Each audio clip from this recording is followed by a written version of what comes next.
Chapter 1. The Good-for-Nothing Who Refuses to Cultivate. As the seasons change throughout the year, the old take their leave while new blood flows in every clan is eager to absorb fresh talent in pursuit of development. In this world, martial prowess reigns supreme, with the way of the warrior held in the highest regard.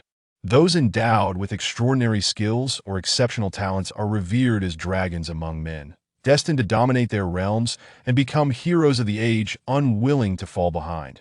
Many establish their own factions, leading to the present fractured state of the continent, where myriad factions exist amidst a chaotic melange of allies and rivals.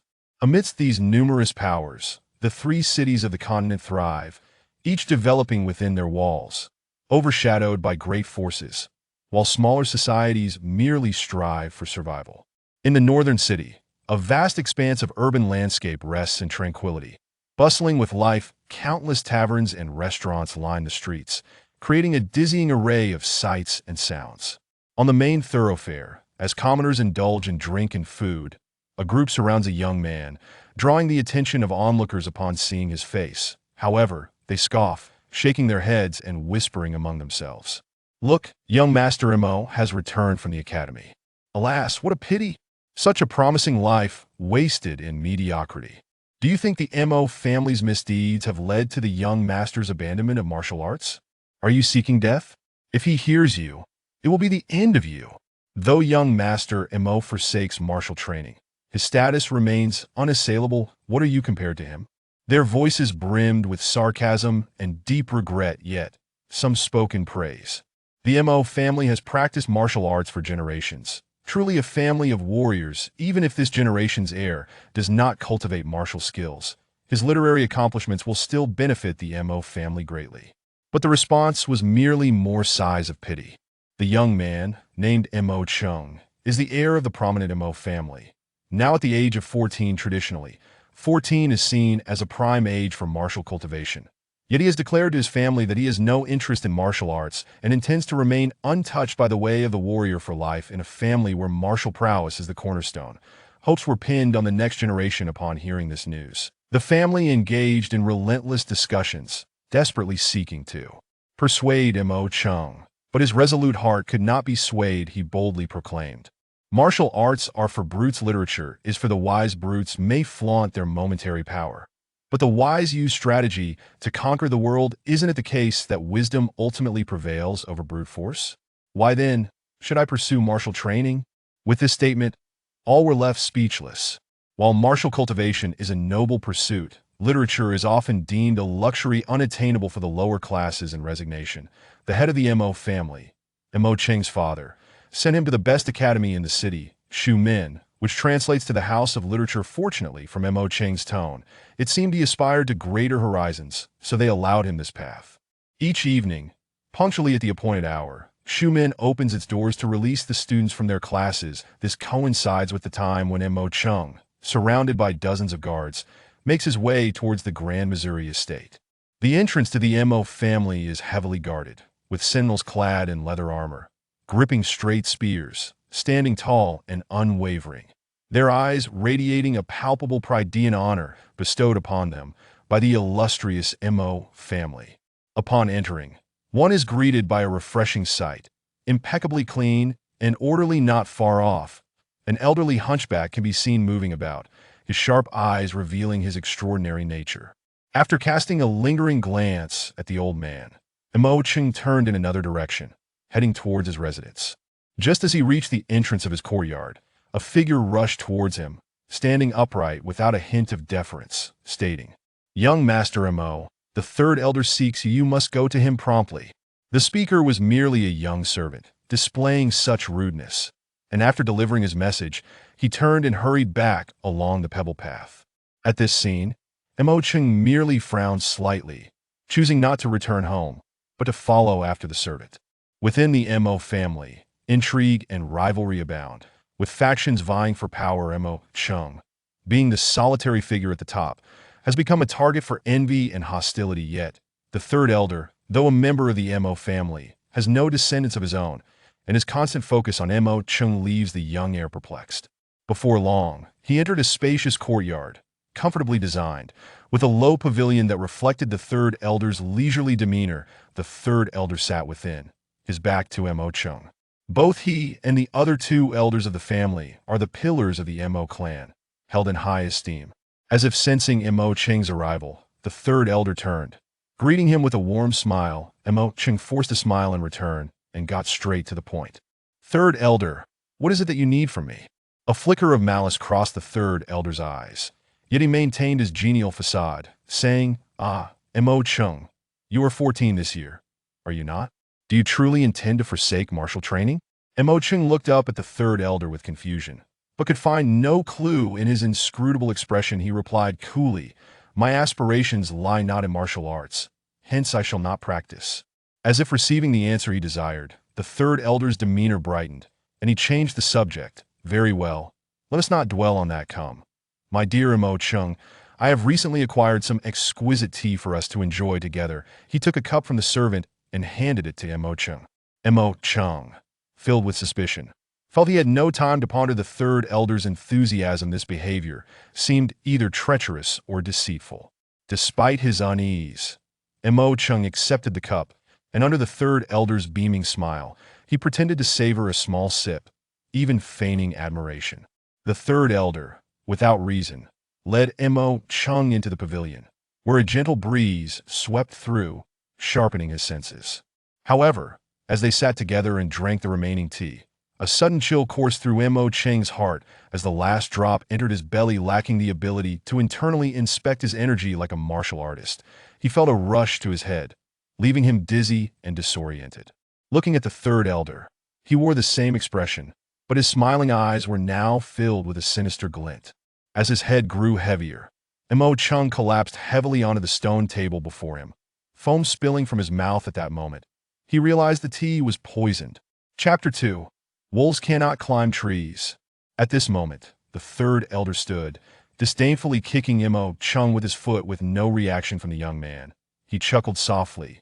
You possess the talent for cultivation, yet foolishly cling to such base pursuits. Even my exquisite fragrant tea couldn't fell you instantly. What a waste with that. He turned his cold gaze towards the servant, moving swiftly to grasp the servant's throat with a hand that emitted a silvery glow, causing the servant to gasp for air. You know the rules, only peers may wield spiritual power in combat, others must not, but you, as a servant, know too much, and having witnessed my actions, it would be best for you to perish. Please no. Third elder, I swear I won't say a word. The servant's plea was cut short as his breath left him entirely. The Mo family was vast and formidable. Behind them lay a false mountain connected to a dense, dark forest, rumored to harbor wild beasts of great ferocity. At this moment, within the outer reaches of that forest, a figure lay silent. Time passed, and miraculously, the stillness of his abdomen began to rise and fall, as if awakening fingers, dirted and grimy, stirred gently, like a newborn child, requiring gradual awakening. When he finally opened his bleary eyes, it was already evening. The glow of the sunset bathed him in light, and he shifted slightly, assessing his surroundings and checking his body. He pondered his inexplicable situation, murmuring, am I not pretending to be dead in the examination hall? How did I end up here? Have I crossed over? Damn, the sun here is much brighter than on Earth. Gazing at the sunlight streaming through the lush leaves above, he shouted aloud. Struggling to rise, he felt his body weak and feeble, and he collapsed back down, leaning against a thick tree. A cold wind blew around him, and he could occasionally hear faint animal calls, sending shivers down his spine.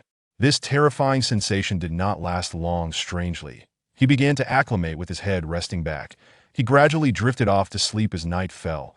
The moonlight illuminated Mo Cheng's face, which, though still handsome, appeared somewhat haggard, a testament to the potent effects of the third elder's drug still lingering. In the depths of slumber, Mo Cheng found himself in a meditative state. The forest was seldom visited by wanderers, and tonight his presence undoubtedly added a new scent to the air, a human presence that drew the attention of many wild beasts. Yet, the faint silvery glow emanating from Mo Cheng instilled a sense of awe in the beasts, causing them to keep their distance, unaware of his ignorance of the danger surrounding him. When he awoke, sunlight flooded the area, and he was startled to find himself encircled by various wild beasts, all sleeping yet emitting soft snores that made his heart race with anxiety. Mo Chung, being a scholar, could not identify the names of the beasts before him, each possessing bizarre appearances and coarse fur, rendering him involuntarily trembling at the sight stealing himself.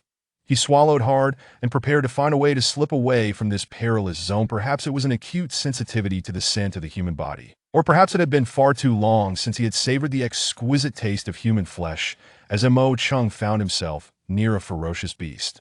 Witnessing its powerful eyes slowly opening, a tight grip ensnared his heart, causing him to momentarily choke in the next instant. He fled with the frantic urgency of a desperate soul. Behind him, the awakening of the beast was accompanied by the sudden emergence of one or two more creatures of a similar ferocity. "Wow!" Mo Chung exclaimed, his speed quickening even further. This jungle was a realm he had never ventured into before, and as he darted left and right, disoriented and lost, a thought struck him, prompting an outburst of curses. Third Elder. Mo Lishuan, I vow to make you suffer 1,000-fold. His presence in this treacherous place was entirely the doing of the Third Elder, whose name, Mo Lishuan, now resonated deeply within him, destined to be avenged 100-fold in the future. However, at this moment, evading these ravenous beasts was his only concern, for the outcome behind him remained uncertain. Casting a glance over his shoulder, he saw the distance between him and the beasts diminishing, cold sweat trickling down his spine as their grotesque faces came into view, cloaked in thick fur. Standing nearly 6 inches tall, with elongated noses and upright ears, they fixated on Mo Chung. Their exposed fangs gleamed menacingly, and upon catching sight of him, they bared their black lips, revealing sharp teeth. With drool dripping down in a viscous cascade, Mo Chung stumbled, hastening his pace, gasping for breath as he fled. The feral beasts, resembling wolves but surpassing them in ferocity, pursued him relentlessly. Mo Chung, a mere frail scholar, found it astonishing that he had managed to run this far yet. Fatigue soon overwhelmed him, his legs struggled to keep pace, and the encroaching trees seemed to close in around him. Suddenly, an idea struck him. The pursuing beasts bore a resemblance to wolves, so he gambled on the notion that they were indeed wolves, reasoning that wolves could not climb trees. With this revelation, he approached a towering tree and swiftly began to ascend. This tree, whose name he could not articulate, appeared immensely sturdy, instilling a flicker of confidence within Mo Chung. With a few agile movements, he reached the top, peering down at the beasts below, delighting in the realization that they could not follow him up the tree. Fortunately, the day was still young, and the only creatures lurking beneath him were these wolf-like beasts, which now gathered below, their eyes gleaming with predatory intent. Suddenly, one of the beasts raised its fur, contracted its abdomen, and arched its back, as if preparing to pounce. A sense of foreboding washed over Mo Chung. The beast retreated a few steps before letting out a thunderous roar and lunging toward the tree where Mo Chung perched at that moment. Mo Chung locked his gaze on the creature's head, which shimmered with a purplish-black aura in its moment of distraction. It collided forcefully with the trunk of the tree. Mo Chung's body jolted, nearly sending him plummeting. He inhaled sharply, gripping the branch tightly, overwhelmed by a sense of helplessness and despair. Could it truly be that fate was so cruel? Chapter 3. The Soul-Sealing Fist of the Hard Stone. Mo Chung felt a wave of despair wash over him, having already collided with the first tree, only to be followed by a relentless series of charges. Each time, the purple-black radiance of the beast's head struck the tree, gradually appearing more precarious. That a howl erupted. The leading beast, with a notably larger head, eyed the swaying tree, its excitement or fury ambiguous as it snorted white vapor from its nostrils. The purple glow atop its head intensifying, fixated on Mo Chung as if victory was assured. The fury of the wild beast made Mo Chung cry out to the heavens and the earth, invoking the names of his parents and the elder of the Mo family, Mo Lishuan, without a hint of mercy. Yet, no matter how he cursed, the beast behind him could not be deterred. Instead, it ignited their primal instincts, accelerating their pursuit beyond mere speed. The thunderous sound of their relentless footsteps echoed ominously, drawing nearer like a death knell. His throat parched and stomach growling, Mo Chung steeled himself against the relentless pursuit. Desperate, he circled a peculiar tree, halting a mere 10 steps from the beast. "Come on, you beast!" he taunted as if responding to his challenge. A wolf-like creature took a few steps forward, slightly shorter than the leader. Its purple glowed dimmer. Yet, the leader emitted a low growl, retreating momentarily, before slowly moving forward, circling around and fixing its gaze on Mo Chung, exuding an air of disdain as if appraising a doomed soul. A hint of delight flickering in its eyes, eliciting Mo Cheng's ire as he shouted once more, "Come on, let us have it one up." At that moment, a faint ripple emanated from the leader, expanding outward in a circular fashion. The range was vast, leaving Mo Chung unable to evade its effects that he found himself gasping for breath, as if submerged underwater. During this moment of distraction, the beast charged at him, its head crashing into his abdomen, that he staggered back several steps, feeling as if he might be sent flying if the creature exerted even more force, that a rush of metallic sweetness filled his throat. And he struggled to swallow as he regained his footing. Trembling, he raised his hands instinctively to shield his chest, only to find the impact too great. It felt like a heavy hammer striking him. His body leaned back, and as his hands brushed against its fur, he involuntarily recoiled. Did I end the chaos? He felt a protrusion from the beast's head and, acting on impulse, seized it, yanking with all his might. To his shock, it seemed he had pulled something out. Had he just detached the creature's head? A chilling thought crossed his mind, that as he grasped the object, a cold sensation enveloped his hand, and it spun through the air before landing, causing a spray of blood as he stumbled back, clutching his chest, fearful of another assault. To his bewilderment, the beast seemed to have quieted down. Even more strangely, the area above its forehead was disturbingly bare, smooth and black. The chilling sensation lingered in his hand, and he realized he had indeed grasped something before yanking it free. Looking down, he saw a hard stone tablet amidst the tufts of fur, revealing a few characters. Soul-sealing fist. What luck! Had he stumbled upon a martial arts technique? Yet, the situation was far from simple. Not only did he face the temptation of the beasts, but he also risked incurring their wrath for plucking fur from their leader. The pain from his injuries overwhelmed him, and once again he succumbed to unconsciousness. That in his second bout of unconsciousness, Mo Chung found himself in a pitch-black void, devoid of any exit, drifting aimlessly in a haze. Black gas swirled ominously in the air, and his feet felt weak against the ground, causing him to stumble and sit helplessly, puzzled about his whereabouts. The atmosphere was thick with black bubbles, leaving him in a state of unease. He recalled the chase by the wild beasts and his fateful decision to confront them, which ultimately led to his downfall and the extraction of the soul-sealing fist. Fear of the unknown is a universal trait. Yet curiosity flickered within Mo Chung. As he sat there, eyes wide open, he was met with disappointment. Nothing but emptiness surrounded him. Just as he focused on a particular spot, a sudden voice startled him. "Hey!" Little one. Startled, Mo Chung jumped up, alertly scanning for the source of the sound, but the darkness obscured his vision, and silence reigned for a while. Unable to contain his curiosity, he asked, "Who are you?" "Huh. You're quite quick to react." A swirl of white mist began to coalesce, appearing glaringly bright against the dark backdrop. Mo Chung squinted and took a few steps back, fixated on the forming figure. As the mist took shape, the air around him became increasingly stifling, accompanied by a series of soft chuckles. A diminutive figure, less than a foot tall, gradually materialized, floating above the ground. Its body was enveloped in fine fur, lacking the length of the wild beasts he had encountered. Yet it shimmered with a delicate radiance. Its face was an evolution in progress, featuring large eyes and a petite nose, and curiously, it wore long, mystical shoes, exuding an air of peculiarity. Mo Cheng's unabashed scrutiny evoked a hint of irritation from the creature, which spoke in a nasal tone. "What are you staring at, kid?" Mo Cheng stammered, snapping back to reality. "Who are you?" "Call me Masterly," it replied, rolling its eyes before relenting. "Masterly?" Mo Cheng's lips twitched in disbelief, and he chuckled, observing the creature's diminutive stature, which was no taller than his own arm. Its youthful voice belied its apparent age, prompting thoughts of mockery and jest. "Why not just call yourself Little Master then?" The creature remained unfazed, displaying a remarkable composure. Mo Cheng's adaptability was commendable, as his initial fear and tension had given way to banter. "Fine. It seems you wish to engage. But tell me, Little Master, where exactly are we?" "You're inside the stone tablet you pulled from that wild beast's head," it explained. Mo Chung felt the air around him suddenly shift, sensing the creature's agitation. Startled, he instinctively stepped back, wary of provoking its wrath. You mean the soul-sealing fist? Mo Chung recalled the characters inscribed on the tablet, and upon hearing the name from the creature, he felt a chill run down his spine.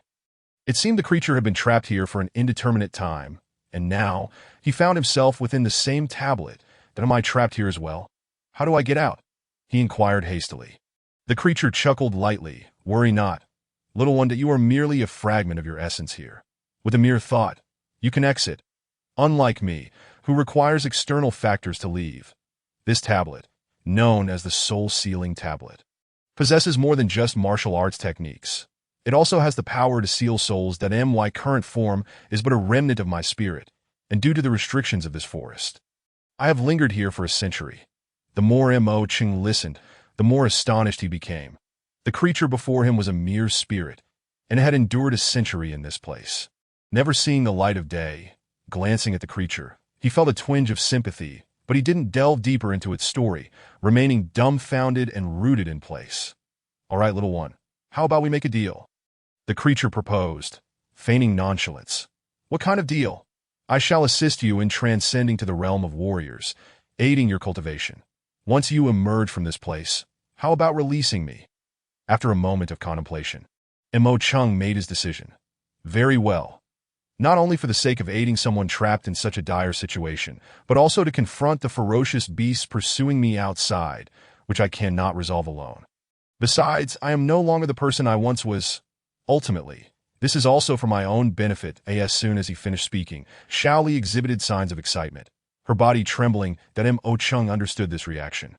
He pursed his lips and gazed at Xiaoli. Once she managed to compose herself, her eyes fell upon Mo Chung, radiating profound gratitude. Xiaoli closed her eyes and raised her small paws slightly. Instantly, waves of spiritual energy emanated from her, manifesting in a purple-black hue, resembling a black whirlwind that engulfed the energy around her, rendering her figure somewhat indistinct. Yet, the aura she exuded, an imposing presence akin to that of a sovereign, almost compelled Mo Chung to kneel. He gritted his teeth, suppressing the urge, his veins taut, and prominent blue veins bulging on his forehead. After a moment of calming, Xiaoli withdrew her spiritual energy with a deep breath, unleashing an even more formidable wave of power. In the brief interval as Xiaoli shifted her energy, Mo Chung felt an overwhelming sense of relief, only to be taken aback when Xiaoli suddenly directed her energy to his yang acupoint and other meridians without warning. His body trembled, becoming rigid, as the force coursed into him. For the first time, Mo Chung experienced an inner vision typically reserved for warriors that he could clearly see his upper and lower dantians, absorbing the influx of spiritual energy, causing them to swell and pulsate, the intricate network of meridians undergoing a baptism of power. Time passed silently, and he could not discern how long it had been, when he felt a throbbing in his dantian. Xiao Li's piercing voice echoed in his ears. Go with the flow, merge to stabilize, unite to attain emptiness, break. Buzz as Mo Chung took a deep breath of spiritual energy at his dantian. He paused for a moment before swiftly transforming it. The once turbid energy became crystalline and transparent, its prior state now appearing even more integrated, as though it had taken on a life of its own, pure and untainted. Upon opening his eyes, a beam of substantial light shot forth, and he felt an inexhaustible power awaiting release, exhilarating and liberating. Exhaling a cloud of white mist, he looked at Xiao Li with excitement, having already noticed Mo Cheng's awakening. Xiao Li relaxed momentarily, though her complexion remained pale and devoid of color. You have reached the first level of the initial realm. You are from this Qi Yuan city, aren't you? There are many noble families within. Which family do you belong to? When will you be leaving? I am from the Mo family in the city, but I do not know when I will leave this. A clear hatred filled Mo Cheng's eyes, though he refrained from voicing it. When Xiao Li heard that he belonged to the Mo family, her expression shifted, and she regarded him with newfound interest, thinking to herself that there must be something extraordinary about the Mo family. She scrutinized him further, and her expression suddenly changed, becoming serious in a tone only she could hear. She murmured, with such a child in the family, they are surely destined for greatness. Chapter 5. A forceful sweep of Red Tiger Mountain under Xiao Li's guidance. Mo Chung effortlessly exited the stone tablet and stood atop a mountain peak, feeling an inexplicable surge of ambition as he murmured, "In this otherworldly realm, my name must be remembered." Meanwhile, in the grand hall of the vast Mo family in Yuan City, a fragrant aroma wafted through the air. Sitting in the main seat was a middle-aged man, dressed in luxurious yet dignified attire, exuding an aura of authority without needing to raise his voice. His face, however, was adorned with a warm smile, radiating an indescribable joy. He then turned his gaze towards the young boy bowing in the center below, along with several other men and women, and chuckled. "With such a child in my Mo family, we are bound to prosper. Ha ha." Hearing the praise, the young boy smiled broadly, pride swelling within him as he nodded towards his parents beside him. "Uncle San, do you think I can participate in the family competition in 10 days? "Of course, you can." The middle-aged man replied without hesitation that I in the grand hall of the Mo family in Yuan City. Mo Ingluo, as the family head, understood that true strength was paramount within the family. The boy before him, who had reached the 5th level of the initial realm by the age of 15, was immensely talented and destined for a bright future. Yet, as he reflected, a sense of unease crept into his heart regarding his peculiar son, who had shown little interest in martial arts, tarnishing the reputation of the Mo family's martial legacy. Recently, he had heard that Mo Chung had disappeared without a trace, and he had no time to dwell on it or concern himself further. After discussing trivial matters with a few family members, they all departed. Just as Mo Ingluo stood to leave, a person rushed in through the spacious doors. Once granted permission, he reported, "Family head, recently, goods transported from Yinhuang City by the Lingu faction were intercepted by Red Tiger Mountain. And all our Mo family members have been detained, with the goods seized." "What?"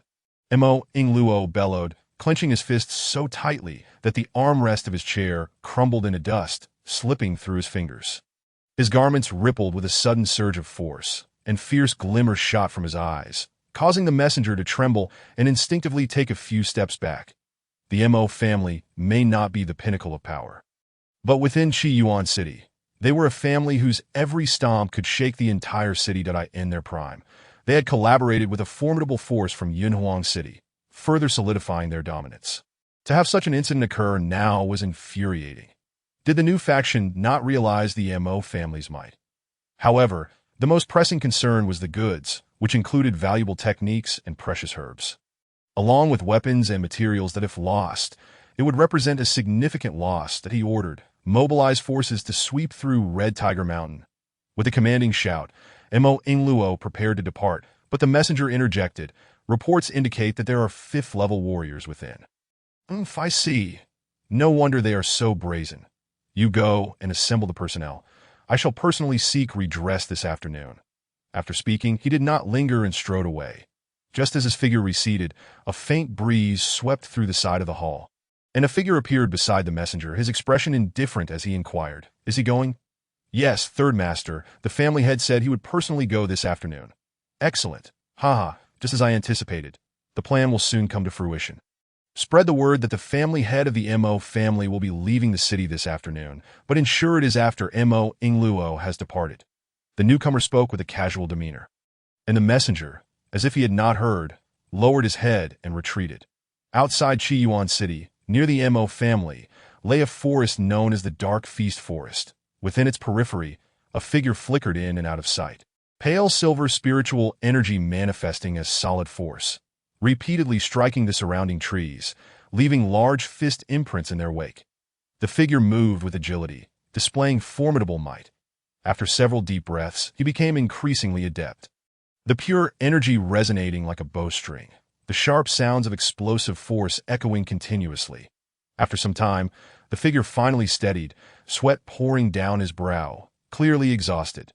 This individual was none other than Mo Chung, who, under Xiao Li's guidance, had been practicing the technique of the soul-sealing fist for several hours, revealing its impressive power.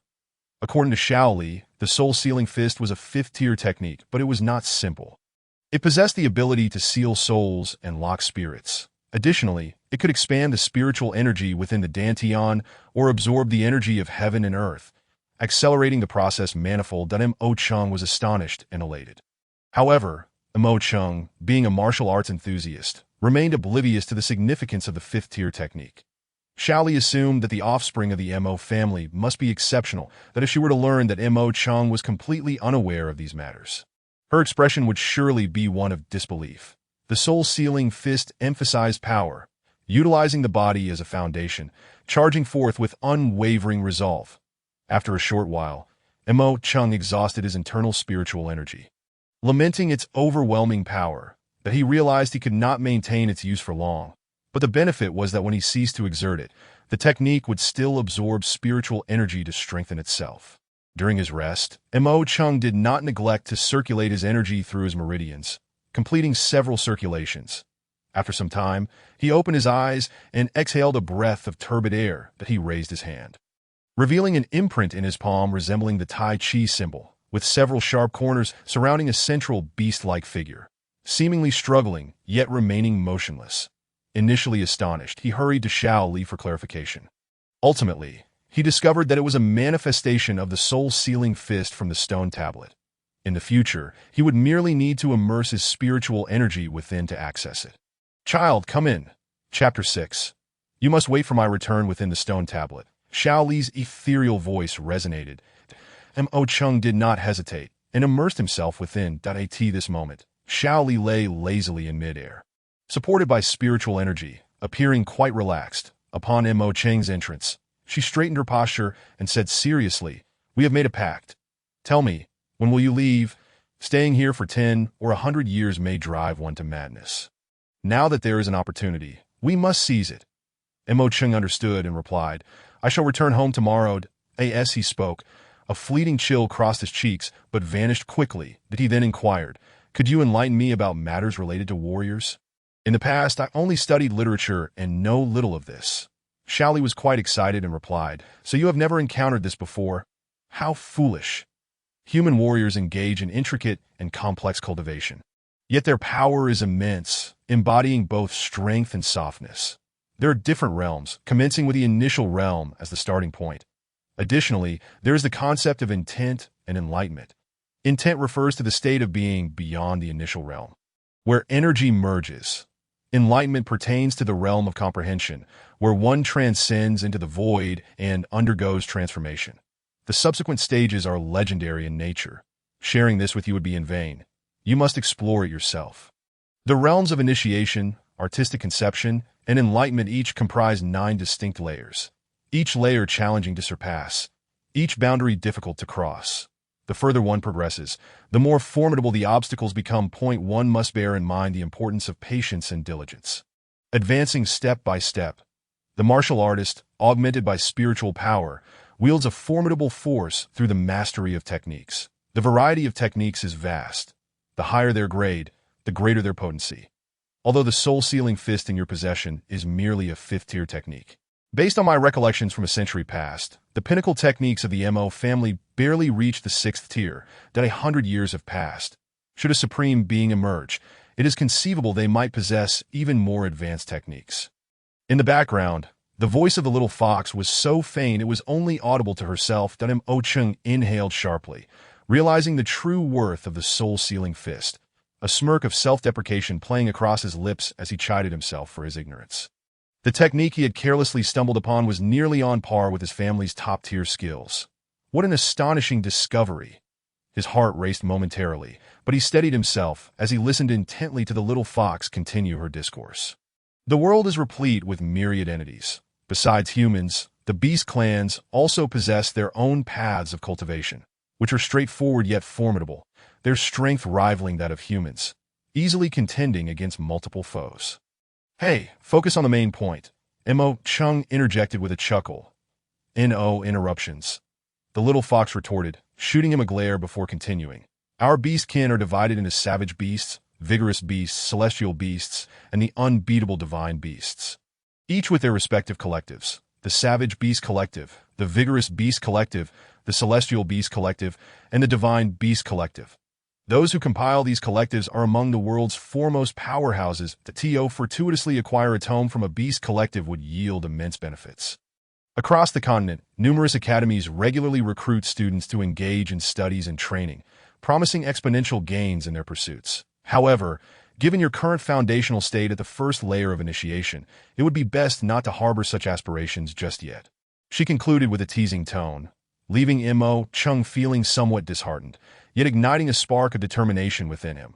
With the stone tablet in hand, he stood atop a mountain peak, his gaze initially bewildered and obscure, gradually transforming into one of resolute determination. That a fleeting image flashed through his mind, and he couldn't help but smile faintly as the pressure surged within him.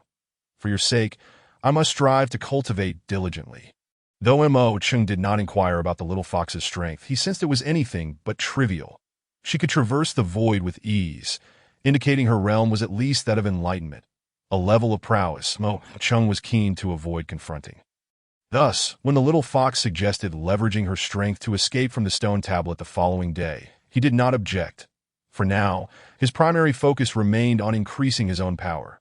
Thoughts flooded his mind like a torrent, vivid images materializing before him.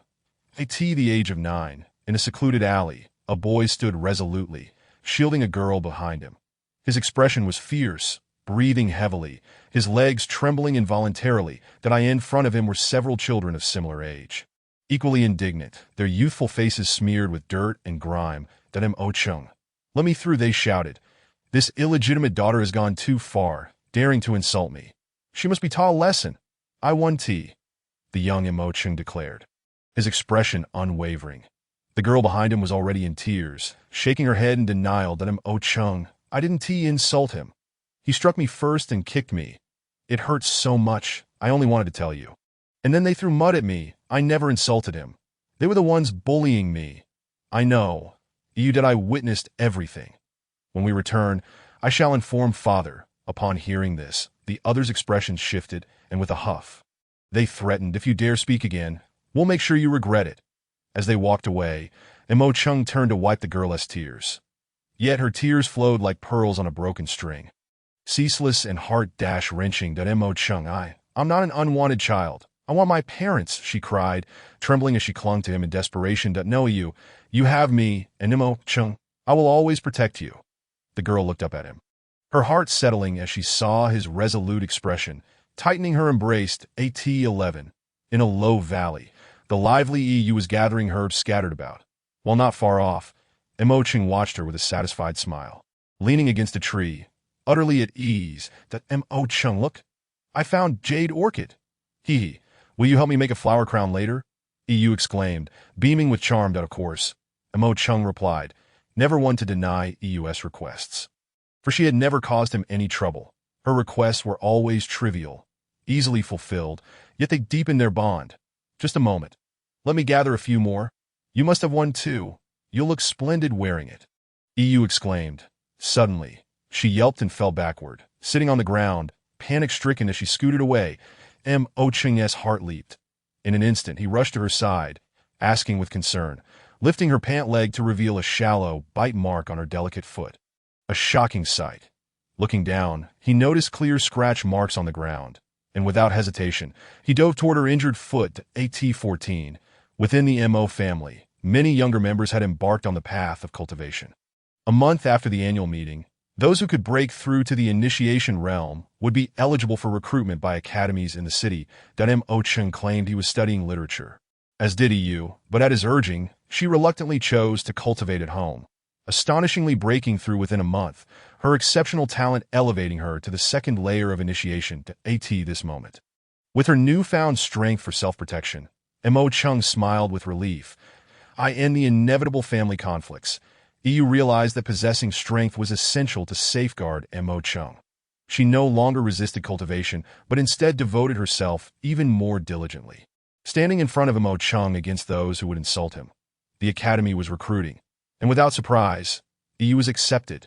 During their farewell, she embraced Mo Chung tightly, tears brimming in her eyes. Mo Chung, you must wait for me. When I return after 2 years of study, I will never leave your side again.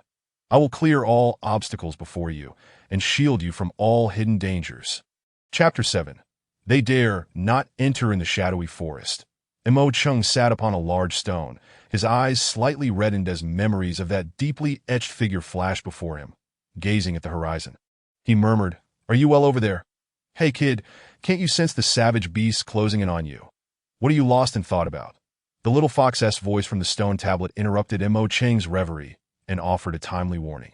Regaining his composure, he shook his head, turning to see the savage beast that had pursued him yesterday, that a smile crept onto his face. Indeed, the nose of this beast was quite perceptive, yet he remained unaware of its name. Immersing his mind into the stone tablet, he inquired, "Little fox, what is this creature called?" "Shin Wolf," the little fox replied dismissively, adding, "All beings possess life. Mutual respect is essential, and discrimination is severe. What are your thoughts?" Mo Cheng chuckled sheepishly, realizing he would need to amend his perceptions of the beast and at the very least. He needed to acknowledge that the little fox was also a beast, that he would refrain from making sweeping generalizations that could backfire on himself. Emerging from the stone tablet, he focused intently on the advancing Shin wolves, his expression growing serious as more of them appeared, the silvery glow emanating from his hands intensifying. To remain idle would surely lead to his demise. Mo Chung sprang into action, charging into the pack of Shin wolves and throwing a punch at the nearest one that with some effort. He managed to push it back a few steps before closing in.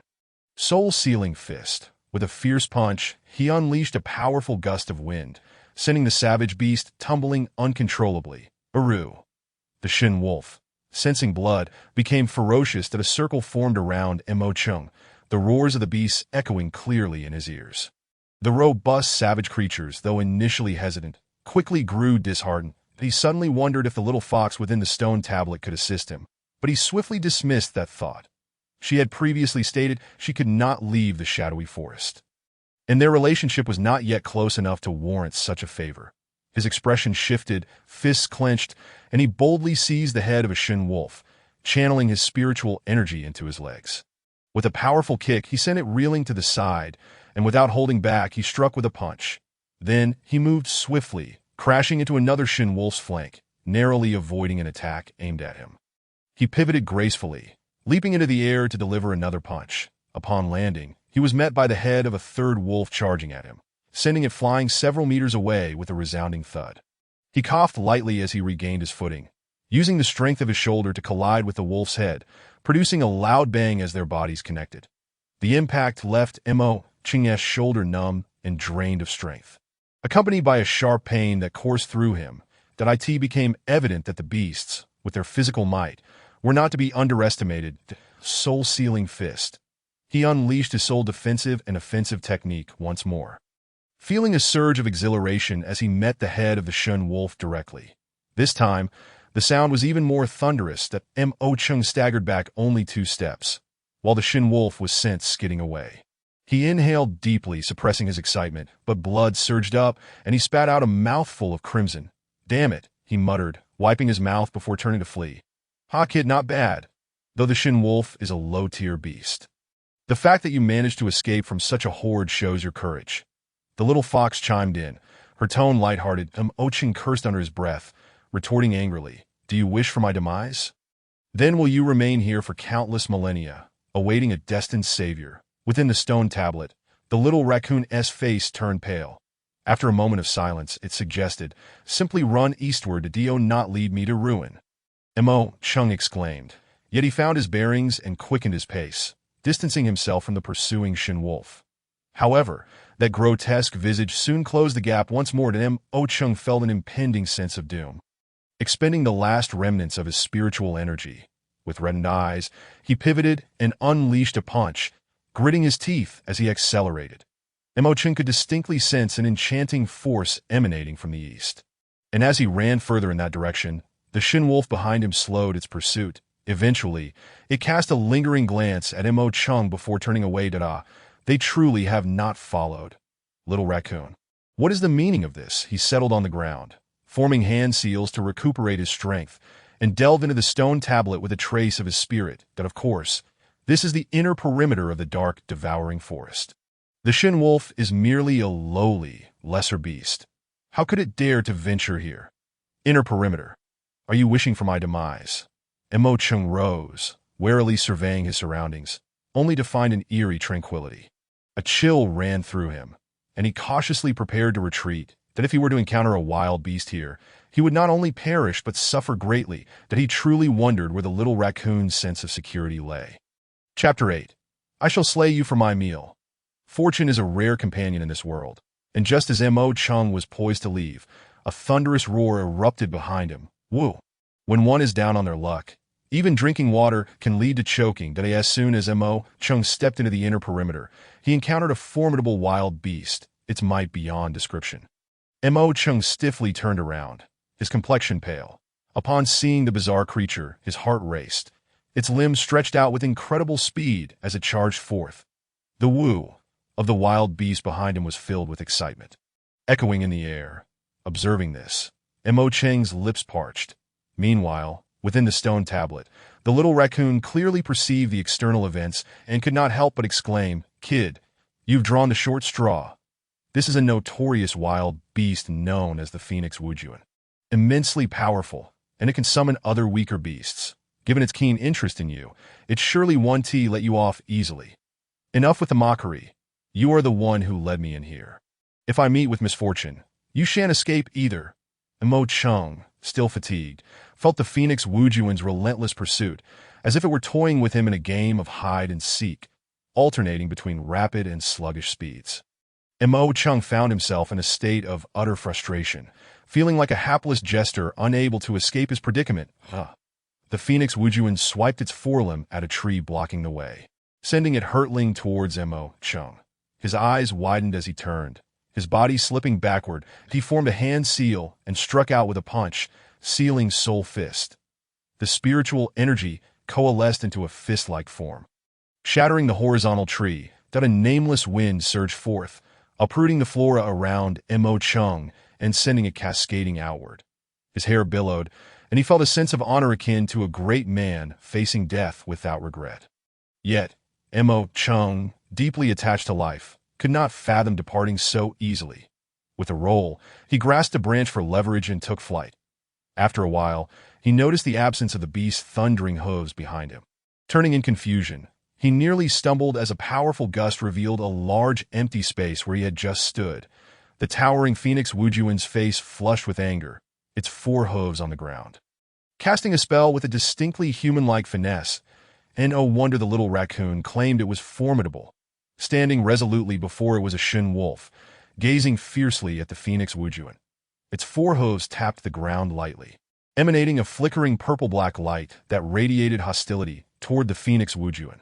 Just as Mo Chung was filled with doubt, the shin wolf turned its head, its expression devoid of emotion, yet it astonished Mo Chung. Its head bore a large patch of bare skin. Undoubtedly, this shin wolf was the one that had previously shed its fur to free itself from the stone tablet. Why, then, did it not exhibit anger, but instead choose to aid him? It was evident that standing before the Phoenix Wujuan, the shin wolf felt fear, embodying a spirit of sacrifice that Mo Cheng's heart stirred. In a mere breath, the shin wolf suddenly howled, whimpering at Mo Chung, the meaning of which remained elusive. "Kid, that foolish wolf wants you to flee. Go, or you may truly lose your life, and I shall never escape. Little raccoon, why does this shin wolf wish to assist me? Was it not contemplating devouring me just yesterday? I believe it is because you removed the stone tablet from its head. That tablet was a tormentor to it, inflicting pain akin to a sword piercing its heart every moment, driving it into a frenzy. That be why removing its bane, it naturally harbors thoughts of aiding you.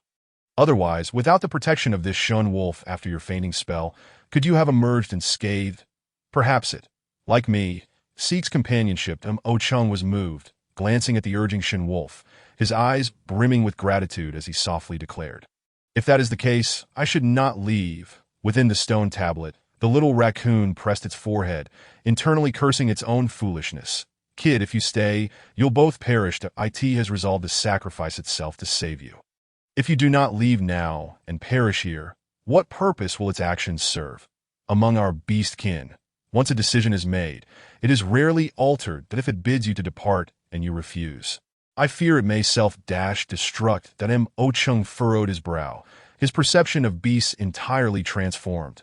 Such unwavering dedication and simplicity within their kind commanded his respect. Just as he hesitated, the shin wolf continued to howl at him.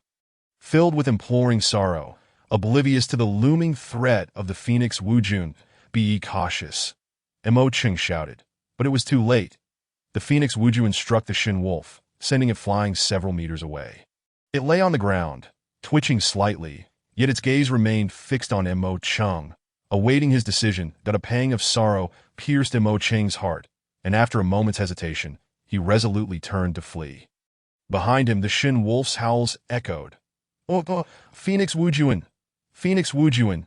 Do not let me see you again. Next time, I shall feast upon you." Mo Cheng's eyes reddened anew as he made his decision, casting one last glance back. Guilt flooding his heart. Seeing Mo Cheng depart, the Shin Wolf rose without hesitation, charging forward. Yet it was like tofu striking a stone slab. It was an inevitable outcome that it collided with the Phoenix Wujun, only to be repelled by the latter's force. The Phoenix Wujun leaped, landing on the Shin Wolf's abdomen, lowering its head but the Shin Wolf, racing forward, and crashing into the ground. The Shin Wolf emitted a faint whimper, making one last struggle to rise, charging forward without hesitation, its jaws clamping onto the Phoenix Wujun's foreleg, pushing with all its might to force it back a few steps.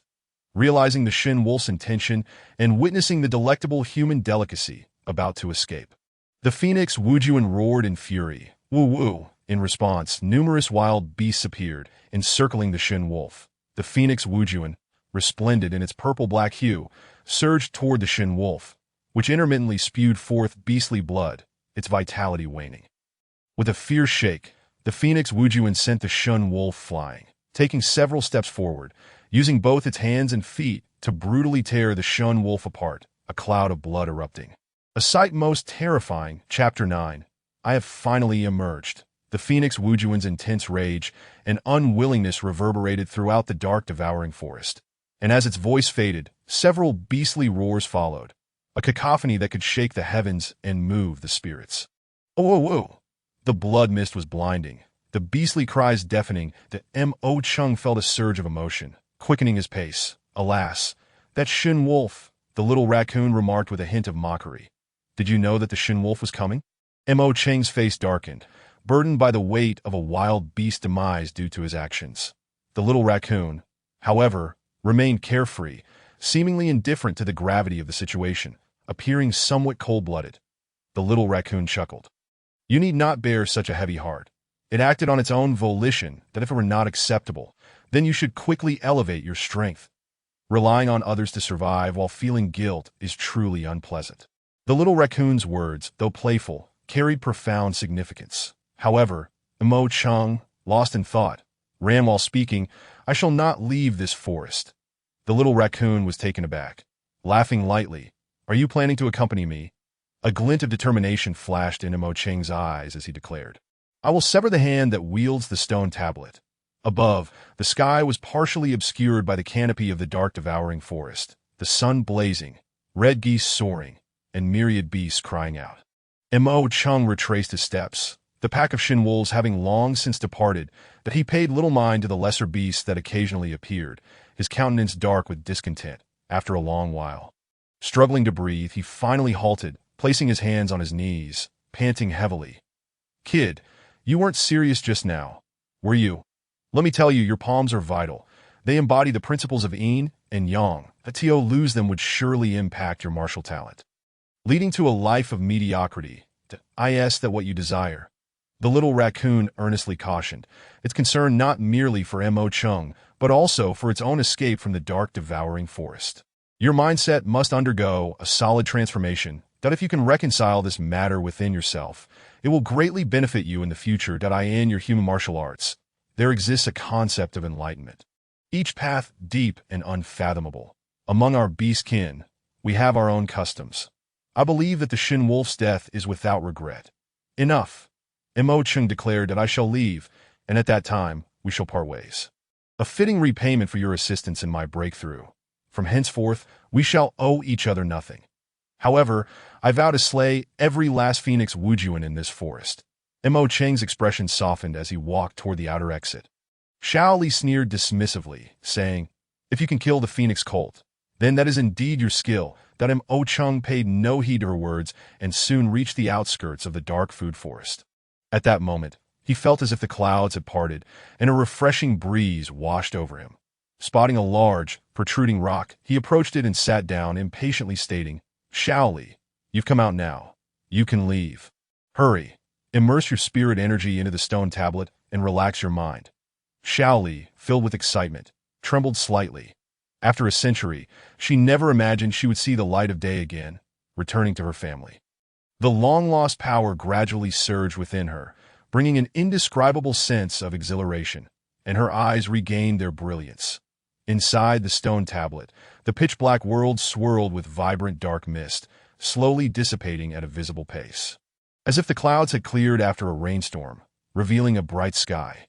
Upon hearing this, Mo Chung followed suit, channeling a stream of spirit energy into the stone tablet, as he witnessed the brightening scene within. He was taken aback for a moment, only to feel a sudden pressure in his head, as if his spirit energy had been entirely drained from him, leaving his consciousness fading into a state reminiscent of primordial chaos. His eyes grew bewildered, with a mix of purple-black light intertwined with faint silver shimmering above his head, lingering there for a while. After a moment, the two colors violently tore apart, and as Mo Chung moved, a shadow emerged, gradually becoming clearer after taking 3 steps. His face radiated unmasked joy as he vigorously waved his fists, exclaiming, "I have finally emerged. Haha, old scoundrel, I shall not spare you." With that, a cold glint flashed, only to be overshadowed by his elation, and Mo Chung opened his eyes, his spirit energy re-emerging with pure and sharp advancement. He gazed curiously at Shaoli, noting that her appearance was scarcely different from that in the stone tablet, though she seemed slightly taller. However, the pressure emanating from her made Mo Cheng's breath quicken. Her form appeared intermittently here and there, exuding joy. The depth of her spirit energy led Mo Chung to speculate that with a single slap, she could easily crush the phoenix colt he had faced earlier.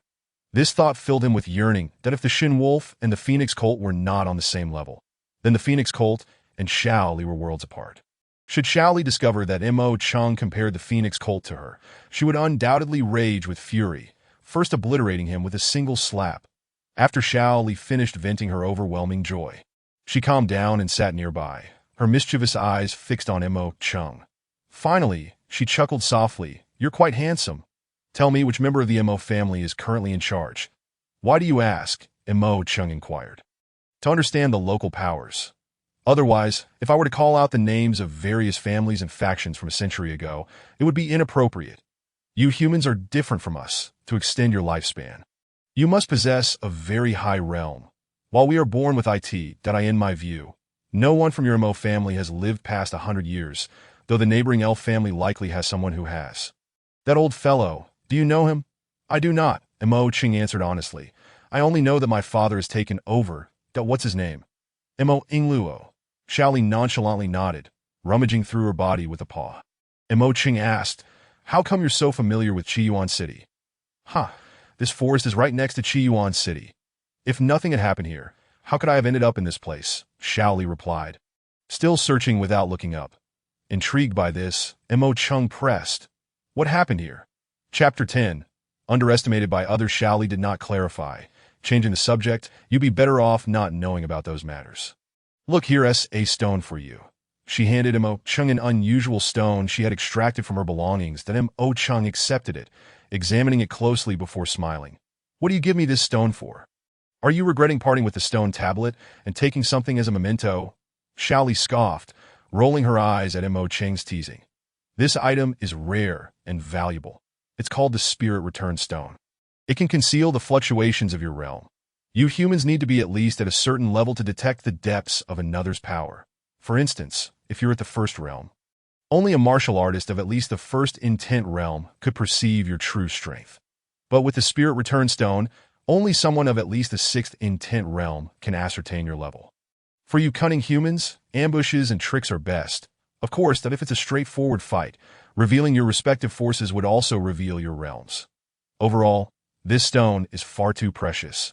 It has never appeared in Chiyuan City." Shaoli's words deeply resonated with Mo Chung. Setting aside its value, he was about to return home and did not wish to publicly announce his entry into the martial path just yet. At least, he couldn't reveal his strength until he was capable of withstanding external threats. That he thought to himself that when the time came, He would strike with a surprise that would leave a lasting impression. This stone could address his pressing needs, allowing him to conceal his realm, and perhaps even aid him in counterattacks when necessary. As far as he knew, only his father and the elder had strength sufficient to discern his realm within the Mo family.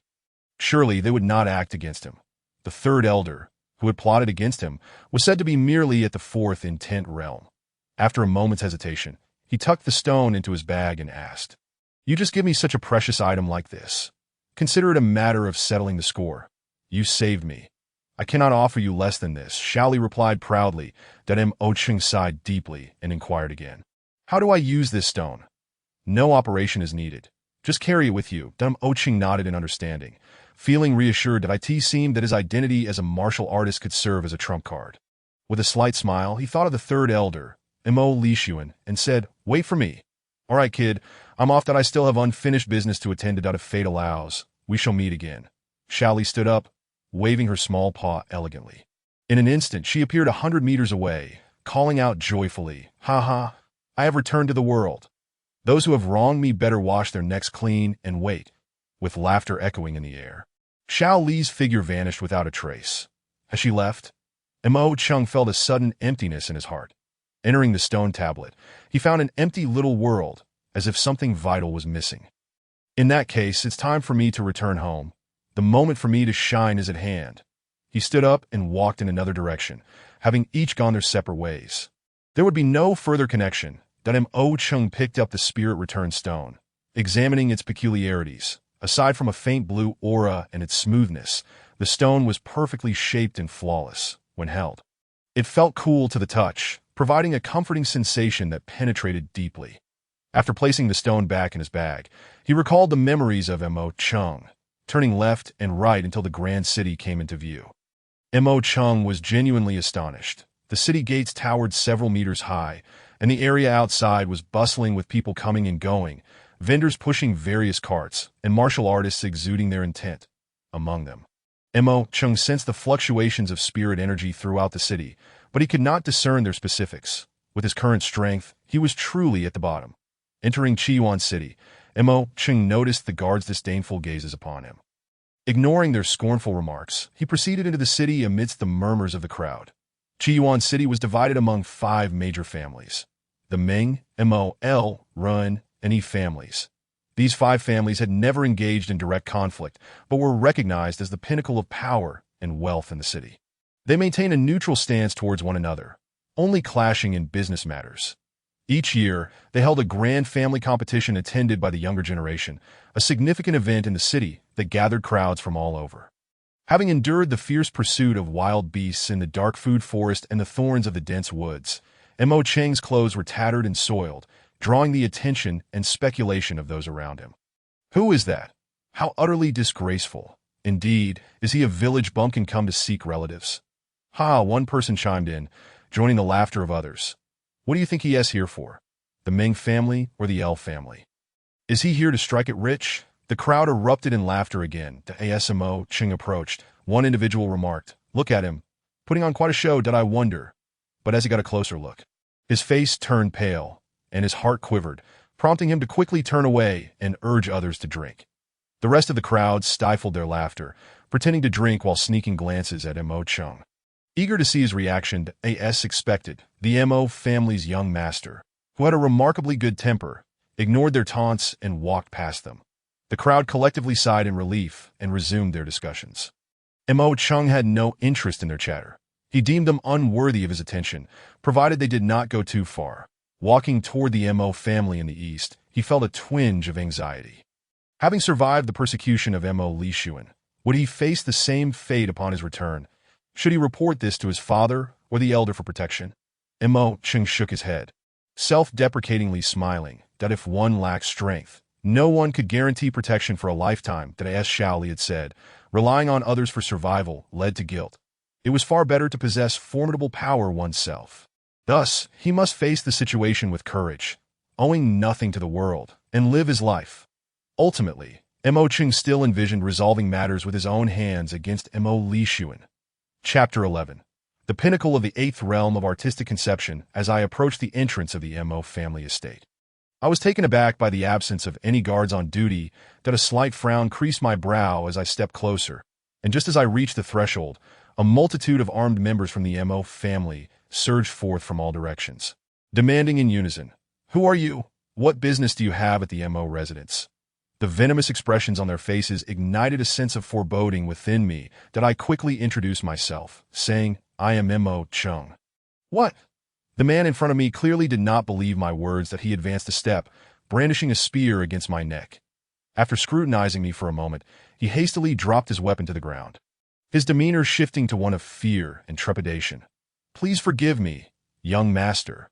There was a nocturnal raid last night, and we had presumed you had not left the city.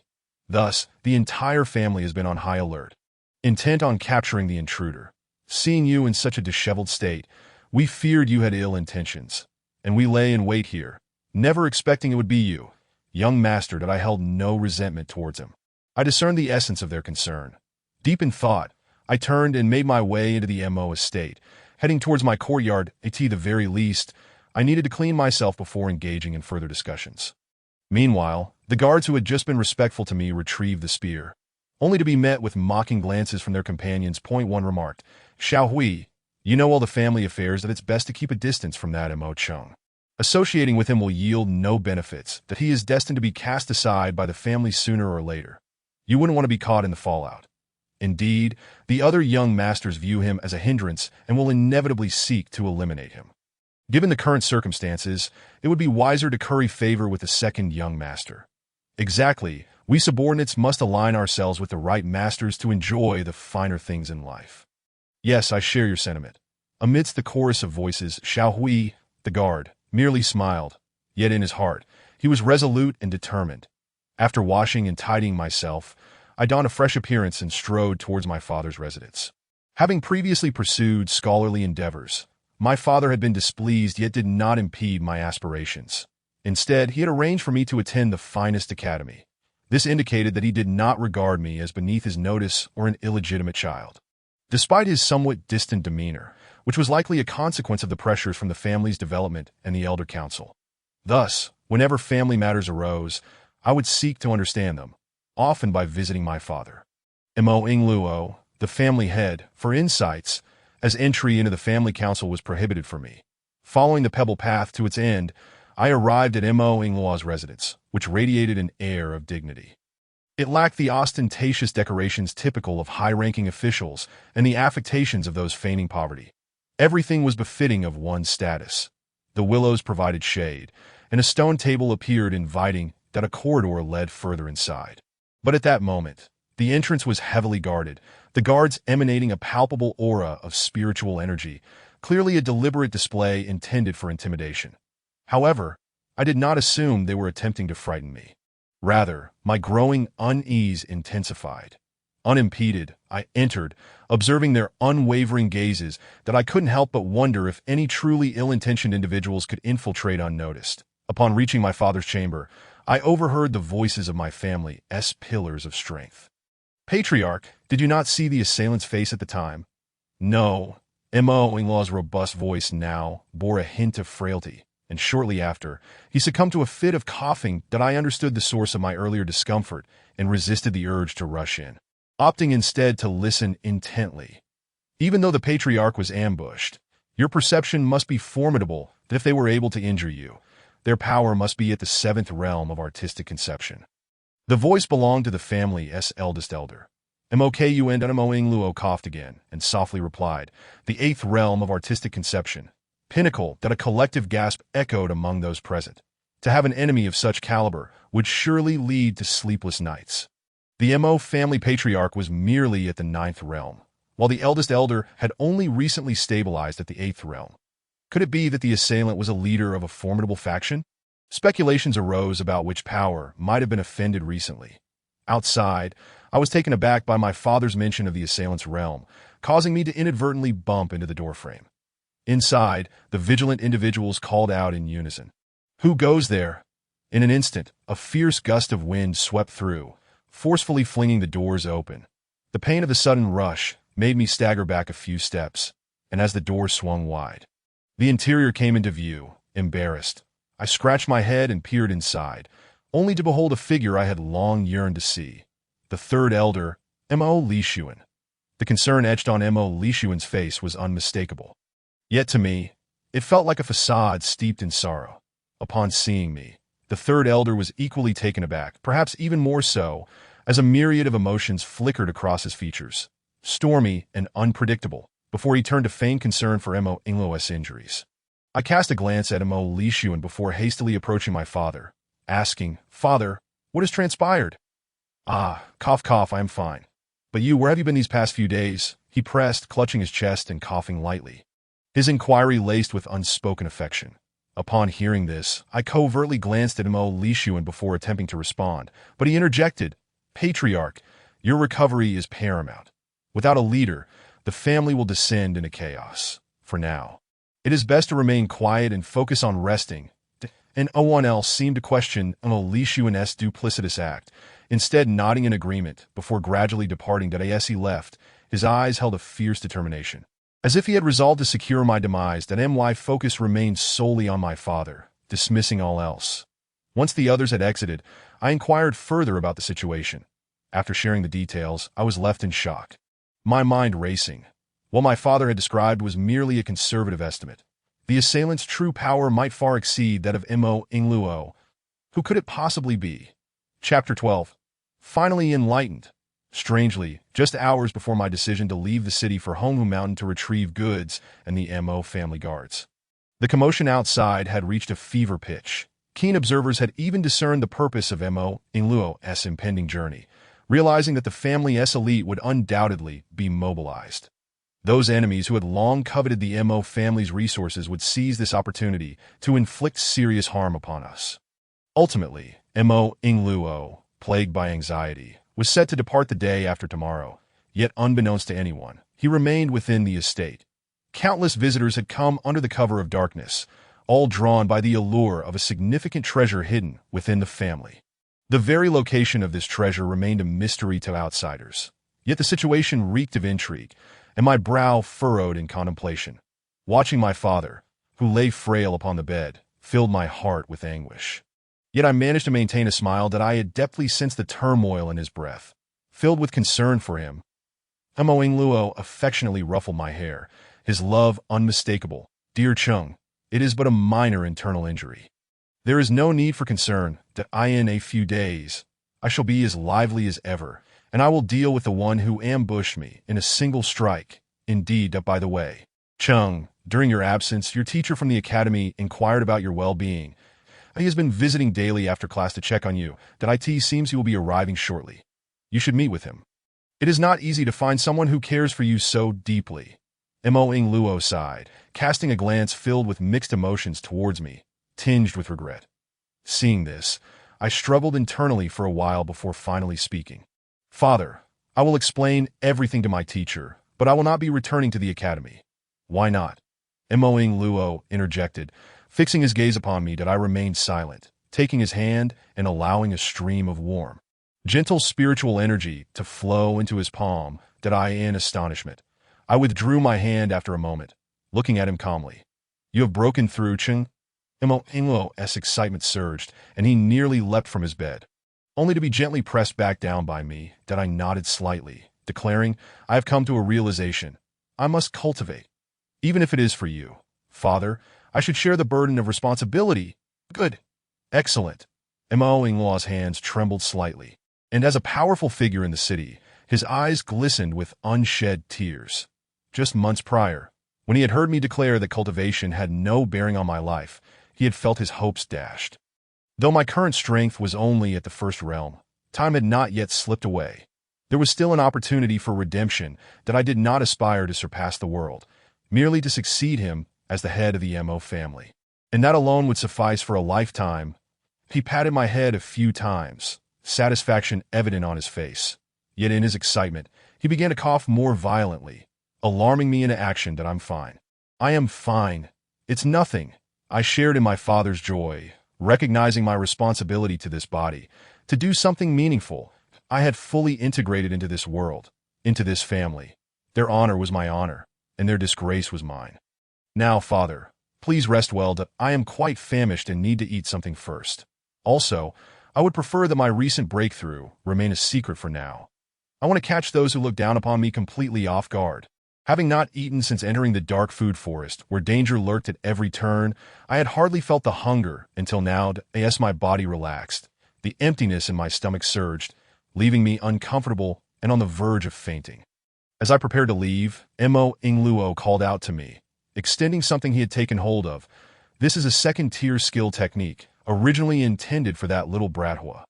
Now that you find yourself in this predicament, it is naturally yours. Ha. He laughed heartily, revealing a side of him that was willing to engage in such favoritism. Mo Chung, not one to be polite, took the item and turned to leave. Inside the room, as he watched Missouri Chung close the door behind him, a growing sense of satisfaction spread across his face, and he murmured softly, "Ninger, I have not disappointed you after all. Our son has come to his senses." Ha. After a while, Mo Ingluo sprang up, sitting cross-legged, fingers forming the incantation to heal his wounds. Walking along the path, Mo Chung felt elated. Though his second-tier martial skills were not high, they possessed considerable power, making them quite tempting for him, who was in dire need of effective self-defense methods. That he walked lightly, humming a tune, heading towards the kitchen to find something to eat, for if he delayed any longer, he might risk the embarrassment of starving to death. The kitchen was stocked with coarse grains and plain vegetables, meant for the servants. Given Mo Cheng's status, such food would normally not even warrant a glance. As the saying goes, when hungry, any food tastes delicious. That he quickly filled his belly, letting out a satisfying burp as he stepped out of the kitchen. Glancing at the bright sunshine, he continued to savor the might of the martial skills his father had bestowed upon him. It seemed that one must be honest and virtuous. Otherwise, these skills might elude him. With such thoughts, he couldn't help but break a sweat, quickening his pace, eager to return to his residence and explore the martial skills in detail. However, fate often defies expectations, and he soon encountered an individual strutting towards him, swaggering and rebellious, followed by a group of sycophants, all relying on their connections to assert their dominance. Well, isn't this Mo Chung? Before the master could utter a word, one of the lackeys stepped forward, dismissively gesturing towards Mo Chung, who was completely disregarded. That I heard the young master just walked in through the front door with a dirty face. Aren't you worried about soiling the threshold of the Mo family? Or perhaps you were up to something shameful outside and returned seeking refuge. Mo Chung furrowed his brows, but remained silent. The lackey, confident in his understanding of Mo Cheng's character, grew bolder to be, "By the way, young master, the family competition is in 9 days. That you'd better participate and not shy away any longer, lest people start to gossip about how the Mo family harbors a coward." "Haha, perhaps you should just stay home and study the classics instead." "Absolutely not," another man interjected, feigning determination that if he doesn't participate, how will he showcase the prowess of Brother Hao? Laughter erupted among the group as they realized the intent behind the flattery aimed at their master. The most handsome of the youths, Mo Hao, reveled in this cruel jest, arms crossed, observing as if he were merely a spectator. Seeing that their master did not intervene, the servants felt emboldened, laughing even harder and speaking even more disparagingly. Mo Chung cast a sidelong glance at the youth, noting his disdainful indifference. The contempt displayed was akin to treating an inconsequential matter with utter disregard. This individual was Mo Hao, another member of the Mo family.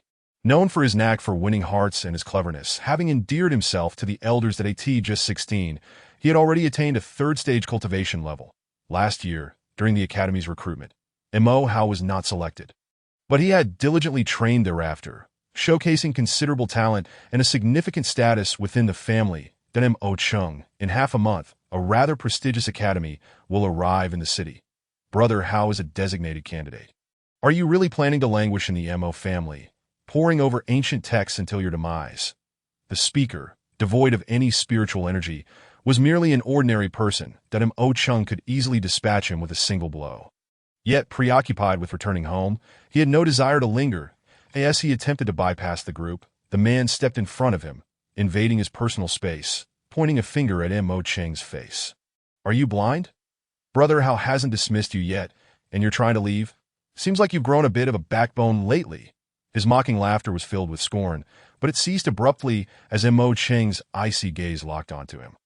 With unyielding precision, Mo Cheng seized the outstretched finger, twisting it aside with a sharp crack followed by a wretched howl of pain that Mo Chung then delivered a swift kick to the man's abdomen, utilizing not a shred of spiritual power. Yet the man doubled over on the ground, groaning in agony. Such pampered individuals deserved a good lesson. You sycophants, remember this. Keep your eyes open for your master. A moment of carelessness might cost you your life. And as dogs, you should not bark at people indiscriminately, that if you dare to do so again, I shall be forced to teach you a lesson by removing some of your appendages. With that, Mo Chung swept away, leaving behind a group of stunned faces, their expressions shifting from blue to white, with Mo Hao paling the most. The implications of Mo Cheng's words were crystal clear, striking deep into him, while everyone sensed the transformation in Mo Chung. He now exuded an aura of unspoken authority. Mo Chung, just you wait. I will make you pay. Mo Hao gritted his teeth, vowing in his heart. Returning to his own courtyard, still neat and tranquil, he hastily entered the main room, eager to unveil the second-tier martial skill his father had given him, filled with anticipation. The four characters Yizhan Jiuquan caught his eye, followed by a series of incantations that he thoroughly examined the beginning and end, immediately rising to practice the Yizhan Jiuquan. The technique was both powerful and flexible, capable of shattering stones and overcoming peaks. Recalling the incantation, Mo Chung closed his eyes, feeling a surge of energy. Suddenly, his body moved as if in a dream, and several illusory versions of Mo Chung appeared before his true form returned. The scene was surreal, as the room resounded with the sound of wind breaking. The rhythmic whoosh echoing as waves of fist energy erupted from his hands. For the next incense stick's worth of time, the speed and power escalated, the sounds growing louder. Eventually, as night fell and the homes around him lit their candles, Mo Chung finally ceased his training. Wiping the sweat from his brow and feeling his lips dried, he sat at the edge of his bed, exhilarated that, that wasn't too difficult after all. I've got it. In less than half a day's time, he had mastered 7 to 8 parts of the Yizhan Jiuquan. The richness of his internal spiritual energy was a source of great joy for him.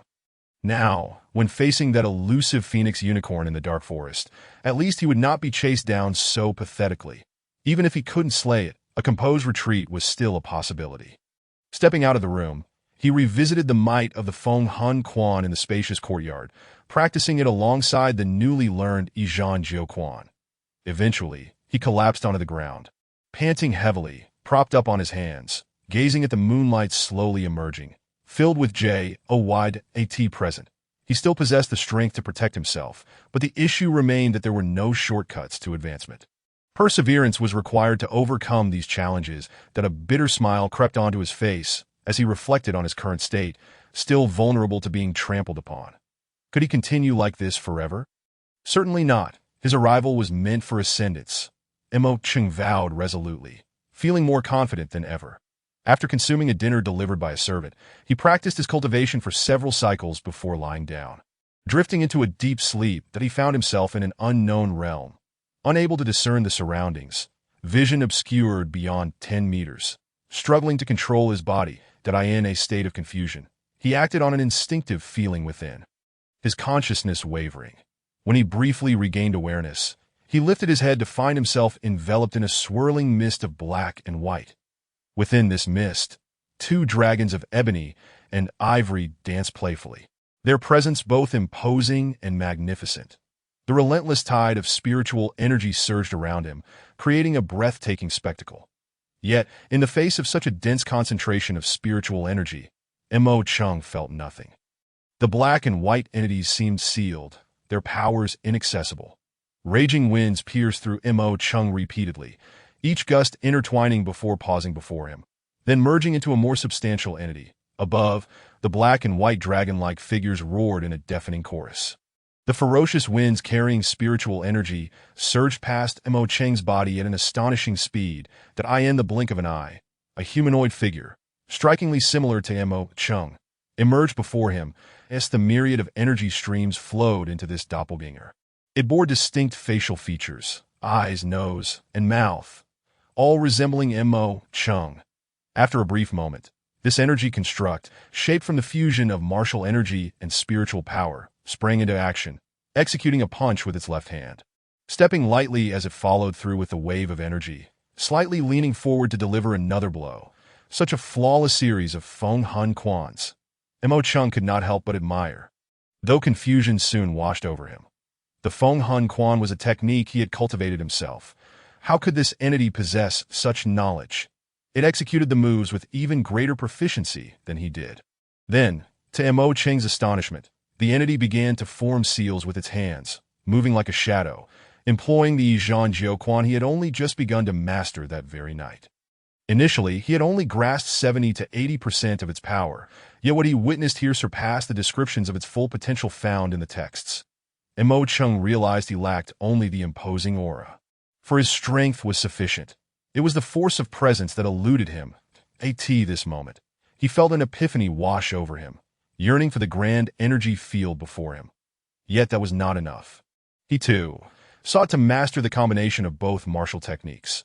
The dazzling light radiating from the convergence of these powers almost blinded him, and the fierce winds filled his ears. The chaotic movements captivated Mo Cheng's attention, and he widened his eyes, afraid of missing a single detail, utterly enthralled by the spectacle.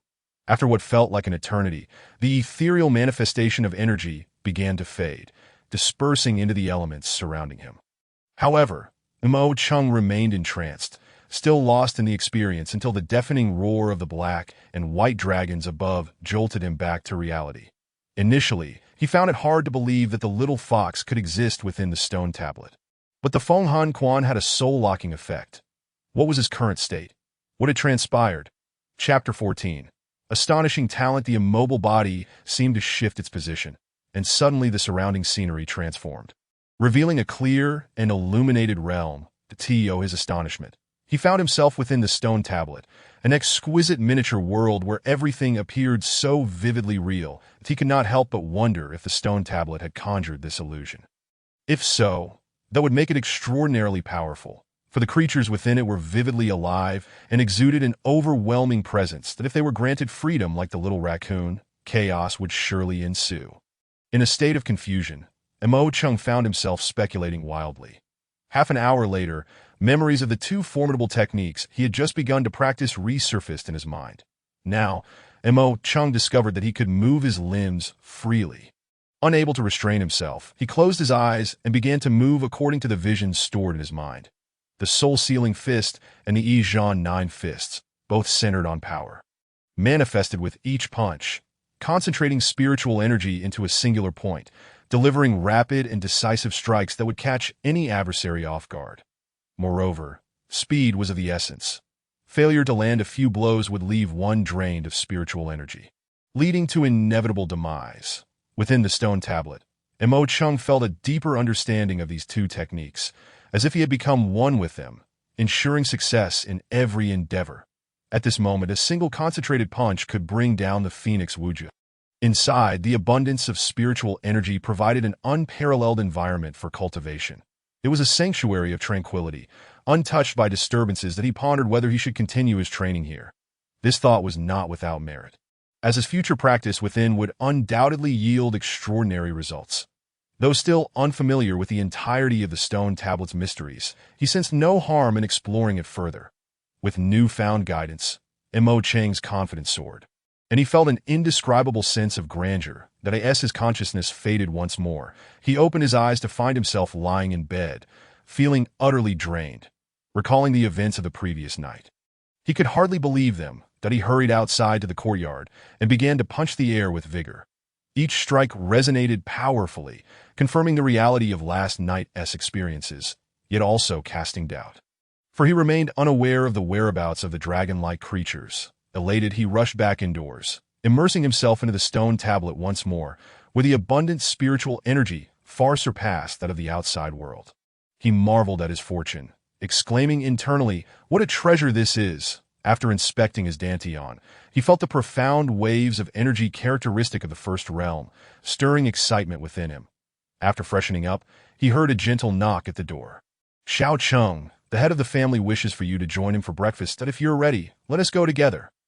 "All right, I'm coming," Mo Chung replied cheerfully. Upon opening the door, he saw an elder whom he recognized as a trusted aide of his father, referred to as Tsang Lao. Song Lao spoke plainly, his strength immeasurable, devoted to providing counsel for Mo Ingluo with unwavering loyalty. But as they walked, Song Lao inadvertently caught sight of the remnants of Mo Cheng's earlier training.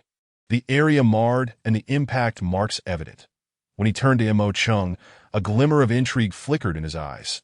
Now at the peak of the First Realm, Mo Cheng was on the verge of a breakthrough with just the right opportunity. Walking ahead of Song Lao, a sudden realization struck him. As a mere First Realm warrior, would Song Lao, with his unfathomable strength, uncover his secret? Turning to face Song Lao, he noticed a slight change in the elder's expression. It seemed that possessing the rejuvenating spirit stone could not shield him from the scrutiny of all warriors. Finding himself exposed was disheartening. The last vestige of his secrets had been laid bare, leaving him feeling vulnerable.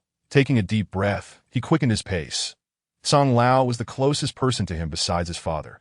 There should be no secrets between them. Acknowledging the advantages of honesty, he wondered if Song Lao might offer him a reward for his transparency. Moments later, the two arrived at Mo Ingluo's residence, where they found his father looking considerably revitalized, his complexion rosy and his spirit buoyant. Mo Cheng felt a surge of happiness upon seeing this. The sumptuous breakfast left him wanting more. The days spent in the forest had dulled his appetite for picky eating, and now he relished every bite, considering all food to be a delicacy. After leaving the dining hall and following his father into the study, Song Lao trailed behind. This was Mo Cheng's first time entering his father's study, which was filled with the aroma of books that a glance around revealed volumes detailing the wonders of the world and insights from renowned warriors, each possessing great value, igniting a yearning in Mo Cheng to delve deeper. Seated in a position of authority, Mo Ingluo addressed him. Chenger, I heard from the servants that there was quite a commotion in your quarters last night, that I trust you are diligently practicing the Yijian 9 fists I provided. Remember, talent is vital, but it cannot be rushed that do not expect to succeed overnight. Understand? Mo Cheng was deeply touched by his father's kind guidance, responding with a nod, while Song Lao behind him displayed a hint of admiration. In 8 days, the family competition will occur within the city. Our Mo family will hold its clan competition in 5 days, selecting participants for the grand event that I encourage you to observe. It will be beneficial for you. Mo Ingluo advised, portraying the image of a responsible father. Mo Cheng nodded in agreement, eager to heed his father's words. Make it a point to visit me every 3 days, and I will share insights about your cultivation journey. Remember, do not seek shortcuts, and do not falter due to ignorance, he continued. Now, you may return. I have matters to attend to. After nodding, Mo Cheng exited the study and strolled back to his room. Meanwhile, in Mo Ingluo's study, after Mo Cheng had left, Song Lao turned to face Mo Ingluo and remarked, Head of the family, Xiao Cheng possesses exceptional talent. He is destined for greatness. Mo Ingluo, intrigued, inquired, What do you mean by that? Chapter 15, Is he insane? May I ask, is the second-tier technique, Yijian 9 fists, the one you gifted Xiao Cheng yesterday? Song Lao's tone carried a hint of anticipation and subtle probing. Unfamiliar with Song Lao's intent, Mo Ingluo replied, Yes, I gave it to him yesterday afternoon. Why, has Chenger done something wrong? Ah, the head of the family has finally found some relief, Song Lao chuckled, leaving Mo Ingluo even more perplexed. Song Lao, please do not jest with me. What is truly happening? Song Lao chuckled softly before explaining, Just now, I left Xiao Cheng's room and noticed numerous shattered marks on the martial stone and the surrounding walls. I am aware of the techniques in our household, and while the Yijian 9 fists may be of lower rank, its power is undeniable. The damage must have been caused by this technique. What? Mo Ingluo exclaimed in disbelief. Are you saying Xiao Cheng has already mastered the Yijian 9 fists? Not just mastered, but he has achieved great success. Song Lao replied with a smile that Mo Ingluo's complexion flushed with excitement. He trusted Song Lao implicitly, knowing he would not jest about such matters. He then burst into hearty laughter. Indeed, my son is extraordinary. This level of comprehension is a first in my experience. Sure, seems intent on surpassing his peers. We shall see if he can outshine the others. His final words were said with a hint of skepticism, but Song Lao's next remarks were invigorating. It is merely a matter of time. As he walked along the path, gazing at the sky with hands on his hips, Mo Cheng pondered the upcoming family competition in 8 days and the Mo family competition in 5 days. Should he participate? Perhaps this was an opportunity to assert that he, Mo Cheng, was not to be trifled with. Shaking his head, he continued to contemplate whether he could break through to the second realm during this time. Those in the second realm within the family were already quite formidable, and the difference in power was significant. Remaining in the first realm was hardly sufficient. With a resigned shake of his head, he acknowledged that this matter would rely on luck. That as he gazed up at the sky, he noticed two figures moving swiftly. Startling him, he rubbed his eyes and looked again. And indeed, he saw two indistinct figures hovering in midair. By the heavens, according to the little raccoon, those who can traverse the skies are at least formidable warriors. To witness such a scene is astounding. He halted in his tracks, staring at the two powerful beings above.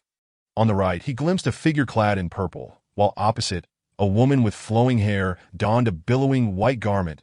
That Mo-chung felt as though he were in the presence of a celestial being.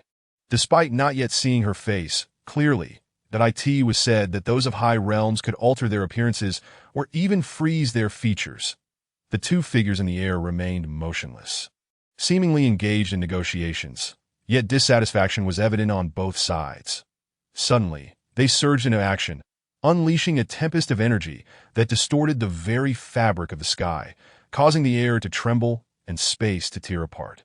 Forming a colossal whirlwind that vanished without a trace, that Mo-chung observed intently as one of the swirling winds descended into the city, promising chaos and destruction.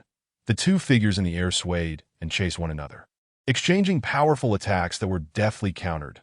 Leaving the outcome of their clash uncertain, Mo-chung could only hope that this battle would continue, for he was utterly captivated, a smile playing on his lips as he watched with the detached fascination of an observer. Yet internally, he remained astounded, realizing that the techniques they wielded could obliterate the entire city of Qiyuan in an instant.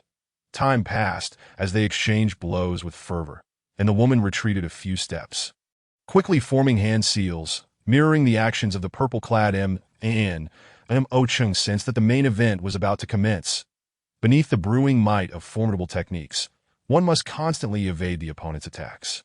In the air, the body shifts unpredictably, causing Mo-chung's neck to twist in several directions. At this moment, both adversaries come to a standstill and strike with the swiftness of lightning. The air around them roils violently, exuding an intimidating presence. The earth-shattering clash reverberates in Mo-chung's ears, accompanied by a faint tremor.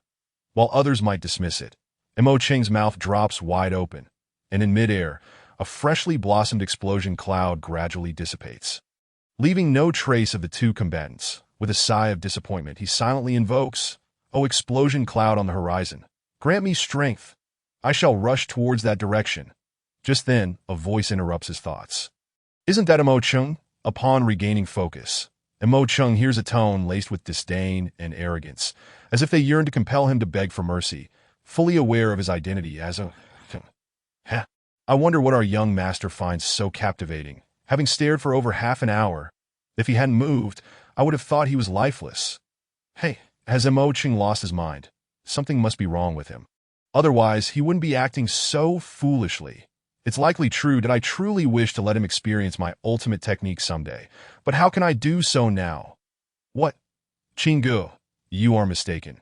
Even in his current state, Mo-chung, you still cannot afford to be careless. That I've been wondering where he has been these past few days, returning in such tattered clothes.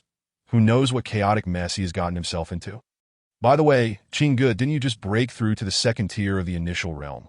Why not give it a try and see its power? TCH, wasn't that what I just said? What?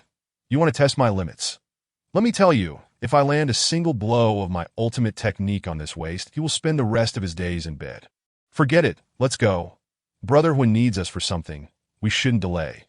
The group straightens their expressions, disregarding Mo-chung, preparing to walk past him. However, before they can take more than a few steps, Mo-chung, who had been silent, suddenly speaks up. What are you all planning to do? Is it permissible for me to leave? His calm tone, devoid of any emotional fluctuation, halts their steps, sending a shiver through their hearts. One individual abruptly turns around, eager to ascertain who had spoken, only to find no one else around. Looking back at Mo-chung, their eyes shine with intrigue as they inquire, "Are you addressing us?" Chapter 16. Beat him until he can't find his teeth. Is there a dog here? Mo-chung's tone shifts abruptly as he turns around, mockingly fixing his gaze on the one in front, slightly lifting his head. A clear provocation from him. The handsome youth standing behind narrows his eyes, disdainfully retorting, "Liuji, just break his legs. Don't go too far, we cannot afford to be late for brotherhood's matter. Hurry up." "All right," the man opposite Mo Cheng nods eagerly, rubbing his palms together, casting a cold glance at Mo Cheng. He then lunges forward, fists clenched, ready to strike as soon as he closes the distance. The air around them grows tense, akin to a wave crashing against the shore, a momentum that sends a shiver through the onlookers. Their expressions shifting with concern. Liuji is being too reckless. If he lands a hit, with Mo Cheng's fragile frame, he might not survive or at least be severely injured. No worries, he had it coming for his incessant chatter. A lesson is well-deserved that he ought to be more mindful of his words in the future. Yet, something feels off. Look at Mo Cheng, standing motionless, when suddenly a horrific scream pierces the air. "Da-da! Humph! How dare you disrespect us? This is what you deserve." The onlookers glance up, casually surveying the battlefield for Mo Cheng's fallen form, only to find him standing unscathed, maintaining his original posture as if he had not moved an inch. Their eyes widen in disbelief as they catch sight of Liuji, who lies groaning on the ground. They exchange puzzled glances. "What just happened? It seems you, as a subordinate, still do not understand your place. I, as the young master, am merely offering you some guidance for your own good. Next time you speak so insolently, I will render you incapable." Mo Cheng's seemingly unremarkable words resonate with the crowd, morphing into mockery and scorn. Their expressions shift dramatically as they encircle him. Liuji, too, rises to join his master, lamenting, "Young master, it appears Mo Cheng is a martial artist." "What?" the group exclaims in unison, their gazes shifting from Liuji to Mo Cheng, who now wears a slight smile. "So, Mo Cheng, weren't you supposed to focus on the scholarly arts? Who taught you the ways of martial arts? Don't think a mere martial artist can stir up any significant waves. Liuji has only just broken through. Are you feeling particularly pleased with yourself? If so, allow me to extinguish your arrogance, for my people are not to be trifled with. Indeed, Yin Sheng, beat him until he can't find his teeth." Another voice chimes in eagerly. This moment. The one who had chastised Mo Cheng is also a junior member of the Mo family, named Mo Yun Sheng, 15 years old, who has recently broken through to the second tier of the initial realm. Despite his mediocre talent, he is well-liked and shares a close friendship with Mo Hua, the most talented member of the Mo family. This connection endears him to many followers, and he is quite protective of his subordinates. With Liuji injured, he feels an obligation to retaliate. The crowd murmurs. A cold glint flashes in Mo Yun Cheng's eyes.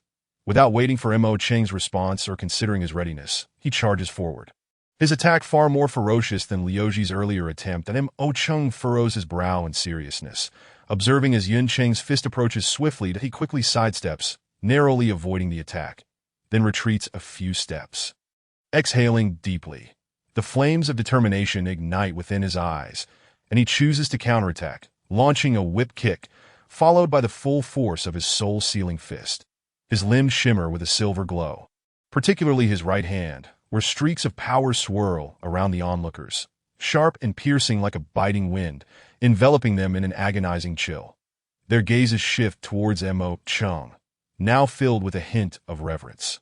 The pressure emanating from him suggests he wields at least a third-tier technique. According to family regulations, those capable of such techniques are typically nurtured as key talents, leading them to wonder how someone with Mo Cheng's current strength in the initial realm would be favored by the family. They suspect that Mo Cheng's father, the family head, has unfairly bestowed advanced techniques upon him, causing their gazes to grow increasingly frigid, tinged with malice. In the arena, Mo Cheng's peak soul-sealing fist collides with the overconfident Mo Yun Sheng. A sudden tumult within Yun Cheng's body informs him that he has underestimated his opponent, but he feels a growing ache in his arms, and the rapidly depleting spiritual energy within him causes beads of cold sweat to form on his forehead. Ultimately, he cannot withstand it, staggering backward and crashing against the wall, blood trickling from the corner of his mouth. This scene terrifies everyone, as they had expected Mo Cheng's techniques to be formidable, but within the bounds of reason. They fully believed Mo Yun Sheng would emerge victorious, yet the reality exceeds their expectations. Watching Mo Yun Sheng gasp for breath, their hearts race, pondering how they would fare if faced with Mo Cheng's blow. No one dares meet Mo Cheng's gaze. What audacity! To strike so mercilessly against a peer. A deep voice resonates as a middle-aged man steps out from the shadows, his face stern as he gazes at Mo Yun-chung with concern. You lot, swiftly take Yun-chung back to his quarters and tend to his injuries. Yes. As the group carries Mo Yun-chung away, the middle-aged man suddenly shifts his attention to Mo Chung, stating, Mo Chung, you showed no mercy to your peers. Had Yun-chung not just broken through to the second tier, his life would have been in jeopardy. This child is ruthless and ought to be taught a lesson. You lot, bring him to my residence. Furious, Mo Chung retorts, feeling the blame unjustly placed upon him. Did you witness what transpired? Chapter 17. I'm also a martial artist. I certainly did. I am fully aware of your actions. As more bystanders gather, his voice rises, ensuring everyone hears. Since you claim to have witnessed everything, did you also see or hear the humiliation I endured at their hands? Why did you not intervene? I could hardly endure their insults, and in a fair duel, injuries are inevitable. How can you place the blame on me? Mo Cheng's aggressive tone momentarily silences the middle-aged man, who, after a brief pause, waves his hand dismissively, declaring, stop wasting your breath. Take him away, that I will deal with him thoroughly today. The underlying sentiment in his words is evident. He seeks to avenge Mo Yun-cheng's humiliation, just as the others reach for Mo Chung. A voice rings out from the distance. Who dares to touch Mo Chung? The sound reverberated like thunder, deafening and imposing, emerging alongside the presence of an elder that Mo Cheng's eyes sparkled upon seeing him. Mo Yun-chung was carried back to his abode, which, despite lacking the grandeur of a family head's residence, appeared lavish yet decadent. As he entered the main chamber, he was carefully assisted to lie down on the bed. Suddenly, blood surged within him, and he expelled a mist of crimson, staining the carpet beneath him, an exceedingly jarring sight that a few attendants, anxious and at a loss, observed as Mo Yun-chung assumed a cross-legged position, channeling his spiritual energy to mend his wounds. Only then did they collectively exhale a sigh of relief that a couple of individuals remained by his side, and after a considerable time, when Mo Yun-chung finally opened his eyes, their hearts brimmed with joy as they encircled him. One person inquired, Brother Yun-chung, are you all right? Seemingly oblivious to the question, Mo Yun-chung incessantly shouted, Mo Chung, I will have your body torn to shreds. Beg for mercy. Ah, Mo Chung, I desire your death. The others could comprehend the tumultuous emotions swirling within Mo Yun-chung at that moment, exchanging glances and sighing. After a moment, one asked, Brother Yun-chung, why didn't you employ the powerful technique you spoke of? The desperate seal? Upon hearing this, the others gazed at Mo Yun-chung with curiosity, awaiting a response, yet were met with disappointment that Mo Yun-chung, having taken some coins from home meant for himself, he yearned to take a stroll outside. Upon reaching the entrance, he noticed a young girl who had just arrived as well. Upon recognizing her as Mo Ching, he gently smiled and asked, Mo Ching, are you heading out too? Yes, she replied. Are you going outside? Brother Mo Chung, with a nonchalant smile, Mo Chung observed the girl before him, and a fleeting image danced in his mind. Long flowing hair, a slender waist, and delicate legs, all adorned with a sweet smile directed at him. Yet this girl was intertwined with enmity. One sought revenge for Mo Chung, while the other merely desired a flower. This girl, Mo Ching, was also 14 years old, just like Mo Chung, perhaps due to her family lineage or an inherent disposition. She harbored a rather disdainful view of the world. Though she possessed a fair appearance, in her heart, she believed Yu to be the epitome of beauty. Even if Mo Ching surpassed Yu in looks, she still felt inferior, currently feeling helpless. How could Mo Ching grant her any kindness, unless there were unspeakable matters requiring Mo Ching's assistance? Well, I've been feeling a bit fatigued lately, and thought I'd take a walk. Would you like to join me? Mo Ching smiled gracefully, displaying a semblance of charm that in the Mo family, suitors were certainly not in short supply. However, rumors had spread that Mo Ching had already declared her affection for someone, leaving many to speculate about the identity of this mysterious admirer. When questioned, Mo Ching would only stammer, further fueling the gossip, as it appeared she was attempting to deter unwanted attention, thus attracting even more suitors eager to win her favor. As Mo Chung and Mo Ching walked side by side, her expression remained inscrutable to him. That moment, Mo Ching wore a look of disdain, her heart unwilling, subtly pouting.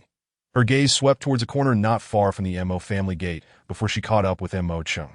Chapter 19. The Heartless One. The two exited the Mo residence, and from the very corner Mo Ching had been observing, emerged two figures. One was clearly Mo Li Sun, the third elder of the Mo family, accompanied by a subordinate from the family, who stood respectfully to the side, obedient to his commands. Mo Li Sun fixed his gaze on the entrance, and upon seeing Mo Chung and Mo Ching leave, spoke with a voice laced with anger. "All right, you may proceed. Remember, eliminate the roots, but do not alarm the snake in the grass." "Understood." The subordinate, fully grasping Mo Li Sun's intent, bore a sinister expression that paled in comparison to Mo Li Sun's hidden fury. His face contorted with malice as he watched the direction in which Mo Chung had departed, filled with a burning desire for revenge. Wait, there were no loose ends from that night, were there? Did he leave the city? Mo Li Sun called out to the subordinate, his tone betraying a hint of anxiety. Understanding the gravity of the matter from Mo Li Sun's furrowed brows, the subordinate quickly replied, "Rest assured, Third Master, that individual is quite formidable, that he left the city the very next day." Upon hearing this, Mo Li Sun exhaled deeply, his brows relaxing as he softly remarked, "Excellent. Ensure this matter is handled with utmost care." "Understood? Yes, Third Master." The subordinate bowed deeply, his demeanor overly reverential, akin to one before a biological father. Mo Li Sun, accustomed to such displays, waved his hand and proceeded towards his estate, while the subordinate straightened up only after Mo Li Sun had distanced himself, casting a venomous look towards the direction Mo Chung had taken before departing. Ahead, Mo Chung wandered into a bustling alleyway filled with an array of vibrant goods, always teeming with novelty, slowing his pace. He glanced around, though this outing was not driven by a desire to purchase anything specific. He merely sought to clear his mind, noticing Mo Ching trailing behind without engaging with the stalls. He felt a twinge of suspicion, but chose not to dwell on it. As he strolled past numerous stands, he remained oblivious to the disdainful glances Mo Ching cast towards him, her interest in the merchandise completely absent. Given their prior discord, he cared little for her feelings. After meandering through the market without finding anything of particular interest, Mo Chung became acutely aware of the brazen glances cast upon Mo Ching by the young men around them. Inciting her ire, she tugged at his sleeve, seemingly to assert, "I am not available." Attempting to free himself from her grasp, he found her hold surprisingly firm, creating the impression to outsiders that they were quite affectionate. Feeling awkward, Mo Chung forced a smile and quickened his pace. But as he turned to look ahead, a sudden thunderous roar pierced the air, causing his head to throb with pain. Struggling to break free from Mo Ching, he cradled his head, groaning softly in discomfort. Confused by the suddenness of it all, he contemplated returning home to rest. Yet the noise continued, rumbling like thunder, compelling him to move forward. Gradually, the cacophony softened, replaced by a gentle breeze, hinting that something within might be drawing him closer, suggesting that resistance could lead to dire consequences. Deciding to venture further inside, Mo Ching hesitated, wanting to speak, but ultimately following him in silence. At that moment, a group of individuals suddenly emerged, their faces wearing smiles. One, with a hand resting on his chin, leered at Mo Ching, his eyes glinting with predatory desire. Turning to Mo Chung, he asked, "Friend, is this lady your girlfriend?" With a polite smile, Mo Ching shook his head. "Did I in that case? Would you mind stepping aside? I would like to get to know this beautiful lady." As he spoke, he leered at Mo Ching, his intentions unmistakable. The young man, anticipating that Mo Chung would object, was taken aback when Mo Chung replied with unexpected acquiescence, "Sure." He then sidestepped the group and made his way toward a dimly lit area. "You," Mo Ching seethed, pointing an accusatory finger, but Mo Chung continued onward without a backward glance, prompting her to stomp her foot in frustration. Despite her disdain for Mo Chung, a woman out and about, subjected to harassment while the man beside her turned a blind eye, would leave anyone feeling wronged. After all, Mo Ching had been accustomed to the adoration of suitors and the pampering of her family's followers, living a life akin to that of a princess. Now, as she glared at Mo Chung, her eyes began to glisten with unshed tears. Among the group, there were no shortage of martial artists, and the lead youth, who had been scrutinizing Mo Ching, was already at the second realm of initiation.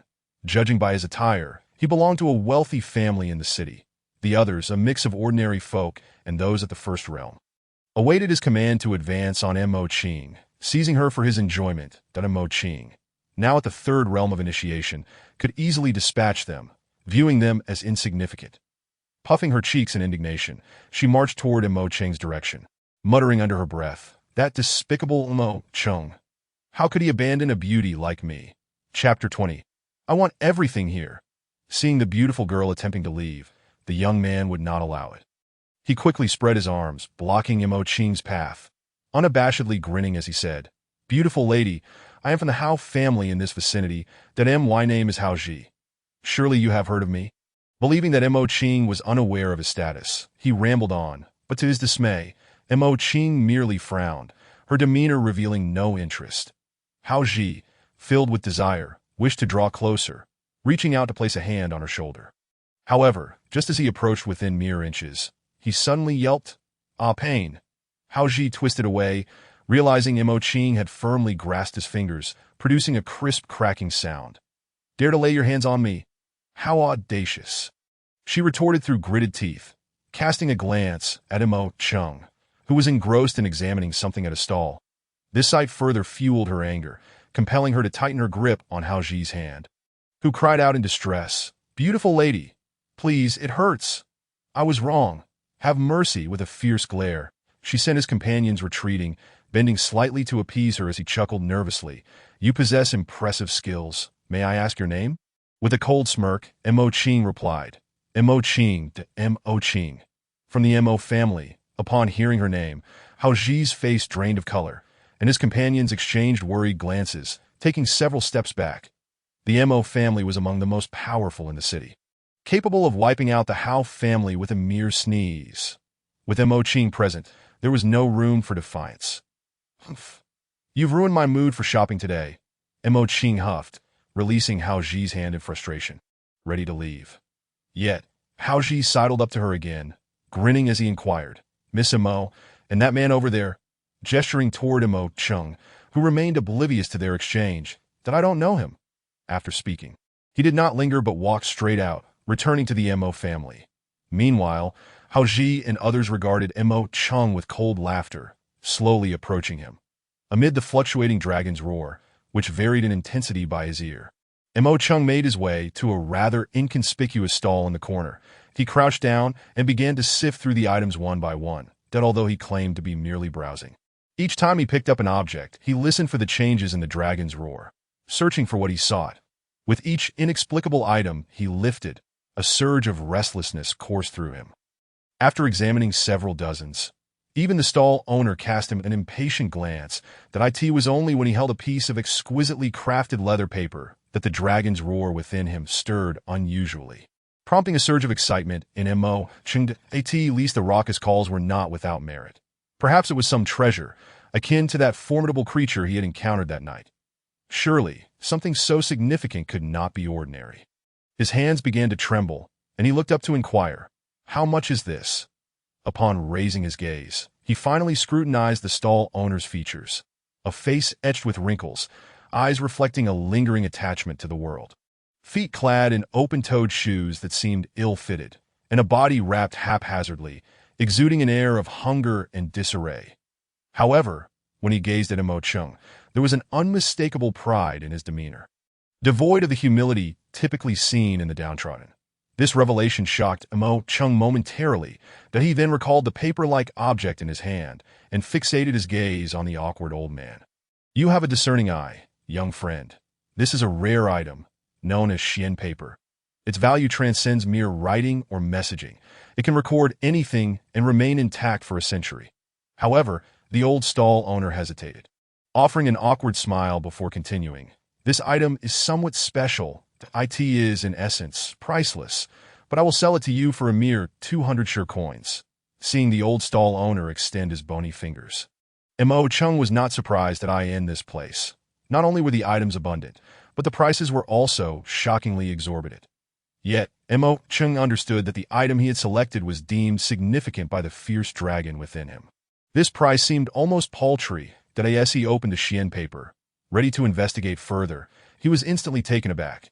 The paper was blank, devoid of any writing or illustrations. Frowning, he exclaimed, "How can this Xian paper, which records nothing, be worth 200 sure coins?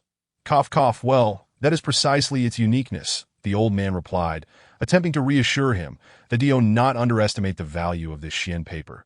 It cannot be burned or torn. In the future, using it to document powerful techniques will prove invaluable.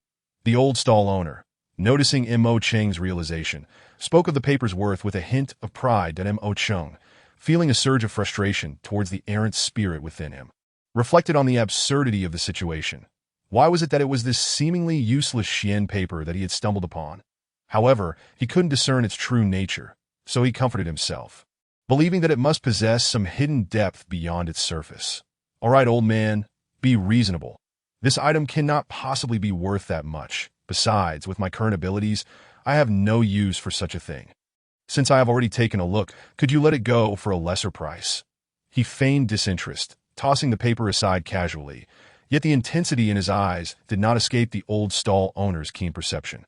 Waving his hand dismissively, the stall owner replied nonchalantly, "Today, we are fated to meet, so I will make an exception and sell it to you for 500 sure coins from this entire stall. You may take whatever you desire. Can I take everything?" Mo Cheng chuckled. The old stall owner, however, merely smiled without answering, closing his eyes in an air of detachment. Then Mo Cheng, amused, was about to place the Xian paper into his bag when a sudden voice rang out beside him. "Don't move. Put that down. I want everything here." Chapter 21. Can you give me some face? Mo Cheng initially placed the Xian paper into his bag before turning to discover it was the same group who had previously harassed Mo Cheng. With Mo Cheng nowhere in sight, it seemed trouble was once again brewing for him. Possessing the returning spirit round stone, Haoji could sense nothing extraordinary about Mo Cheng. He believed him to be merely an ordinary person of lesser status. Convinced by Mo Cheng's earlier statement that he did not recognize him, his expression grew increasingly fierce as he slowly approached. For them, tormenting an ordinary person posed no burden, akin to how the Mo family dealt with the Hao family. With a wave of his hand, his followers quickly surrounded Mo Cheng, all wearing sinister grins, eager to engage. "Do you not know who I am?" Mo Cheng chuckled softly, still managing to smile, which only incited the fury of the crowd. Yet they retorted, "Humph. Does the Hao family need to concern itself with who you are? Oh, is that so? Then allow me to show you who I am." With that, he moved swiftly, darting into the encirclement before anyone could react. Mo Cheng's figure became a blur, moving with the swiftness of an arrow released from its bow, appearing and disappearing among them. With each pass, cries of pain echoed, creating a scene of tragic valor. "You little brat, if you have any guts, don't dodge. Stand there and fight me. I will make you pick your teeth off the ground." Haoji fumed, pacing in frustration. It was not that Mo Cheng was exceptionally powerful. Rather, he had the advantage of numbers, making it difficult for him to maneuver to Mo Cheng. On the other hand, struck anyone he encountered without concern for collateral damage that as expected. All of Haoji's followers absorbed the full brunt of Mo Cheng's attacks, emerging bruised and battered. Hearing Haoji's voice, brimming with rage, Mo Cheng merely smiled with indifference, coming to a halt a short distance away. "That I am not dodging. I am attacking you. Did you not see? I have not restricted you from standing here to take my blows. You could easily use your own skills to avoid them. Did you not say you did not know who I was? I am currently informing you." Without further ado, he pivoted and charged at the nearest person, delivering a crushing blow to the abdomen with the second-tier technique, Yizhan Jiuquan. With his current base of strength, the adversary stood no chance. The person was sent hurtling backward, crashing against a pillar 10 steps away. Mo Cheng, endowed with the prowess of 5th-tier and 2nd-tier techniques, saw a substantial enhancement in his physical capabilities and agility. He exerted only a fraction of the 2nd-tier technique's power. If he had unleashed his full strength, none present would have survived to this point. Yet another henchman collapsed, gravely injured. Haoji felt as if his heart was bleeding. This was a valuable elite from his family. Losing one meant losing a measure of security. Yet this boy, who appeared several years younger than him, was so easily overpowering them. Even he would require considerable effort to defeat this guard, clearly indicating that the boy's strength surpassed his own. With a forced smile, Haoji inquired, "Then, may I ask who this esteemed young master is?" At this question, everyone present perked up their ears, eager to learn about the remarkable youth standing before them. Mo Cheng was quite famous in the city, But that was only among the more prominent figures and families. The individuals before him included desperate rogues and the downtrodden, none of whom recognized Mo Chung as the young master of the Mo family. Furthermore, Mo Chung was not known for his martial prowess, so even if they saw him, they would not make that connection. That my name is Mo Chung, he said, stroking his chin thoughtfully before adding with keen interest. But you may call me Chin Mo Chung. Chin Mo. This thought brought a smile to his face that as soon as he uttered his name, murmurs erupted among the crowd, voices overlapping in speculation that there a Chun family in our city. Given his attire and apparent strength, he must be from a prestigious family. However, it seems there is no Chin family in Chiyuan City. Indeed, what is going on here? Could he be from outside the city? Look, it seems he's mocking us. A keen observer noted the subtle, enigmatic smile on Mo Cheng's face and considered a possibility, but it was quickly dismissed by others. Nonsense. If he were from the Ming, L, or Mo families, why would he not reveal his name? That would be quite a boastful claim. Besides, I have never heard anyone mention this person's face. While the crowd speculated, Hao Ji's expression became all the more intriguing. Although he now knew the boy's name, he still lacked knowledge of which family he belonged to, dampening his vengeful spirit. Furrowing his brow in confusion, he looked up again, only to find that Mo Chung had vanished without a trace, leaving the stall stripped bare. This realization provided him a convenient excuse to save face as he erupted in anger. That little brat runs pretty fast. I haven't even had my turn yet. If I see you again, I will skin you alive. With a loud shout, he disregarded the peculiar glances from onlookers and helped his injured companions. Stumbling away, Mo Cheng's bag bulged, clearly filled with numerous items. Thankfully, he had not encountered any unscrupulous characters along the way. Otherwise, trouble would have ensued. Rather than returning to the Mo family, he booked a room at a tavern on the city's outskirts, planning to stay for 2 or 3 days before heading home to participate in the family's minor competition. The constant challenges he faced at home had begun to wear on him. Yet, Mo Chung was not seeking to escape. He aimed to swiftly cultivate his strength and eliminate the obstacles that hindered him. He recalled a girl who once told him, "In front of you, I will clear all obstacles. Behind you, I will shield you from all hidden blades." However, Mo Chung desired to undertake these burdens himself, especially for the girl he cared for most. That he did not wish for to bear the weight of his troubles. His goal was to protect her. Currently, he had only reached the second tier of foundational cultivation, while endowed with exceptional talent, had been at the same level when taken by the academy. That had been months, and he could only wonder how much she had progressed. Mo Chung could not bear to contemplate a scenario where would be unable to fend for herself. How could he protect her then? The dark blade pierced through Mo Chung, who stood protectively behind perhaps threatening to take her life as well. This was something Mo Chung would rather die than witness. Wait for me. One day, it shall be I standing before you, forever. I will grow wings behind me, shielding you from even the slightest harm. He silently vowed in his heart, as sincere as an oath. Yet at the cost of Mo Cheng's own life as a gamble. Drawing a deep breath, his gaze regained its vibrancy, and he continued walking along the bustling streets. All his belongings had been left in the tavern's guest room, and he no longer bore the awkwardness of a brash youth. That as he looked ahead, he noticed a few pairs of eyes fixed upon him. Approaching them, Mo Chung sensed no malicious intent, so he confidently moved forward. Indeed, as he passed by, one of them clapped him on the shoulder, blocking his path. Mo Chung frowned and looked up at the burly figure before him, a giant of a man. "Hey brother, we mean no harm. We just need to discuss something with your guild leader. Could you spare us a moment?" The man spoke, his deep voice resonating with a magnetic quality that was quite pleasant to the ears. Mo Chung, taken aback by the man's politeness, hesitated to refuse outright and inquired, "Who is your guild leader?" "Do you know me, brother? Let us step aside for a moment. It is quite crowded here," the man suggested, leading Mo Chung away from the throng. Intrigued, Mo Chung followed. He thought that if they intended him harm, they would not be so relaxed in their demeanor. He found himself liking the man's honest appearance. The man was accompanied by several others, who followed closely without a glance back, though the giant occasionally turned to smile at Mo Chung. They took a few turns and stopped in front of a modest eatery. Where they entered, Mo Chung scanned the surroundings. The ambience was far less luxurious than the tavern he had been staying at, yet it was bustling with patrons, as it was just past noon. The giant and his companions ascended to the second floor and knocked on a door, announcing, Guild leader, the person has arrived. After a moment of silence, a voice from within replied slowly, "All right, come in." The tone revealed a hint of excitement. And inexplicably, Mo Chung felt compelled to follow the giant who opened the door. Inside, he was greeted by a simple room furnished with a bed and chairs that a middle-aged man with a short beard exuded a welcoming aura.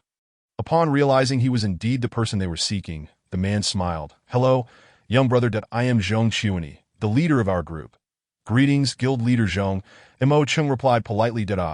"No need for formality. Just call me brother Zhong." Zhong Chuani said cheerfully. Mo Chung was taken aback. "Do you know me?"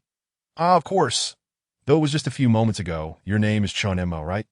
Zhong Chuani declared confidently, leaving Mo Chung stunned. After all, he had just been seen teaching a lesson to Hao Ji and his associates.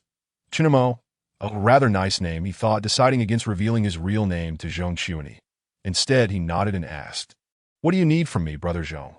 Hearing this, Zhong Chuani's expression turned serious. He gestured for Mo Chung to sit down across from him before explaining, "We brothers form a mercenary guild, established just a year ago.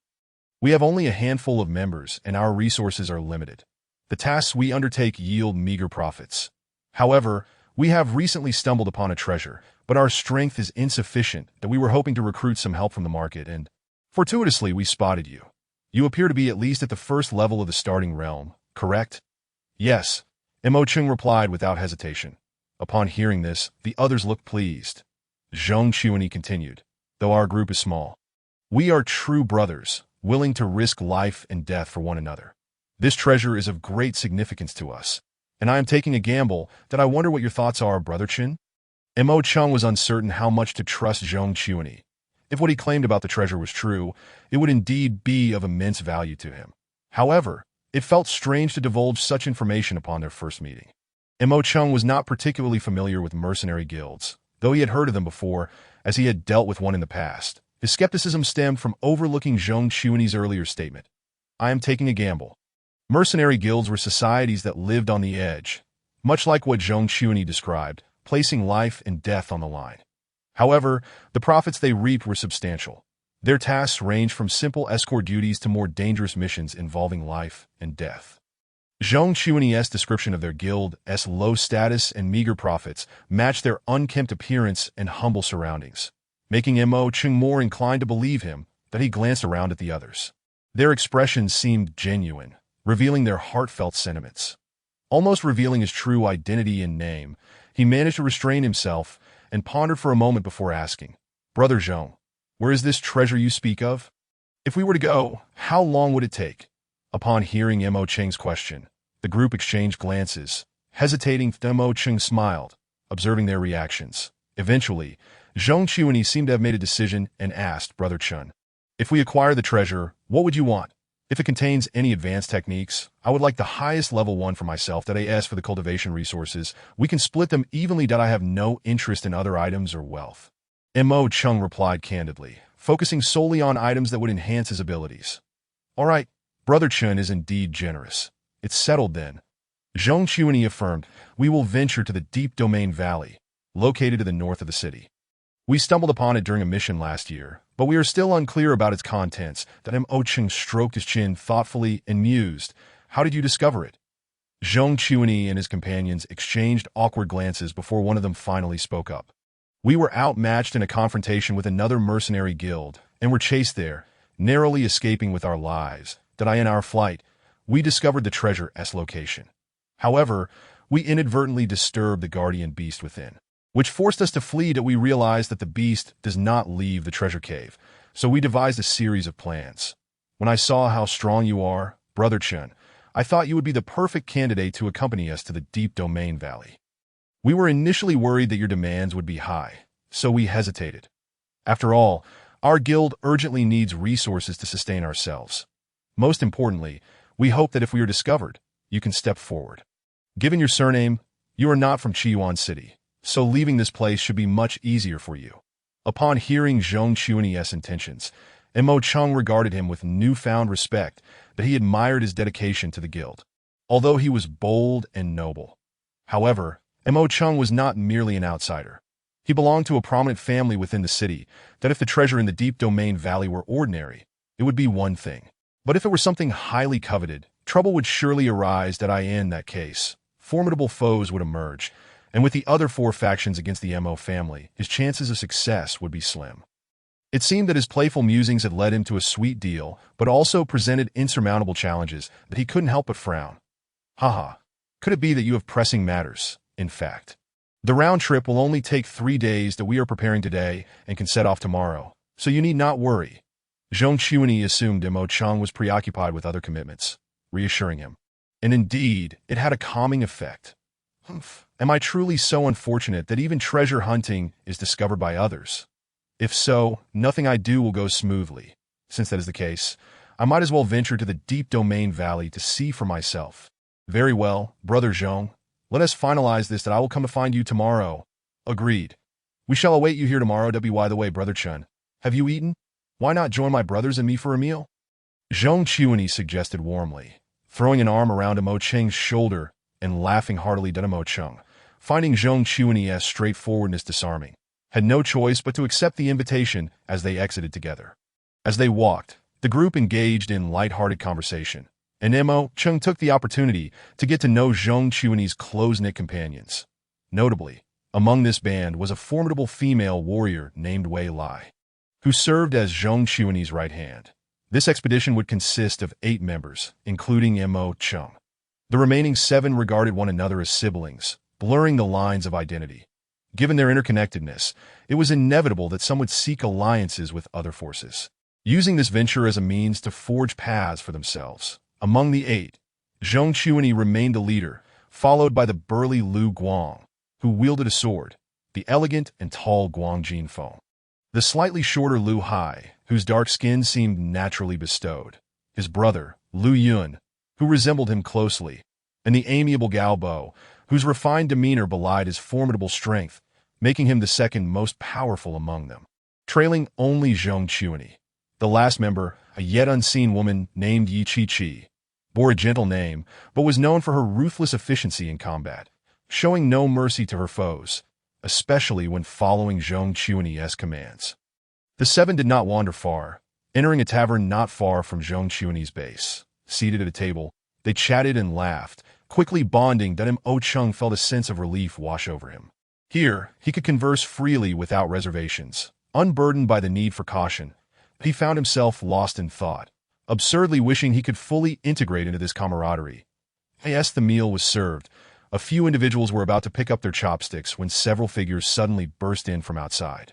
Their expressions were menacing. Dressed in the livery of household servants, they scanned the tables with bared teeth, exuding an air of intimidation.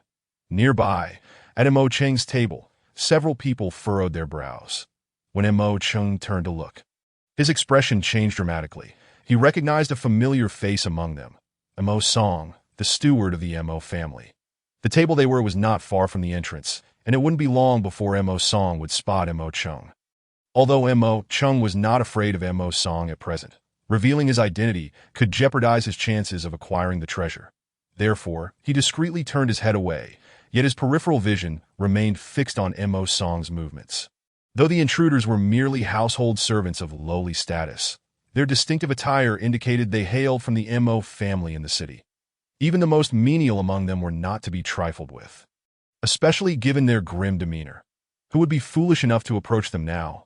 Thus, they all chose to remain silent, observing the purpose of their visit. Soon, Mo Song made his way around to the position where Mo Cheng was seated. As he slowly approached, Mo Cheng's heart raced, silently repeating to himself, "Do not see me. Do not recognize me." However, it seemed the heavens had other plans, as Mo Song's gaze shifted directly to him, a smirk forming at the corners of his mouth as he swiftly approached and declared loudly, "It's this brat. Seize him." A chill ran through Mo Cheng. Had he truly been discovered, it appeared that the treasure was now beyond his reach.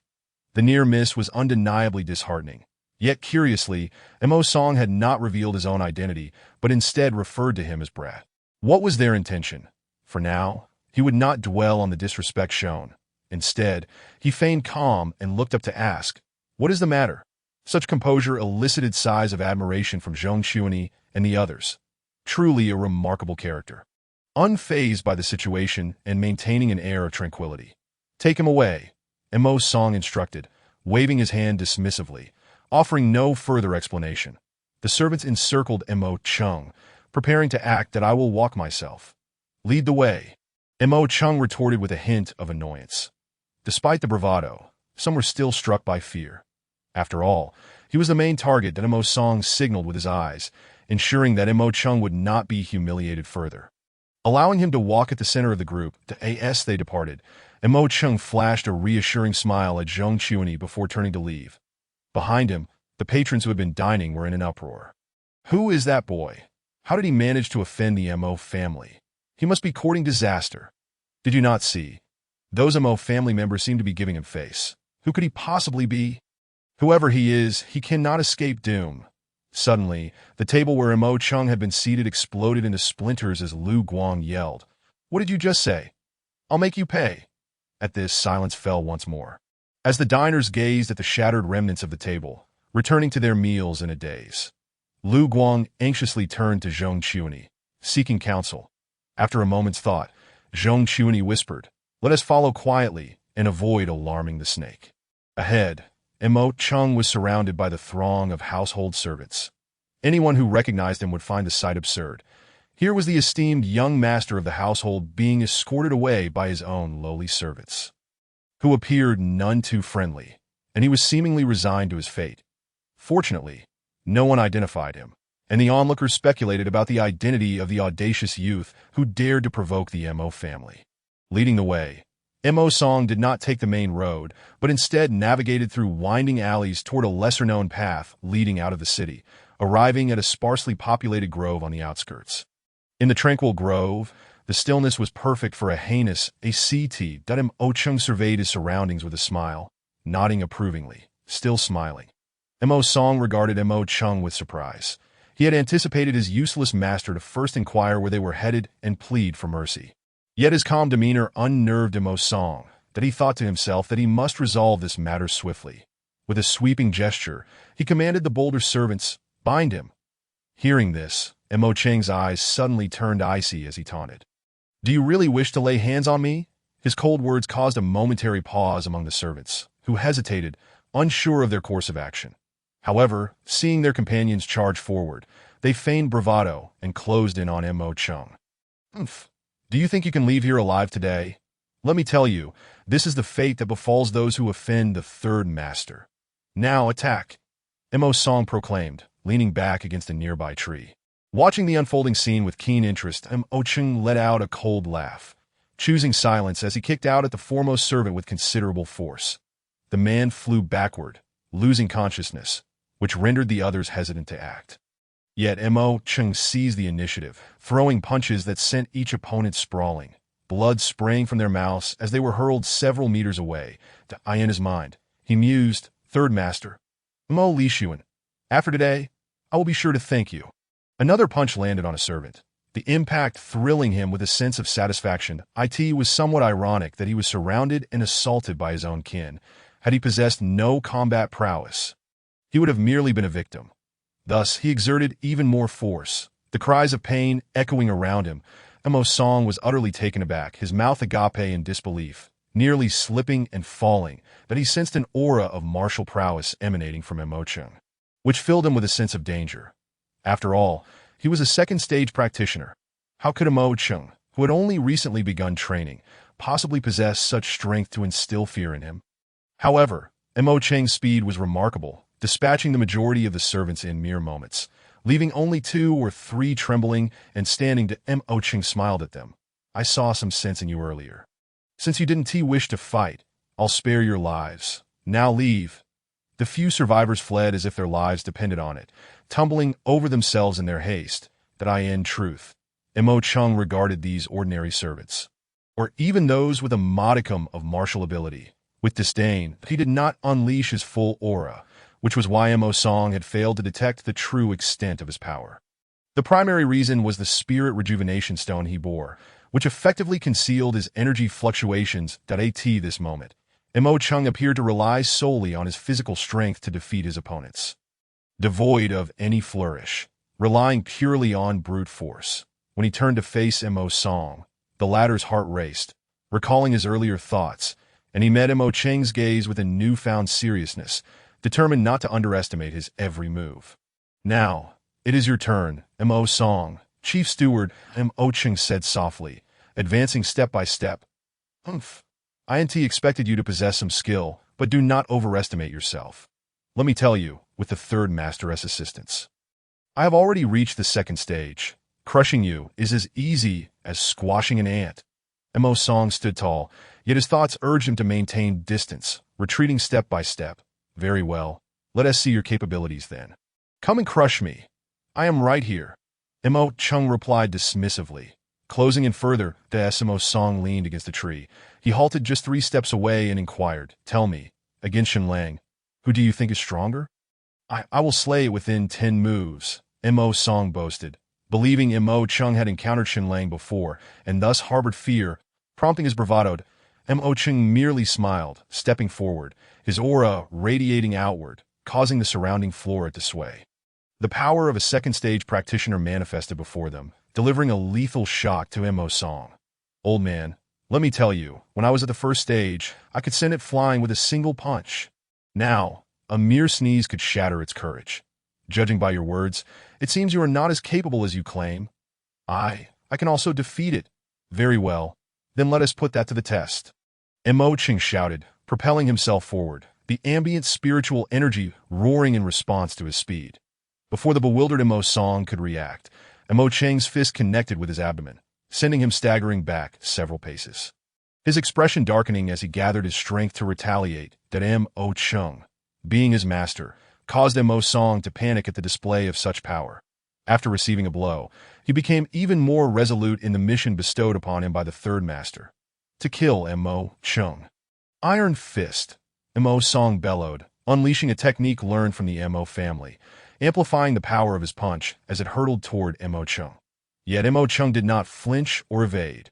Only as the fist neared did he roar. Ijan 9 fists, their fists collided, the shockwaves echoing through the surroundings, leaving Mo Song's hand numb and powerless. Realizing that the technique Mo Chung employed, Ijan 9 fists, was beyond his capacity to withstand. With a self-deprecating chuckle, Mo Song was forced to retreat further, while Mo Chung pressed the advantage, seizing Mo Song's shoulder and pinning him to the ground. With a resounding slap, he struck Mo Song's face, leaving a vivid red imprint that sent his head spinning to the side. "I'll kill you, you little brat." "What? I didn't hear you," Mo Chung replied emotionless, delivering another forceful slap. This time, several of Mo Song's teeth erupted from his mouth, stained with blood. In that moment, Mo Song panicked, the pain on his face making it clear just how ruthless Mo Chung had become. His expression shifted, and he pleaded, "Spare me, spare me. I shall no longer provoke you. I promise that I paid no heed to a single word uttered by Third Master. I implore you, spare me, spare me." I was coerced into silence. Yet another resounding slap echoed, silence. Mo Chung was painfully aware of his own lack of strength. Lying there as he was, the humiliation he endured was far from over. He had heard tales of the matters concerning Mo Song. Pleading for mercy was tantamount to inviting further torment. Now, Mo Chung intended to enact this upon him, devoid of any sympathy, his heart consumed by fury. Mo Li Xuan had not provoked him. Yet Mo Song had repeatedly sought to bring him to ruin. Mo Song, despite his family's favorable treatment, repaid kindness with malice, seeking to take his life. Simultaneously, he understood that all this was a manifestation of power. With strength, one could trample upon anyone without fear, while lacking strength rendered one a mere dog awaiting death. After Mo Song fell silent, Mo Chung let out a laugh. "Did you not expect this? I tell you, today no one can save you. I intend to see you dead." A sudden chill gripped Mo Song's heart, causing him to tremble, blood spilling from his mouth uncontrollably as he hastily begged for mercy. Mo Chung, as if deaf to his pleas, grasped Mo Song's arm, channeling his energy, twisting it until the sound of shattering bones filled the air, and just like that, Mo Song's arm was broken. Following this, Mo Song's anguished cries reverberated through the grove. "Chief Steward, did you not say that crushing me would be akin to squashing an ant? Well, allow me to demonstrate how I will crush you." With the flow of the soul-sealing fist coursing through his hands, he struck Mo Song's chest with an indifferent expression. Instantly, Mo Song's chest caved in. A surge of energy burst forth from his back, shredding his garments to tatters. Yet Mo Chung was not finished. He rose and kicked fiercely at the base of Mo Song's thigh, expending no effort to restrain himself. But Mo Song let out a muffled groan before succumbing to unconsciousness. Perhaps he never comprehended how he met his end. Seeing him unconscious, Mo Chung wore a disdainful expression. There was no inclination for further play. He raised his palm, sharp as a sword and terrifyingly keen, and with one swift motion severed Mo Song's neck, sending his head rolling far away. Then, gazing at the sky, he declared resolutely, "Mo Li Xuan, this shall be your fate too." Mo Chung, indifferent to the act of murder, felt no concern even for Mo Song's lifeless body. Turning to leave the grove and heading into the city, making his way to the inn he had chosen to end the grove. After Mo Cheng's departure, 3 figures emerged stealthily from the dense thicket. Led by Zhong Chuani of the Mercenary Friends Association, Lu Guang wore a face of astonishment, while the 2 brothers, Lu Hai and Lu Yun, took a while to regain their composure, exchanging glances and smiling as they shrugged. Who would have imagined that young Brother Chen possesses such formidable prowess? He is almost on par with our president. I am truly impressed, Lu Guang remarked candidly, his face brimming with respect. Not quite. After all, the president is at the 3rd level of the initial realm, but Brother Chen must hail from an affluent family. Even if he isn't as powerful as the president now, it's merely a matter of time. Lu Hai, appearing mature and composed, mused, resting his chin on his hand, that if we reveal the location of the treasure to him, it's likely to be incredibly enticing. I fear he may go back on his word. I doubt that will happen, Lu Yun, Lu Hai's younger brother, responded skeptically, glancing at Mo Chung with a sense of affinity. How can you be so certain? Lu Hai countered, "It's just a feeling. You know I have a knack for sensing things accurately." Lu Yun replied with a playful demeanor, often dismissed as frivolous by others, which led to his opinions being taken lightly. Despite his reputation, he had diligently prepared, defending his stance multiple times, yet others regarded him merely as a laborer. Even outshone by the more cheerful Galbo, in truth, he felt a persistent sense of inadequacy. Ignoring Lu Yun's comments, the 2 exchanged glances, and Lu Hai sighed. One must always leave a way out for oneself. We should return and discuss this with the president. Indeed. Let us see what the president has to say. This matter is of utmost importance. However, I genuinely hope young Brother Chen harbors no ulterior motives. Such a friend is one I wish to cultivate, Lu Guang replied, pursing his lips, mentally preparing for the worst as he followed Lu Hai and Lu Yun, albeit to a different location than where Mo Chung had just been. Zhong Chuani and his companions had established the Mercenary Friends Association, named the Fierce Eagle Society, a year prior. They had undertaken numerous missions together, flirting with death on many occasions, yet their focus remained on strength. Traveling across the continent, they all possessed cunning and cautious natures, making them difficult to approach. However, the allure of profit often clouded their judgment, leading the boisterous Zhong Chuani to invite Mo Chung to join them in the treasure hunt. Though he did so out of uncertainty about securing the treasure they had glimpsed, upon returning to the city, Mo Chung directly entered his room, bolting the door behind him, that he sat cross-legged on the bed. Retrieving a heap of items from beneath his pillow, purchases from the old vendor in the market. After laying everything out, he picked up a piece of mysterious paper, scrutinizing it carefully but unable to decipher its secrets. With a disdainful pout, he tossed it aside, examining the other items he had acquired at great expense. That he lifted a round red disc, adorned with a chaotic array of patterns, its purpose unclear, yet exuding a sense of latent energy. He felt it was no ordinary object, but alas, any attempt to channel his energy into it yielded no insights into its contents.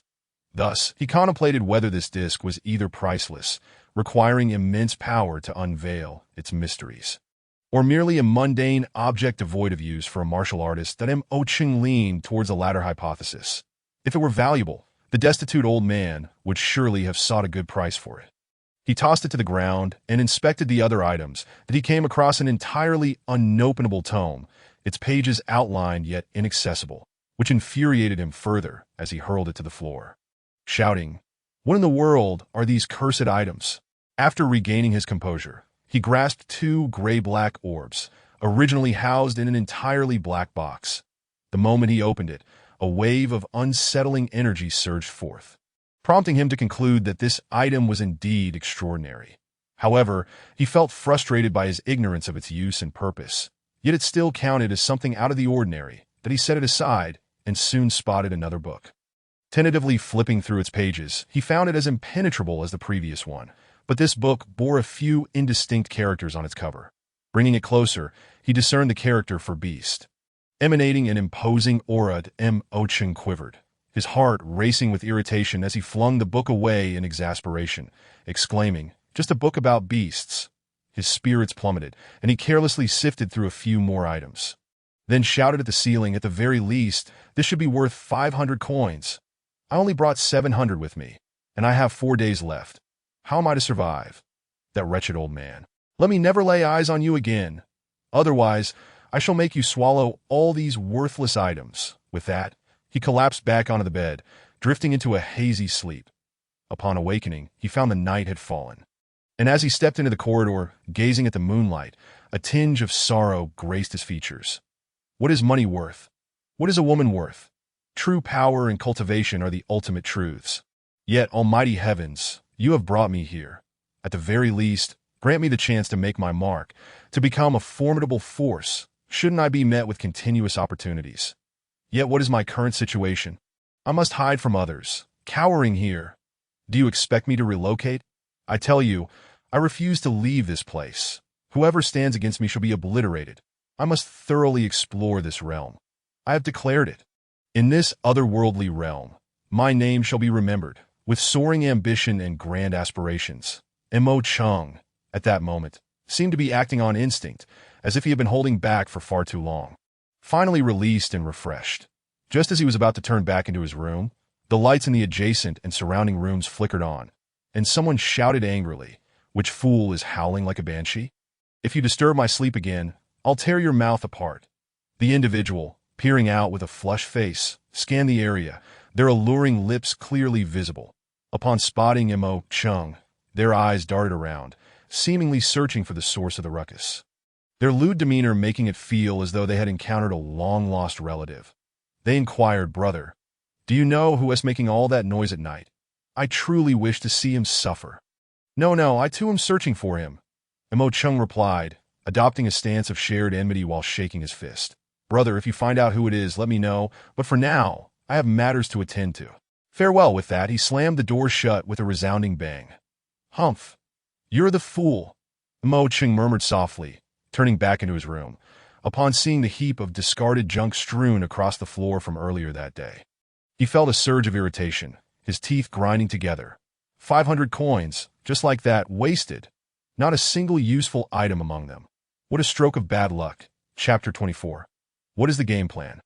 As dawn broke, the dew still clinging to the horizon, Mo Cheng remained lost in his dreams, having completely forgotten the events of the day, when the tavern attendant arrived to knock on the door. His duty was to remind the guests to have their breakfast, which inadvertently roused Mo Cheng. After freshening up, he promptly made his way to the rendezvous point agreed upon with Zheng Chuani the previous day. Though the sun had barely risen, the path was already bustling with a multitude of people, including numerous traveling warriors of all ages, a scene teeming with vitality, following the route he had taken yesterday. Mo Cheng arrived at the tavern where Zheng Chuani was located. Outside the establishment, he paused to take note of its name. Fu Kalai. Ascending the stairs, he was greeted by Lu Guang, who stood at the entrance, smiling and nodding at Mo Cheng before stepping aside to let him in. They both entered and closed the door behind them. Inside, apart from the 6 individuals he had met the day before, there was a striking woman, exotic and voluptuous, dressed in remarkably peculiar attire. Her long hair was intricately wound, her skin fairer than Lu Hai's, and she wore a knee-length skirt.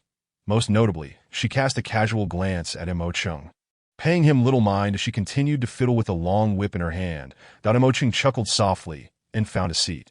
Zheng Chuani awkwardly waved his hand, saying, "This is our guild's only female warrior. Yi Chi-Chi. Chi-Chi, this is the morning Mo brother we spoke of. Today we shall rely on his assistance." "Not at all," Mo Cheng replied. "To be honest, if you are willing to share with me what I seek, it is my responsibility to help. Thus, there is no need for formalities. We will take what we need." To dispel Zheng Chuani and the others' doubts, Mo Cheng felt compelled to clarify that he only sought those items he had mentioned and would not compete for anything else. Here, promises were taken quite seriously, and the group exhaled in relief. Lu Guang smiled and remarked, "Brother Mo, all you need to do is assist us. After all, there is a distinction between practical combat and levels of cultivation. Do be careful not to let those beasts harm you." "Thank you, Brother Lu. From now on, just call me Mo Cheng. It feels more fitting," Mo Cheng replied warmly, looking at the somewhat dazed Lu Guang with a sense of camaraderie. "Ah, haha, Mo Cheng. You are young yet possess formidable strength, remaining humble and unassuming. Your future achievements are boundless." Zhong Chuanyi jested.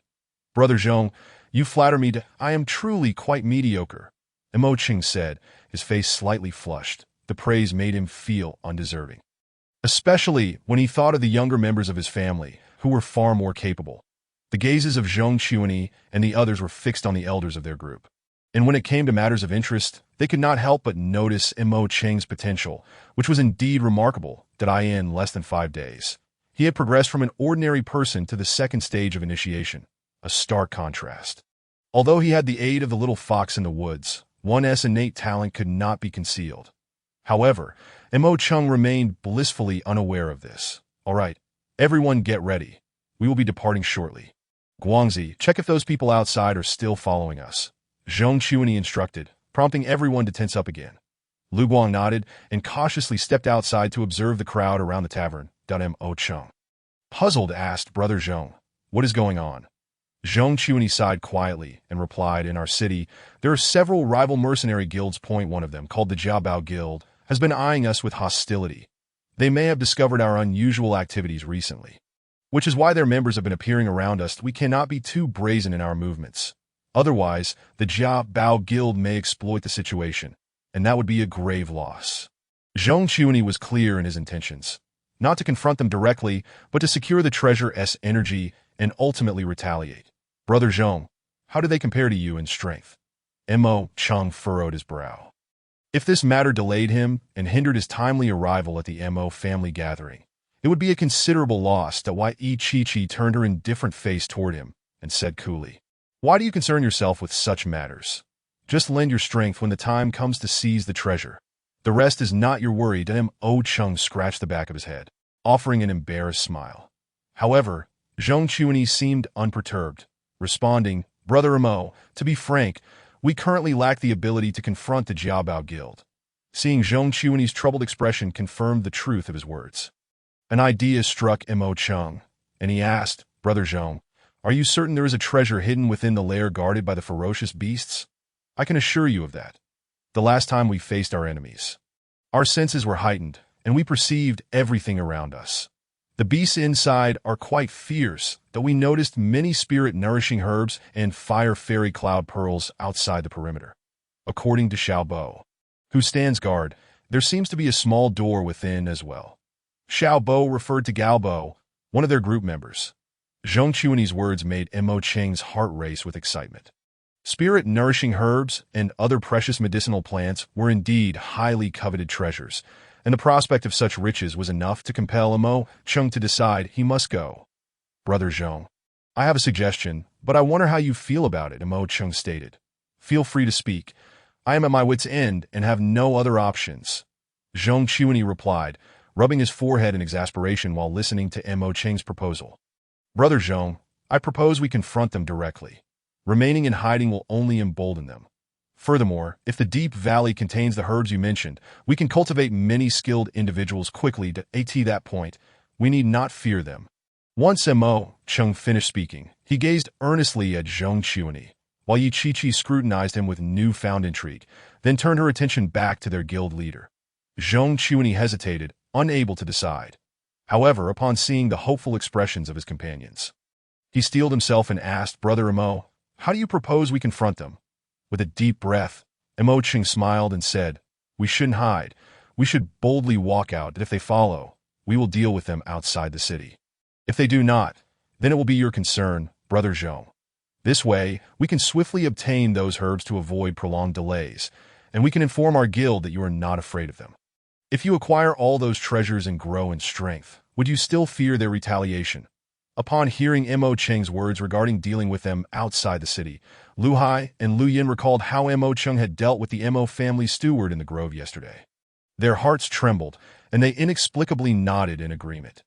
Zhong Chuanyi praised Mo Cheng's fearlessness and, feeling somewhat inadequate, agreed to the plan that he called out to Lu Guang, who was stationed at the door. Guangzi. No need to keep watch. Let us go. Lu Guang, puzzled, entered and, upon learning of the situation, burst into hearty laughter. Those rats! I have long wanted to meet them. Ha! This is just what I wanted, brother Mo. You understand me.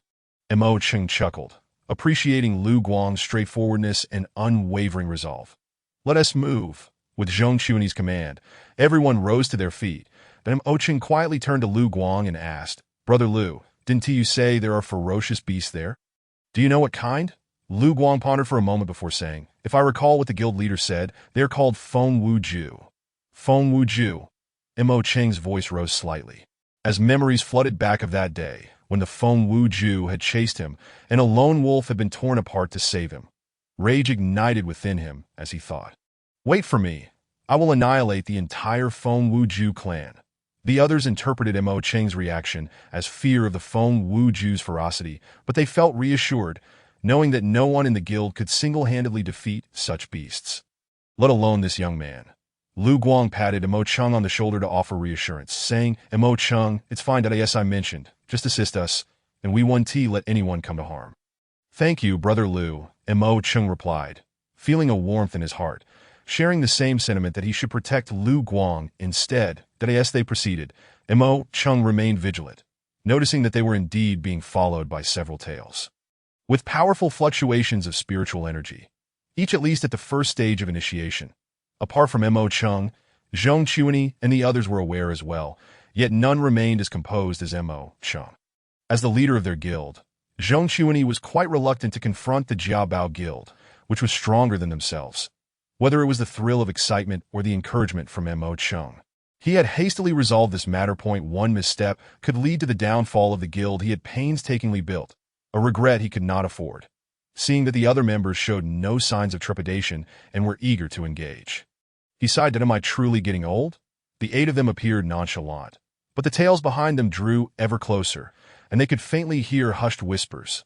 Lu Guang licked his lips, cracking his knuckles with a series of sharp sounds. Zhong Chuanyi quickly cautioned, Guangzi, do not act recklessly.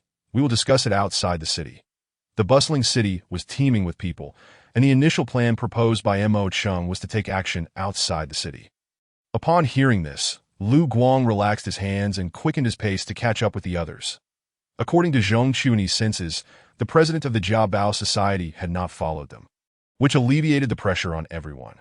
The yet-to-be-seen leader of the Jiabao Society was at the 4th level of the initial realm, significantly more formidable than Zhong Chuanyi, although Zhong Chuanyi showed signs of a breakthrough at the 3rd level. His limited resources and innate talent bound him, leaving him with little hope. Brother Chinamo, save some strength for later and stay behind me to be honest. These people are far more difficult to deal with than those beasts from Feng Wujuan. I know you're strong, but I've longed to teach these unscrupulous fellows a lesson.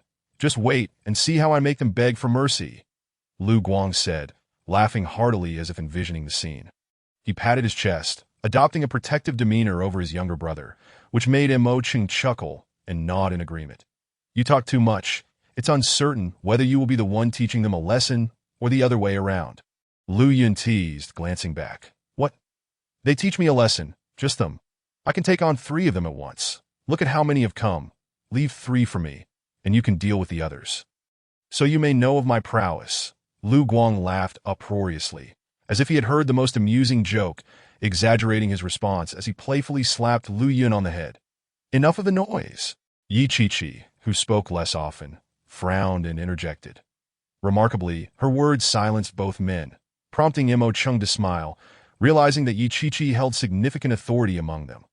The vast expanse of Chiyuan City took them a considerable time to traverse before they finally reached the outskirts. Glancing up, it was already noon.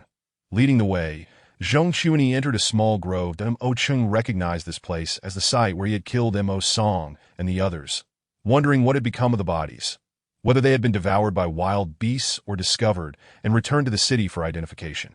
Such matters were of no concern to him, and he sauntered in, covertly observing Lu Guang and Lu Hai, who were nodding in admiration. Once they confirmed that there were no innocent bystanders in the vicinity, the group came to a halt. Zhong Chuny took a deep breath and called out loudly, "Friends who have been with us for so long, you may come out now." "Ah, President Zhong, you noticed us." "Did you? But what do you mean by that?" A voice filled with mockery and disdain responded, as several figures emerged, coldly scrutinizing the group. "President Zhong, did you intentionally lead us here? What are your intentions?" "Umph. I brought you here to send you to your doom," Lu Guang declared bluntly, propelling himself forward with a powerful thrust, unleashing a flash of silver light as he charged at the opposing figure. The man, seeing Lu Guang rush towards him, let out a roar, sidestepped, and lightly pushed Lu Guang aside, gaining distance while stating, "Zhong Chuny, what do you mean? Do you wish to oppose the Jiaobao Society?" As the two displayed their levels of power for all to see, Lu Guang stood at the pinnacle of the first level of the initial realm, while the opposing figure was at the second level. Mo Chung realized that if a fight ensued, Lu Guang would surely be at a disadvantage. Yet, Lu Guang seemed oblivious to this, his eyes ablaze with determination as he charged at the man once more, enveloped by a tempestuous aura, ready to unleash his might. However, the man easily dispelled Lu Guang's assault, standing at a distance without retaliating, which left Mo Chung perplexed. "Zhong Chuny, you are too naive. Do you really think you can contend with the Jiaobao Society? How laughable. I'll give you a chance.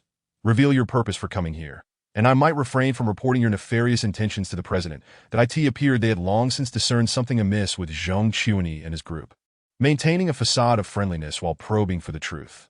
However, Zhong Chuny merely sneered, displaying a willingness to risk it all. "That we harbor no intentions of enmity towards you. But since you have lured us here, it is only to deal with you. That I suspect you are Tao Jie, the brother of Tao Chuan. Am I correct?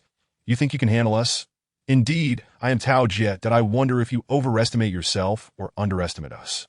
With your mere third level, we could easily annihilate you. You don't even deserve the chance to fight us," Tao Jie boasted arrogantly, bolstered by a sense of superiority. Alongside him were a stout man and a long-faced man with an eagle-like nose, both at the peak of the second level, making them formidable opponents when combined. "Tao Er, why waste words on these people? Since they refuse to speak, we shall beat the truth out of them." With that, he lunged at Lu Guang, roaring, "You wanted to fight, did you? I'll oblige. Let me show you my strength." The eagle-nosed man was much faster than Lu Guang, but fortunately, there was some distance between them. Lu Guang quickly reacted, retreating hurriedly, the air around him swirling as his robes billowed dramatically. When the eagle-nosed man saw his attack miss, he bellowed, "Shattered wind slash."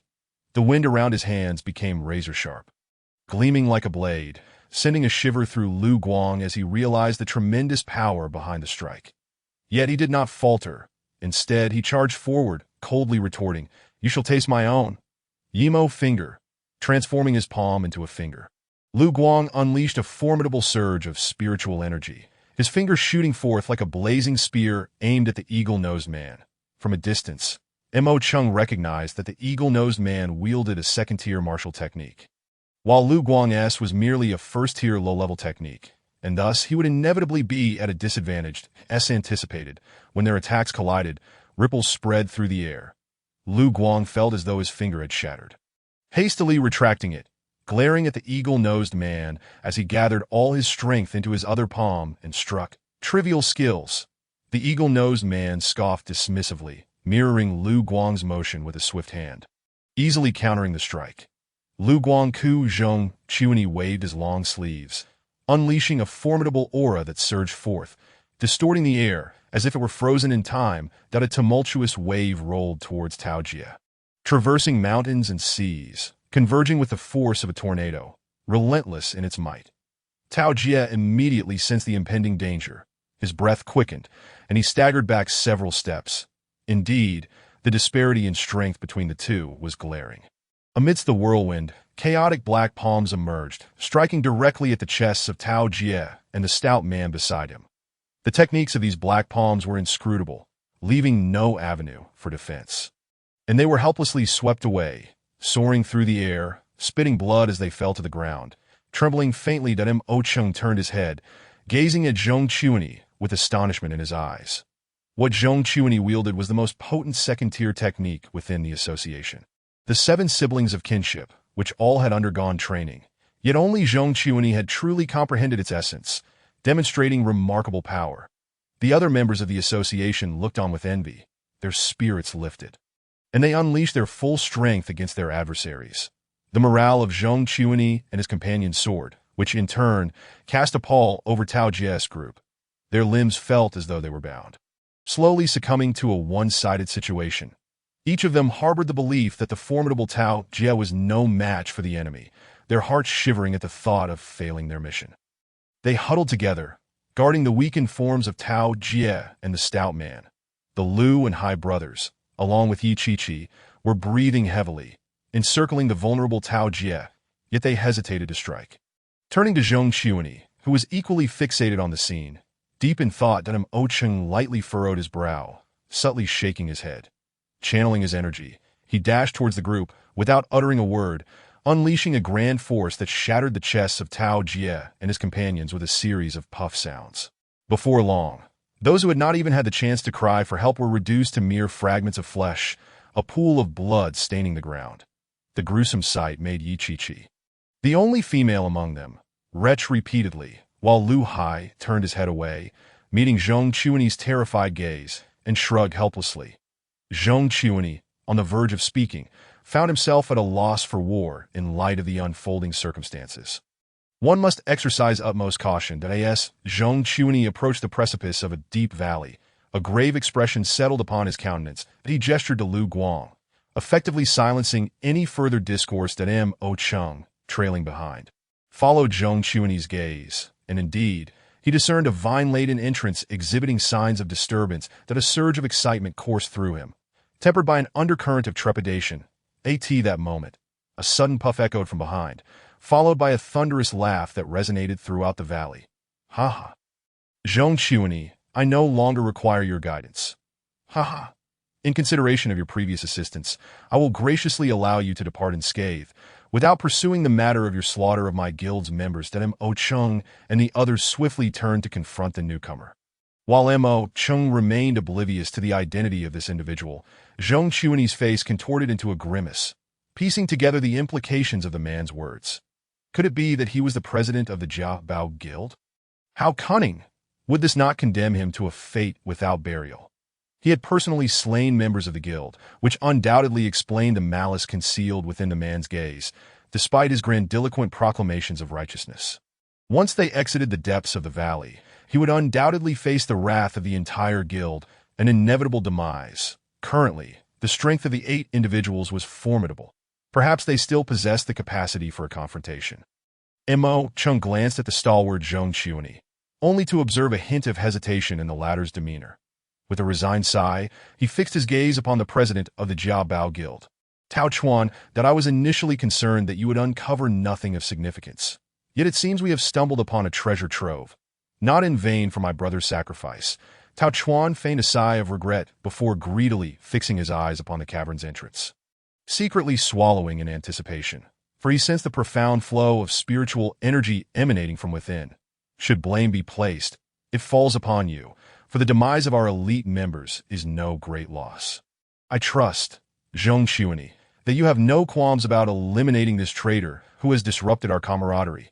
Tao Chuan unleashed the oppressive aura of his 4th realm strength, mockingly surveying Zhong Chuanyi, without waiting for a response. He took a step forward, gradually advancing towards M.O. Cheng, while casting a sidelong glance at Zhong Chuanyi, whose expression remained one of indecision. This state of affairs alarmed Lu Guang and the others, prompting them to interject urgently. Of course there is a problem. He entered this place alongside my Mengying guild, that if you intend to kill him, you are prepared to engage the entirety of those present. Tao Chuan halted abruptly, bewildered by Lu Guang's claims. Yet observing Zhong Chuanyi's befuddlement, he chuckled lightly, his eyes narrowing as he lunged towards M.O. Cheng. The air around him crackled with intensity, propelling him forward with alarming speed. The sound of sizzling filling the air as he approached at M.O. Cheng, caught off guard, felt the wind whip through his hair, and before he could marvel at Tao Chuan's prowess, he hastily darted aside. Tao Chuan, seemingly preempting M.O. Cheng's movements, collided with him, resulting in a thunderous explosion of sound. Above, after wandering for several hours, unable to break through this seemingly fragile barrier, it seemed evident that Mo Li Xuan had employed some trickery. His casual actions, given his level, posed a threat that the current Mo Chung could not resist. After lingering for a moment, he turned back with a dejected expression, uncertain if there was another escape route nearby. Rather than await death, he contemplated the possibility of finding or creating a way out. Mo Chung recalled that Zhong Chuani had once mentioned that Gao Bo had seen a hidden pavilion within. However, he had not observed it closely before and had thus overlooked it. Perhaps his only escape now lay in seizing this opportunity to flee. The gravity of the situation ignited a sudden unease within him. Arriving in a plain cave devoid of medicinal herbs, he scanned his surroundings. The uneven terrain was difficult to discern at a glance, so he spent another half-hour only to discover that the corner was obstructed by protruding stone walls. Blocking his view, ahead, there lay a solid wooden door whose interior was shrouded in mystery. As his spiritual energy flowed, he felt a trepidation about what might await him beyond the door, and beads of cold sweat began to form on his forehead. With a creaking sound, the door opened slightly, revealing a chilling gust of wind that sent shivers down his spine. The sensation was as though icy fingers were crawling over his skin, but he exerted more force. But a powerful suction began to draw everything into the doorway, a terrifying sight that Mo Chung regretted having left the door ajar. It seemed to be slowly opening wider. He could hardly fathom the fate that awaited him should the door swing fully open. He would undoubtedly be drawn inside, facing an unknown peril, which was undoubtedly a lethal threat. Thus, he struggled to move a few steps away from the door, leaning against the stone wall, his back drenched in cold sweat, unsure of how to proceed. The wooden door opened at an agonizingly slow pace, yet with no retreat available. Mo Chung was consumed by panic that he pressed against the stone wall behind him, wishing he could meld into it. Suddenly struck by inspiration, he summoned his spiritual energy, formed a hand seal, and struck the wooden door with a punch, but it remained unmoved, ineffective. In a fit of desperation, he unleashed the soul-sealing fist. The force behind his strike was far greater than before, yet he had underestimated the resilience of the door. The destructive power of the soul-sealing fist shattered the decayed wood, splinters scattering across the ground. Mo Chung felt as if his heart would leap from his throat. Then, the overwhelming suction drew him in, and with a resonant hum, he plunged into the depths, his vision dimmed, yet he could distinctly hear the roar of a tornado, sometimes passing through him, other times engulfing him, inflicting a torment that made him wish for death. As his consciousness began to fade, the pain surged anew, awakening him from the brink of unconsciousness. His bones felt shattered beyond repair. His body, which had only just begun to recover, was now riddled with injuries and severed limbs. The agony was unbearable, and within him, his spiritual energy churned, as if it were gradually settling. As he descended further, his spiritual intent transformed into an assault, waves of impact crashing over him, causing him to lose consciousness and awaken repeatedly. The serpentine energy coiling around him threatened to tear his limbs, and indescribable bitterness surged within my heart, causing my entire being to tremble. With a sudden push of my hands, the ice that enveloped me shattered into countless fragments, echoing several deafening sounds that reverberated through the heavens. The rumbling noise resembled a ferocious beast descending a mountain. An unstoppable force. Such momentum alone was sufficient to instill awe amongst those of the same realm. In my own initial stage, the third realm, I could confidently confront those in the fourth realm without fear of defeat. Should I further hone my skills, I would be well equipped to face those in the fifth realm of the initiation stage as well. Now, if the president of the Jiao Leopard Association, Tao Chuan, were to seek trouble, the situation would undoubtedly tip in my favor, leading to Mo Cheng's complete victory over Tao Chuan.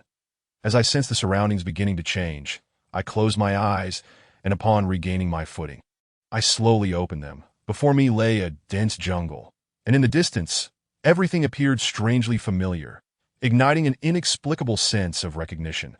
The earlier thundering sounds had startled every member of the Mo family gathered in the discussion hall, prompting them to exit and gaze towards the sparsely wooded mountain tops beyond the city. Concern was etched across their faces. Mo Ling was the first to speak. Could something have happened over there? Chapter 28. This grudge cannot be forgiven. If so, I hope it does not bring disaster to our city." The sharpness vanished from Mo Inglaw's face, replaced with sheer panic. The others did not mock the family head. Their expressions mirrored his, as if they had witnessed something truly terrifying. After a prolonged silence, they dispersed, their gazes still lingering on the dark forest beyond the city, that in every city and region, there exists a myth that belongs solely to it.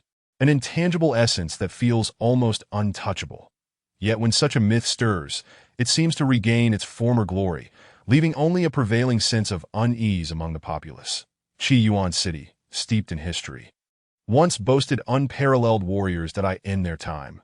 Many humans willingly followed them, adhering to their commands, ultimately evolving into one of the three great cities of the continent. Though the strong have vanished, numerous paths for cultivation and advanced techniques have been established. These are past events, beyond scrutiny, as if lost to time, reminiscent of ancient warnings echoing in the ears of future generations. The dark forest has been an untouchable realm since time immemorial. A place of mystery fraught with lethal threats. Should one provoke its wrath, it could spell doom for the entire continent. Thus, generations of influential families in the city have etched this into their minds. Adhering to an unspoken rule, the dark forest is to be regarded as a forbidden zone. When such a forbidden place stirs, it inevitably becomes the subject of extraordinary speculation. Those who have never witnessed its true power harbor an insatiable curiosity, although it remains confined to mere idle tales. However, the slightest disturbance in the forest caught the attention of the high-ranking members of the 5 great families within the city. After a thorough investigation, they returned to their affairs, increasingly agitated, their grandeur ever more pronounced. Meanwhile, in the depths of the dark forest, Mo Chung, remained unaware of my surroundings.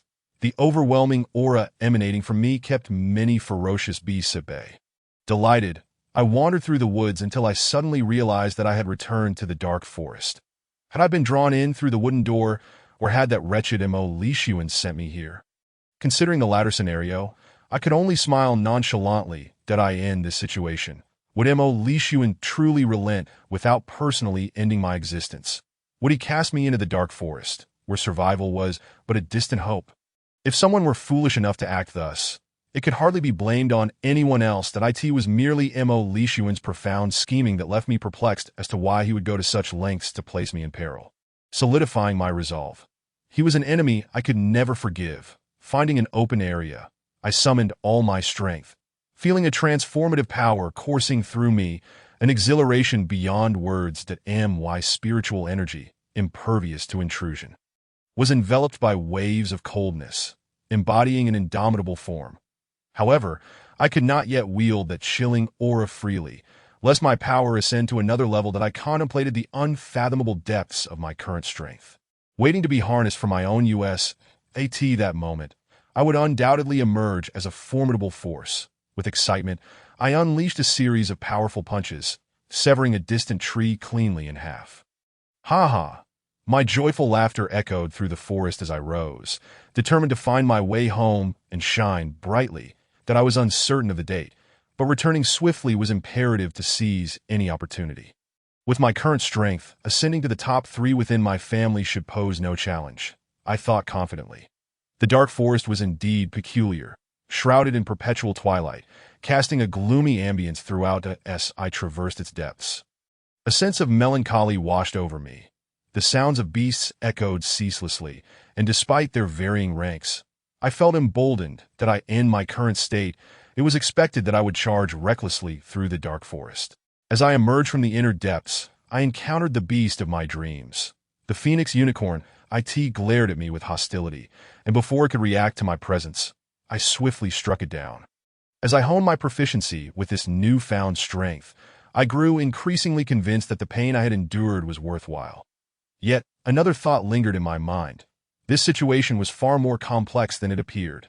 I was determined to fulfill the promise I had made to myself when I first laid my hopes here.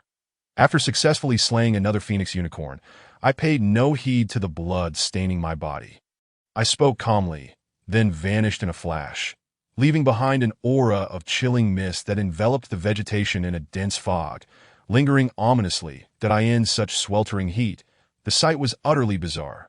The cold mist emanating from me seemed impervious to the flames of the world. bound to exist in tandem with my being. In a short while, the treetops and underbrush, tainted by the mist, began to wither and decay. I ventured southward, mercilessly dispatching the phoenix unicorns as retribution for the sacrifice made by Xinlang. Reflecting on this, a somber heaviness settled within me. Ultimately, I emerged from the dark forest for the second time, having slain no fewer than 20 phoenix unicorns. My haste to return home drove me. Otherwise, I might have annihilated the entire clan of phoenix unicorns within the forest. Gazing at the moonlit sky, I felt no nostalgia, simply pressing onward towards the Mo family residence. The moon hung bright, and stars were sparse, with a gentle breeze whispering through the trees, as if bidding me farewell as I departed the dark forest. Everything was so tranquil. No one dared to disrupt this serenity, moving cautiously as though fearing to awaken slumbering spirits. Maintaining a brief yet profound calm, the wind sought stillness, yet the trees remained restless. My footsteps quickened as I bypassed the main entrance, slipping into a familiar corner and climbing over the wall to stealthily return to my room. After washing off the foul stench of blood, I lay in bed, a long-awaited wave of relaxation washing over me as a smile graced my lips, drifting into slumber. The following morning, I awoke to the bright sun shining down. Remembering my decision, I made every effort to remain unseen and headed to my father, Mo-in-law's room. Confirming he was alone, I swiftly opened the door and stepped inside. In his astonished gaze, I closed the door and turned to him, offering a sweet smile before taking a seat. Dutchinger, where have you been these past few days? Mo-in-law's genuine concern warmed my heart. I smiled and, avoiding the question, asked, Father, when will the family competition commence? Tomorrow, he replied. Upon hearing this, my spirit soared. It seemed I had not missed my chance, my time in the dark forest had lasted scarcely a day, which was indeed optimistic. Do tell me where you have been. Mo-in-luo pressed, genuinely worried for my safety. Given the Mo family's resources, finding me in a short time would have been impossible, a matter not to be taken lightly. Yet I was not ready to divulge the truth. So I crafted a lie to placate him. Mo-in-luo, as the family head, recognized my evasion but chose not to pursue it further. Father, could you tell me about the dark forest located to the east of the city? I inquired cautiously, my gaze fixed on Mo-in-luo. Seeing he had not considered that angle, I let out a sigh of relief as he began to speak. The dark forest is a forbidden zone. Sure, why do you ask about this? I just heard some people discussing it outside and thought I would ask. I replied, laughing lightly and scratching the back of my head. Forbidden zone, this term piqued my interest, a glimmer of excitement igniting in my eyes.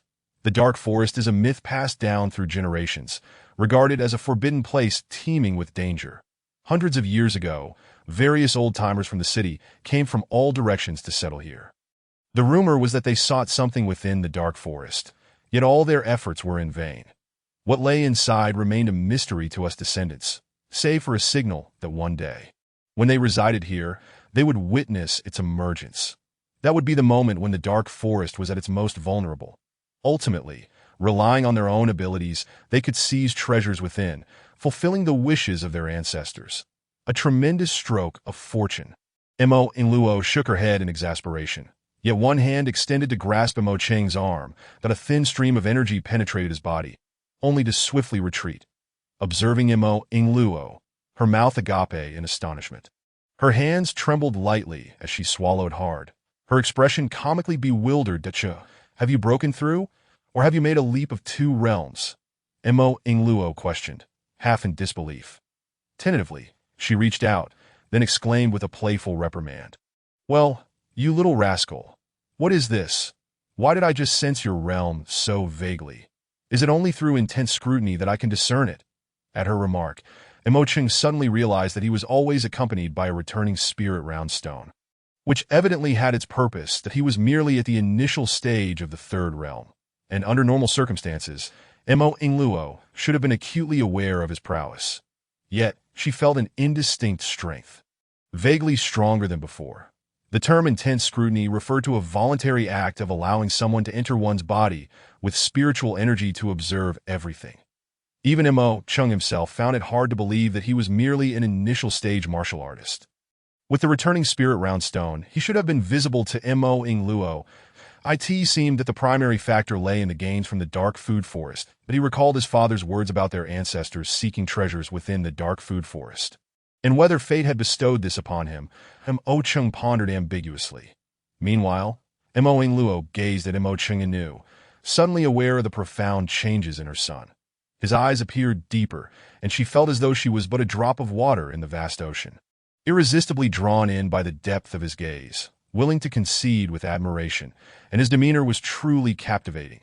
"Father, what is the matter?" Mo Chung timely interrupted Mo Luo's contemplation.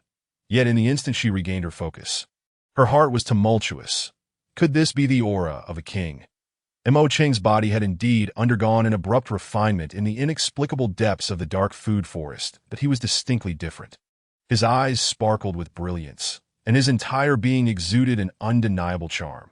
His skeletal and muscular structure had grown exponentially stronger, clearing many blockages and expanding the reservoirs of spiritual energy within him. In this moment, Mo Chung was akin to a raw gem undergoing exquisite polishing, devoid of flaws, evoking a refreshing clarity. It's nothing at all, but Chapter 29, breaking through to the fourth stage of the initial realm. Perhaps it is the result of the breakthrough.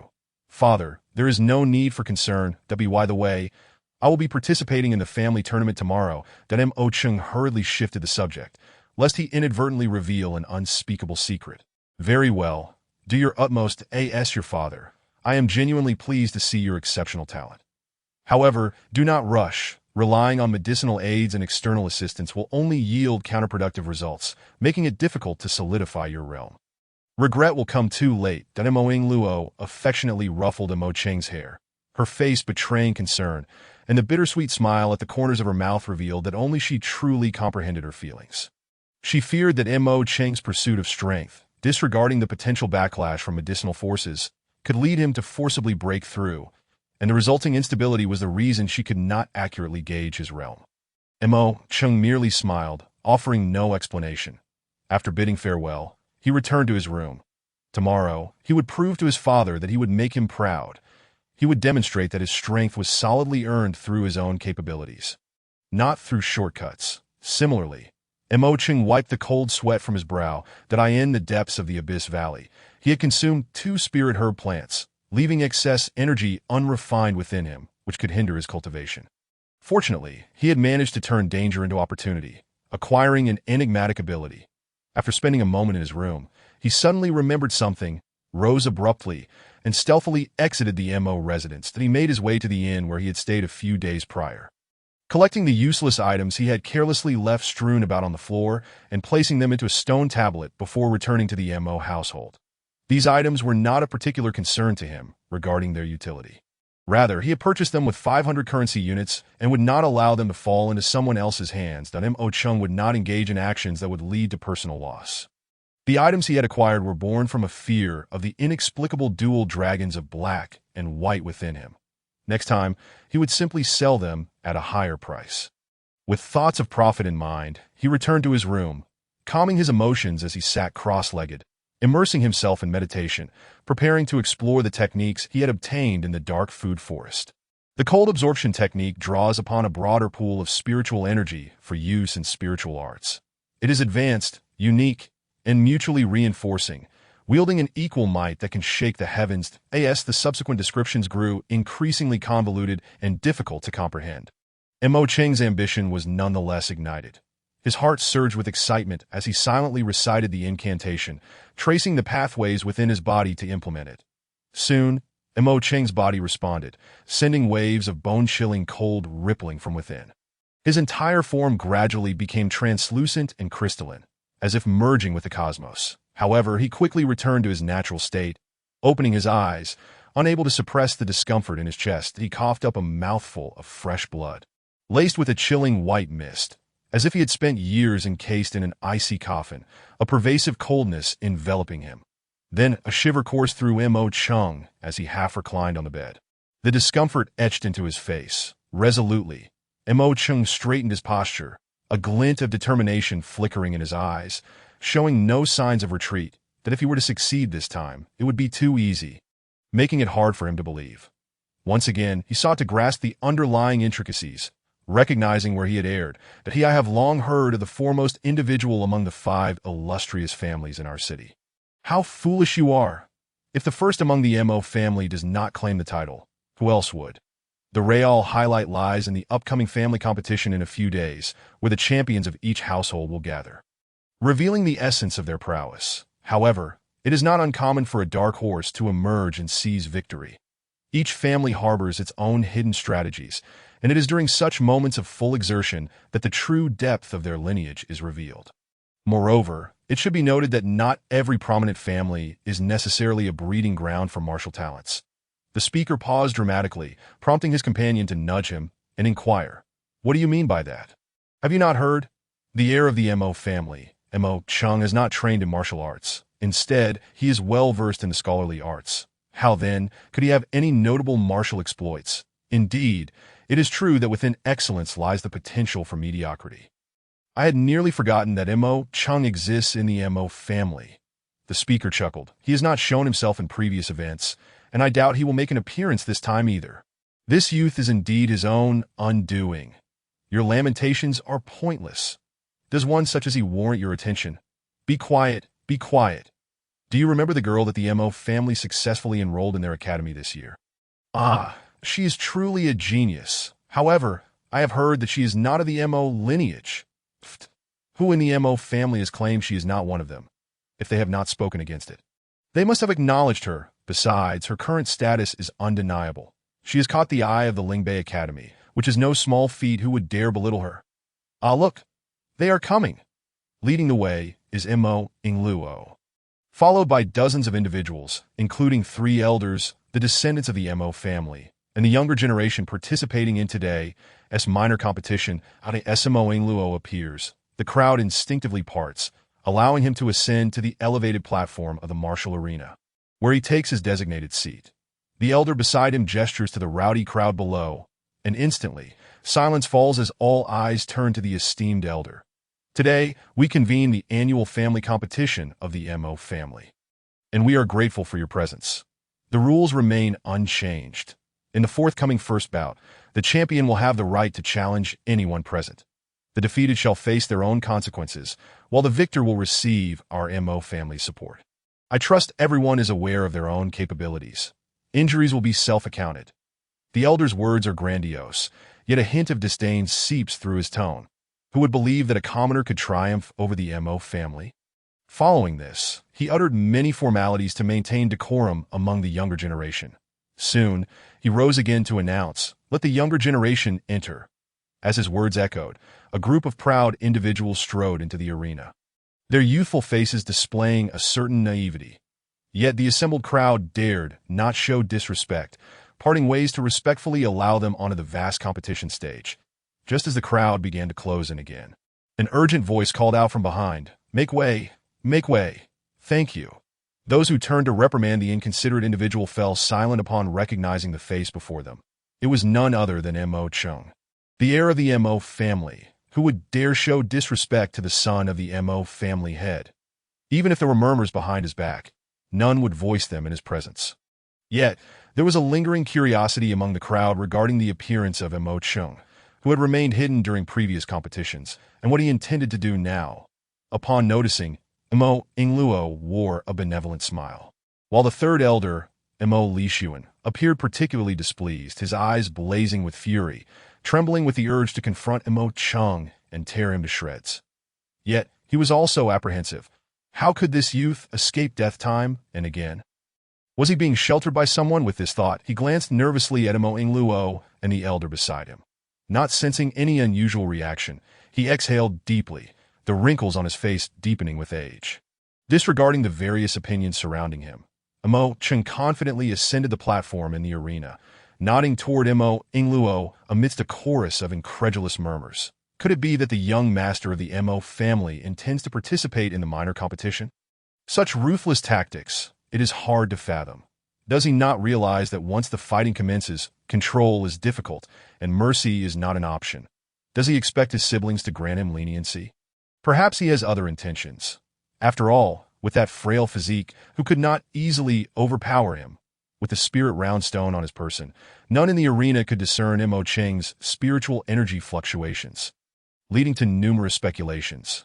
Even the elder turned to seek Mo Ingluo's opinion, only to find him wearing an expression of calm anticipation. Thus, he turned back around that in truth, after Mo Cheng's unexpected breakthrough the previous night. Even Mo Ingluo found it challenging to gauge Mo Cheng's current realm.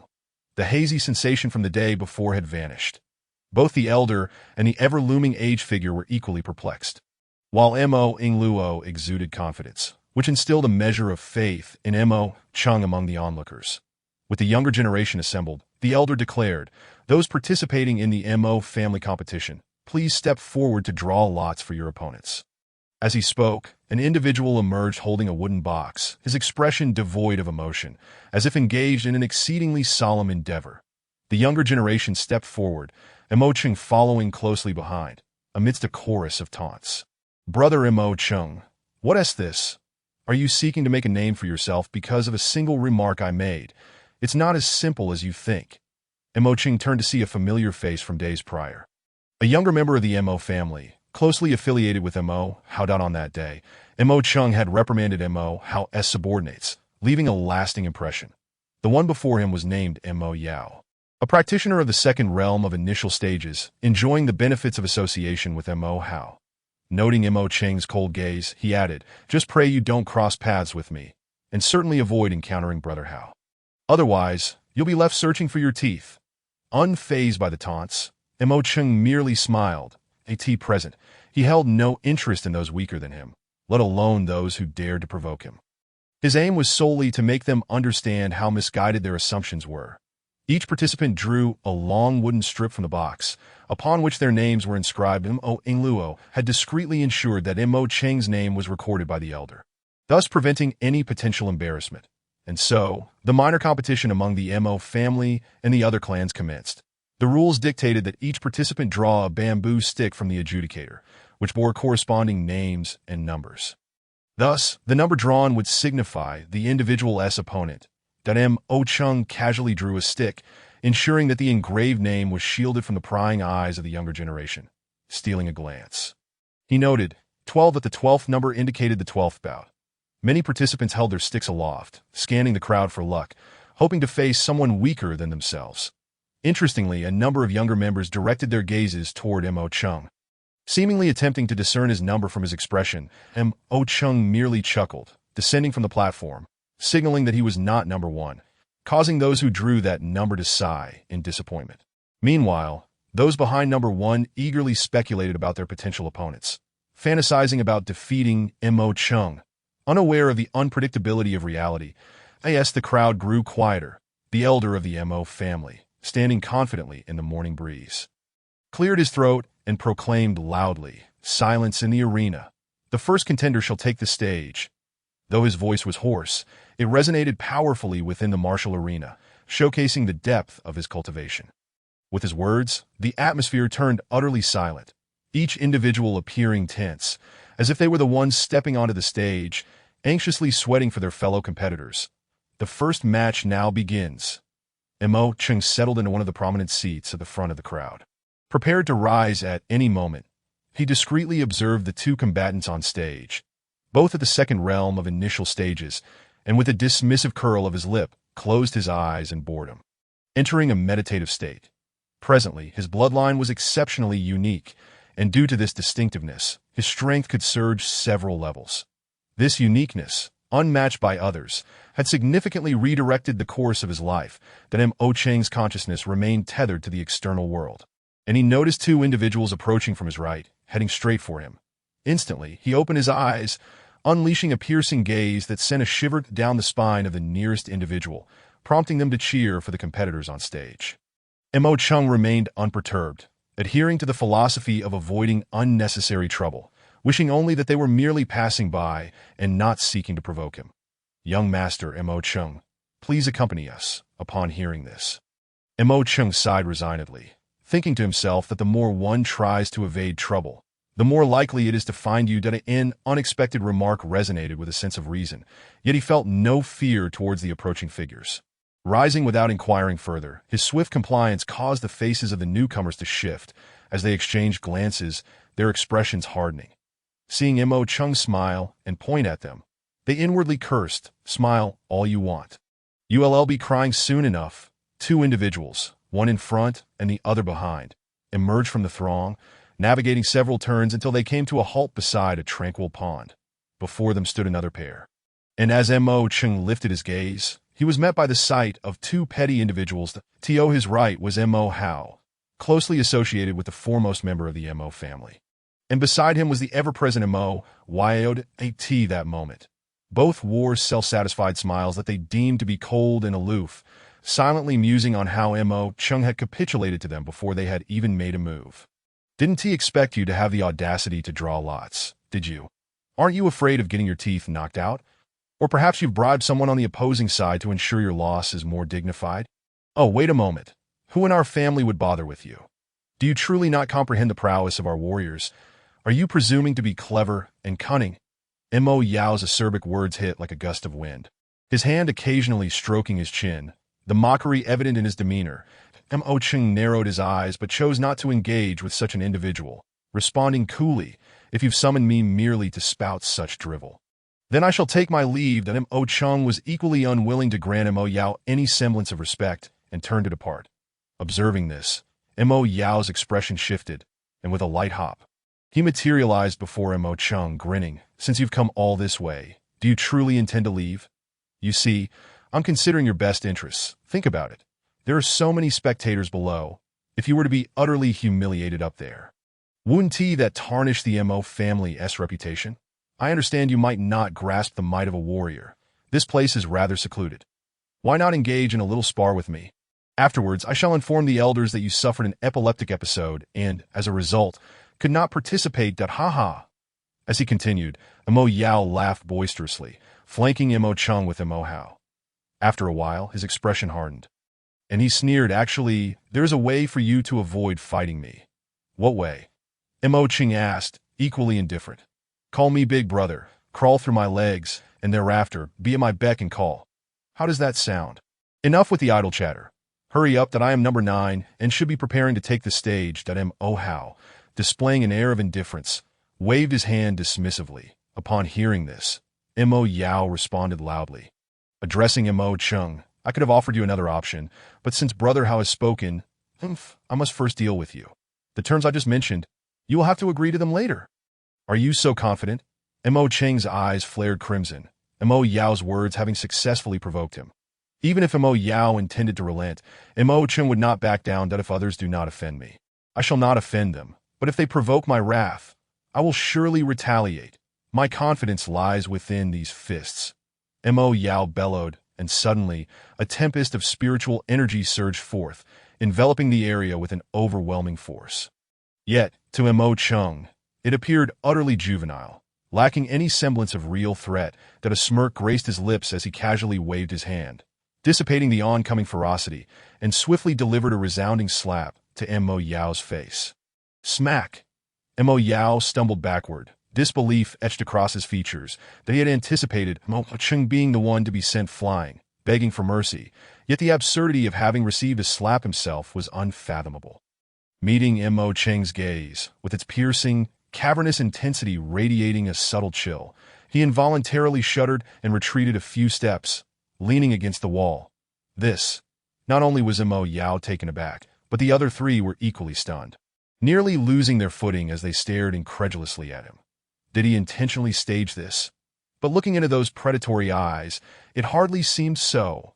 Perhaps Mo Yao had shown leniency earlier, not expecting Mo Chung to retaliate. In any case, no one had anticipated Mo Chung's formidable prowess.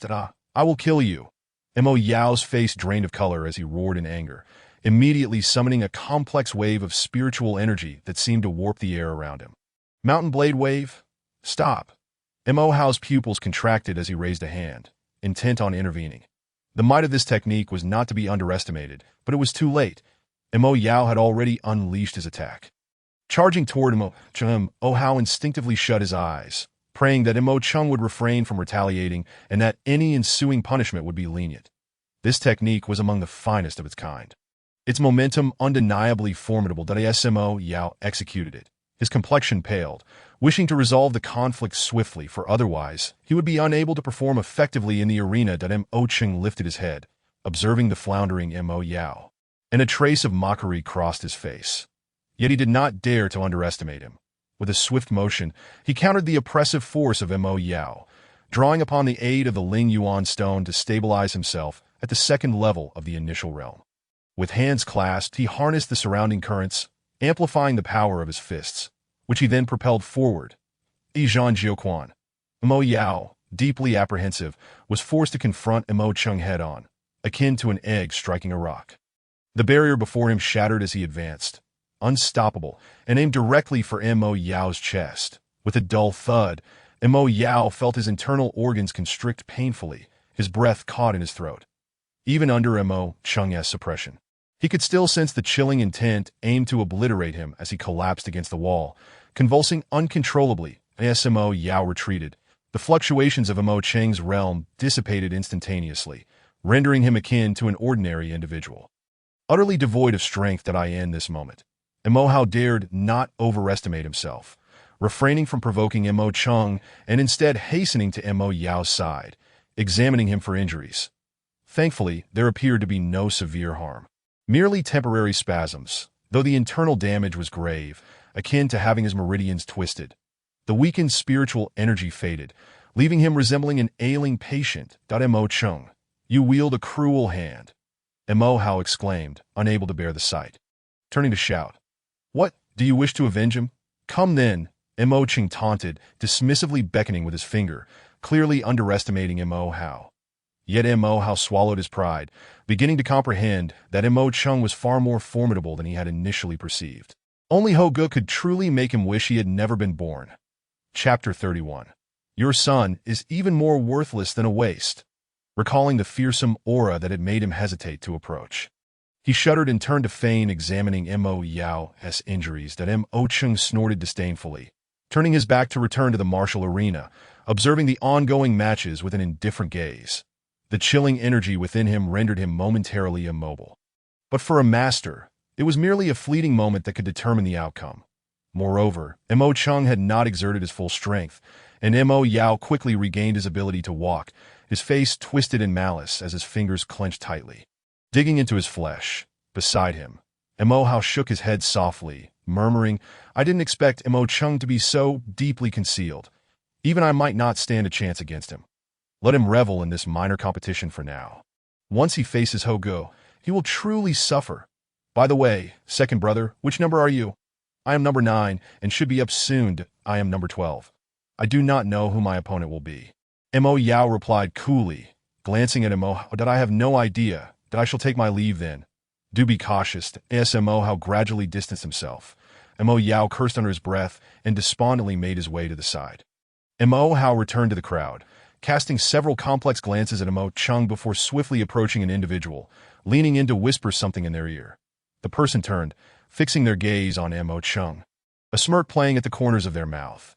Dismissing Mo Yao with a wave of their hand, they shot him a disdainful glare, prompting Mo Yao to retreat. As the two contenders on the stage determined the outcome of their match. The individual beside Mo Yao strolled leisurely onto the platform, nodding to the crowd. Amidst the murmurs of the audience, he surveyed the area, searching for his opponent. "Look, the foremost member of the Mo family truly stands apart from the rest. Such presence, such appearance. Indeed, he is worthy of being first. Indeed. By the way, what was his name again?" Mo Yunhua. How could you not know him? Have you been living under a rock in Yuan City?" "It's just that I didn't react in time. Let us see who his opponent will be. I hope it's someone strong, or else it will be rather dull to watch." For the varied accolades directed at him from the crowd, Mo Yunhua, as the foremost member of the Mo family, relished the attention and basked in the admiration that he thrived on this feeling. This elevation above others and the adoration of the masses, significantly gratifying his vanity. Originally, for this minor competition, he had mentioned to his father, Mo Ling, that participating or not made little difference. It would be better to simply observe from the sidelines. When the grand competition came, he could present himself as the central figure and claim victory, thus avoiding the hassle of this event. However, his father's limitations meant that rules could not be altered. and Mo Yunho was left with no choice but to comply. Truth be told, he was well aware of the capabilities of the younger generation of the Mo family. Were there individuals more formidable than himself? He wore a perpetually confident smile, tinged with arrogance, his piercing gaze deterring most from meeting his eyes that he truly embodied the title of the foremost member of the Mo family. Yet today, to assert his worth and ensure his father's authority at home, the position of the first must be claimed by another. Mo Ching thought to himself, a subtle smile creeping onto his lips. Due to Mo Hao's mention of Mo Ching earlier, and seeing no one else taking the stage, he fixed his gaze on Mo Chung, raising his head meaningfully. Turning to Mo Hao, he noticed the latter's face was an unsettling shade. His legs trembling as if reluctant to move. Swallowing hard, he assumed Mo Yunho was aware of his drawn lot number. Finally, summoning his resolve, he leaped onto the platform, his lips twitching as he stammered. "Ho gui." Mo Yunho, puzzled, pointed at Mo Hao, about to inquire when he suddenly realized, laughing as he scolded, "You little rascal, you're not number 9, are you?" "Ah, ho gui." Mo Hao wiped my nose and, with a final chuckle, proclaimed to the distant elders. I concede that a gasp rippled through the crowd below, while some found it reasonable and nodded in approval, praising his adaptability and potential. Others were taken aback that Mo Chung observed Mo Hao with an impassive expression, noting that apart from the relief of no longer facing the formidable Mo Yunhua, there lurked a hint of satisfaction in his eyes, a semblance of a schemer reveling in his triumph. Mo Chung reasserted his aloof demeanor, fully aware that Mo Hao must have made some request of Mo Yunhua, and his surrender would surely inflate Mo Yunhua's vanity, bringing him delight, which would likely lead to consideration of Mo Hao's plea. Thus, Mo Hao's plan had succeeded. Yet, the nature of his request remained a mystery, one that Mo Chung felt no inclination to uncover. Surrender was voluntary and could be proposed when one recognized their inferiority. But once declared, it precluded participation in future matches, marking a regrettable forfeiture. The spectators lamented Mo Hao's misfortune, acknowledging that had he secured victory in this contest, a modest reward would have awaited him. But now, he had nothing. As Mo Hao descended from the stage, he exhaled deeply, akin to a warrior emerging from battle. Mo Yunhua, chest held high, lingered on the martial platform before departing amidst the crowd's admiration, causing slight frowns among the onlookers. Mo Yunhua's rebellious nature and self-assured superiority sparked concern among the elders of the Mo family. In their pursuit of cultivation, such hubris was most perilous. He possessed all these traits, yet his future achievements risked being squandered by an obsession with the mundane, leading to lifelong regret for the high-minded aspirations of today. It has been said that childhood talent dictates future success. Yet it must be nurtured properly, coupled with an earnest desire for advancement, which is crucial in the martial arts. The elders of the Mo family simultaneously pondered. It was time to guide this impetuous youth. Mo Chung, designated as the 12th contestant, felt a hint of nervousness, not due to his opponent, for he harbored no trepidation regarding the match against Mo Yunhua, the foremost of the Mo clan. He believed he could hold his own. With his eyes wide open, he counted the matches ahead. Among the initial 5 rounds, the competitors were largely unremarkable, failing to captivate the audience's interest. Only after that did the stakes rise. Yet, Mo Yunhua had yet to engage, eliciting sighs of disappointment from the crowd as he observed various juniors take the stage to win or lose.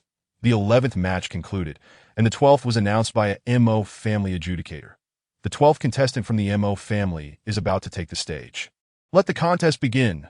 With this declaration, the match commenced without a time limit, allowing for unrestrained performance. Mo Ching took a deep breath to calm himself, opting to wait and observe who his opponent might be. After what felt like an eternity, murmurs of impatience echoed from the crowd. Why has he not taken the stage? Who is it? Many expressed indignation, feeling the delay was a waste of time for those waiting behind. Could it be that he fears the arena? They speculated. Just as Mo Chung began to rise, a figure emerged from the audience, a pallid individual with an appearance of weakness. Upon seeing him, Mo Cheng's grin widened. Could it be fate had conspired to pit him against Mo Yao, whom he had just bested minutes earlier? Mo Yao's sickly visage prompted no ill thoughts among the spectators. Instead, their earlier frustrations dissipated upon his arrival, leaving them silent. Recognizing the opportunity, Mo Chung leaped onto the platform, bearing a smirk as he regarded Mo. Why? And Mo Yao's face grew even paler at the sight of Mo Chung, his already wan complexion betraying no observable change. Yet internally he grappled with an indescribable bitterness. How could his luck be so dire? He had hoped for a more manageable opponent, one he could easily defeat to salvage some dignity, yet here he was, faced with a grim reality. With a venomous glare directed at Mo Chung, he turned to the elders on stage and bellowed, "I concede." "What?" The swift reactions of bystanders were filled with incredulity, their exaggerated expressions reminiscent of someone who had suddenly ascended in martial prowess. They glanced between the two competitors, muttering, "I wanted to see the Mo family's young master take a hit," lamenting Mo Chung's unexpected fortune, noting Mo Yao's apparent frailty. The onlookers, seeking self-reassurance, consoled themselves with the notion that perhaps physical confrontation was ill-advised given Mo Yao's condition. Mo Cheng's nonchalant demeanor infuriated Mo Yao, who could not alter the course of events. Frustrated, he descended from the platform, and under the puzzled gaze of the adjudicator, the victor was declared. Only then did the audience come to terms with the bizarre outcome of Mo Cheng's victory. On the sidelines, Mo Yao's father, Mo Ken, was filled with exasperation, lamenting, "How could my son dare to concede? He can't even handle a mere waste of space." "It's infuriating." "Waste of space?" came an elderly voice from behind Mo Ingluo. "Your son is a greater waste than that." Mo Ken fell silent, realizing the truth of the rebuke, and sulkily ceased his complaints that Mo Yao's surrender came without warning. A formidable contender, one of the Mo family's prize cultivators following Mo Yunhua and Mo Hao. Conceding so easily, what could his intentions be? Perhaps he wished for Mo Chung to advance to the next round, offering the audience a chance to witness his downfall. This thought led to a newfound gratitude and a deeper understanding in Mo Cheng's eyes, while his unaffected expression was met with disdain and anticipation for his inevitable defeat. The crowd's fury began to simmer. Unperturbed, Mo Chung returned to his previous position, preparing for the next bout. With 5 more matches to go, he anticipated the challenges ahead, yet felt an ominous sense of impending danger. He grimaced in resignation as he observed Mo Ching step onto the stage, instantly drawing the collective gaze of the audience.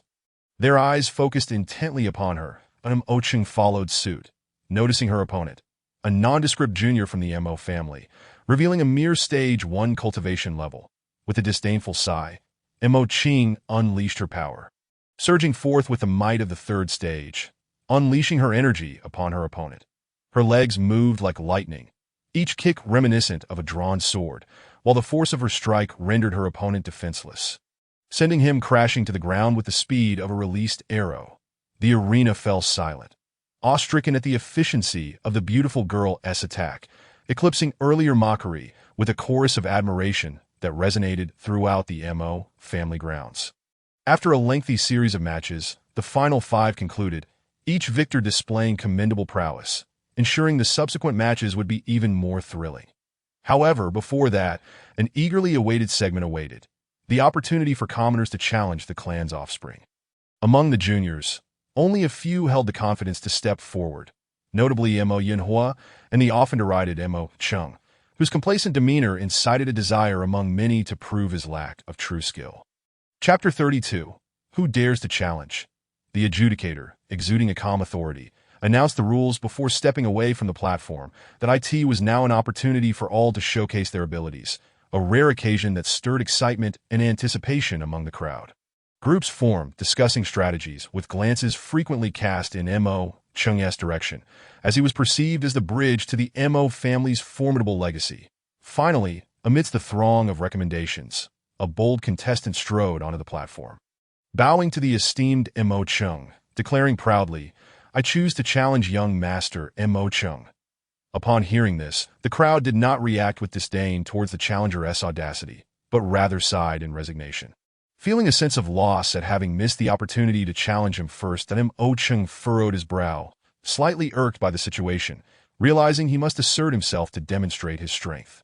He gazed at the robust challenger and thought, "I shall set an example for you." On the stage, the elders wore expressions of joy, yet some were burdened with worry. However, as a father, Mo Ingluo exuded unwavering confidence. This muscular man, intimidating in stature, had only just grazed the threshold of martial arts and had yet to step into the realm of true warriors. No matter the circumstance, he could not stir significant waves. In contrast, his own son had already reached at least the second stage of the foundational realm. Dealing with him would be a mere flick of the wrist that Mo Ingluo understood that the others were lost in their confusion. At that moment, the aged figure straightened in his seat, eager to witness the accomplishments of the child he had high hopes for. Zhang's son, please enlighten young master Mo Cheng. Seeing Mo Cheng approach the platform with unwavering confidence and locking eyes with him, the muscular man paid it no heed, instead feeling a thrill of excitement as he envisioned his moment of triumph. His smile broadened, and he squared his fists, standing tall to Mo Cheng, unwilling to squander time with such a person. Raised a hand, flicking a finger dismissively at him. Come at me with all your might, he urged impatiently. With a roar, Zhang's son, filled with indignation, took a massive step forward, raising a fist shaped like a sandbag to his ear. Ready to unleash a powerful blow that he believed wholeheartedly that he could topple the seemingly fragile young master of the Mo family with this strike, that Mo Cheng remained motionless, seemingly oblivious to the rapidly approaching Zhang's son, adopting a leisurely demeanor that made the onlookers wonder. Has this young master been rendered speechless with fear? Was Zhang's son not destined to join the Mo family? After this, would any other members of the Mo family be as pliable as a soft persimmon? Regret washed over the faces of those who had doubted, their expressions akin to mourning the loss of a loved one, as if they had encountered a wolf in the wild. How exaggerated. On the stage, Mo Cheng maintained his composure, his fist mere centimeters from his eyes, yet he had already retreated several meters, deftly avoiding even the slightest brush from Zhang's son's fist that in contrast, Zhang's son exerted all his strength. But with no point of contact, he stumbled forward, losing his balance, that Mo Cheng swiftly sidestepped, appearing at Zhang's son's side, and delivered a kick to his rear, sending him tumbling painfully to the ground, rolling head over heels. This scene seemed to dictate the outcome of the match, a result that left everyone in disbelief. Mo Cheng had triumphed. In the blink of an eye, the disparity between the two became glaringly apparent. Gasps echoed through the crowd. Zhang's son, though somewhat renowned, was a formidable figure in the city known for his strength, easily able to lift weights nearing 200 pounds. Yet, how could such a powerhouse fall before a child who appeared to be nothing more than a bookish figure? Mo Cheng paid no mind to the groaning Zhang's son on the ground, but turned to the crowd below, vibrant with energy, and declared loudly, "Who else dares to challenge me? Step forward." Everyone felt a chill run down their spines. Rendered speechless, satisfied, he nodded and continued, "No one wishes to challenge me any longer, I presume." With a swift change in tone, he added, "In that case, may I challenge him?" He pointed at Mo Yunhua, who towered above him. His intent unmistakable. He looked down upon him, inviting him to descend and fight. That it was well known among them that Mo Yunhua was regarded as the foremost in the Mo family. Competing against him seemed pointless. Should Mo Cheng emerge victorious, he would claim the title of the Mo family's champion. And if you lose? Interrupted Mo Hao, standing beside the increasingly pale Mo Yunhua, that if I lose, then Mo Yunhua can forego any further matches and simply be recognized as the victor of the Mo family's small tournament. Mo Cheng replied confidently that I trust you wouldn't wish to waste time here. Mo Yunhua? And father, do you agree with my perspective? He gazed earnestly at Mo Ingluo, his eyes filled with determination, as if to suggest that dissent was not an option. As the sun climbed higher in the sky, reaching the noon hour, the sound of insects filled the air, and birds perched on trees, creating a lively atmosphere. The streets, however, were sparsely populated, with few passers-by, as the intense heat bore down upon the 5 prominent families of the city. The shimmering haze obscured the view, leaving the onlookers parched and dry, swallowing hard as they focused their attention on the platform of the Mo family's martial arena, where a tall figure stood, gazing confidently into the distance, exuding an aura of greatness that Mo Cheng's performance left the audience in a state of stunned silence. The decision now rested in the hands of the family head. But his demeanor suggested that the outcome was all but certain. Slowly, Mo Ingluo spoke, "I support what my son has proposed." Upon hearing this, Mo Cheng smiled with relief, and then turned his steely gaze upon Mo Yunhua. Pointing a finger at him, "Mo Yunhua, come down, I challenge you." The rules of the family tournament were strict yet lenient. Challenges could be made among family members with mutual consent for a duel, with the potential for a change in status based on the outcome. Naturally, one had to possess self-awareness, and no one found Mo Cheng's actions credible. Zhang Sun had proven no match, and Mo Cheng's inflated confidence needed to be tempered by someone who could dismantle his lofty dreams. This was precisely what Mo Yunhua relished doing. After a moment of contemplation, he leaped onto the platform to face him. Mo Yunhua had actually agreed. Alas, poor Mo Cheng would suffer for his ignorance. It seemed that Mo Yunhua was also weary of prolonging the match. With the family head's approval, this was an excellent opportunity for him. The crowd's acknowledgement of Mo Yunhua was palpable, unless Mo Cheng turned out to be a dark horse. Unexpectedly clinching victory, the significance of the event would diminish, rendering it devoid of intrigue. Dear cousin, your kind intentions are appreciated. I was growing exceedingly bored here, and you've come to my rescue, Mo Yunhua remarked with a hint of mockery. To be honest, though you may appear useless, having a formidable father does lend some weight to your words. Indeed, your boredom shall be met with my determination to prevent you from claiming the top spot. Let me bear the solitude of such expertise, Mo Cheng thought, having never felt any animosity toward the unseen Mo Yunhua until now. His impression had soured considerably, though. Is that so? Then let me, as your elder brother, test your limits and provide some guidance. Mo Yunhua's smile vanished in an instant, replaced by a fierce glare. His burgeoning spiritual energy surged forth, enveloping him in a display of overwhelming power, pressing against Mo Cheng. Mo Cheng's eyes narrowed. He shifted his body, aware that he could not afford to underestimate Mo Yunhua, who had reached the 5th stage of the foundational realm. With their opposing energies, the two prepared to engage in combat. Below, Mo Hao and Mo Yao were the most animated, their eyes fixated on the duel, eager to witness Mo Cheng's humiliation. Having been left without dignity moments ago, they recognized that only Mo Yunhua was his true rival. They had initially planned to enlist someone formidable to reclaim their pride, but were now delighted that Mo Cheng had sought out his own misfortune. Mo Cheng let out a cold snort, his own strength radiating outward. He was at the 4th stage of the foundational realm, slightly beneath Mo Yunhua's level, yet he left the spectators utterly astonished as chaos erupted once more. This Mo Cheng. He has reached the 4th stage of the foundational realm, Mo Hao stammered. Feeling a chill run down his spine, he opened his mouth, but found no words. Mo Yao, too, gaped in disbelief, his legs trembling uncontrollably. If Mo Cheng had unleashed his full strength earlier, would he still be standing here unscathed? It seemed they had all underestimated him. He had indeed concealed his true abilities, that no one now regarded Mo Cheng as an easy target. And Zhang Sun was drenched in sweat, his throat parched, unaware that he had just narrowly escaped the clutches of danger. So my cousin has reached the 4th stage of martial arts. However, facing me, I shall make you acutely aware of the vast chasm that separates us. Even a mere finger from me could render you utterly helpless. Mo Yunhua's face flashed with surprise, momentarily overshadowed by a cruel expression. Was he unaware of his own capabilities? He could easily retreat unscathed from a 6th-stage practitioner, let alone a mere 4th-stage novice. A look of disdain returned to his features as he swung his fist. Charging toward Mo Cheng, his spiritual energy swirling around him, creating a gale that threatened to engulf Mo Cheng, leaving him with no opportunity to counterattack. But Mo Cheng would not be so easily ensnared. He swiftly retreated, raising his hand to dispel the incoming gust, and the arena was soon engulfed in a tempest. This kid, though at the 4th stage, still cannot compete with the 5th. How could he possibly win? Alas, it seems he will likely take 2nd place. Such a pity. Among the elders, Mo Ken, who had long harbored resentment toward Mo Cheng, shook his head dismissively, convinced of Mo Cheng's inevitable defeat. Yet an elder shot him a disapproving glance and slowly remarked, "Can your son withstand such a confrontation? The outcome is still uncertain. Less chatter would do you good, lest you be mistaken for a mute."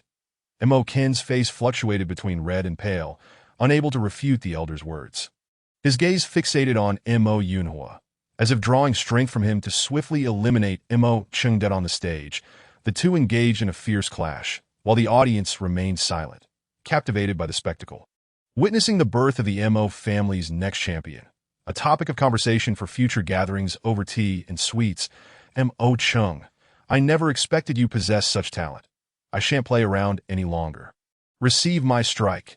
Mo Yunhua, feeling the pressure of not defeating Mo Ching swiftly, resolved to unleash his true strength to assert his dominance. Chapter 33. I shall ensure your defeat is even more spectacular.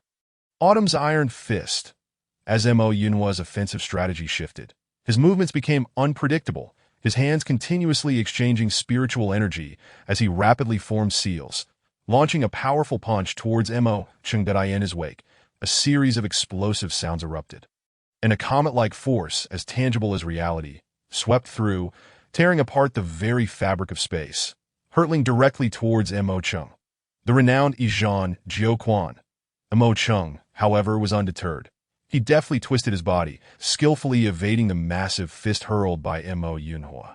With a light leap, he compressed the area enveloped by his spiritual energy, and with a sudden pivot, unleashed a punch that surged straight into the vibrant sphere of energy surrounding Mo Yunhua.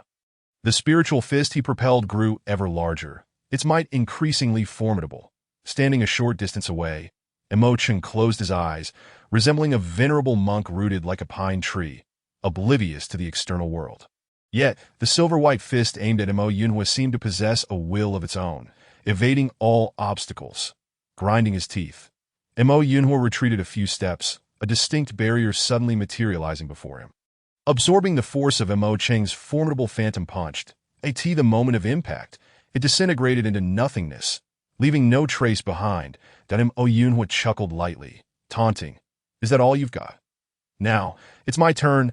Unfazed, Mo Ching opened his eyes and sighed in resignation. It seemed that with his current level of energy, he could not triumph over Mo Yunhua. The disparity in their realms was not something easily bridged. Yet Mo Ching was determined to be the exception. With newfound seriousness, he prepared to engage him fully, signaling the end of his warm dash-up. In an instant, a chilling glimmer sparked in Mo Ching's eyes, a cold assault aimed at the heart. With a sweeping gesture, he once again initiated a probing strike against Mo Yunhua, darting away to 100 meters distance, ready to employ the full prowess of Izhan Jiuquan to overcome Mo Yunhua. Patriarch Shao Cheng has matured. Upon Mo Ching's first punch, the family head leapt to his feet, glancing at Mo Yingluo with barely contained excitement. Mo Yingluo, equally elated, felt a wave of pride wash over him and remarked, "To think Chinger could master Izhan Jiuquan to such a degree in merely a few days. If he falters, be ready to assist him, ensuring his safety. Fire command palm." Mo Yunhua roared, channeling all his strength into a single palm strike. Those watching from below felt the pressure and instinctively retreated, creating a wide, open space for the two combatants to unleash their full potential. Izhan Jiuquan. Mo Ching unleashed his technique once more, its power now magnified beyond measure, radiating an oppressive chill that caused onlookers to tighten their garments, staring in disbelief at Mo Ching. Could such power truly emanate from him? At this moment, Mo Ching's form shimmered silver-white, the frigid energy within him boiling and surging, clashing head-on with Mo Yunhua's fist. With a resounding bang, waves of spiritual energy erupted from the center where the two forces collided. Fortunately, the vast arena prevented widespread harm, though a few spectators were swept up, merely feeling a momentary churn in their hearts. Yet, on the stage, the two fighters were locked in a fierce contest to determine whose spiritual energy would prevail. "I refuse to believe I cannot exhaust you." Mo Yunhua, beads of sweat forming on his brow, remained confident that his superior realm and dense spiritual energy would allow him to best Mo Ching. The spectators, too, shared this sentiment, seemingly forgetting their previous boasts of superiority over Mo Ching. Now witnessing a contest that was neck and neck, pushing their limits, yet still dismissive of Mo Ching, as if it had become an unshakable truth. Internally, Mo Yunhua grappled with disbelief. Even if he emerged victorious, the time it took would alter the audience's perception of him. Conversely, Mo Ching might gain notoriety from this bout, a scenario he dreaded. Thus, he summoned his energy, intensifying his spiritual power, his gaze filled with malice, eager to consume Mo Ching entirely, hoping for a resounding defeat. "Rest assured, once your energy is depleted, I will be invigorated." Mo Ching's body brimmed with overwhelming coldness, a tempest of chill that could swiftly erode Mo Yunhua's essence. However, the magnitude of this endeavor caused significant tremors. Hence, he meticulously siphoned Mo Yunhua's energy, simultaneously augmenting his own, leading Mo Yunhua to believe he remained in control. Ironically, Mo Chung was deftly manipulating him, understanding Mo Yunhua's intent, and fueled by indignation, resolved to conclude this contest. With a flicker of icy determination, Mo Cheng's brows knit together, transforming him into a figure of formidable presence. The peculiar intimidation he exuded left the crowd in bewilderment, speculating on the advanced techniques he employed. That a surge of icy spiritual energy erupted from his hands, piercing through layers of spiritual barriers and invading Mo Yunhua's body, wreaking havoc within. Sensing the turmoil of energy before him, Mo Chung pressed forward, taking a decisive step and forcefully pushing with his hands, hurling Mo Yunhua backward. That Mo Yunhua has fallen. Could it be that Mo Chung is truly different, capable of defeating the strong with the weak? It appears my predictions were accurate. Today, Mo Chung is indeed a dark horse. His energy was indeed peculiar. Mo Yunhua, propelled away, was seething with rage. Rising, he unleashed his full power once more. Fire Command Palm, launching yet another fierce assault. Desperate resistance. Mo Chung understood that an agitated opponent could increase their strength and did not underestimate him. His pupils narrowed as he moved nimbly, evading Mo Yunhua's attacks, prompting the audience to speculate fervently. It seemed that if Mo Yunhua truly unleashed his full power against Mo Chung, the latter would find himself at a disadvantage. Among the elders, an aged figure watched intently, eyes gleaming, ready to rush down to assist Mo Chung, yet still hoping for a miracle. "I will kill you." Mo Yunhua's eyes blazed crimson as he summoned his energy, his veins expanding ominously. Unbeknownst to him, he charged towards the erratic Mo Chung, his spiritual energy fluctuating at an incredible rate. Below, the crowd erupted in chaos. Impressive. Mo Yunhua is indeed formidable. His strength has surged tremendously to this rate. Even someone at the initial stage of the sixth realm would struggle against him. This is dire for Mo Chung. They speculated on the advanced techniques of the Mo family that could yield such results. That in truth, regardless of the outcome, young Master Mo Chung had already astonished everyone. Wait, look! Mo Yunhua's energy fluctuations. Has he broken through at this moment? It seems he is unaware. The crowd marveled at the unexpected development. The outcome appeared inevitable. Mo Yunhua had, in an instant, experienced a breakthrough, ascending to the sixth realm of the initial stage. He felt the surge of energy flooding into his body, a force unlike any other, and he longed to laugh heartily, seeking to release his pent-up exuberance. Yet his focus remained on Mo Chung, intent on unleashing his fury to alleviate his frustrations. "How dare you seize this opportunity to break through? I shall ensure you suffer an even more humiliating defeat." Mo Cheng's eyes flashed with ferocity as he unleashed a blade-like energy, charging forward with the soul-sealing fist. His endurance, honed through the cultivation of the cold Junlian tea, surged forth. Witnessing his opponent's sudden strength, he resolved to eradicate him. Gradually, Mo Cheng's mindset grew colder, his gaze glinting with icy resolve as he unleashed his energy. Surging towards Mo Yun, as they clashed, Mo Yunhua's eyes blazed with fury, finding himself in the most grueling battle of his life. The true adversary was not Mo Chung, but himself. The sensation of impending defeat was unbearable. Though the conclusion remained uncertain, deep down, he felt as if he had already lost. Determined to make Mo Chung suffer, he prepared to unleash a strike capable of challenging someone at the early seventh realm. Failure would mean his demise. Mo Chung, too, felt his fighting spirit ignite. The title of the Mo family's foremost warrior was no idle claim. Witnessing Mo Yunhua's breakthrough during their battle momentarily astonished him. Yet even so, having discerned his opponent's weaknesses, Mo Chung was still poised to defeat Mo Yunhua. As Mo Yunhua evaded Mo Cheng's strike, he was momentarily slowed by the residual chill.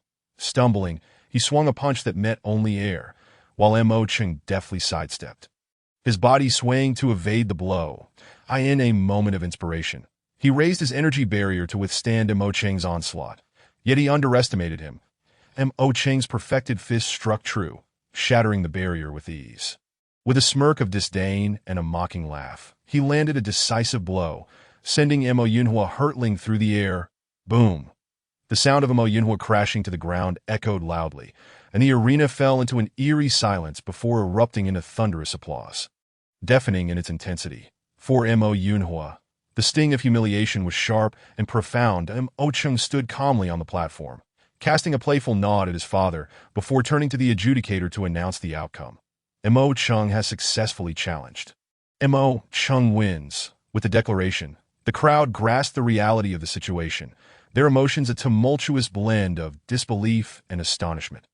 What technique had Mo Chung employed to achieve such potency? Unbeknownst to them, Mo Chung had ascended to a realm far beyond their comprehension, embodying the very symbol of strength. Amidst the chaos, the patriarch of the Mo family rose from his seat, gesturing for silence, as if by magic. The arena fell quiet once more, and he cast an appreciative glance at Mo Chung before surveying the crowd below. Just as Mo Chung had triumphed over Mo Yunhua, Mo Ingluo erupted with joy, shattering his seat in exuberance. Genuinely delighted that I end the confines of my home. The minor competition comes to an abrupt conclusion this year due to extraordinary circumstances. Mo Ingluo's voice reverberated like thunder across the martial arena, a perpetual smile gracing his face. Yet everyone understood that should he be displeased, the outcome could be dire and unpredictable. As Mo Ingluo continued his discourse, all ears were attentively focused. It is well known that not long ago, our Mo family suffered a misfortune when goods transported from the outer city of Yinhuang were seized, the culprits identified as the nearby Red Tiger Mountain. Today's minor competition serves another purpose: to send our promising juniors forth to hone their skills and reclaim what belongs to the Mo family. Naturally, the adversaries are formidable. Thus, we shall divide into two teams. Point one will be led by our foremost junior, Mo Chung, while the elders will guide the other elite group. Given the disparity in strength, it is crucial not to overextend oneself. But the elders' involvement merely aims at training. The implication of Mo Ingluo's words sent a shiver through the crowd. Red Tiger Mountain is a significant force. Could mere youths dismantle it? Subsequently, Mo Ingluo clarified, seemingly unperturbed, subtly underscoring the strength of his own family. After some contemplation, he resolved that it would be prudent not to partake himself, both to fend off outside aggressors and to protect the family's treasures. We shall embark on our journey tomorrow. The reward for retrieving our goods is a third-grade martial technique and 5 first-grade medicinal herbs. This announcement sparked a tempest of excitement throughout the assembly. A third-grade martial technique. What does that signify? 5 medicinal herbs. Such treasures could stir the entire city. This minor competition, indeed, holds deeper intentions. Chapter 34. The 100 Knights of Ice and Elegance. Mo Chung, equally stirred, felt a burning desire to understand the martial technique, a profound respect for strength igniting within him.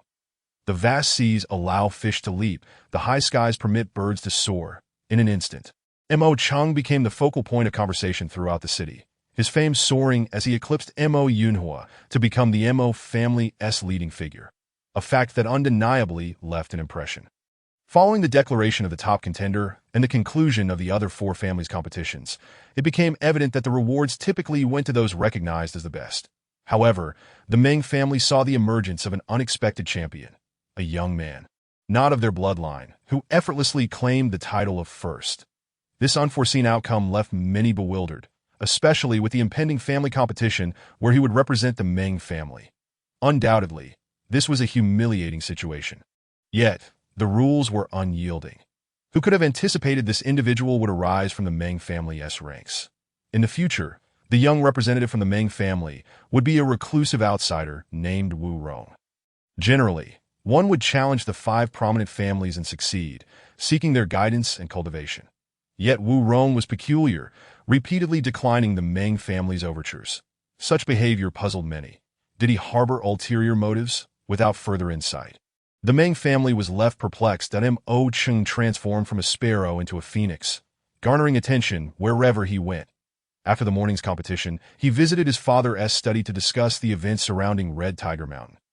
Emphasizing the importance of safety, that he cautioned his father that one should not solely pursue rapid advancement. Such an approach could limit one's potential and future achievements, that Mo Chung refrained from elaborating, knowing his father would likely be skeptical.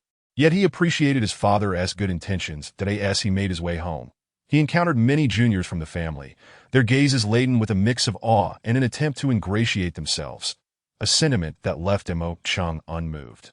He understood. Strength commands respect. Brother Mo Chung, is that you? Just as Mo Chung was lost in thought, a voice chimed from beside him. Turning, he saw his charming younger sister, Mo Tang, who greeted him with a gentle smile and a nod. Where are you off to, Brother Mo Chung? A shiver coursed through him, goosebumps rising at the endearing title she used, Brother Mo Chung, which felt oddly comforting yet disconcerting. Perhaps it was this very change that had inverted his status. Those who once looked down upon him now approached with overtures of camaraderie. However, Mo Chung remained aware. Some matters are best left unspoken. Whether you seek to curry favor, harbor disdain, or secretly resent me is of little consequence. My actions are my own. Your attempts to belittle me will not go unanswered. I am akin to a seemingly docile cat that can unleash its ferocity in an instant. After bidding farewell, he strode purposefully toward his room, resolutely ignoring the wavering gaze of Mo Ching behind him. Had she erred in her previous treatment of him? Doubt clouded her thoughts, yet the truth remained unchanged. She could no longer breach the walls of Mo Ching's heart. She lamented the lost opportunities, vowing not to relent unless Mo Chung reverted to his former self, or she uncovered a more promising prodigy. Thus, Mo Chung would remain within her grasp. Unable to escape her influence, as she watched his retreating figure, she could not help but stamp her delicate foot, pouting slightly before turning away. Upon returning to his room, a sanctuary of solitude, he exhaled deeply. Reclining on his bed, gazing at the ceiling, a wave of melancholy washed over him. Was it good or bad to expose oneself so fully? Those who sought proximity to him did so for their own gain. While he strove to bring honor to his family, none could fathom the difficulties he faced. Previously, Mo Yunhua had reveled in a position of comfort, a state that had irked their elders. Witnessing his father's proud smile was a source of shared joy. For his father's sake, he too required this crucible of growth. In this foreign realm, could one truly expect an easy journey? A bittersweet smile crossed his lips, determination flickering in his eyes, rendering them clearer. Seating himself in meditation, he sought tranquility, shutting out distractions. Delving deep into his mind, he recalled a series of incantations imbued with the chilling essence of the unranked martial technique he had acquired in the shadowed forest. With unwavering focus, he opened a gateway of perception, a torrent of powerful information flooding his mind.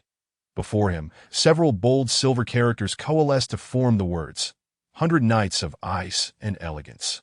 Within him, a surge of spirit echoed, meditating intently. After a lengthy observation, he finally closed his eyes, gradually immersing himself in the essence of the technique. When he opened his eyes again, he found himself within a stone tablet. Devoid of the earlier astonishment. Instead, he felt at ease as he flipped his palm. A silver hand materialized, expanding with spiritual energy. Mo Chung executed the incantation, unleashing a soundless vortex that left him unfazed. He remained unaware of the stone tablet's inscrutable depths. Yet he held firm confidence in the power of the silver hand. A flicker of apprehension arose in his heart. If confronted by someone of equal rank, could a single strike not end it all? Previously, he had faced formidable opponents like Mo Yunhua, but now, he might genuinely face the sixth realm of the initial stage without trepidation. After all, Mo Yunhua's breakthroughs during combat were unstable, providing little genuine enhancement. It was likely that he could still be shaken at the seventh realm of the initial stage, while Mo Chung currently stood at the fourth. The more he pondered, the more exhilarated he became.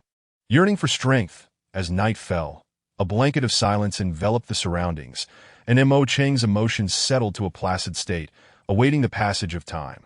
Finally, darkness enveloped the world, a realm of chaos.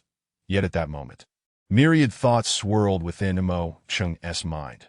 The world is filled with wonders, each stranger than the last. Why was he born? Was his arrival preordained in the grand tapestry of fate, or was he merely a pawn on a chessboard, placed at random to observe the unfolding of events? However, Mo Chung remains resolute in his ways, an existence unbound by beginnings or ends, a habit long ingrained that I in this foreign realm, where extraordinary powers may lie. He too must strive to look ahead and break free from the shackles that bind him. Mo Chung harbors grand ambitions, a determination to dominate, and a desire to create anew, yet these aspirations may lead to his own demise. At this moment, he can think of nothing else, for his head suddenly throbs, a sharp pain seizes his abdomen, and a chilling blade seems to slice through his heart at the dantian, causing chaos within. He is overwhelmed, his body feeling as though it is being wrenched together, his meridians constricted, the cold within him spiraling out of control, wreaking havoc as it shatters several channels around his dantian. A scene of unbearable agony. Mo Chung sweats profusely, half kneeling on the stone ground, struggling to breathe. A spasm overtakes him, and he collapses backward, writhing in pain. Should anyone witness the torment he endures at this moment, they would surely empathize with his suffering, feeling it deep within their own hearts that a dense mist of cold envelopes Mo Chung. His lips drained of color, yet traces of blood seep forth, a pitiful sight indeed. The discomfort he experiences now surpasses all before, causing tears to involuntarily well up in his eyes, blending indistinguishably with the sweat on his face, leaving streaks of moisture that soon transform into wisps of white mist rising from his form, lingering in the air around him. Suddenly, his garments are torn asunder in a moment of uncontrolled fury, leaving chaos in his wake, and he lets out soft, painful groans, his expression contorted, features twisted, veins threatening to burst forth. Mo Chung can scarcely bear it, rolling on the ground, his consciousness gradually fading, exhaling white mist that wraps around his body, creating an ethereal tableau. Yet within, he feels as though he is suffering a fate worse than death. His body marred in multiple places, flesh and blood a ghastly sight. Strangely, as Mo Chung finally comes to a halt, his wounds begin to heal, the recovery swift. Unaware of the change, he grits his teeth to endure. On the verge of succumbing to pain, yet his awareness returns, sharp and clear, in his heart. The cold recedes back to his dantian, leading him to ponder, what has befallen him? When did this affliction arise? An affliction? What affliction? Shaking his heavy head, he struggles to rise, a bitter smile crossing his lips. Indeed, fortune and misfortune intertwine. To attain such formidable skills, to possess the power to defy the heavens, must surely come with corresponding repercussions. Yet, how has it manifested so swiftly? Just this afternoon, he had only just mastered it. The Baishu eye stream technique. Could it be that there exists a connection between the two techniques? Dazed, he sits cross-legged, contemplating the outskirts of Chiyuan City. Amidst a thicket of flowers and trees, shadows loom, engulfing the area in darkness, a foreboding atmosphere that would deter anyone from treading here. Curiously, within this gloom, two figures emerge, one gazing skyward in contemplation, while the other stands humbly behind, exuding an air of deference. They seem to meld into the darkness, asserting their dominance in this realm. Chapter 35. Keep your distance. Have you not yet completed the task I entrusted to you? Finally, one of them speaks, a mysterious figure cloaked in shadow, hands clasped behind his back, obscured from view, though he appears slightly leaner than the one behind him. Forgive me, my lord. I am still making preparations, and shall implement them shortly. The shadowed figure behind replies hastily, his voice tinged with urgency, akin to the struggles of a dying man. Before he can finish, he is interrupted by the figure in front, who states, "This matter is hereby concluded. Circumstances have changed, and there is no need for further preparations. Remain still, do not expose any signs. Being discovered with your strength would spell your doom, and this is your only path to survival." Hearing this, the figure behind trembles, a bitter expression crossing his face, unable to articulate his distress, only managing to respond with a series of compliant affirmations that it would be prudent for us to meet less frequently. After all, this place is fraught with hidden dangers that I have not come to pass judgment upon you, but for another purpose. So focus on your tasks and exercise caution. Yes, yes, the figure behind replies repeatedly, exhaling deeply. Yet a flicker of doubt remains unspoken as he listens for any additional instructions from the one ahead. You are one of us. Your life belongs to our cause, yet we shall not kill without reason. Nor will we allow anyone to escape unpunished. For now, you must keep a close watch on that individual, scrutinizing whether he aligns with what my grandfather has conveyed. The figure speaks. There is a hint of melancholy in his tone as he gazes at the moon obscured by sparse clouds. Emotions stirring within him. Young master, This is precisely what perplexes me that I in the city. I have not encountered anyone with dual yin-yang meridians. However, according to the leader, my current objective solely pertains to age and name. I am of little use. With that, he kneels before the figure ahead. Very well, rise. The figure suddenly turns, the air crackling with tension as the shadowed figure stands. Could it be that she has employed some trickery? Or perhaps a case of substitution? If so, have all these years been in vain? This cannot be solely your fault. I carry the pulse mirror with me and have detected nothing, which is indeed perplexing. Following this, I must report back to my grandfather. Young master, if I may interject, there are indeed many formidable figures in the city, and those on the surface are merely the least of them. However, young master, fret not. I shall deliberate on this matter. The time has not yet come. When it does, we shall deploy many skilled individuals. Should we fear those in the alleyways, then that would be for the best. Your safety is of utmost importance that a chilly breeze sweeps across the horizon, rustling the leaves and flowers, as black mist swirls ominously. The outskirts now resemble a terrifying tableau. Enough. You may return in the future. Should I require your assistance, I will signal you. This is our designated meeting place. The shadowy figure turns away, dismissing the conversation with a wave of his hand, and the figure behind bows, vanishing like a wisp of black wind. At this moment, the shadowed figure raises his head slightly, filled with longing.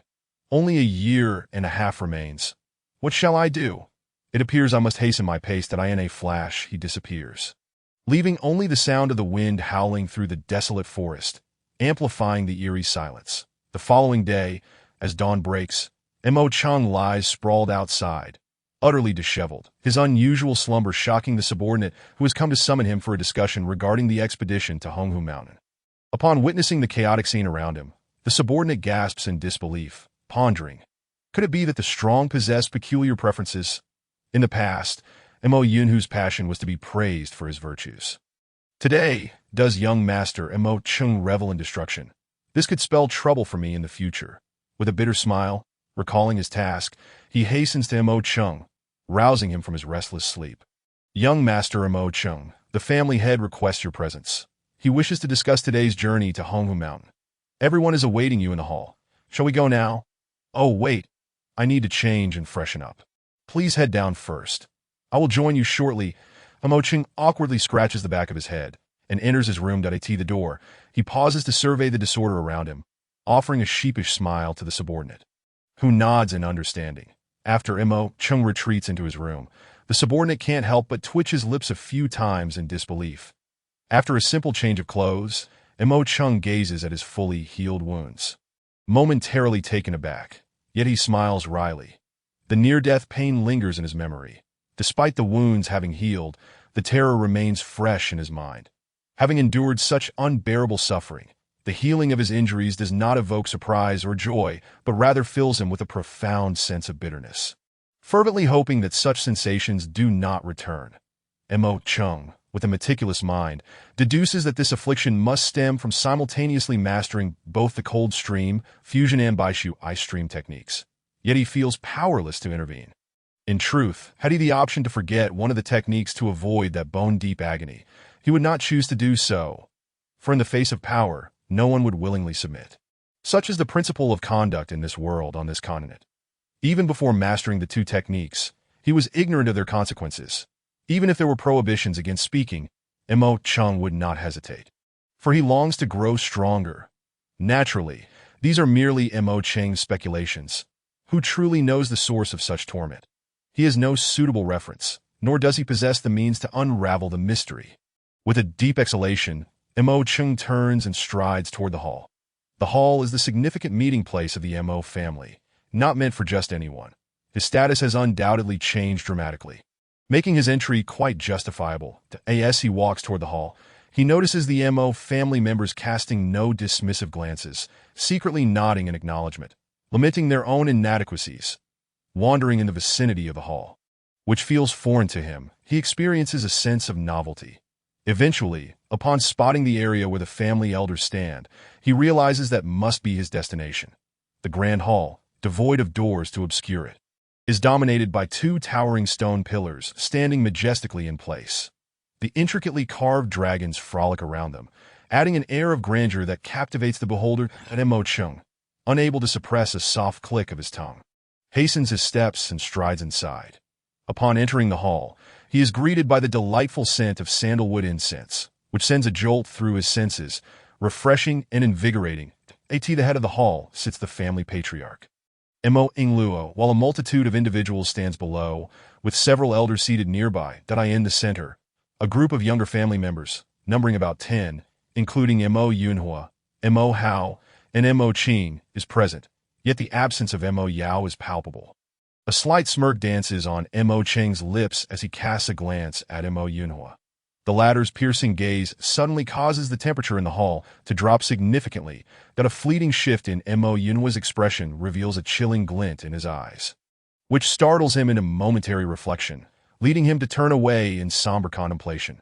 Those who are not destined to enter this place seize the opportunity to bask in its glow, eagerly anticipating the rewards to come, which anyone would find hard to resist. Mo Chung takes his place among the younger generation, standing in a corner of the hall, when Mo Qing gradually approaches him. Her large, sparkling eyes and rosy cheeks radiate an irresistible charm. Though she may not be a beauty of legendary proportions, she certainly possesses an allure that could enchant many. A potential vixen in the making. Mo Cheng's mind flickers with such thoughts, unaware that Mo Qing is oblivious to the unflattering image she projects in his mind. As she contemplates how to alter his perception of her, her gaze fleetingly meets Mo Cheng's, whose cold, austere countenance, shaped by a practice centered around icy discipline, reflects no warmth. Observing the imposing atmosphere of the hall, she ultimately remains silent. In a short while, they shall embark on their journey. The junior, Mo Chung, will lead the way, accompanied by the elder, Mo Kuan, in hopes of returning in time to participate in the grand competition. As the first among the younger generation, Mo Chung is unlikely to attract any ire, and Mo Kuan, the esteemed elder of the Mo family, is naturally above reproach. The gathered assembly remains silent, each convinced that the identity of the leader is of little consequence. Thus tacitly agreeing to the arrangement, Mo's voice reverberates through the hall, lingering in the air until it is fully absorbed by all present before it gradually dissipates. He continues, I encourage everyone to familiarize yourselves with one another, as we will need to support each other when confronting the bandits of Honghushan. His gentle, magnetic tone resonates again, and after a brief moment, everyone begins to cautiously seek out those they find agreeable, inquiring about each other's strength, cultivation level, and the techniques they practice. Many are eager to forge a connection with Mo Chung, but soon, Mo Qing bounces over, clearing the area with her enchanting smile and addressing Mo Chung. Brother Mo Chung, I heard that Honghushan is located on the mountain range adjacent to Yunhuang City. You must not be familiar with it, right? Not familiar, he replies simply. How could that be? She giggles, biting her lower lip as if she has stumbled upon something extraordinary. I shall walk beside you later and guide you there, if that is all right. With a playful demeanor, she displays a charming blush, captivating all who gaze upon her. Yet Mo Chung appears impervious, his eyes serene. Brother Mo Chung, do you still remember Mo Yu, who was taken by the academy last time? At the mention of her name, Mo Cheng's eyes gleam with intrigue, finally turning to face Mo Qing. It is the first time he observes her so closely and discovers that she indeed possesses beauty, a flawless visage accompanied by a faint yet alluring scent that mingles with the sandalwood in the hall, rendering him momentarily entranced. After all, Mo Chung remains a youthful and impetuous lad, untouched by the complexities of the world. Why do you become so distracted at the mere mention of her? Mo Qing teases, puffing her cheeks adorably, her stature not lacking, as she slightly bends her head, glancing sideways at Mo Chung. What of her? Mo Chung inquires coolly, unaffected by her playful demeanor, for he has you. What more could he desire? Well, she continues, she has latched onto a powerful patron at the Daling North Academy, exerting her influence. According to my second brother's letter, she now looks down upon our Mo family, becoming the most formidable vixen there. Enough! Mo Chung interjects, his expression turning frosty, his voice low and tinged with anger. Mo Qing, caught off guard by his sudden ire, falls silent, her mind swirling with thoughts. It seems that the little vixen holds considerable weight in Mo Cheng's heart. However, she reassures herself that time is on her side, and she is determined to oust Mo Yu from his affections. With a renewed sense of purpose, she silently vows, "You, wait for me," no longer wishing to dwell on this. Mo Qing turns away, exuding confidence as she surveys the faces around her, all of whom regard her with disdain. Unbeknownst to her, Mo Yunhua, observing from nearby, admires her demeanor, feeling a sudden surge of heat that he struggles to suppress. He approaches her with a courteous demeanor. "Sister Mo Qing, the journey ahead may be fraught with peril. It would be wise to stay close to me, did Mo Qing snaps back to reality, momentarily bewildered by his words. Upon hearing him repeat himself, she dismissively shakes her head. "I do not require your protection." "How can that be? As a young lady, you ought to be safeguarded." Mo Yunhua's expression shifts dramatically as he reaches out to assist her. But she remains unmoved, her patience wearing thin. "That I will stay by brother Mo Qing's side. Is that not sufficient? Do you truly believe you are capable of ensuring my safety better than he?" With that, she turns to walk away but pauses mid-stride, returning to taunt the visibly stiff Mo Yunhua. "And one more thing. Keep your distance from me in the future." Chapter 36. Or would you prefer to kneel and beg for my favor? Mo Yunhua feels as though he has been struck by lightning, his body jolting in disbelief at her audacity, that he reaches out to stop her, only to meet the venomous glare of Mo Qing, who looks upon him with disdain. That Mo Yunhua silently curses his own misfortune. How quickly Mo Qing is transformed from a doting admirer into a source of embarrassment. He resolves to devise a plan to teach her a lesson. At this moment, Mo Yingluo rises, gesturing for silence. Once the hall is quiet, he speaks. "I trust everyone has acquainted themselves. Remember, safety comes first. Now, we may commence our journey. The expedition to Honghushan is about to begin." In the lives of those who possess significance, there are always gossips eager to spread rumors and speculate.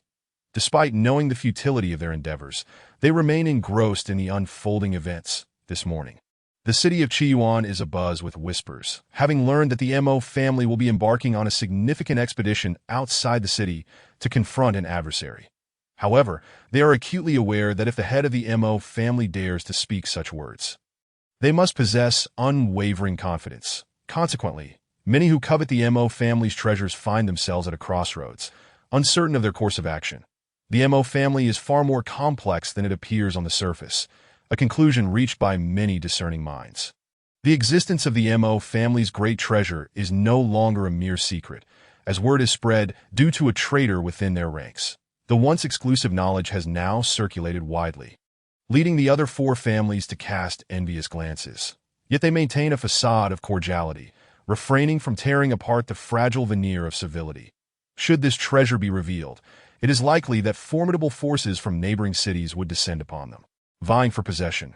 Thus, the Mo family's current situation is precarious, teetering on the edge of danger. The failure of the last assassination attempt and the absence of the assailant weigh heavily on Mo Yingluo's mind. He grapples with the dilemma of whether to fortify their defenses or allow the treasure to come to light. Yet, he finds no suitable candidates among those around him to fulfill his vision. At times, possessing something coveted by the world without the strength to protect it can invite calamity. Therefore, Mo Yingluo has chosen to guard the treasure with a heavy hand, frequently inspecting its whereabouts. Hoping to weather this tumultuous period, deep down, he dreads the thought of his son bearing such immense responsibility. Still, in terms of potential, his child may well be the most suitable heir. He wonders if he is betraying the vow he made to his wife, Mo Qing's mother. Yet he feels he has no alternative. The treasures left behind, one an advanced technique that has eluded understanding within the Mo family, the other a divine sword described by his wife, remain untouched, merely resting within the Mo family's quiet chamber. The sword, too, represents a path of cultivation in the land that in the realm of differing realms. Mo family's patriarch, Mo Yingluo, finds himself unable to grasp the profound intricacies of swordsmanship, lacking even the most rudimentary understanding of sword intent. Consequently, he has never adorned himself with a sword. It can be asserted that should he wield a long sword, it would predominantly be in the hands of those who have cultivated their sword skills, enhancing their combat prowess exponentially, or perhaps diminishing it, depending on their mastery of sword intent. That it is essential, of course, that one's cultivation of sword intent be commensurate with their concurrent mastery of spiritual energy. In Qiyuan City, the number of sword cultivators is lamentably scarce, amounting to merely a handful, underscoring the arduous nature of sword refinement and the formidable challenge of comprehending sword intent. This time, among the goods transported from the Cold Valley sect in Yunhuang City, there exists a sword refinement technique of immeasurable value. To Tio Lu's, it would be akin to having a piece of flesh severed. Thus, he voices his intentions to explain his absence and indirectly elucidate the hidden strength of the Mo family, instilling a sense of caution among others and buying time for the younger generation's growth. Mo Ingluo ponders deeply, considering the future of the Mo family. At this juncture, a single misstep could lead to catastrophic consequences for his clan. They travel in horse-drawn carriages, a group ascending several luxurious vehicles as they depart from Chiyuan City. No1 comprehends the earnest intentions of Mo Ingluo, yet they are all filled with enthusiasm, offering opinions as if they were venturing into a bustling marketplace. The younger members of the Mo family lead the way, aiming to expose the noble offspring to the world, while the elder contingent follows closely behind, serving as protectors, compelling passers-by to yield. Furthermore, the opulence of the carriages is striking. Such extravagance has never been witnessed in their household, indicating that these carriages were hastily crafted for this occasion. As Mo Chung assumes the role of leader, the younger generation's carriages follow his command. Despite Mo Ching's attempts to assert himself, his efforts prove futile, leaving him sidelined. Yet Mo Ching's determination remains resolute. He clings to the hope that Mo Chung will reciprocate his sentiments, harboring aspirations of a burgeoning bond. Recalling the awe-inspiring presence and formidable aura of Mo Chung the previous day, he muses that if Mo Chung desired his allegiance, he would willingly offer it. Before long, the swiftly moving carriages exit the city and commence their journey towards their destination. A flicker of apprehension arises among the group, but they quickly bolster each other's courage, reminding themselves that they are all adept youths from the city, guarded by the elders. What is there to fear? Along the way, they occasionally encounter clusters of adventurers, whether mercenaries or self-serving individuals, who cast fleeting glances of greed towards the carriages. However, their desire dissipates swiftly upon recognizing the Mo family's insignia adorning the vehicles. Who would dare to act against them? At this moment, Mo Chung seems to sense something amiss. Recalling his father with a newfound respect, as the number of passers-by dwindles and the trees grow denser, the convoy soon enters a vast forest. According to the guide, once they traverse this woodland and proceed along the main road for half an hour, they will reach their destination. Suddenly, anguished cries erupt from the side, piercing the air with their mournful intensity. No one on the carriage pays heed, yet Mo Chung seems to recognize the distressing sounds. With a decisive wave of his hand, he brings the carriage to an abrupt halt. The onlookers peer out in confusion, but Mo Chung disregards them, stepping down to venture into the nearby thicket. Curiosity piqued, many of the younger members follow suit, yet they do so with the caution befitting one facing a formidable foe. Brother Mo Chung, what is happening? Mo Ching seizes an opportunity to inquire, but Mo Ching merely gestures for silence. As the atmosphere thickens with tension, the incessant cries grow nearer, confirming their suspicions, prompting them to quicken their pace. Charging ahead with urgency, the younger members, startled by Mo Ching's sudden reaction, follow closely behind. Observing the actions of the younger generation, some elders sigh in resignation. Indeed, sheltered blooms struggle to thrive, and the head of the family has made a wise decision. Pushing aside the final obstructing foliage, they behold a group of individuals wielding knives, clubs, and long poles, encircling 4 or 5 others who bear a gruesome demeanor. Among them are those visibly wounded, blood streaming down their pallid faces. It is evident that if this torment continues, they will perish, even without direct confrontation. In that moment, Mo Chung springs into action. The surrounded individuals are members of the Mercenary Association, known as the Fierce Eagle Society. Consisting of Lu Guang, Lu Hai, and Yi Chichi, Mo Chung had not anticipated encountering them under such grim circumstances. The bloodshed ignites a fierce resolve within him, and without hesitation, he leaps at one of the assailants, delivering a powerful kick that sends the man tumbling to the ground. The suddenness of his assault throws the assailants into disarray, redirecting their focus away from Lu Guang and his companions. "Brother Chinamo," Lu Guang exclaims in astonishment, his surprise quickly morphing into elation upon witnessing the influx of Mo family youths. The thrill of survival surges within him. "Chinamo, my good brother." Lu Yun manages a weak smile, nodding at Mo Chung before collapsing, perhaps finding a moment of respite amid chaos. Fueled by fury, Mo Cheng's movements become swift and decisive. Channeling his spiritual energy, he unleashes a silent arrow of force towards one of the thugs, who is sent flying against a nearby tree. Mo Cheng's gaze turns icy, revealing an unrestrained fury as he approaches the remaining assailants with ominous intent. Without a word, he seizes the collar of the most composed among them, his face contorting in a menacing expression, delivering a resounding slap. "How dare you strike me?" The man gasps, eyes wide with disbelief, clearly taken aback by the sudden turn of events. Mo Cheng smirks, raising his foot to deliver another kick, sending the man sprawling. The latter, perhaps regaining his senses, erupts in rage, leaping to his feet and pointing an accusatory finger at Mo Cheng. "You little brat, how audacious! Today, regardless of who you are, I shall take your life." The onlooking Mo family youths exchange glances, their expressions shifting to one of concern. The man's words blatantly disregard the Mo family stature. However, sympathy quickly follows, as they recognize him as merely a beginner-level cultivator. While Mo Cheng's external cultivation level mirrors that of the assailant, his formidable combat prowess is well acknowledged by all. Unless the man possesses extraordinary abilities, he cannot hope to match Mo Cheng.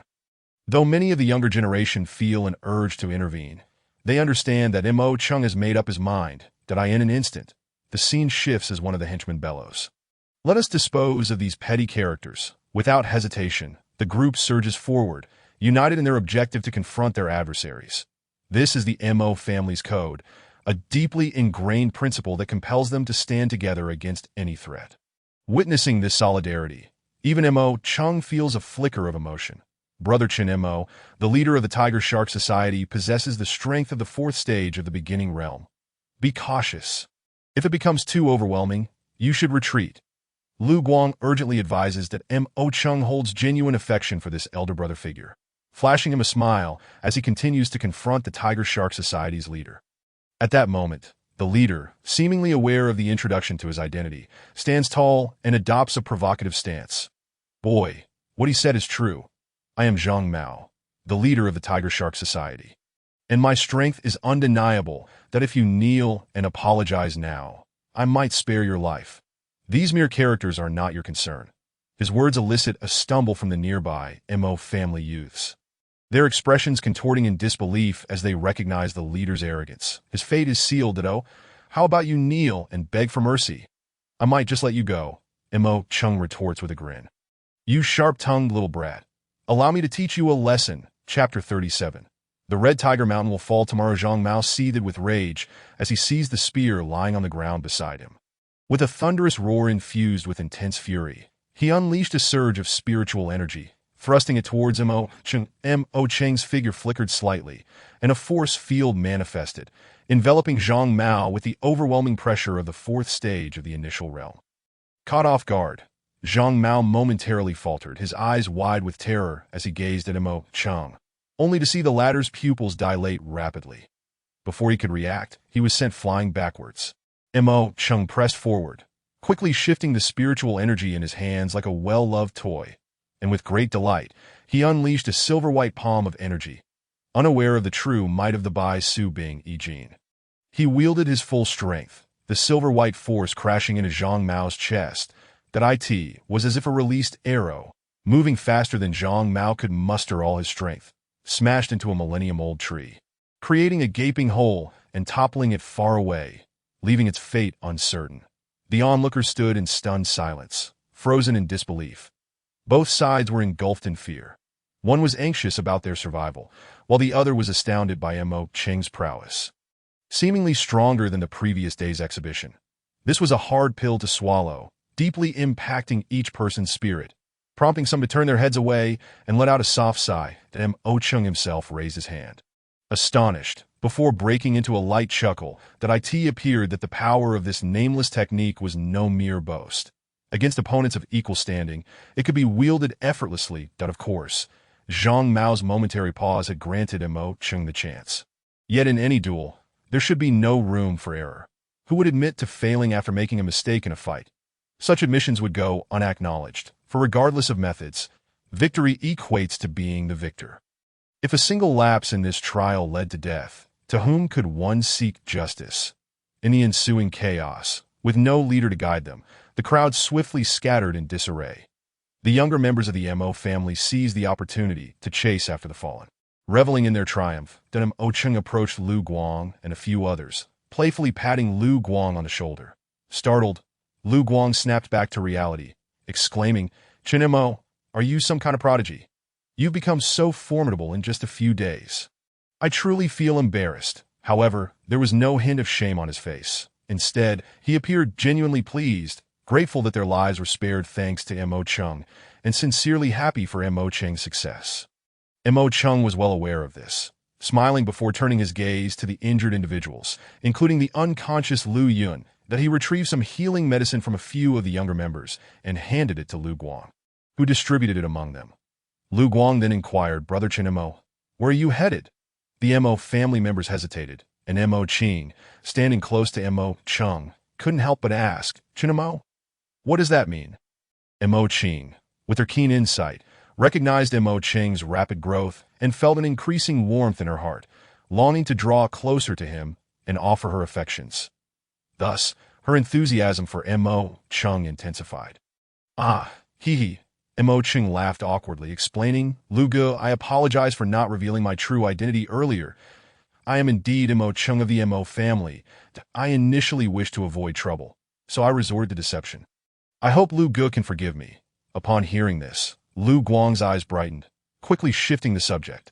"You are Mo Cheng of the Mo family, the renowned figure of Mo family fame from yesterday?" Seeing Lu Guang's astonished expression, Mo Cheng was unsure whether it was a good or bad reaction. He scratched the back of his head in silence, while Mo Cheng eagerly interjected, as if claiming him for herself.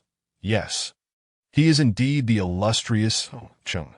Though Lu Guang was somewhat of a wanderer, he had heard whispers of the events in the city, and since yesterday, he had encountered Mo Cheng's name numerous times. Little did he expect that the young man he had previously met was the now famous Mo Cheng, and he felt an inexplicable sense of pride in having made his acquaintance.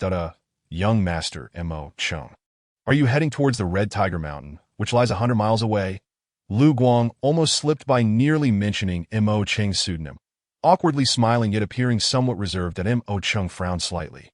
For this was the very situation he wished to avoid. He sighed gently, contemplating the whims of fate.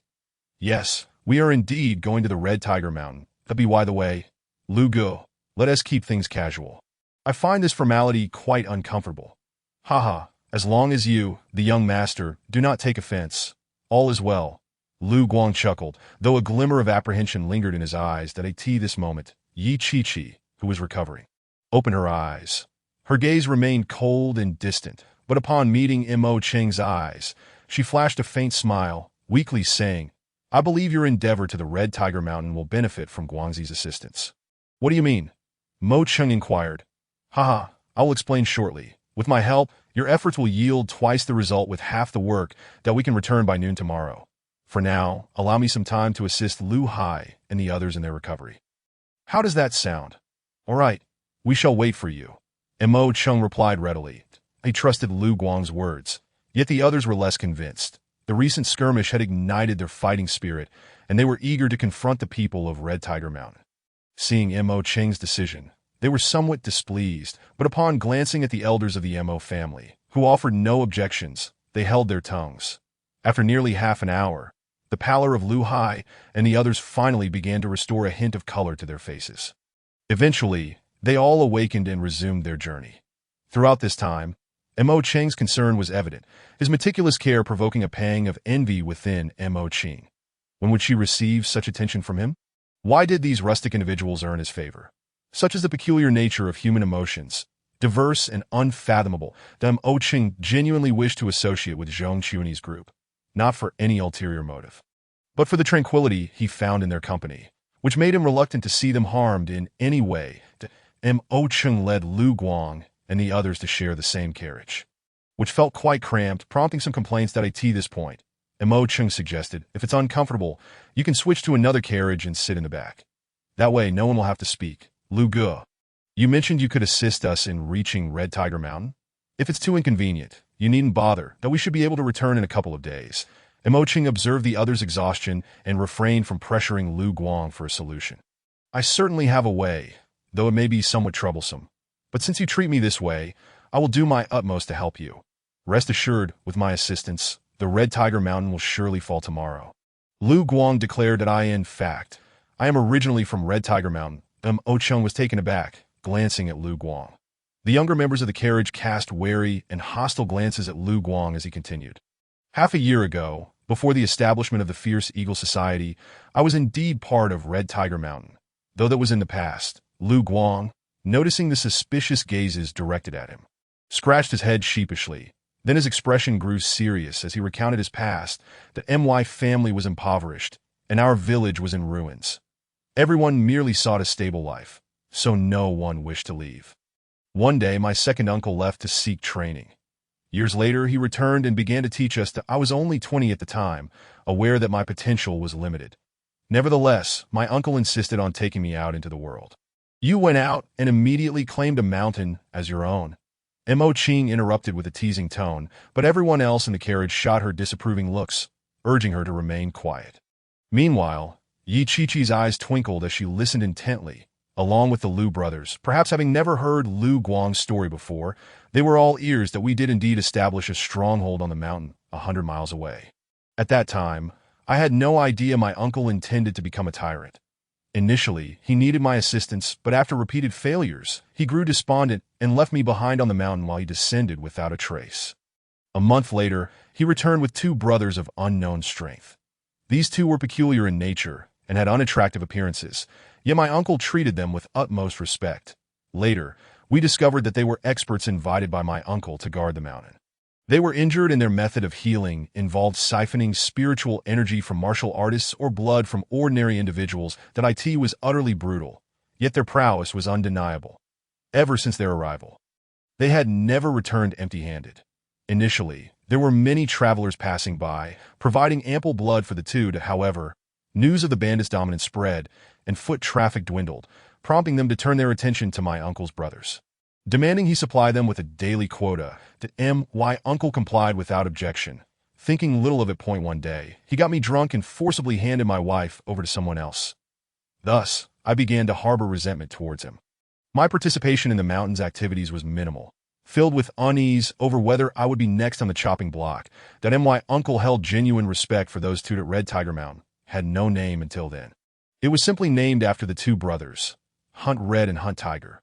Thus, Red Tiger Mountain became their domain. That in the subsequent period, I heard within the mountains that my second uncle had ventured to the village where we once resided.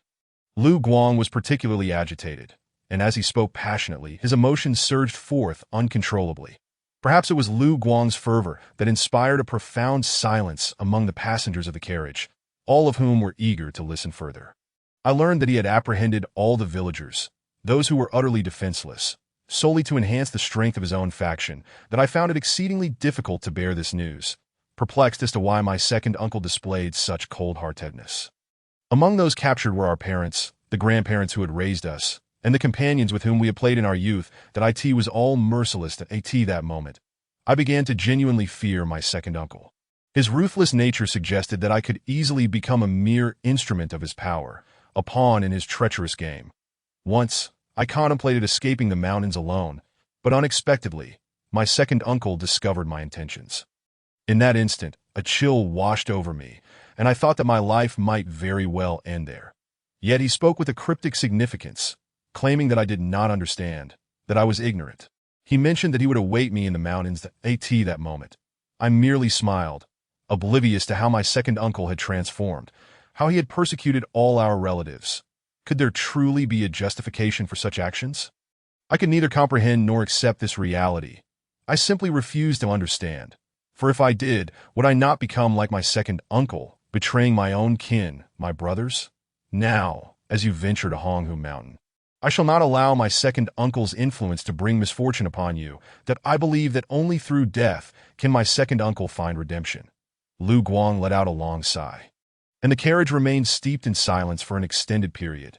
The objective of our expedition to Honghu Mountain was clear: to seek peace and procure goods. However, the thoughts of those aboard were fixated on the idea of storming Honghu Mountain. seizing the heads of our enemies as offerings to the heavens. Chapter 38. You are truly unhinged, Lu Gu. Relax a bit. Emo Chung gently patted the shoulder of the latter, pursing his lips. A fleeting malice flickered in the corner of his eye, an aura of coldness suddenly enveloping him, only to dissipate just as swiftly to that moment. A head poked in from outside, exclaiming excitedly, "We are almost there." Emo Chung nodded and turned to Lu Guang, inquiring, "Lu Gu, do you have any suggestions? Should we disguise ourselves as inhabitants of Honghu Mountain to catch them off guard?" "Certainly not, with so many of you. It would be impossible to infiltrate." After a pause, Lu Guang continued, "You may select a few individuals to accompany me inside, that I will feign a desire to return to the mountain, and you can coordinate a time to create chaos, which will increase our chances of success." "Very well. Let us proceed with this plan." He then scanned the younger members of the party with a smile, asking, "Who among you is willing to join me into the mountain?" To my surprise, Honghu Mountain had such a history. It could be considered an emerging force. Did they truly underestimate the might of the Mo family? Or were they simply arrogant, believing they could stand on equal footing with us? Such hubris requires substantial strength, unless they had attained the coveted state of enlightenment that countless individuals yearn for. Yet, even then, would they not be forced to tread carefully within the confines of Qi Yuan City? With these thoughts, I felt somewhat reassured. With the support of the elders, this endeavor would not be overly difficult. However, the presence of Emo Li Sun loomed ominously in my mind, and an unsettling premonition stirred within me. Lu Guang's strategy could indeed buy us valuable time and catch our adversaries off guard, but it might also conflict with the elders' concerns. Nevertheless, it provided a means to evade Emo Li Sun, which was a silver lining. Yet to step into Honghu Mountain was to enter the lion's den. Thus we must exercise utmost caution, lest even the best-laid plans come to naught. Therefore, selecting the right companions for this venture necessitated careful consideration and deliberation. Honghu Mountain, aptly dubbed a dragon's lair and tiger's den, posed significant challenges. Not to mention the presence of the formidable Lai Hong brothers, there were countless other skilled fighters. The younger members of the Mo family had lived in comfort and privilege, far removed from such perilous undertakings, leaving them indecisive and silent. That moment, Emo Chung cast a knowing glance at Emo Qing, observing the latter's flippant demeanor, who dared not meet his gaze, with a resigned shake of his head. Emo Chung understood that while he could dominate in conversation, in a real confrontation, retreat would be the only option. Lu Guang, with his large hands and broad face, showed no sign of surprise, as if he had anticipated this very situation. A sardonic chuckle escaped his lips. "All right, stop the carriage," and Emo Chung and Lu Guang disembarked, approaching the elders' entourage to relay their intentions and seek approval. The elders nodded in appreciation, yet their expressions soured upon learning that no one was willing to accompany them. When they inquired among the other younger members in the carriage, they discovered that only Mo Yunhua and a short-statured junior were willing to join, leaving everyone astonished. Was Mo Yunhua truly considering taking advantage of the chaos in Honghu Mountain to settle scores with Mo Chung? Unfazed by the murmurs, Mo Yunhua maintained his composure, while Mo Chung merely nodded at the futility of those who would only engage in baseless gossip. The short junior, named Mo Jun, was at the third level of the initial realm. Mo Chung had no recollection of him, perhaps because he had never been among those who mocked or looked down upon him. Otherwise, he would not seem so unfamiliar. With their plans laid out, they agreed to meet at the foot of the mountain at a precise time that evening. Mo Chung would descend to deliver a message regarding any issues that arose. Otherwise, they risked falling into a trap, incurring losses. Conversely, if they failed to meet at the designated time, it would indicate unforeseen complications, necessitating a collective effort to devise a solution. Lu Guang, accompanied by Mo Chung, Mo Yunhua, and Mo Jun, parted ways with the carriage team.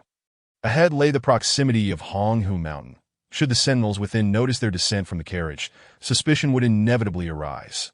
Honghu Mountain, surrounded by lofty peaks, was easy to defend, yet challenging to assault. The mountain range selected by Lu Guang's second uncle was indeed a treasure trove. As they traversed the path, Mo Chung diligently memorized the routes for potential emergencies, his mind haunted by the venomous gaze of Emo Li Sun as they departed. An unsettling feeling creeping over him, though he chose to dismiss it. Soon, the road ahead narrowed, branches leaning ominously, evoking a sensation of descending into a lightless forest. The absence of animal calls and the scarcity of travelers rendered the path, which led to Yunhuang City, eerily quiet. The once clear paths had become overgrown, a result of the bandits residing on the mountainside, with no one to maintain order. Lu Guang halted, furrowing his brow as he surveyed the surroundings, seemingly recalling the route up the mountain. After a moment, he passed through a concealed barrier, and suddenly, a stony path emerged before them. However, Lu Guang's brows knitted even tighter, and the others began to feel an unsettling tension. In a corner of the path stood a pavilion, devoid of any occupants, yet upon a stone table rested a cup emitting wisps of steam. Where could the occupants have gone? This pavilion had once been manned by 8 guards to prevent any unforeseen events, ensuring that someone was always present. Lu Guang's footsteps slowed as he scrutinized the empty surroundings, pondering the cause of this anomaly. Had something significant transpired in the mountains? The warmth lingering in the cup suggested that its occupant had departed only recently. Was this not peculiar? Mo Yunhua, attentive as ever, turned his back to the group, peering behind them as if anticipating an ambush. The atmosphere was undeniably eerie. Yet, after a while, nothing transpired, allowing the group to relax. Attributing the tension to mere nerves, they had now ascended to the halfway point of Honghu Mountain, approaching its second checkpoint when suddenly, 4 figures emerged ahead. Lu Guang looked up, his expression tightening in shock. "Second uncle, you ha!" The white-haired man in the center erupted into laughter, the muscles at the corners of his mouth twitching grotesquely. Upon sighting him, Mo Chung and the others felt a wave of nausea. Could this man be the master of Honghu Mountain, Lu Guang's second uncle? What brought him down from the mountain personally? In truth, with the Lai Hong brothers stationed within the mountain, Lu Guang's second uncle's presence was inconsequential. Thus, within the mountain, the true authority was perhaps determined by the petty minions. Lu Guang's second uncle was merely a larger fish in a small pond. Lu Guang's second uncle was a robust figure, with a round face and large ears, leaving one to question whether he was indeed a martial artist. He was flanked by 3 others of uncertain status within Honghu Mountain, their foreheads wrapped in blue cloth, their gazes fixed intently on Mo Chung and the others, seemingly poised for action. "Guangzi, have you come to your senses this time?" he continued. "My men have kept me informed of your journey, which is why I personally came down to greet you. That if you intend to confront me, then come along." Lu Guang's second uncle narrowed his eyes, assessing his nephew before letting out a few light laughs, seemingly out of context, before inquiring, "And who are these people?" Upon hearing this, Lu Guang felt a surge of hope and immediately spoke candidly. "Second uncle, I have come to a realization. These friends are here to pledge their allegiance to you. Having spent so long outside, I believe I owe you an apology." "Ha ha! Is that so?" he suddenly retorted, causing Lu Guang's heart to race as he merely nodded slightly. "I am Guangzi's uncle, Lu Zhuang. Everyone calls me Lu Yi, that I suppose he has already shared my story with you. However, seeing how young you all are, I wonder what made you consider coming to align with me." Lu Guang's second uncle, Lu Zhuang, wore a subtle, inscrutable smirk that sent chills down Lu Guang's spine, prompting him to exchange knowing glances with Mo Chung and the others. That Mo Chung, understanding the gravity of the situation, took a deep breath and replied nonchalantly, "We are isolated and without support, which is why we chose to accompany Lu Gu. Upon learning of this place, we followed him here, and we hope Lu Yi will grant us your approval." Well, such a silver-tongued group.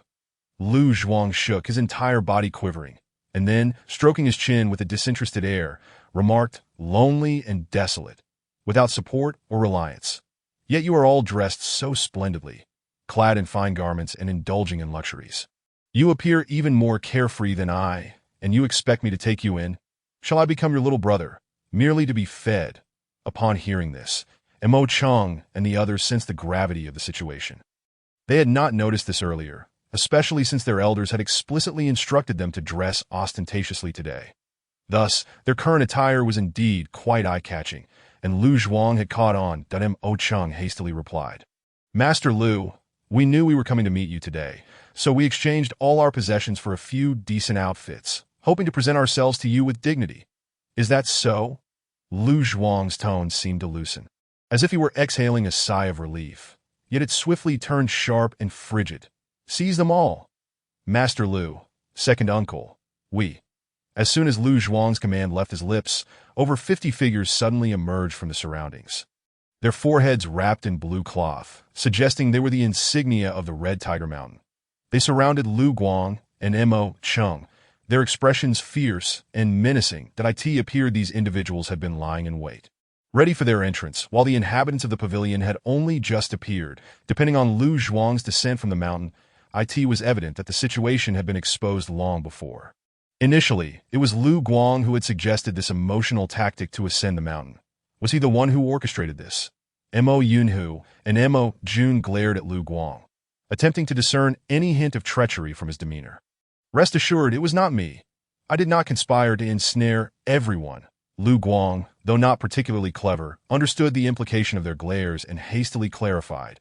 Upon hearing his words, both Mo Yunhu and Mo Jun reacted, realizing the current predicament seemed to target Lu Guang himself. Do not worry, they are merely small fry. We can handle them with caution. Surely, Lu Zhuang is formidable, but united we can withstand him. Now, let us break free. Mo Chung declared, taking the lead. With a surge of energy, he twisted his body and leaped, delivering a powerful kick that sent one of the smaller foes tumbling. As they stood amidst the encirclement, Mo Chung's energy swirled, exuding a chilling aura that expanded outward, forcing the Red Tiger Mountain's men to retreat. Mo Yunhu's strength was also formidable, having made a breakthrough the day prior. Although he had not fully consolidated his power, he wielded it with ease, and his might had more than doubled, sending those who approached him flying away. Mo Jun, who had been keeping his abilities hidden, surprised everyone with his incredible speed at the third level of initiation. His technique, though only of the first tier, was executed with lightning speed, revealing he had mastered a certain agility technique to perfection. For a moment, the Red Tiger Mountain was at a disadvantage, sealing Soul Fist. Mo Chung unleashed his assault without mercy, launching a series of strikes infused with icy energy, which took down many foes. However, he had expended much of his internal energy, but fortunately, the cold aura protected him, preventing his energy from depleting. As he moved through the throng, cries of agony arose, limbs severed or broken, with some even succumbing to the icy pressure that invaded their hearts. Well done, you little brat. Lu Guang, I never expected you to unite forces against your uncle. Lu Zhuang observed the carnage with indifference, merely sighing. Seeing the situation unravel, Lu Guang abandoned pretense. After striking one man aside, he bellowed in fury. You are utterly heartless. What purpose is there in living in this world? Chapter 39. Do you think they can speak ill of me behind my back? Do you really believe these rabble can contend with me? You are sorely mistaken. This familial betrayal ends here. The spirit-restraining net. Disperse. Instantly, a vast net erupted from Lu Zhuang's pocket, enveloping Mo Chung and his companions, regardless of their struggles. Futility was evident. What in the world is this? Mo Jun shouted, exerting all his strength, yet the net remained unyielding. Realizing the peculiar nature of the net, Mo Cheng's heart sank. He understood they were likely to be captured. Take them to the mountain. Lu Zhuang commanded with a sweeping gesture, moving forward at a leisurely pace. Lu Zhuang's appearance was indeed grotesque. When Lu Guang first laid eyes on him, he was momentarily taken aback. Yet, despite his unappealing visage, the aura of energy radiating from Lu Zhuang indicated his formidable capabilities, leaving everyone astounded. Numerous sentries and concealed traps lay upon the mountain. Should they attempt to ascend forcefully, it would prove quite challenging. Mo Chung inhaled sharply. Given their current numbers, it was likely some would sustain injuries or even perish, which would be difficult to explain. Although they had not ventured into the dragon's den, being captured by the mountain lord was no small matter. If Lu Zhuang used this as leverage against the Mo family, it would undoubtedly weaken them significantly. Mo Chung could not devise a foolproof plan. As they climbed higher, the oppressive force intensified, yet it felt oddly natural. Lu Zhuang began to sweat profusely, seemingly struggling more than himself. Was this nameless pressure subjective? After a while, they arrived before a stone door adorned with chaotic carvings, subtly pulsating with energy. Lu Zhuang, seemingly oblivious, pointed and commanded the door to be opened. Inside was not the darkness illuminated by torches as one might expect, but rather a bright expanse, a different world altogether. The Mo family trio gazed in astonishment. wondering how they would navigate the myriad of obstacles. Exotic flora and fauna caught their eyes, momentarily causing them to forget their dire predicament as they marveled at the beauty surrounding them. Meanwhile, Lu Guang appeared remarkably calm, indicating a familiarity with the surroundings. As if nothing had changed, he recalled an instance when Lu Zhuang had expressed disdain for a particular white stone by the roadside and had attempted to have it removed. Despite immense effort, it had not budged an inch. Lu Zhuang found this peculiar.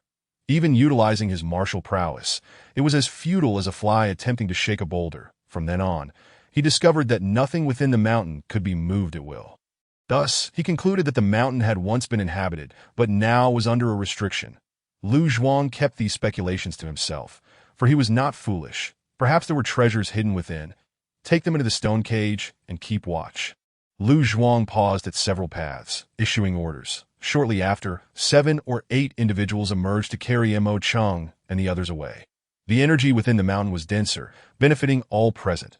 Cultivation here would yield tremendous advantages, making it feel almost ethereal. Surrounded by mountains, the environment was serene, lush with greenery and water, teeming with abundant energy. The secluded nature of the place suggested a haven for high-level beings. The path was relatively flat, obscuring the heights of the mountain. Yet after a brief journey, one could tell how steep it was that they were borne aloft by henchmen. Mo Cheng and his companions found themselves powerless moments later. They were unceremoniously tossed into a large pit, the uneven stone walls confirming it was indeed the stone cage Lu Zhuang had mentioned. True to its name, the stone cage had no entrances, save for a single opening above. Matching the size of the cave floor, it offered a view of the sky and the ability to communicate, yet left them exposed to rain and sunlight. A truly vexing predicament. What are you trying to do? Call my second uncle. Lu Guang bellowed, his voice echoing painfully against the stone walls. As soon as Lu Guang's words faded, a faint laughter echoed from above. What's this? Nephew, why the sudden eagerness to see me? Let me up. You heartless wretch. How can you continue to show your face in this world? Lu Guang, for the first time, unleashed a torrent of curses, which made Lu Zhuang's expression turn icy. His demeanor abruptly stiffening, he waved his hand behind him, commanding, pull him up. Lu Guang was momentarily taken aback by Lu Zhuang's calmness and lack of reproach by the time he regained his composure. A broad suspended chair was sliding down from above as it descended. Lu Zhuang spoke. Not only will I pull you up, but I shall also send you back down. You are no stranger to this descent. You should know the way, yes? Back down? Lu Guang stood still, bewildered. Indeed, I mean for you to descend. Inform your companions below that if they wish for these 3 boys to live, they must all obediently ascend the mountain with their wealth in tow. Otherwise, by noon tomorrow, I shall send the heads of these 3 little brats down the mountain. Lu Zhuang stated coldly, though his face bore a smile. You, Lu Guang erupted in fury, his aura surging as he leaped onto the descending chair. Propelling himself towards his uncle with a clenched fist, moving like a shooting star, leaving only a fleeting shadow in his wake, in his rage, Lu Guang pushed his limits, increasing his strength and speed. In the blink of an eye, he reached Lu Zhuang, but the latter merely smiled, seizing Lu Guang's arm with ease and giving it a gentle shake. Lu Guang's face flushed instantly, and he found himself uncontrollably pulled aside and dropped to the ground, emitting a soft groan, feeling utterly weakened. Big brother Lu, are you all right? Mo Cheng inquired from below, sensing that Lu Zhuang was not an easy opponent. I'm fine. Just be careful, I will go down to inform your people. Upon finishing his words, he turned to descend the mountain path. One of the henchmen attempted to obstruct him, but Lu Zhuang waved his hand dismissively, signaling for him to disregard the interference. Lu Zhuang was aware that he still had allies. Undoubtedly informed by his scouts who had returned with reports in his heart, Mo Cheng felt a sense of helplessness. If only he had chosen to part ways upon encountering Lu Guang and the others earlier. Perhaps many troubles could have been avoided. That decision would have ensured half the plan's success. Now, with himself and his companions yet to break through to the Enlightenment realm, they were unable to traverse the void and thus could not exit this precarious altitude. Consequently, the guards of Honghu Mountain remained unconcerned, their vigilance lax, for they believed that even if they crawled, they would never reach the summit. Lu Go, go back and warn everyone to be cautious. Hurry and come to our rescue. Mo Jun exclaimed, urgency lacing his words. However, Lu Zhuang merely smiled with indifference before turning away. Lu Guang acknowledged with a nod, not lingering further, quickening his pace. Before long, he reached the foot of the mountain. Casting a glance back, he let out a sigh and proceeded towards the agreed meeting place. As dusk settled, a heavy gloom enveloped the surroundings, casting a pall over the spirits of the passers-by. At the edge of Honghu Mountain, within a sunken basin covered in licorice, a large group of people stood anxiously, scanning the area in desperation. After a long while, murmurs of discontent began to surface. The elders' plans were sound, yet why did we heed Mo Cheng's words, leading to this chaos? If anything happens to Brother Hua, I wonder how he will explain himself. This voice clearly belonged to someone closely associated with Mo Yunhua. Indeed, we've been made to endure this unbearable weight when we could have stormed the mountain this afternoon to reclaim our goods. Was this not an exercise in futility? Silence, a crisp voice echoed with dissatisfaction. As Lu Mei frowned, exuding an air of authority. All you do is speak ill of Brother Mo Cheng behind his back. If you have the courage, confront him when he returns. Just see if he doesn't teach you a lesson. Moreover, they entered Honghu Mountain, not you. What schemes are you concocting? This speaker was none other than Mo Cheng, who harbored aspirations of closeness with Mo. As her words fell, the crowd fell silent, their gazes fixed ahead like women yearning for their husband's return. Wishing to see as far as possible, that moment, a dark figure appeared in the distance, gradually coming into view. Upon his arrival, all present sprang to their feet. As he approached, one person anxiously inquired, "Why are you alone? Where are Brother Mo Cheng and the others?" They were captured. Lu Guang, supporting himself on his knees, took a while to catch his breath before responding with anger. They knew our movements long ago and set a trap. Everyone was caught. What? Mo Cheng stepped forward, questioning him. Then how did you return? They instructed you all to ascend the mountain by noon tomorrow, bringing treasure. Otherwise, they will execute Brother Mo Cheng and the others. Ascend the mountain? To go up when they are already aware of our movements is akin to seeking death. What are you plotting? Mo Cheng's fury flared, her eyes ablaze with rage. She moved closer to Lu Guang. But just then, a figure appeared before her, blocking her advance. Chinger, do not act rashly. We were careless from the start and should not have put Xiao Cheng in danger. The figure was the second elder of the Mo family. Seeing it was the second elder, Mo Cheng snorted softly, turning her head away. Indeed, we should not have maintained an attitude of letting them endure trials. Alas, what can we do now? The eldest elder remained relatively calm, his expression inscrutable as he stroked his beard, pondering a solution. Meanwhile, the others paid no heed to Lu Guang.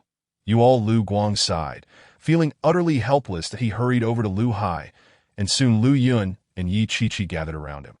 Lu Yun looked at Lu Guang and shook his head. Guangzi, why go to such lengths? Brother Mo Cheng has treated us well. Your actions are disheartening.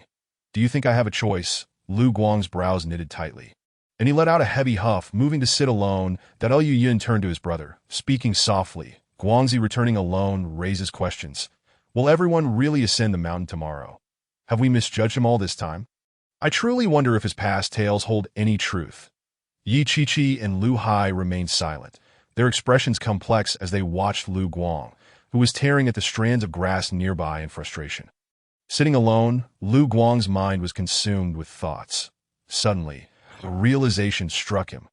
Did my second uncle intend for me to descend the mountain all along? When I revealed my connection to the Lord of Honghu Mountain, surely others would perceive that even if he committed wrongs, there exists a familial bond. Now, with only myself descending, is it not expected that I would be misunderstood? He slapped his forehead in frustration, his eyes vacant, his resentment towards Lu Zhuang intensifying. Yet it seemed no one would believe him now. Raising his head slightly, he noticed the Mo family members huddled together, deep in discussion. He stood up, shaking off the slight numbness in his legs, and approached them. Perhaps at times, one cannot simply act on whims. With no secrets left to conceal, he felt an overwhelming emptiness.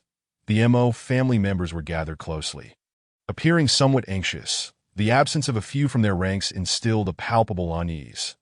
Now, they could only hope that the elders would devise a corresponding strategy to rescue Mo Cheng and the others. You mentioned there are 2 brothers stationed in the mountain. their strengths varying, but we do not know their exact realms. We cannot afford to act recklessly. One misstep could endanger Xiao Cheng and the others. The elder Mo Kuan stated coldly. Chapter 40. You despicable wretch. A younger member, who had initially shared a carriage with Mo Cheng, glared at Lu Guang from a distance, saying, "Who knows if that traitor speaks the truth? We might as well capture him and take him to the mountain to see their reactions, that if they remain indifferent, it proves his innocence. And then what? That would only alert the snake while putting Xiao Cheng and Xiao Hua in even greater peril. Who knows what kind of treatment they are enduring inside?" The elder's face turned grim, visibly angered that let's just launch a night raid. Our strength is not to be underestimated. Besides those two brothers, the rest can be dealt with. The second elder, the third elder, and I will go rescue them. That is unwise. No. Mo Lishuan's expression faltered before he quickly intervened, explaining they were just captured today. They may already be aware of our movements.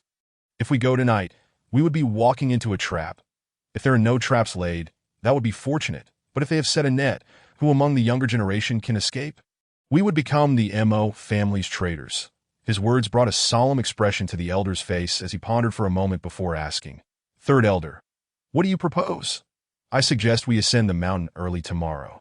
If they have spent the night on guard against our ambush, they will surely be exhausted, but if not, we can be well prepared in the morning and catch them off guard." Upon hearing this, the second elder nodded first, indicating his agreement. Then the eldest elder scanned the group before consenting to the plan. Within the depths of Hongwu Mountain, in a stone cage, Mo Cheng immersed himself in the stone tablet, diligently practicing his spiritual energy. He held little regard for the energy levels within the mountain. After all, he possessed several times stronger spiritual energy than what was available here. Why would he crave such trifles? Meanwhile, Mo Yunhua and Mo Jun paced anxiously, occasionally tapping on protruding rocks or knocking on the stone walls, constantly brainstorming ways to escape, beads of cold sweat forming on their brows. Upon glancing at Mo Cheng, who remained calm and focused on his cultivation, they shook their heads in frustration. "Brother Hua, I wonder if Lu Gu has found the elders. Do you think they will come to rescue us?" Mo Jun voiced his concerns. "It isn't that obvious. We are members of the Mo family. Would they not come to our aid? Staying in this cursed place is truly uncomfortable." And Mo Yunhua finally ceased his restless movements, finding a stone to sit on. "Xiao Jun, I have not seen much of you at home, but today you have shown some bravery." Mo Yunhua's words carried an ambiguous undertone, as he patted Mo Jun's shoulder with a knowing smile. Mo Jun forced a laugh, inwardly scoffing. "You probably haven't noticed me trailing behind you. Xiao Jun, who is your father?" "That's not something I'm at liberty to discuss." Mo Jun felt an odd premonition, sensing the seriousness in Mo Yunhua's inquiry. Yet he couldn't resist the burning intensity of his gaze, clearing his throat before replying. "My cousin is also in the Mo family, but he is merely a servant, named Cheng Hu." Mo Yunhua raised an eyebrow. "Intrigued that I have not heard of this individual, I merely wish to inquire about him. Someone with such bravery would be a valuable ally to have around." In the stone cage, the two individuals engaged in a casual conversation. Above, dark clouds gathered ominously, obscuring the bright moon, shrouding the surroundings in a dim haze that no one could discern the scene clearly. In the air, two ethereal shadows swept past, splitting the heavens and causing chaos below. Waves of terror rippling through the atmosphere, colliding with one another. The figure in the front, resembling a fleeing beast, was drenched in crimson, desperately evading the relentless assaults of the pursuer behind, appearing somewhat disheveled. Yet such a fierce confrontation was a rarity in the world, and there were no spectators to witness it. Heaven bore witness. The earth bore witness to the battle. The figure clad in a Taoist robe, with an appearance that seemed detached from the mortal realm, bore countless wrinkles on his face, twisted and tight, making it hard to fathom the depths of his power. With a mere flick of his wrist, he could annihilate the world. His strike could obliterate the mountains of Wei Yin with terrifying ease. However, from the perspective of the realm's force field, it appeared that the pursuer possessed an even more profound strength, arrogantly disregarding the weight of his subordinates, causing the beast-like expert in the front to flee in despair. "Despicable Taoist!" A sharp voice suddenly filled the air, causing the clouds to part in alarm. Even those of weaker strength would find themselves gravely injured by the sheer force of it. It is your innate talent that is so lacking. After all these years, you remain the same. TXK, I truly underestimated you, that I thought you were confined and unable to emerge. Yet here you are, still possessing such abilities. Did you think I would remain stagnant like you? You truly underestimate me. Prepare yourself. The voice from behind remained calm, scoffing at the furious tirade before him. Clenching his palm, he surged forth, leaving behind a long trail of ghostly shadows, gathering a powerful punch before him, shimmering with gold. Silver and white, a torrent of spiritual energy surged forth, the deadly force within instilling dread in the beast-like figure ahead. Gritting his teeth, the latter lightened his body and fell downward, hurling a sparkling jade orb at the Taoist figure above. Its descent accelerating rapidly. The Taoist elder's expression shifted drastically as he hurried to withdraw his attack, sidestepping. Yet the jade orb halted abruptly beside him, unleashing a wave of spiritual energy that rippled outwards. And in an instant, as the elder's pupils dilated, it exploded with a thunderous boom. The horizon was veiled in mist, rendering everything indistinct. Yet the deafening sound persisted for quite some time, causing subtle tremors in the ground. Leading many to believe a storm was imminent, that I only brought 3 thunder pearls from my clan. Using one for you is quite an honor, murmured the beast-like expert as he steadied himself in mid-air. Preparing to depart, but he glanced below, a faint smile gracing his lips as he looked back, a light chuckle escaping him as his aura surged, diving toward the mountains below. Kid, I'll be borrowing your body once more today. Relax your mind, that I end the stone cage of Red Tiger Mountain. The meditating Mo Chung was abruptly jolted by a sharp voice in his mind, one he recognized all too well, that a smile crept onto his lips as he relaxed involuntarily. By the time he regained control, a sudden tremor coursed through him, his head buzzing. Outside, Mo Yun and Ho remained blissfully unaware of the unusual occurrence, engrossed in their conversation, only noticing Mo Jun's twitching lips revealing his impatience. As Mo Chung slowly opened his eyes within the stone tablet, he was taken aback. Little Li? In the tablet, Little Li gazed at Mo Chung with a beaming smile, but the shocking scars on her body sent a chill down his spine. Had Little Li just endured a fierce battle? The two exchanged glances, silence stretching between them. But Little Li increasingly sensed something amiss, discomfort radiating from her being. She frowned, attempting to channel her energy, yet felt bound. Tightening her frown further, struggling to break free from the stone tablet, she pouted. Kid, have you perhaps learned some techniques from the dark forest? Mo Chung was perplexed, unable to grasp Little Li's meaning. She rolled her eyes, reminiscing, and asked, have you practiced the cold bond technique or the 100 night ice archery? Mo Chung nodded, and Little Li slumped onto the ground. What's wrong? Mo Chung inquired, bemused by her sudden dejection. You little rascal. Are you intentionally trying to make things difficult for me? How could that be? Not all. Mo Chung scratched his head, chuckling softly. Little Li, however, remained silent, a mix of anger and amusement flickering within her. Despicable Taoist. Once I refine my skills, I shall come for your life. Meanwhile, above Red Tiger Mountain, a figure soared through the air, seemingly searching for something, the confusion on his face deepening with time. Where has that little jade fox gone? Damn it, his Taoist robe, tattered from the explosion caused by Little Li's thunder pearl, left him looking disheveled and unrecognizable, as he stood upon empty air, a powerful expert. His speed was astonishing, a gust of wind following his swift movements, stirring up a tempest below. The oppressive force of his realm remained unchecked, causing many in the mountains to feel a tightness in their chests, making it hard to breathe. The beasts and birds scattered in chaos. And the 3 individuals within the stone cage felt the overwhelming pressure of the potent spiritual force, shocked by its intensity. This was the most formidable pressure they had ever experienced in their lives. Thus, Mo Yun, Hua, and Mo Jun all gazed skyward, eager to discern the identity of the newcomer, while Mo Chung remained undisturbed, absorbed in the stone tablet, oblivious to the commotion that in the sky. Pursuing Little Li was the Taoist he often murmured about. Casting his gaze down from Red Tiger Mountain, his expression shifted, momentarily abandoning his original intentions, as he spoke softly. What is this aura? This place? The Taoist's face fluctuated between pale and green, his outstretched finger trembling slightly as he instinctively lowered his posture. Just then, 2 figures soared up from the depths of Red Tiger Mountain. The Taoist quickly retreated, assessing the newcomers, his expression becoming increasingly complex as he inquired, "Is the estate below yours?"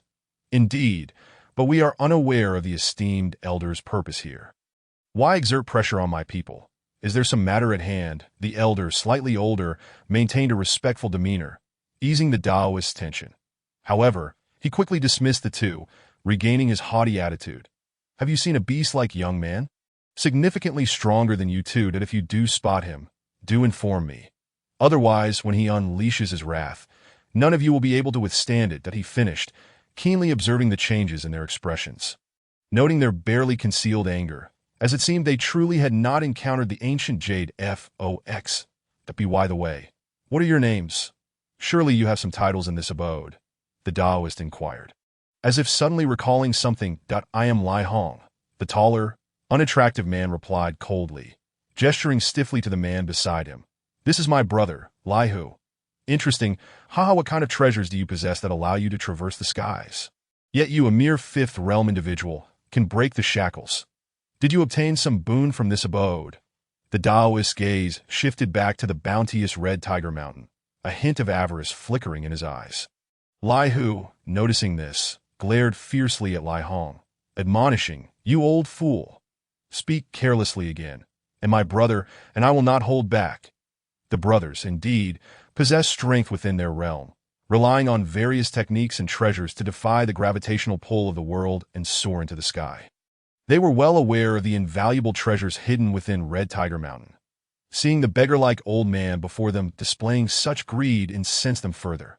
Moreover, after their extensive exploration of Red Tiger Mountain, they still had their life-preserving means, did they not? The figure before them seemed far from impressive. What profound strength could he possibly possess? Though the brothers could not discern the Taoist's true power, they felt confident in their ability to contend with him. "Are you addressing me, old man?"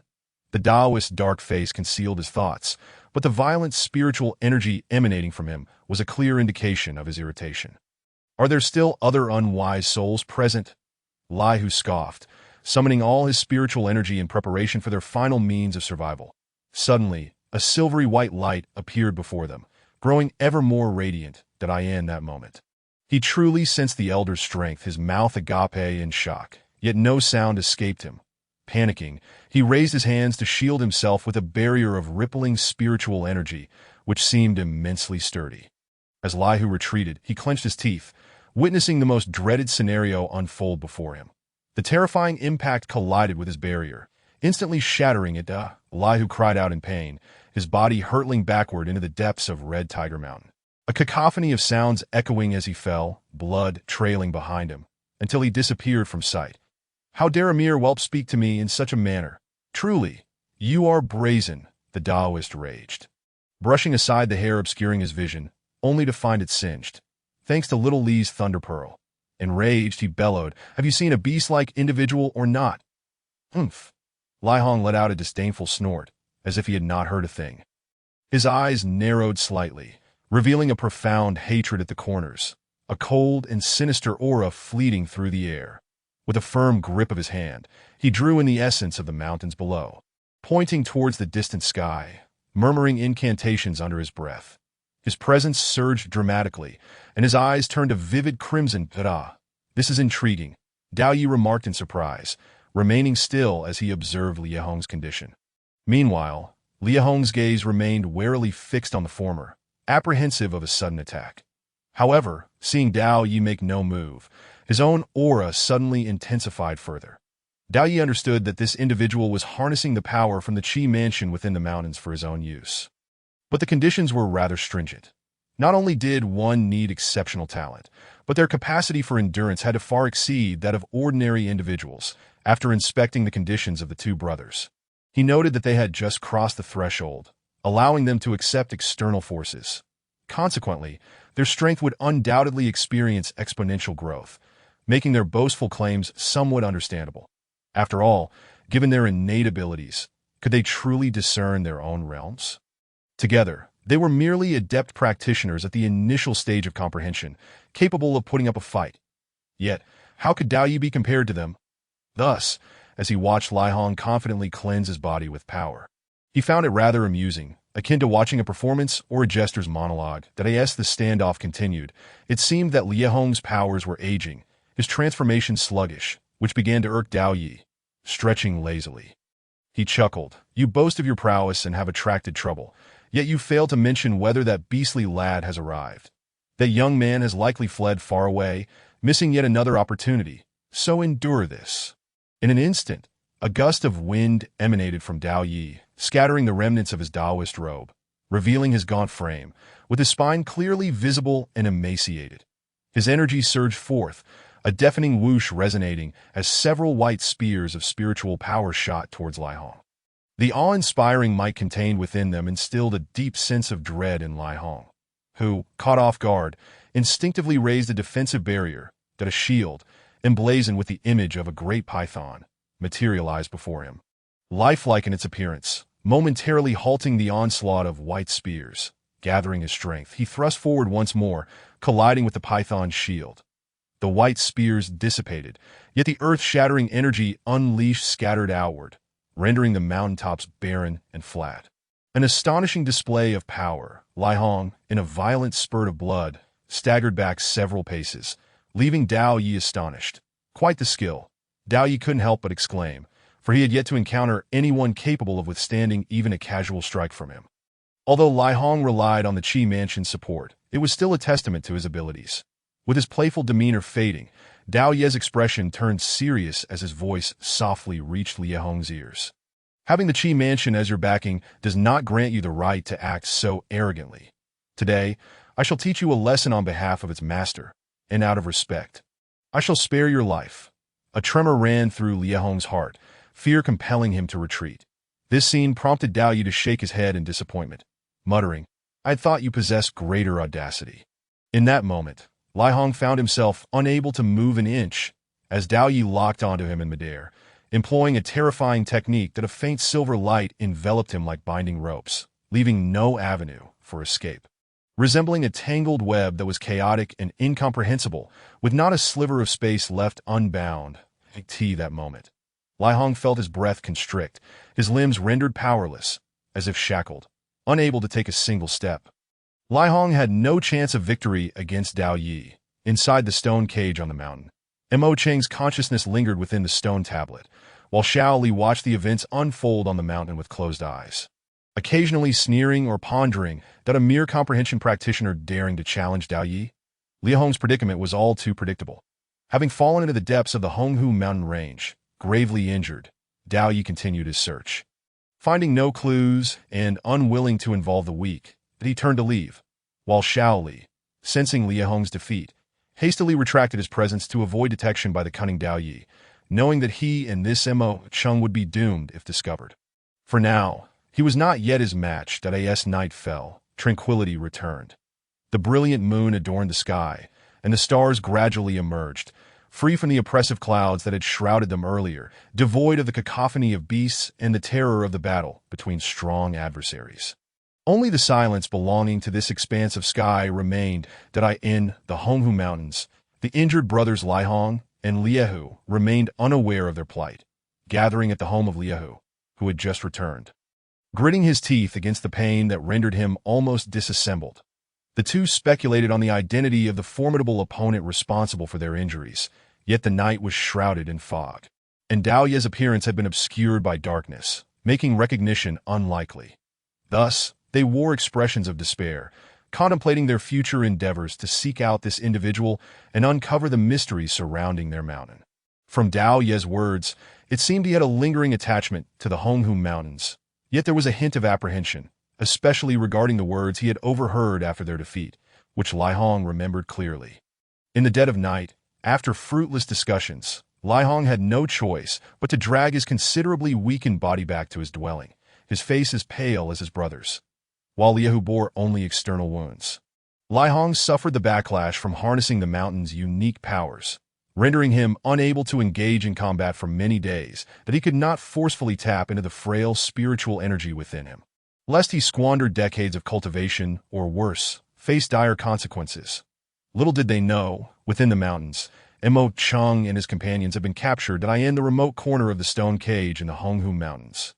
Where few ventured, they found themselves in an ideal location for imprisonment.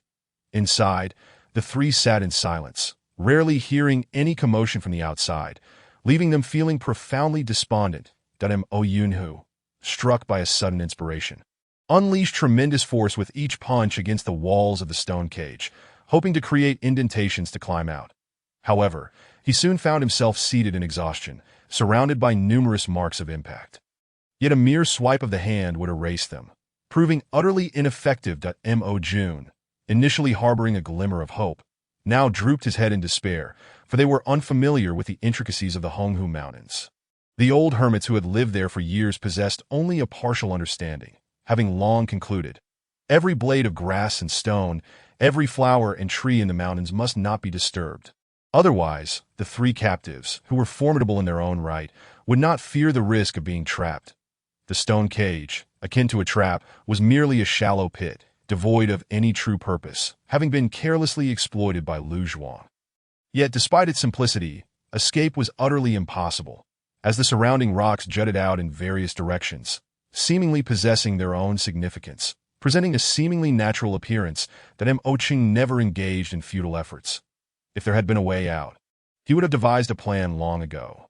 Now, having no means to escape, he immersed himself in the stone tablet, diligently cultivating for several cycles, allowing the sensation of the battle in the sky to resonate within him, providing a means to evade Dao Ye's relentless pursuit. However, now, Shaoli felt a twinge of regret.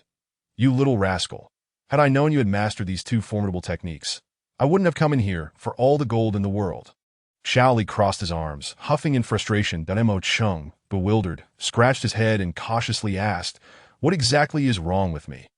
I didn't consciously acquire these techniques, and besides, who could resist the urge to cultivate such powerful abilities within them?" Rolling his eyes, Shaoli, unaware of the intricacies surrounding Mo Cheng's acquisition of these techniques, explained, "While the energy within you may not be entirely pure, even a small fraction is completely sealed off for me. Why am I trapped in this broken space within the dark forest? Isn't it because the center of that forest contains your energy, and now you've inadvertently drawn me back in? How tragic." Xiao Li's face contorted in despair, genuinely appearing at a loss. "Are you referring to the cold current within me?" Since emerging from the dark forest, his spiritual energy had transformed entirely, becoming more refined, akin to the next stage of spiritual power. When unleashed, it exuded an overwhelming presence, far exceeding previous levels, and Mo Chung felt a sense of gratitude for the experience. Though he had endured a sudden, chilling discomfort, the allure of power was irresistible. He was resolute. "A cold current?" Shaoli scoffed. "If you were to undergo a complete metamorphosis, you would truly understand its potency. What you have now is merely the tip of an iceberg, yet I find it curious why such entities exist in this place. Such things should be disclosed to you, for the energy within you, transformed through refinement, is unparalleled." Upon hearing this, Mo Cheng's body stiffened momentarily, a tremor of coldness coursing through him, igniting a sense of heat within.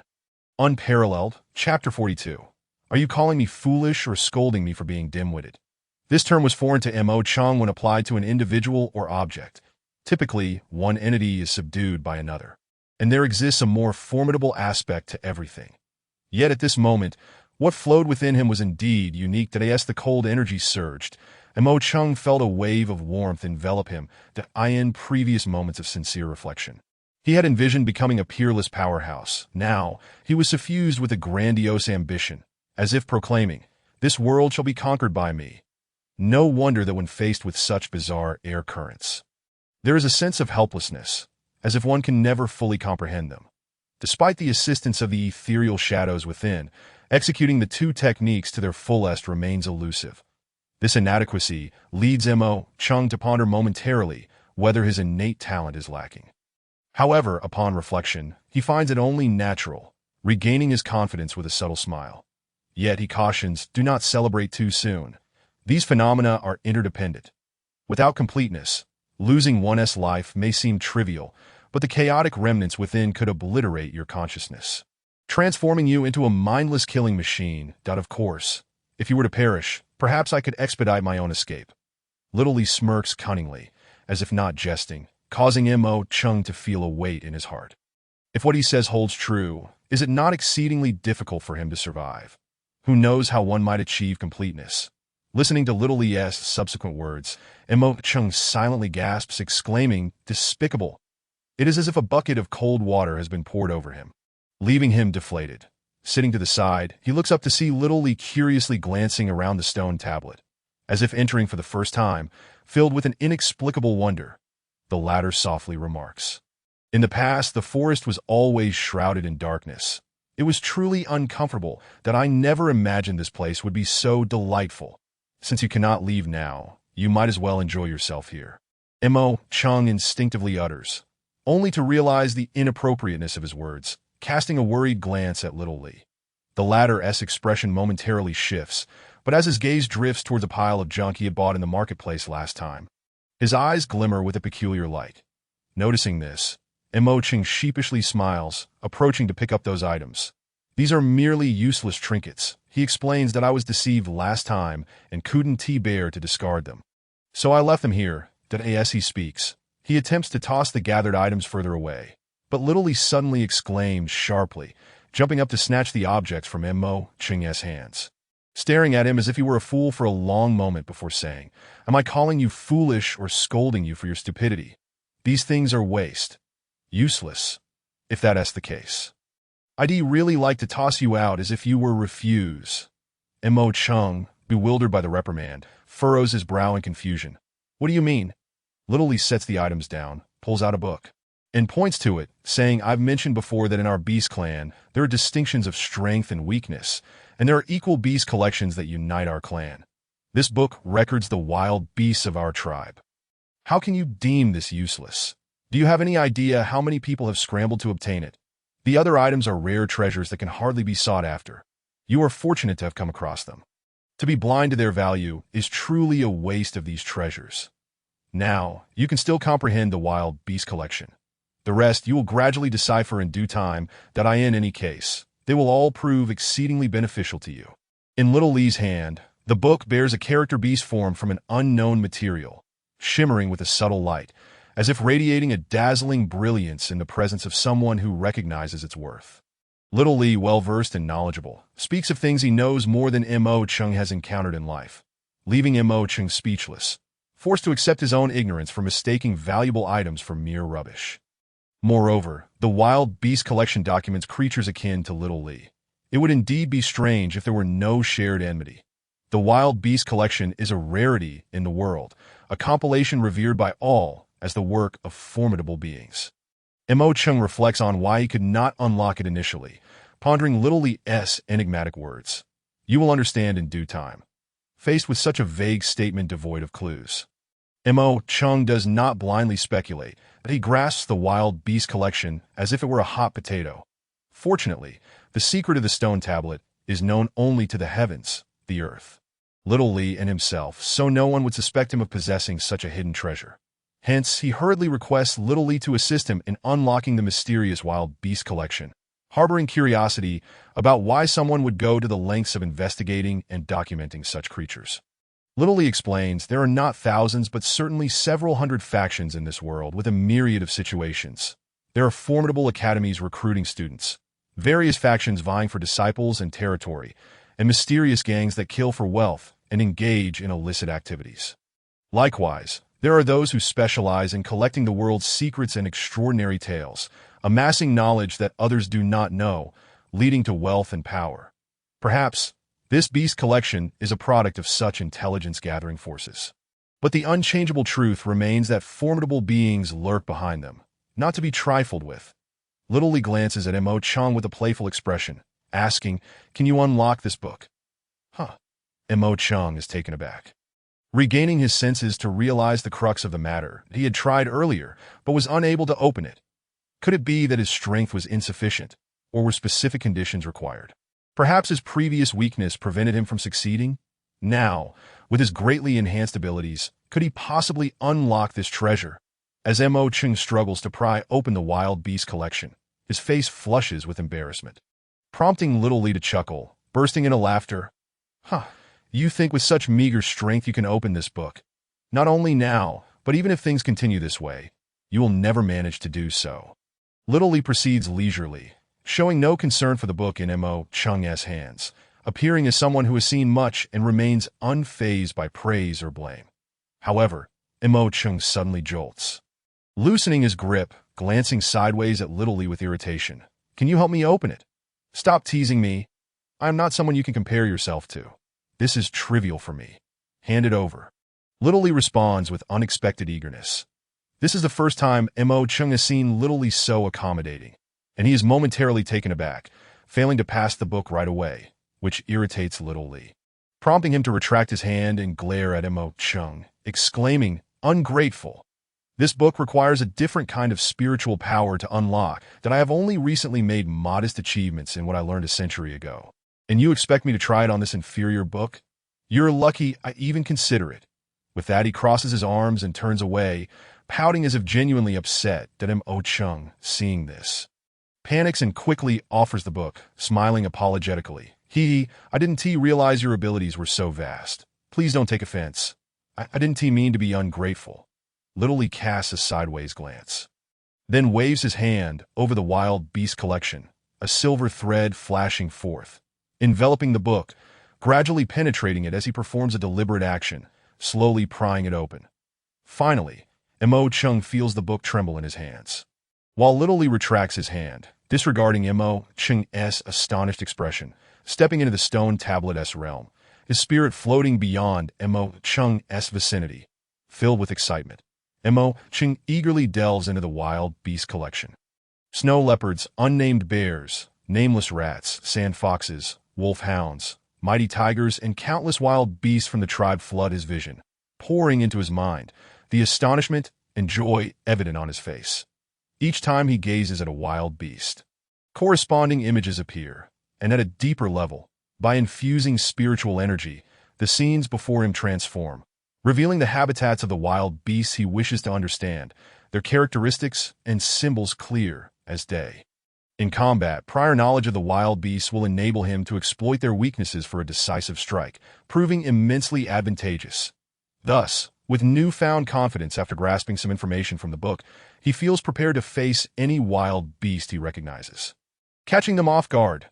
Simultaneously, he is profoundly astonished by the strength of the author of this tome.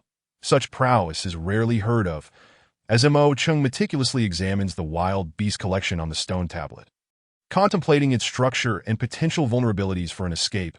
Outside, the sky gradually brightens that I in the Red Tiger Mountain. A throng of people busily prepares for something unknown, their intentions concealed. Downhill, the sound of rustling fills the air. But if one is not attentive, they would hardly notice. Among the crowd, Mo Chung's grandfather, Mo Kuin, leads the way, ensuring they remain inconspicuous in the dense foliage close to the mountain, abandoning their usual noble demeanor. Their sole focus is the safety of the younger generation within the mountain, their hearts intertwined with the Mo family. Silently, they proceed, not a single word exchanged, as not all of them have come. Some with slightly weaker abilities remain behind, ready to relay news if needed. That a crimson maple graces the horizon, its beauty striking, while the air carries the fragrance of early dew, invigorating all present, instilling a fervent spirit as they prepare for an intense confrontation to uphold the Mo family's honor. Having explicitly instructed everyone to be cautious, they proceed with every step measured, alert enough to hear a fly buzzing. Gradually, this tension mounts as they approach the second checkpoint of Red Tiger Mountain. A palpable anxiety settling in their hearts that I end the stillness. Every sound becomes acutely sensitive. After traversing a stretch, a sudden explosion erupts behind them. Boom! Smoke billows skyward, expanding ever larger, causing hearts to leap to their throats. Such a commotion would surely disturb those within the mountain, and they no longer need to hide. They all ascend the rocky path, scanning the barren surroundings, perplexed by the absence of anyone. Mo Kuin frowns deeply, unable to fathom the reason, his eagerness to rescue driving him to wave his hand. "Since we've made such a ruckus, let us charge in and root out the den of thieves." The crowd erupts in fervor, howling as they rush up the mountain. But soon, the younger generation ahead emits cries of despair, followed by silence. That Mo Kuin is startled and hastens forward, only to discover a large pit ahead. within which several youths have vanished without a trace that it appears to be a recently dug hole. How could they guard it so effectively? Ah, suddenly, a delightful laughter echoed from the front as a group of 60 or 70 individuals approached with an imposing demeanor. However, in the eyes of the Mokuin, there was not a hint of fear.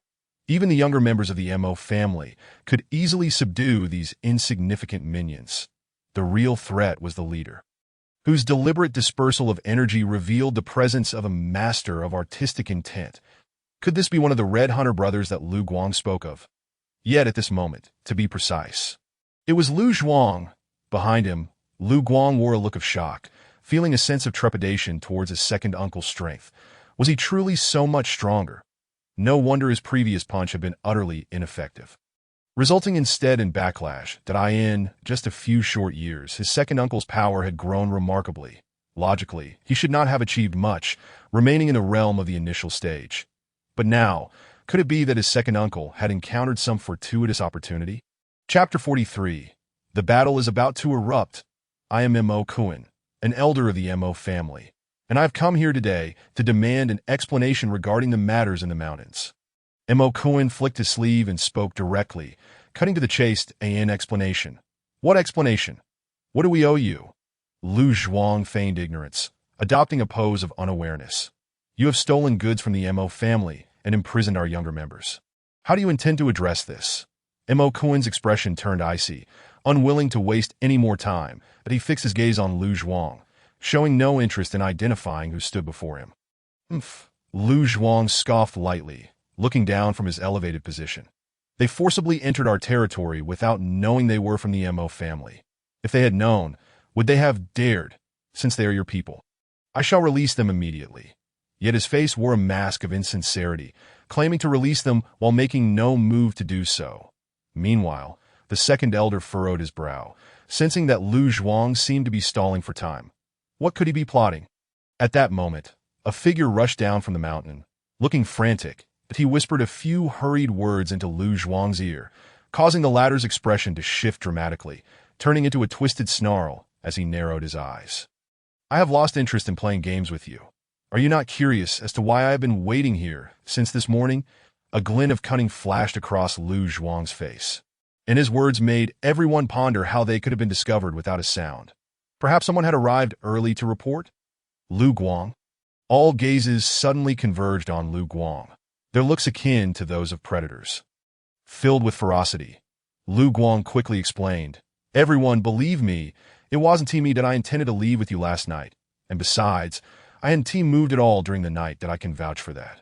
At that moment, Lu Yin stood up to defend Lu Guang, prompting everyone to fall into deep contemplation once more.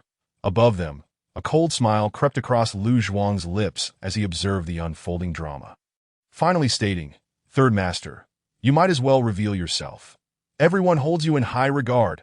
As Lu Zhuang's words fell, Mo Li Sun slowly stepped out from among the elders, glancing at everyone before standing beside Lu Zhuang.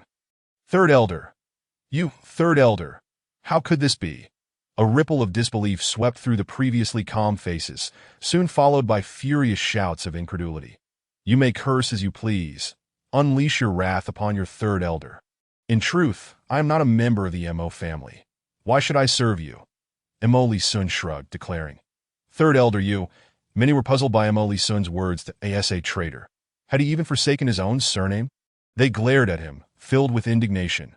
The Grand Elder remained unwilling to accept the reality before him, urging, Third Elder, is there some hidden difficulty you face? Why not resolve it together with us? We are here to raid the den and rescue our younger kin.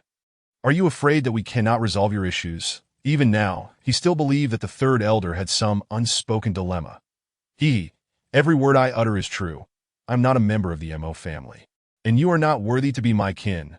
Mo Li Sun sneered. Today, I shall eliminate all Mo family members present, and soon, the Mo family will be gravely weakened, plunging Qiyuan City into chaos. Haha, what is your purpose? The second elder's eyes shone with a cold light, his piercing gaze causing those nearby to tremble in fear. You speak far too much. Mo Li Sun's smile vanished as he waved his sleeve, unleashing a tangible wave of spiritual energy that struck towards the second elder.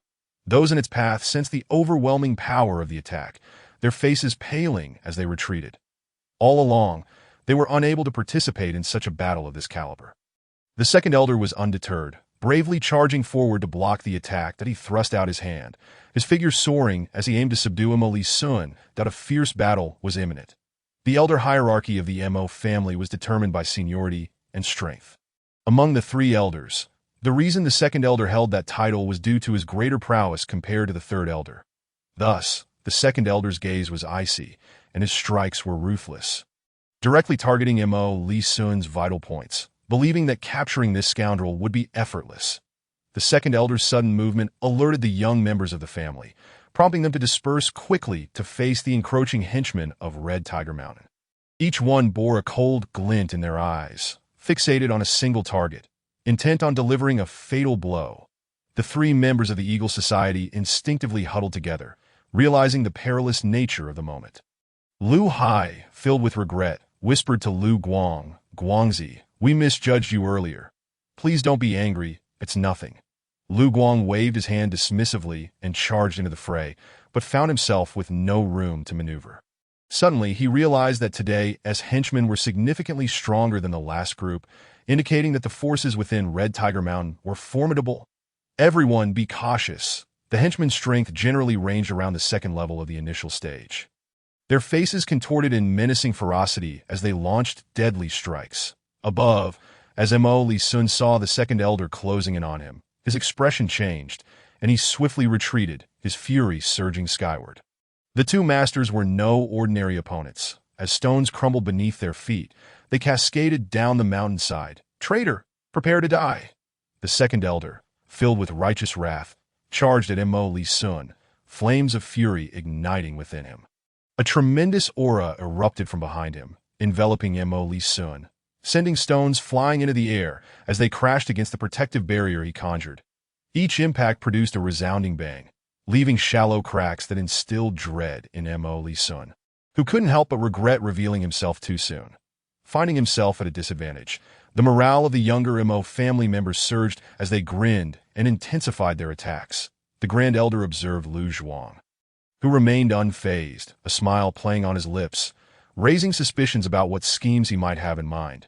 Glancing at the chaotic scene, he felt a sense of unease, praying that nothing would go awry. "What is this, Grand Elder of the Mo family? Do you not wish to engage with me?" Lu Zhuang wore a somewhat roguish expression, the corners of his mouth curling into a knowing smirk. The Grand Elder's expression hardened. "Release my younger members, and I shall let this matter slide." "Oh, it seems you are quite concerned about these little ones," Lu Zhuang responded. The Grand Elder's heart sank, his anger flaring as he lightly pushed off the ground. His fist aimed directly at Lu Zhuang, who, with a cheerful demeanor, fled backward, appearing to be in a panic. Yet upon closer inspection, it was evident that he was skillfully evading, that in an instant, the Grand Elder realized that Lu Zhuang was not to be underestimated. His speed increased as he dashed into the nearby thicket. "Where do you think you're going?" The Grand Elder swung his hand, obliterating the obstacles in his path, quickening his pace. The elder behind sensed that the power emanating from Lu Zhuang was somewhat unstable, indicating reliance on external forces to bolster his strength. Thus, the Grand Elder could not allow him to escape. That it seemed Lu Zhuang was the leader, capable of leveraging this to negotiate the release of Mo Cheng and the others.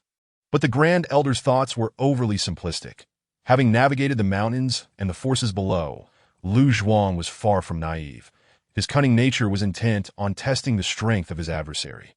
Upon realizing the formidable nature of the opponent, his murderous intent surged, and he raised his hand to his mouth, letting out a piercing whistle. As the whistle echoed, several figures sprang forth from the shadows, resembling the henchmen of Red Tiger Mountain, standing between Lu Zhuang and the Grand Elder, each holding a black bag that rattled ominously. "Grand Elder of the Mo family, do you still wish to pursue me?" At this moment, Lu Zhuang turned around, his hands raised, suppressing any fluctuations of spiritual energy, showing no fear of Mo Kuan's potential attack. Instead, he beckoned a few of the Red Tiger Mountain subordinates to approach. And they promptly opened their bags, revealing the heads of the younger members who had disappeared into the trap moments ago.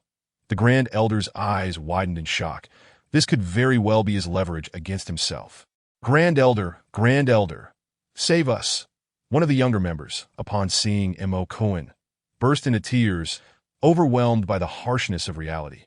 They had not yet developed the resilience to confront such challenges, and upon seeing their pillar of support, they felt as though they had found a safe haven. "Grand Elder, please save us," Lu Zhuang chuckled, his lips curling in a sly smile, eager to see how Mo Cohen would respond at that moment. Mo Cohen's heart was in turmoil as he gazed at the younger members in Lu Zhuang's grasp, a bitter smile tugging at his lips.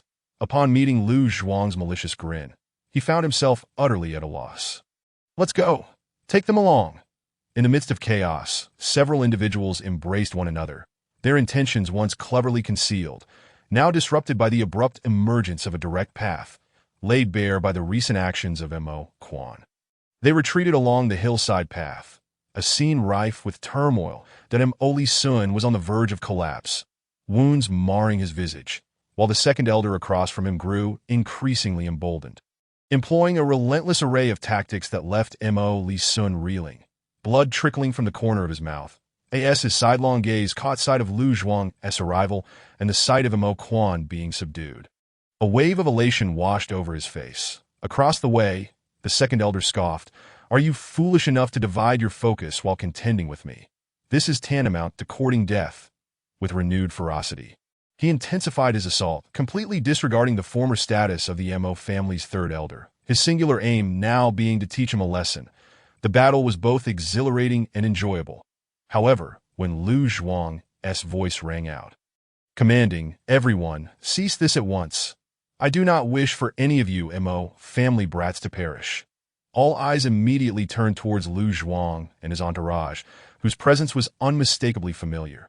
The onslaught halted, and the fierce gazes, still steeped in the brutality of combat, fixated on Lu Zhuang with a mixture of confusion and anger. "What do you intend?" the second elder questioned, his eyes narrowing as he scrutinized Lu Zhuang from afar. The intensity of his glare palpable. Lu Zhuang, with a casual tone, replied, "I intend for your esteemed elder, Mo Quan, to self-destruct." A cacophony of astonishment erupted from the crowd, whispers cascading through the assembly as they turned their attention to the elder Mo Quan, whose face flushed crimson upon hearing those words. Fists clenched tightly. To self-destruct meant the annihilation of one's own cultivation, an act that rendered a martial artist as powerless as an ordinary person. A fate viewed as a death sentence, the utmost disgrace, akin to being cast into an abyss. Lu Zhuang raised his eyebrows, observing Mo Quan's reaction, curious about the elder's sentiments regarding the younger generation and the future of the family. Yet, as Mo Quan's lips parted to respond, a thunderous sound erupted from the heavens, akin to a clap of thunder, shaking the very air with its youthful resonance. "Whoever dares to harm the Mo family will face death." Chapter 44. Those who dare to harm the Mo family will die. The voice resonated from above, sending shockwaves through the crowd, their senses jolted at the unexpected proclamation. All eyes turned skyward, where a figure cloaked in black gradually descended, obscured by shadows, rendering their features indistinguishable, igniting a wave of speculation. The figure draped in black was none other than Mo Chung. Yet, the crowd could not discern his visage, leading to a plethora of whispered conjectures. All halted their actions, gazing up in awe as the black-cloaked figure hovered downwards, their astonishment rooted not in mere appearance, but in the overwhelming power that could shake the very foundations of the earth. To levitate in the air indicated enlightenment, a state achieved only by those who had comprehended the Tao. Such prowess was a rarity within the city. In Jiyuan City, it denoted a pinnacle of existence, capable of carving out a place in the wider world. The distinction between intention and enlightenment was stark, akin to the chasm between heaven and earth. Traversing it was no easy feat, for instance. One who had reached the 9th stage of intention could never grasp the laws of the universe, nor could they manipulate the spiritual energies of the air. However, upon entering the coveted realm of enlightenment, one could traverse the skies effortlessly, highlighting the vast disparity between the two states that Mo Cheng's feet touched the ground, an undeniable solidity emanating from him. His piercing gaze fixated on Li Sun, radiating an intensity that seemed to ignite the air. The onlookers, gripped by an unspoken fear, could only stare in trepidation at Mo Cheng, pondering the implications of his earlier proclamation. Whoever dares to harm the Mo family will die. Could this formidable figure truly be one of the Mo family? The elders and Lu Zhuang exchanged glances filled with astonishment and deep-seated reverence, while the younger generation gazed up with eyes brimming with admiration. Unbeknownst to them, the true credit for this power lay with Xiao Li, who had bestowed it, conjured the strategies, and rescued his kin. Within the mountainous stone cage, Mo Chung had been observing the gathering of the savage beasts when Xiao Li was diligently seeking vulnerabilities. However, the uproar outside roused Mo Chung from his focus, compelling him to investigate the disturbance. It turned out to be the minions of the Red Tiger Mountain, who were discussing recent events. The Mountain Lord has called upon the Guardian to assist. But to our surprise, he has been refused. It seems we are at a disadvantage and must hurry to provide support. Indeed, they pondered the Guardian's intentions. Were the Mo family experts from the city truly indifferent to their plight? They are already fighting below. The Guardian referred to the esteemed brothers Lai Hong, and the conflict below indicated an assault on the mountain by the Mo family. Mo Chung felt a tightening in his chest. Troubled yet powerless, the absence of the Lai Hong brothers was expected, yet Lu Zhuang had not anticipated such developments. Historically, even with disregard for the lives of those in the mountains, they had always defended against intruders with their lives. Having believed the situation to be firmly in hand, he had promptly summoned Mo Li Sun for a semblance of assurance. Yet, considering the profound strength of the Mo family members, it was apparent that without the Guardian's intervention, they were in dire straits.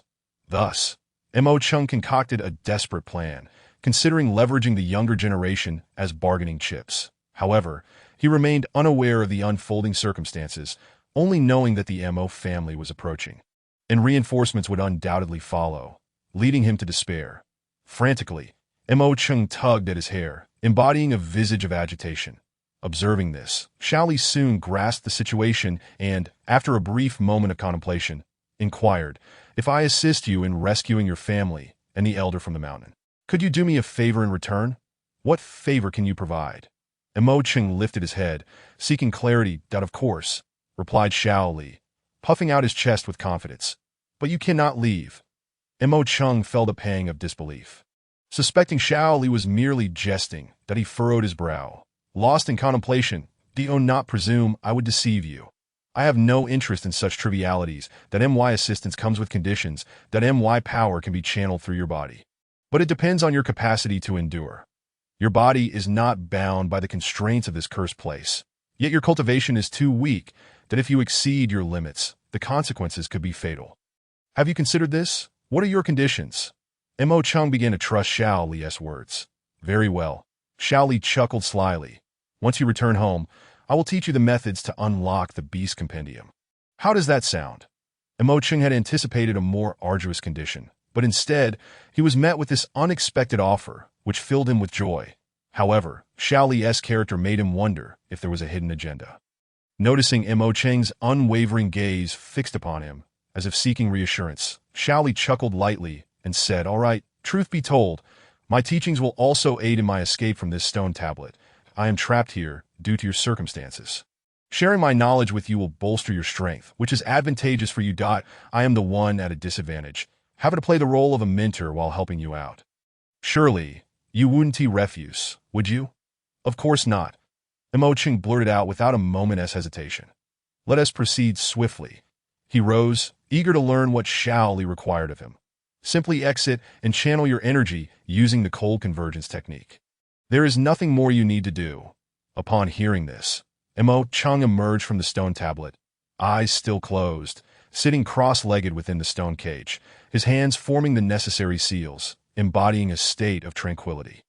Before long, his pores opened, and streams of energy began to flow into his body, igniting an insatiable itch. Nevertheless, Mo Chung gritted his teeth and persevered, as a whirlwind of dust erupted around him.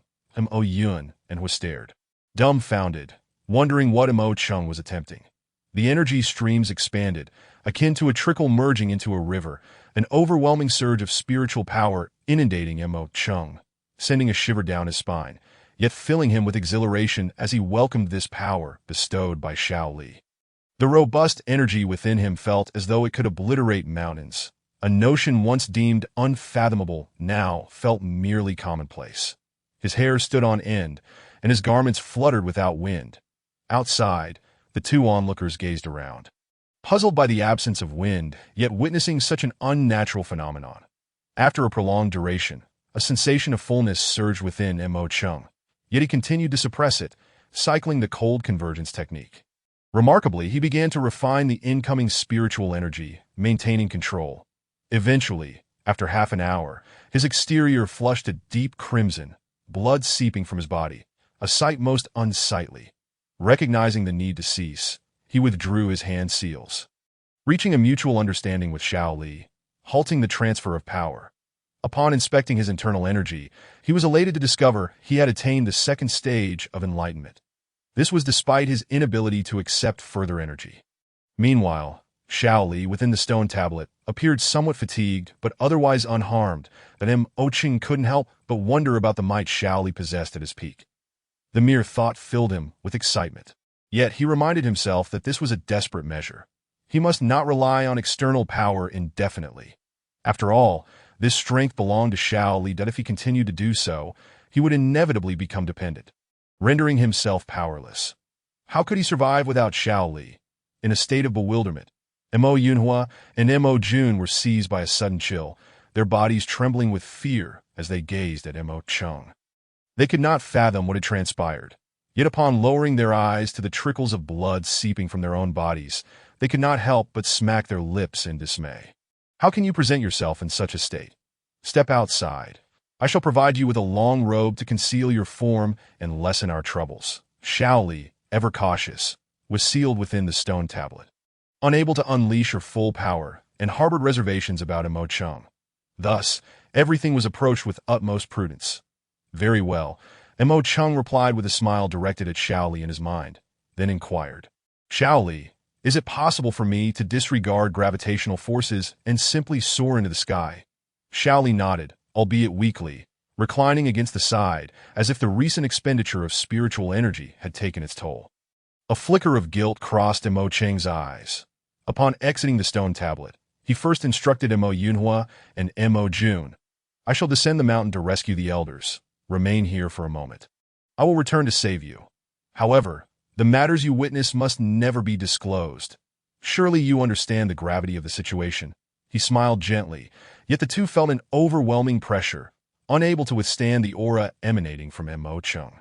They nodded vigorously in understanding. With a subtle smile, Mo Chung seemed to sprout wings, ascending into the air and swiftly exiting the stone cage, darting towards the horizon. After a considerable time, the two within the stone cage regained their senses. Yet they remained silent, lost in their thoughts. Meanwhile, a scene unfolded at the foot of the mountain, fortuitously coinciding with Mo Cheng's timely arrival. Otherwise, the Grand Elder, with his commitment to the greater good and unwavering loyalty to the Mo family, would undoubtedly have self-destructed, leading Lu Zhuang to surely renege on his agreement. Without the formidable threat of Mo Kuan, the alliance between Lu Zhuang and Mo Lixuan would be unstoppable. Who are you? Lu Zhuang finally snapped back to reality, demanding an answer. Mo Chung smiled softly, contemplating how to respond, his figure obscured by a flowing black robe. An idea struck him, and he declared, I am known as the Black Robe. Mo Cheng's voice, intentionally altered to sound more seasoned, yet still tinged with youthfulness, evoked no suspicion among the onlookers, who were preoccupied with pondering the intentions of this mysterious figure. Soon, Mo Cheng's voice rang out again, providing clarity. I share a bond with the Mo family, and upon witnessing such treatment towards them, my heart could not bear it. Thus, I have come to seek justice. Mo Cheng spoke with remarkable eloquence. But he refrained from revealing his true identity as Mo Chung of the Mo family, for such disclosure would expose him and render his prowess implausible. If word spread of a mere novice exhibiting such strength, it would surely attract those with ulterior motives, leading to incessant troubles and potentially fatal consequences. That as he focused his thoughts within the stone tablet, he perceived Xiao Li's pallid visage, her frailty tugging at his heartstrings. The energy she had lent him must have drained her significantly. Transitioning directly from the fourth layer of the initial realm to the ranks of the enlightened was no small feat, indicating an immense toll had been exacted. The challenges faced were beyond ordinary comprehension, yet Xiao Li's commitment was unwavering. Though she might bear some unseen cost, her desire to escape remained fervent, lacking the means to liberate herself. She placed her hopes in Mo Chung, recalling how she had once heard her express deep-seated resentment towards a figure named Dao Yi. The specifics of their enmity were beyond Mo Cheng's purview. But witnessing Xiao Li in her current state filled him with genuine remorse and frustration at his own perceived inadequacy. That Mo Cheng's words undoubtedly instilled confidence in the Mo family members, rekindling their spirits as they rallied against Lu Zhuang. The latter, sensing the precariousness of his situation, felt cold sweat trickle down his forehead. Desperately, he seized the hair of a young Mo family member. Screaming in anguish, "Do not approach. If you take another step, I shall take his life. I demand that Mo Kuan of the Mo family self-destruct. Only then will I release them." Chapter 45. This is your fate. Before he could finish his sentence, a sudden sharp pain coursed through his hand, forcing him to instinctively clench his fist, only to discover that his palm had already detached and lay on the ground. He let out a piercing scream, collapsing to the ground in shock. That Mo Cheng's expression remained inscrutable, his steps deliberate as he approached the henchman still gripping the young disciple. "What do you intend? Will you continue to threaten them?" "No, not at all," the henchman stammered, hastily releasing their hold and untying the young Mo family members, all the while pleading, "Spare us, Great One. We were coerced." Though Mo Cheng remained silent, a peculiar emotion stirred within him, a sense of dominance that only the strong could wield. He found a twisted pleasure in the notion of surviving in such a manner, yet the reality of absolute annihilation loomed over him. Sharpening his awareness that as he observed the younger members of the Mo family gravitating towards Mo Kuan, he took a step closer to Mo Lixuan. Upon seeing this, Mo Lixuan's face paled in alarm, instinctively attempting to flee, but the oppressive aura radiating from Mo Chung rendered him immobile. Realizing his predicament, he dropped to his knees, bowing his head in supplication. "Spare me, mighty one. I did not mean to oppose the Mo family. Had I known you were behind this, I would not have dared to act even with 10 times my current audacity. Please grant me mercy."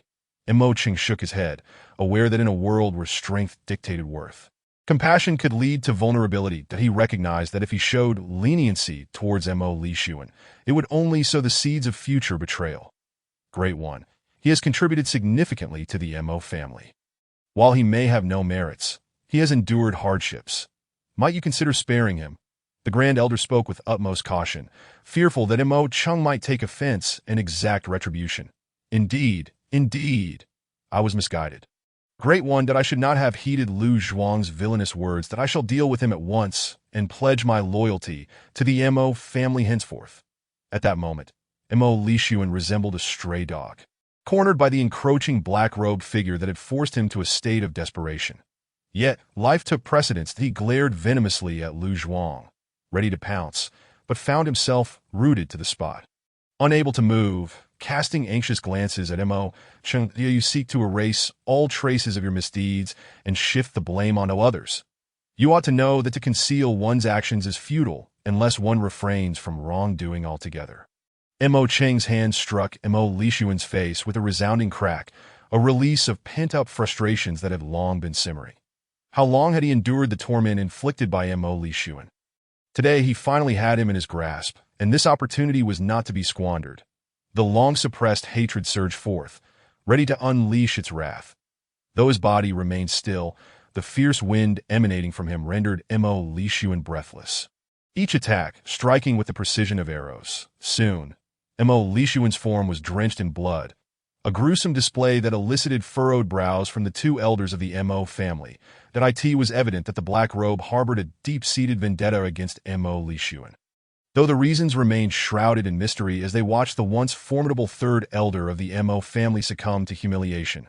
"Great One, please spare me. I was wrong," Mo Lixuan pleaded, his body stained crimson, prompting the younger members to avert their gazes in discomfort, none daring to intervene. Those who were once allies of Mo Lixuan turned their heads away in shame. "Do you understand why I treat you thus?" Mo Cheng's voice was heavy with menace. Mo Lixuan feebly shook his head, desperately seeking to reclaim his life. That a gentleman avenges himself 10 years later. "Everything you have done within the Mo family has been witnessed by me." Mo Chung leaned in, whispering, but his words sealed Mo Lixuan's fate. Realizing the futility of his struggles, Mo Lixuan raised his head defiantly, bellowing, "Do you know who I am? If you kill me, no matter who you are, you will not escape retribution." "Oh." This piqued Mo Cheng's interest as he chuckled. "Do you possess another identity? Do you think revealing it will spare you?" As he spoke, Mo Cheng glanced around to find no one before placing his hand on the brim of his black robe. "I have not yet finished speaking," he thought, but as the figure in the black robe shifted his hat back slightly, revealing Mo Cheng's face, his tongue became entangled, words left unspoken. His eyes blinked rapidly in disbelief, unable to comprehend what he saw. Yet after numerous confirmations of Mo Cheng's visage, he finally relinquished his struggle and fell backward.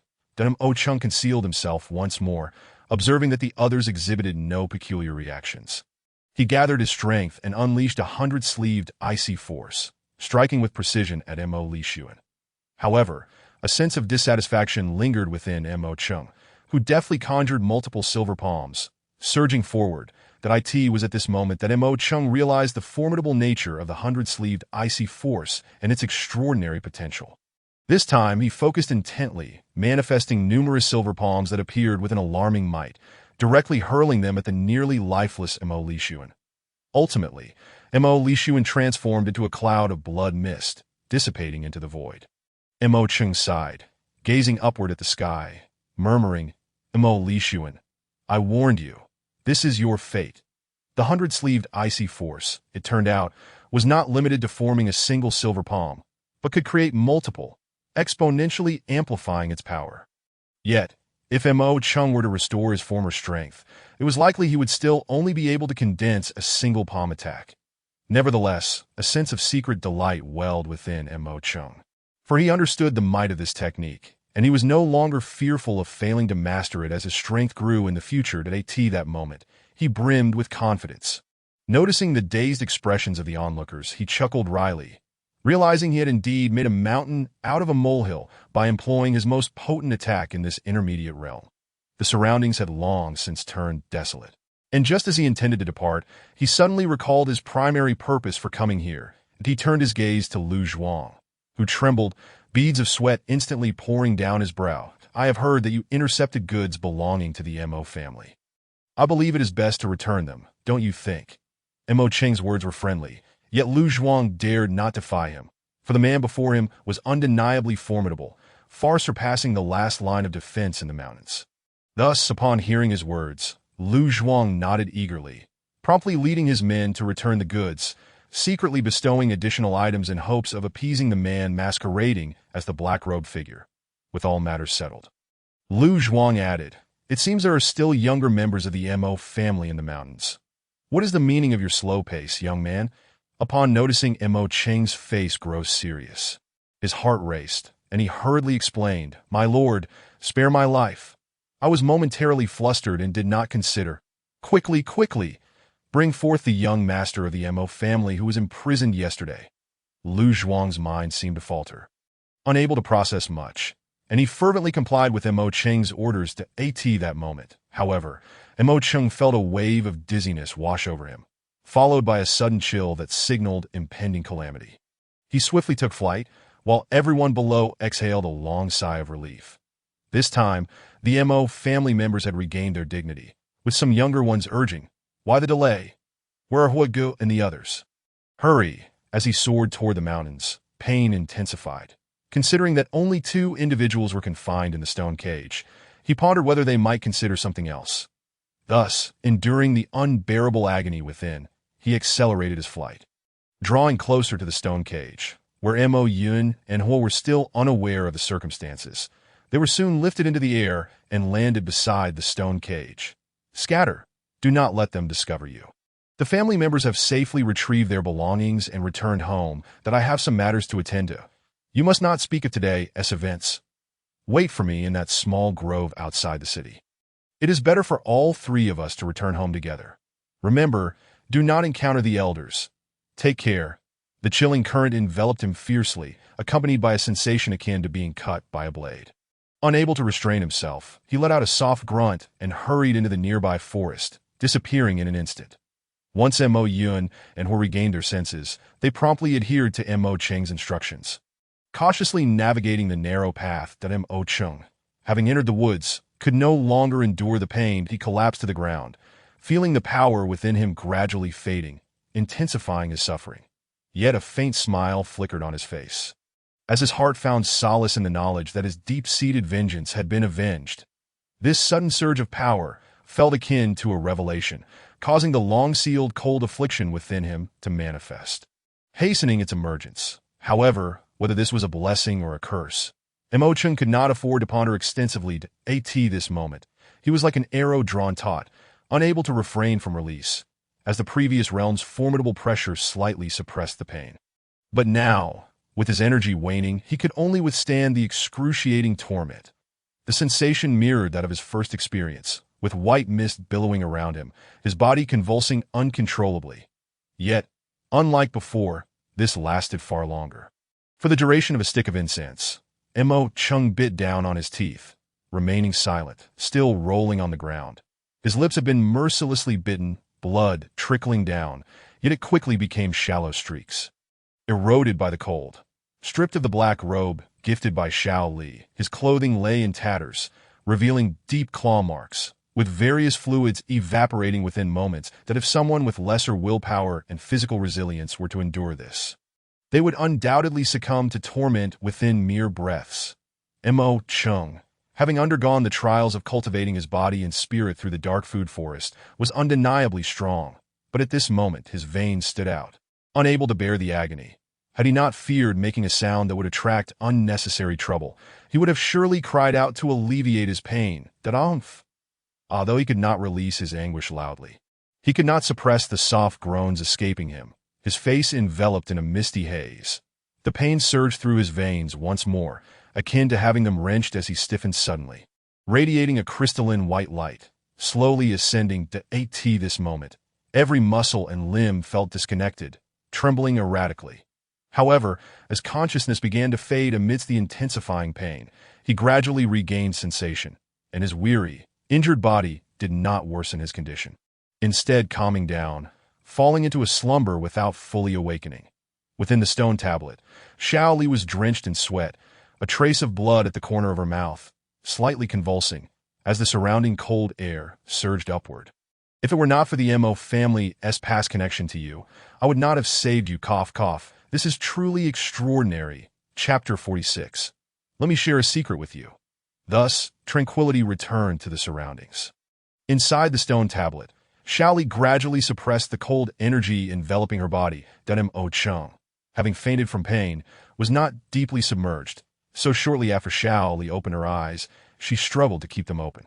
Due to her efforts in dispelling the cold energy that had transferred from Mo Chung to herself, coupled with the prior transmission of strength, she felt somewhat fatigued, her complexion exceedingly pale.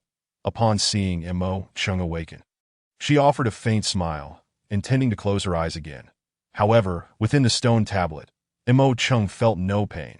He merely sensed a softness in his body and inquired, Xiao Li, when did you begin teaching me how to unlock the power of the wild beast collection?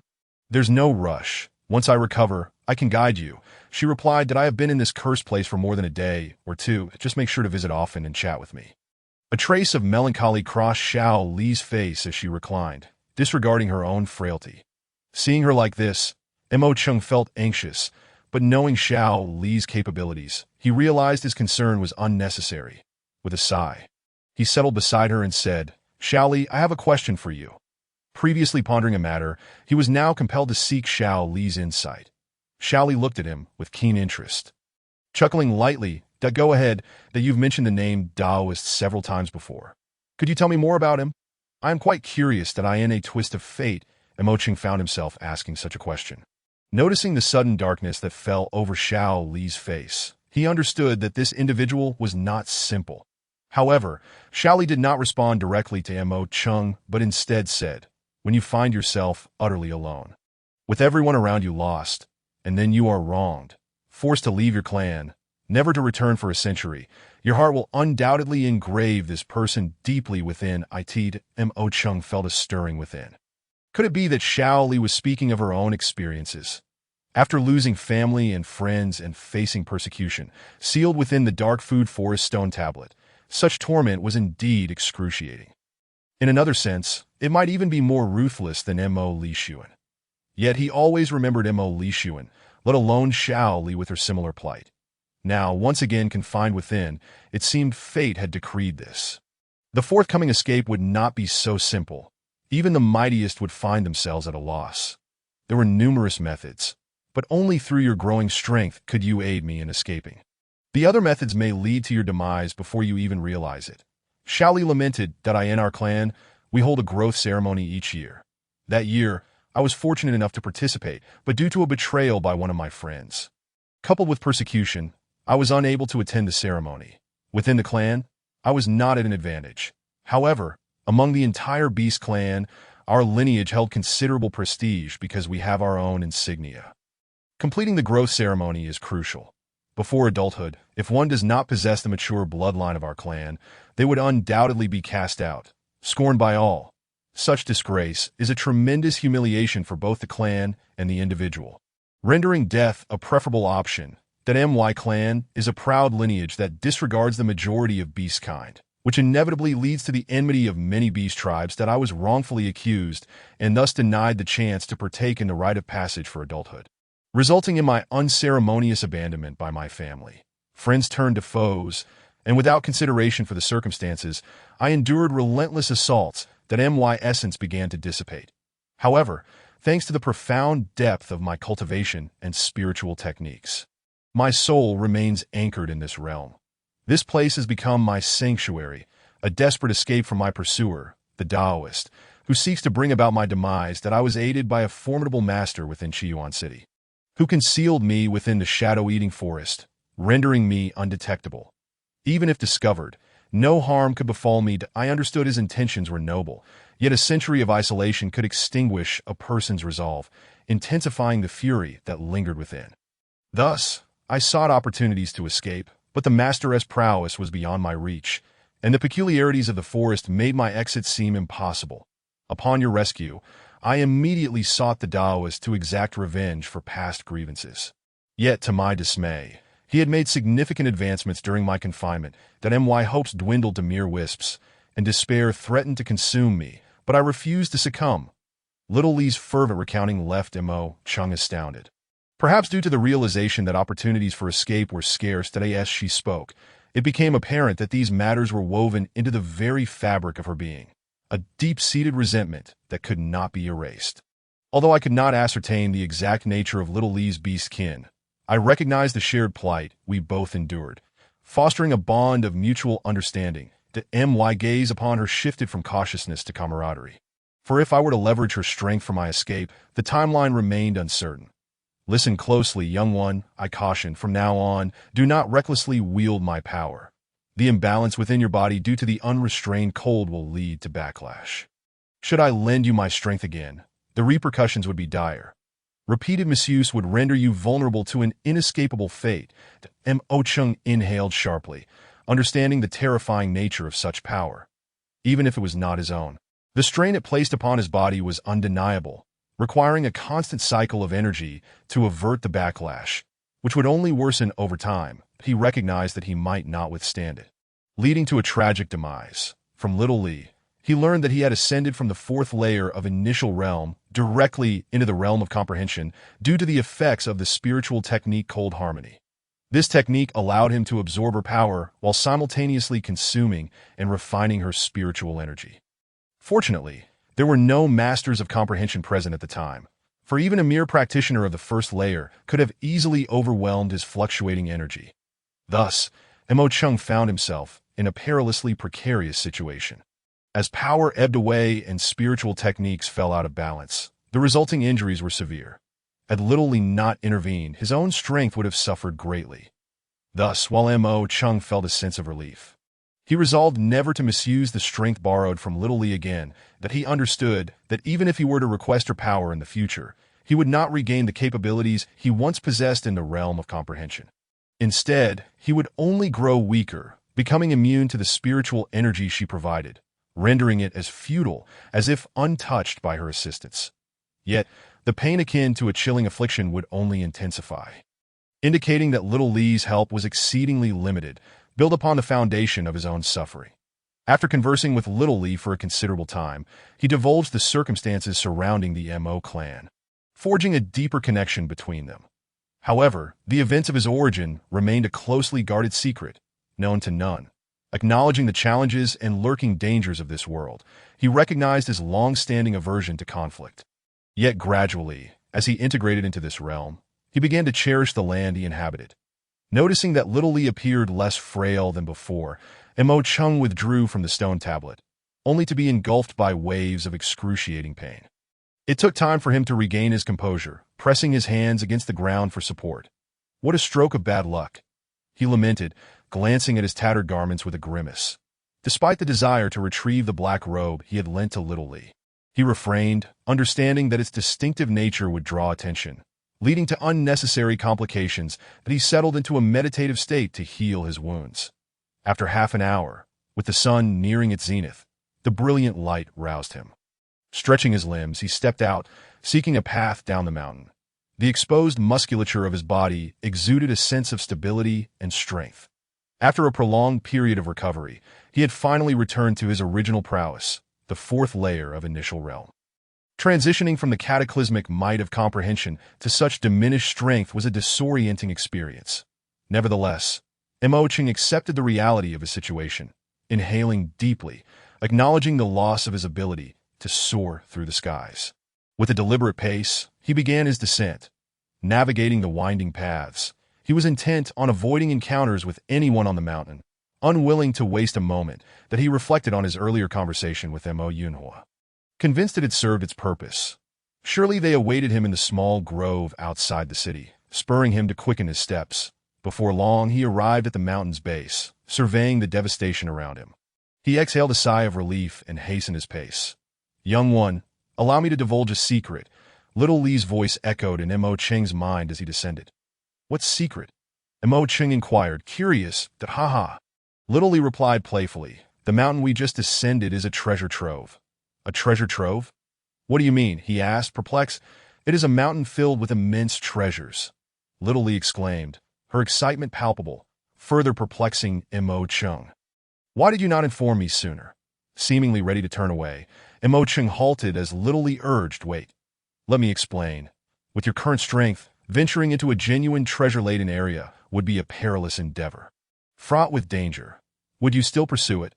Mo Chung hesitated, ultimately sighing in resignation, abandoning thoughts of re-entering the mountain. Little Lee, equally perplexed, murmured softly, "Why didn't he, the Taoist, attempt to seize the treasures?" That night, Little Lee had witnessed the Taoist's actions from the sky, fully aware of the mountain's significance. Yet, despite his strength, he refrained from acting. Did he perceive something amiss? When you reach a certain level of power, I will guide you to enter and claim the treasures left behind by the mountain's original owner. The original owner? Mo Chung inquired. Yes, the mountain's former master, who may have passed away, allowing lesser beings to take control. However, a seal must surely remain. Otherwise, the overall power of the mountain would be vastly greater. Vastly greater. Wouldn't that pose a threat to the city's forces? Wouldn't the balance be disrupted? Mo Chung pondered. Currently, the strength of Red Tiger Mountain rivals that of the third-tier powers within the city. If it were to surpass the second tier, it would undoubtedly grow ambitious. The 5 major families would not intervene, and Red Tiger Mountain would not engage in acts of aggression. Yet chaos would ensue throughout the city. What are Lu Zhuang's intentions? What are his plans? Mo Chung harbored a fervent desire to enhance his own strength, to seize the treasures within the mountain, and to extinguish the final remnants of Red Tiger Mountain's power. Once you return to the Mo clan, I will impart a technique that will greatly amplify your strength. Against adversaries of equal standing, you will gain the upper hand. Even now, you possess the means to confront peers without fear of defeat. By learning my technique, your power will multiply 100-fold. Chapter 47. Unaware of the heights above and depths below, Little Lee's words left Mo Chung in a state of profound shock and eager anticipation. He licked his lips, turning with purpose, hastening toward the small grove outside the Mo clan. Having arrived by carriage, his pace had been swift, yet his current steps felt sluggish. Nevertheless, he pressed onward, retracing his steps to the Mo clan. In the Mo family, Mo Ingluo and several elders had devised a plan to utilize the opulence of their carriage and the attire of its occupants to entice the mountain's denizens, leading them into a trap for robbery. They intended to act swiftly, disrupting Red Tiger Mountain and reclaiming the Mo family's goods, ultimately eradicating Red Tiger Mountain and marking its name for obliteration. However, they had previously discovered that the most formidable warriors of Red Tiger Mountain were merely at the fourth layer of comprehension, while Lu Zhuang, the third strongest within the mountain, was at the third layer. Perhaps this disparity was due to some mechanism within the mountain. Yet, who could guarantee that these brothers would not harness such power to augment their strength? Would they not be willingly walking into the tiger's den, destined to be devoured? In the end, Lu Zhuang did not summon the Hushan Shirye, and in his exasperation, he resolved to take desperate measures. His plan was sound and could indeed severely weaken the Mo family. Yet he had not anticipated the appearance of Mo Cheng. However, had it not been for Mo Cheng's timely intervention, the Mo family's elder would have surely crippled himself, a mere figment of imagination. Mo Cheng, beads of cold sweat forming on his forehead, glanced at the grove within his line of sight and finally paused to catch his breath. Yet faintly, he could hear intermittent cries for help drifting from the woods. Causing his heart to tighten as he quickened his pace, that as he approached the grove, the cries grew increasingly clear, but they were not the calls for help he expected from Mo Yunhua or Mo Jun. Instead, it was the voice of a woman, sweet and melodious, yet tinged with urgency and fear that Mo Cheng, inherently kind-hearted, believed that anyone who bullied the weak deserved intervention. Regardless of their identity, he concealed himself in the best possible hiding spot, preparing to observe the situation closely. However, before he could comprehend what was unfolding, he recklessly advanced to intervene. "Miss, will you come with us?" One of the men, his face lecherous and vile, licked his lips incessantly. Fixated on the young woman before him, excitement palpable in his demeanor, that a few brutish men surrounded her, and the woman, though anxious, was at a loss for words that no, she pleaded, her voice quivering. "Ha, perhaps you wish for your sister to accompany us? Did you not boast that she would not come to harm? What is this about?" Another man sneered, pressing on. "If you remain silent, I want to force you, but your delicate sister would certainly be a delight."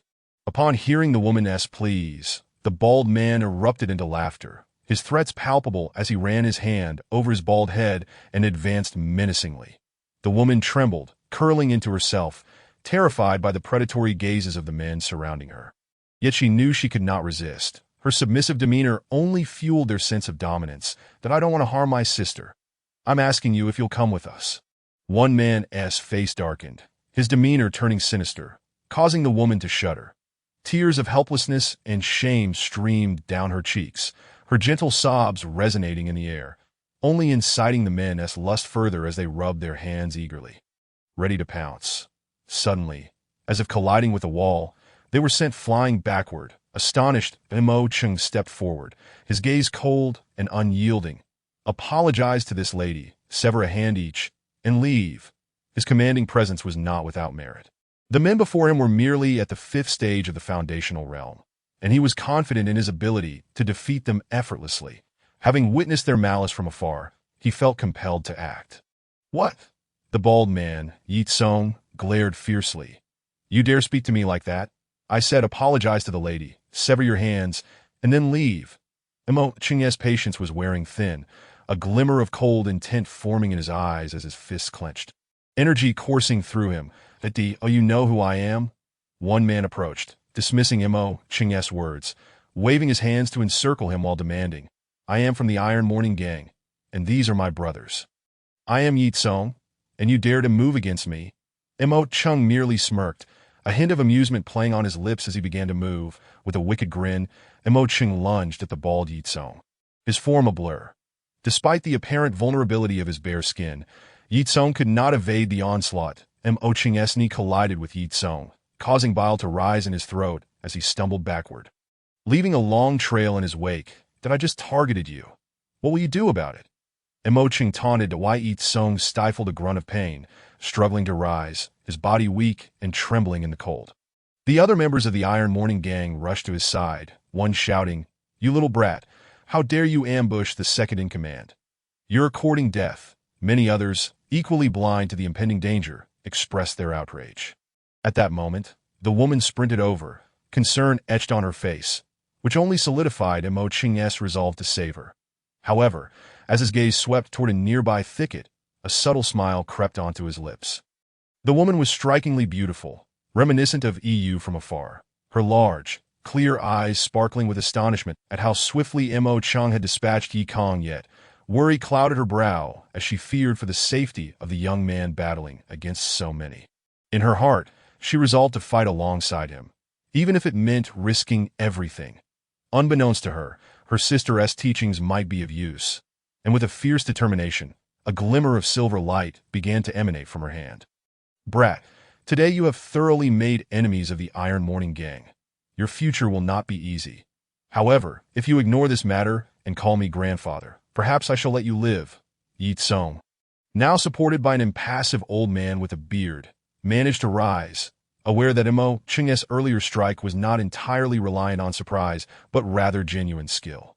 Seeking a way out, he offered a proposition, believing it to be irresistible, and smiled with self-satisfaction that Mo Ching raised an eyebrow, astonished by Yi Tsong's arrogance, finding it both amusing and absurd, but he could not fault Yi Tsong for his ignorance. Had he known Mo Ching's true identity, he would likely be begging for mercy instead. Yet, that would rob Mo Chung of the joy in the confrontation, a wicked thought flitting through his mind. "However, if you all band together against me, perhaps you still would not prevail. Why should I not intervene? Brat, don't be so arrogant." The bearded old man thundered, unleashing his formidable aura, the pressure of the fifth stage of the foundational realm sweeping toward Mo Chung. Stirring up stones and dust around them, aimed squarely at him. Yet, Mo Chung remained motionless, misinterpreted as being unable to act under the oppressive force, which only drew laughter from the onlookers, believing the gang would effortlessly subdue this arrogant youth. "Today, you shall pay for opposing the Iron Morning Gang." The elderly man, spurred on by confidence, extended his claw-like hand towards Mo Chung. "Umph." Mo Chung observed the old man before him, who, rather than descending the steps offered, chose to ascend in a peril, that a cold glimmer flashed through Mo Ching's eyes as he realized that the old man was not holding back, compelling him to treat the encounter with utmost seriousness. Previously, in the realm of force, Mo Chung had managed to withstand the old man's might due to his unique cold energy, which allowed him to absorb and neutralize the martial artist's spiritual power. However, the current contest hinged upon the application of skill and strength. The blind elder possessed a formidable strength at the fifth stage of the initial realm. He was indeed a member of the esteemed class. A brute of a man, baring his teeth and, buoyed by his companions, seemed to swell with strength that Mo Chung, however, remained indifferent, likening the situation to a leaf falling into water, merely causing ripples that quickly dissipated. As if nothing had transpired, the elder's outstretched hand grasped at emptiness and, failing to seize his target, retreated to a distance, where he performed a series of intricate hand seals. His azure robe fluttered ominously, and his aura surged forth like a descending lion, unstoppable in its momentum. Around him, everything seemed to be drawn towards his formidable presence, unable to withstand the fierce winds he unleashed. Chapter 48. Utterly helpless against the tempest of fury. The elder's voice thundered, and the force field around him seemed to find its target in an instant. Within the hazy mist that enveloped him, two eyes glimmered, fixated intently on Mo Chung. After a brief moment, the white mist swirled apart, yet the murky eyes remained locked onto Mo Chung, as if they were drawn to him by some unseen force that a tempestuous wind howled, stirring up dust and gradually expanding, revealing that this whirlwind was no ordinary phenomenon. The white mist, tinged with an even brighter hue, coiled around itself like a cocoon, growing larger by the moment that Mo Chung too felt an astonishing power approaching him, compelling him to quickly condense his icy energy into a silver palm, retreating swiftly to avoid being ensnared by the swirling winds that as the silver palm materialized in his grasp, poised to be hurled at the elder. An extraordinary sensation washed over him, a feeling akin to a mouth long sealed, finally liberated to release a joyous shout that in that momentum, another silver palm emerged, even purer than the first. Perhaps it was true what they said, that one learns by example. The initial silver palm was now transforming its power, growing fiercer, instilling within Mo Chung an urge to release it uncontrollably. With intent, he prepared to launch both palms forward, his body shifting, his spiritual energy swirling. As he charged ahead, the soul-sealing fist, a fist propelled by his own will, was sent forth, landing precisely where he intended, the attack propelled by his icy energy. Bang, bang! The sound reverberated, shaking the very earth beneath their feet, as the silver palm and the soul-sealing fist merged into the tempest. Ultimately, it was the silver palm that inflicted true damage, crashing into the elder's chest with a dull thud, followed by the elderly man spitting of blood and collapsing to the ground. Convulsing, it was evident that the cold energy accompanying each of Mo Cheng's strikes had taken its toll on the elder. This elder was the most formidable opponent among them. If he could not withstand Mo Cheng's might, how could the others hope to fight? Help the elder! The crowd surged forward, surrounding the old man to assess his condition, fully aware that the young man before them possessed an overwhelming combat prowess that was impossible to counter. Just as they were about to plead for mercy, the elder opened one remaining eye, speaking in halting breaths. "Quickly, capture that woman." Mo Cheng's expression changed abruptly, for the woman stood among them, and one of the men seized her hair, pulling her closer, clearly understanding the elder's intent, with a sinister grin. He taunted, "Kid, are you hoping to save her? Come on." Upon hearing this, Mo Cheng's body moved instinctively to intervene, but the man added, "Don't come any closer. Take another step and I'll crush her." Mo Cheng's eyes glinted with a frosty light, a chilling aura spreading around him that he glared at the man, his back drenched in sweat. Suddenly, a gust of wind swept through, and before he could react, pain shot through his hand as the woman was released. Moments later, 3 others appeared beside Mo Cheng, including the woman who now stood at his side. The man was evidently still bewildered by the unfolding events. Yet beside Mo Cheng stood his 2 kin, Mo Yunhua and Mo Jun, who had been waiting in this small grove for his return. "Brother Mo, what should we do?" Mo Yunhua inquired. "Brother Mo?" Mo Cheng momentarily hesitated, turning his head away with a wry smile. He paid little heed to Mo Yunhua's sudden display of sincerity, his gaze sharpening as he focused on the blind elder, his demeanor shifting from softness to a cold, lethal intent that in a split second. It was as if he had come to a profound realization. Earlier, during his confrontation with the formidable elder, Mo Yunhua had concealed himself in a hidden corner, observing without any intention of assisting, embodying the role of a mere bystander. Mo Cheng, indifferent to this, suddenly grasped that to attain anything in this world, one must pay the requisite price. As his power was once again unveiled, Mo Yunhua, now fully convinced, sought to ingratiate himself, naturally addressing him as Brother Mo, which only served to irritate Mo Cheng further, making him acutely aware of the world's capriciousness and the mockery it holds. Once, Mo Yunhua had tormented him mercilessly. Now, having flipped the script, he had become the object of flattery. Could he truly remain unperturbed, given his character? He surely believed that Mo Cheng would seek retribution. Thus he hastily endeavored to placate him. At that moment, Mo Cheng's composed demeanor indeed tightened Mo Yunhua's chest with anxiety. Meanwhile, Mo Jun, spurred on by Mo Yunhua's encouragement, suppressed his instinct to assist, hiding anxiously in the shadows, but Mo Cheng was too preoccupied to notice. Mo Cheng's eyes turned icy, his unparalleled cold energy instilling terror in all who beheld it, causing them to flee in disarray, particularly the raucous bald man, Yi Tsong, who, under the cover of his companions, took flight. The members of the Iron Death gang present were limited in strength, yet if they were to confront the entire gang, Mo Cheng lacked the audacity at this moment. However, he now bore a vendetta. Should the entire gang discover his actions, trouble would surely ensue. What he sought now was to silence witnesses and erase any trace of his deeds. With swift strides, he surged toward the panicked crowd, his hands descending, severing a head from its body.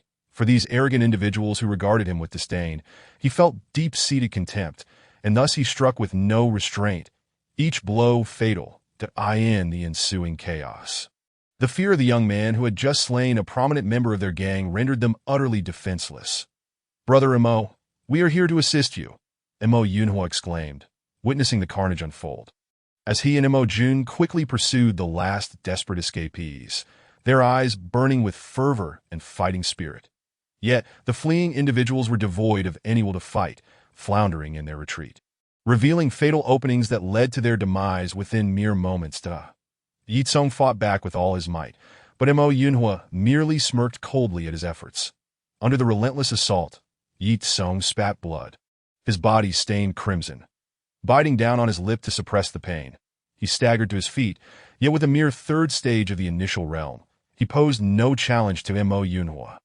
Despite his struggles, he could not gain the upper hand, instead sustaining numerous wounds at the hands of the ruthless Mo Yunhua. Now, he resembled a figure drenched in blood, the sheen of crimson glistening on his bald head. Repulsive to behold.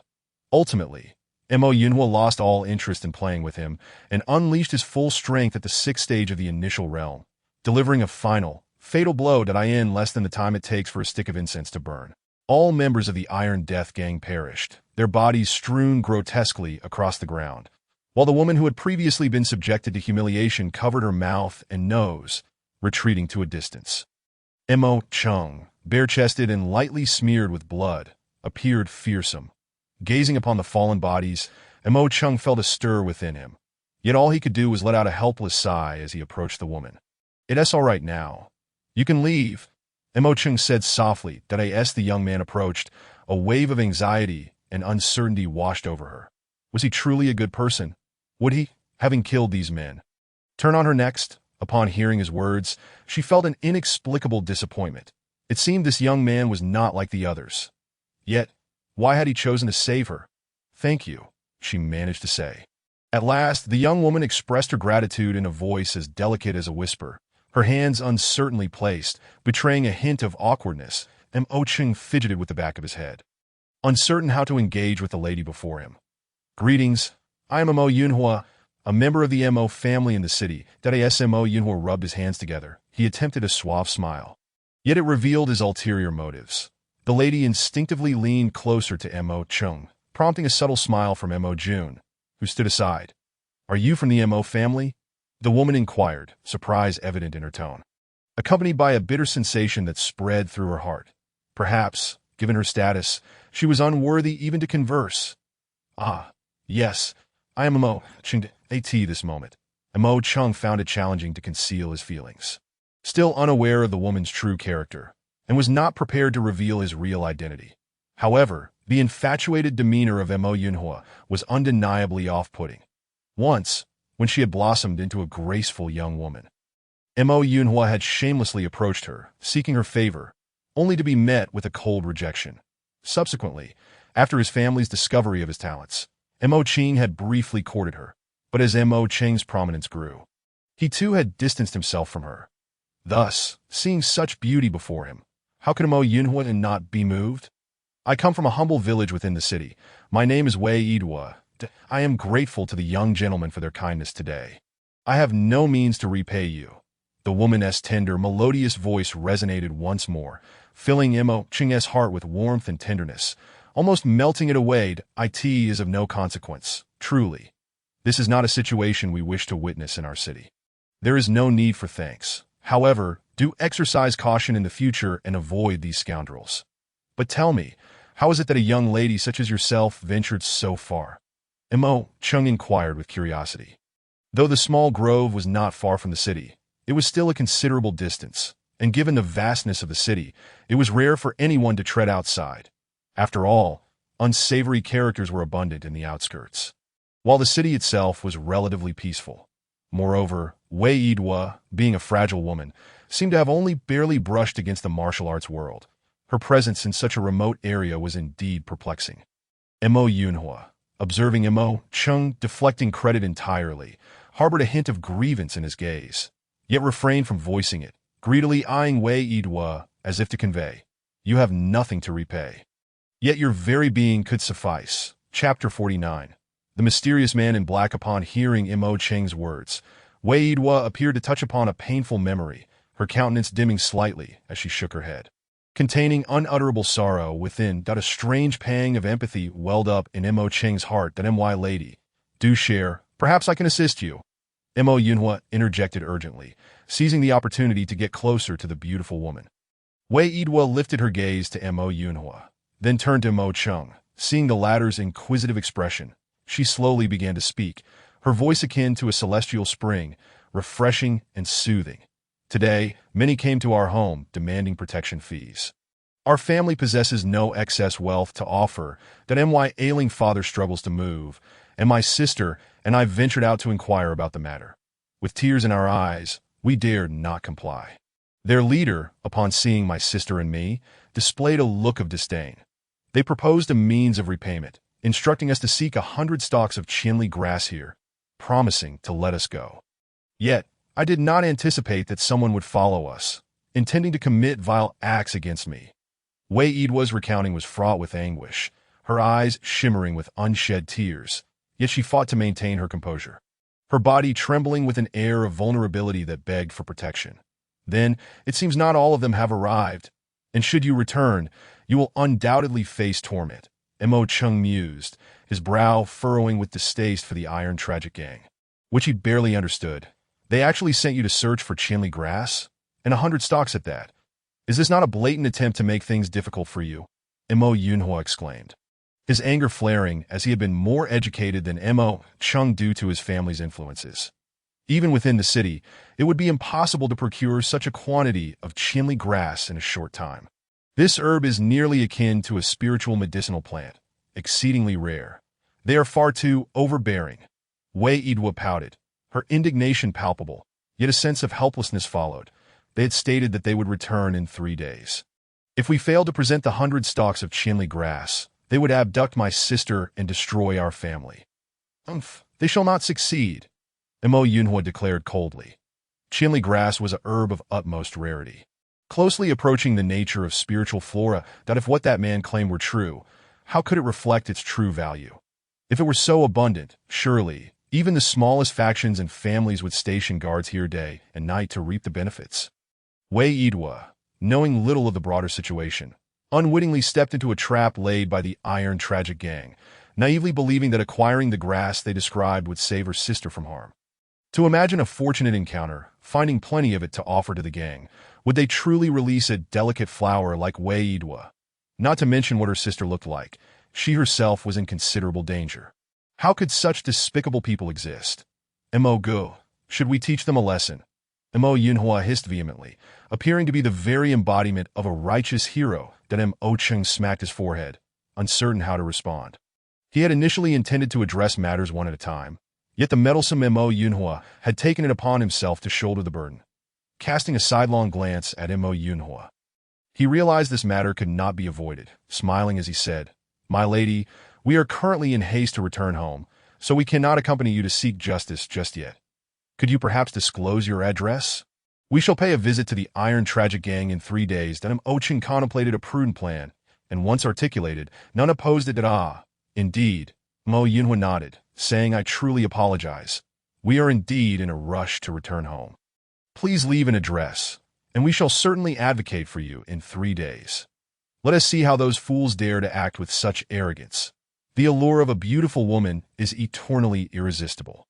Regardless of the complexities of the situation, there will always be those willing to assume the role of a hero. Wei Yidwa, appearing pitiful and evoking sympathy, made it plain where Mo Yunhua's thoughts lay. Seeing that the two were genuinely inclined to assist her, Wei Yidwa felt a surge of emotion. Not all individuals were devoid of reason.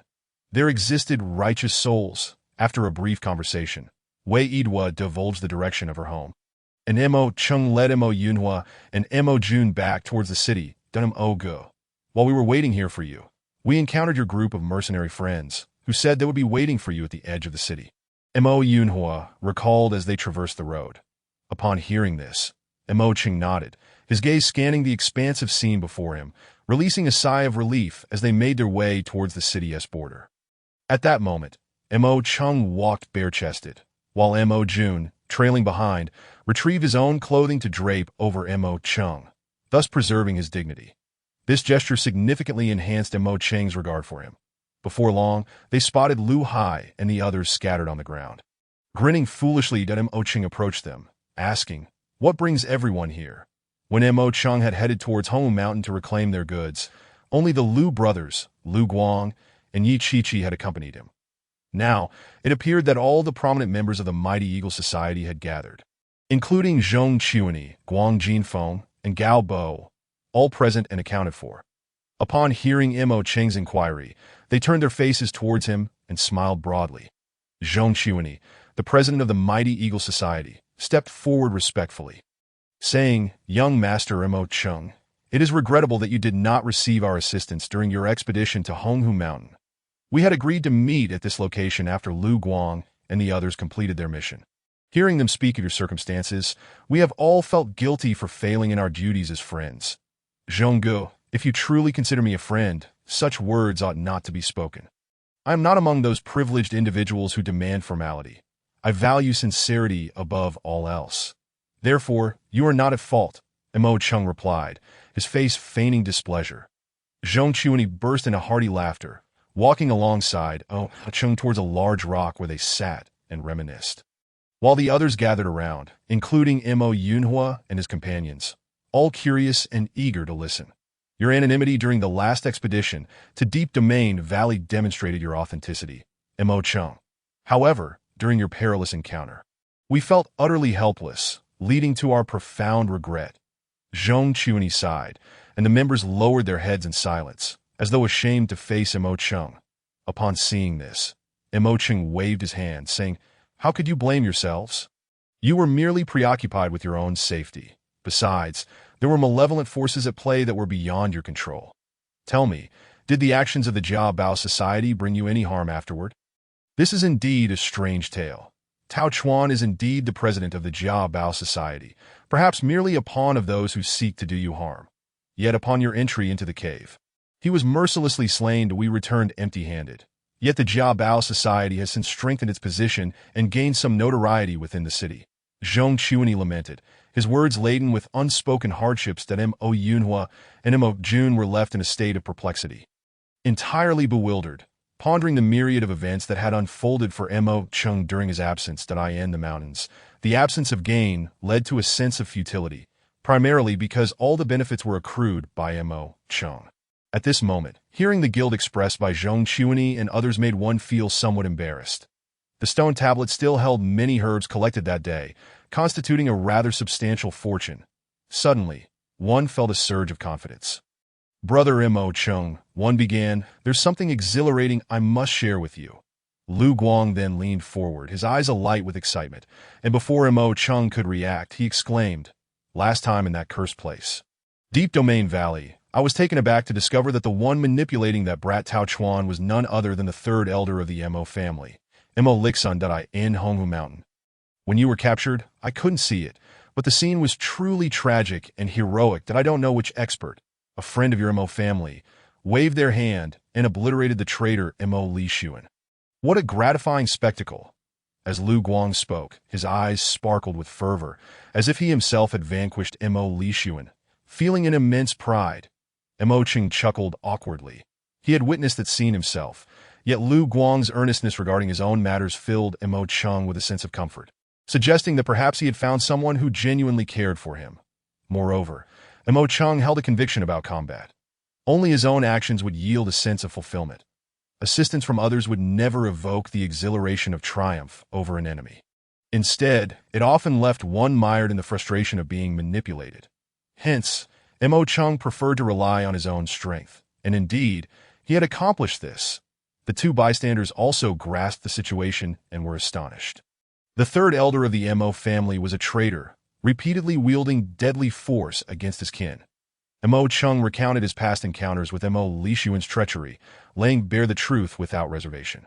In an instant, everyone found themselves united against Mo Lixuan, their outrage palpable. Eventually, the conversation shifted to the formidable figure known as the Black Robe. Had the elders of the Mo family prioritized the greater good, they would have safeguarded the younger generations, a gesture worthy of admiration. And the enigmatic figure clad in black robes, truly my idol. Then he can only be your idol. Worship him in your heart at your leisure. What do you mean? He remains my goal. I am not without ambition. If the esteemed senior in the black robe knew he had such a devotee as you, would he be inclined to perish, or would you? What? Is your skin itching? Lu Guang smirked, his fingers twitching as he approached Lu Yun, who, upon his proximity, suddenly adopted a serious demeanor and remarked solemnly, "Guangzi, I was wrong regarding the matters on the mountain. Do not hold it against me." Lu Guang's expression froze upon hearing this, and under Mo Cheng's inquisitive gaze, he softly replied, "It's fine. We all acted in the best interests of brother Mo Cheng. It's natural to misjudge me." Soon, Lu Hai clarified the misunderstandings concerning Lu Guang's situation in the mountains. Subsequently, Zhong Chuanyi stepped forward, his words laden with significance as he slowly articulated, "We are now a team. The most essential element among us is trust. After this incident, I hope we can eliminate any barriers between us. After all, in battle, our backs are entrusted to our brothers." As Zhong Chuanyi's words settled, the members of the Eagle Society echoed their agreement, while the usually reserved Yi Qiqi's eyes sparkled with brilliance. That Mo Cheng nodded, rising to clasp his fists in salute to the elder brothers and sisters. "Let us disperse. We cannot return together with the Mo family team, as our families must be worried that we shall depart now and meet again in the future." The group resumed their journey toward the city, knowing that the Eagle Society likely had its own missions, watching until Mo Cheng and the others vanished from sight. The city remained as bustling and prosperous as ever, with a continuous flow of people. Yet upon closer inspection, there seemed to be an air of unease among the crowds, particularly within the Mo family's territory. After spending 20 gold coins, it became clear that in just 2 days, the entire city would be abuzz with the grand competition among the 5 families. Chapter 50. Help me kill the Taoist. The news of the third elder of the Mo family meeting his demise due to betrayal had spread like wildfire in recent days, becoming common knowledge and evoking a mix of regret and deep-seated hatred. The regret stemmed from the loss of such a colossal figure as the Mo family, while the hatred was directed towards the disloyalty to both the Mo family and Qiyuan City. The annual competition, designed to showcase the prowess of the younger generation, would be significantly impacted by the Mo family's loss of such a powerful ally like Mo Lishuan. This was a considerable blow, as it would likely affect their reputation and overall strength, making it imperative for the younger generation to shine in the competition and restore their family's honor. Thus, the Mo family held its breath, tension palpable, urging the younger members to prepare even more diligently.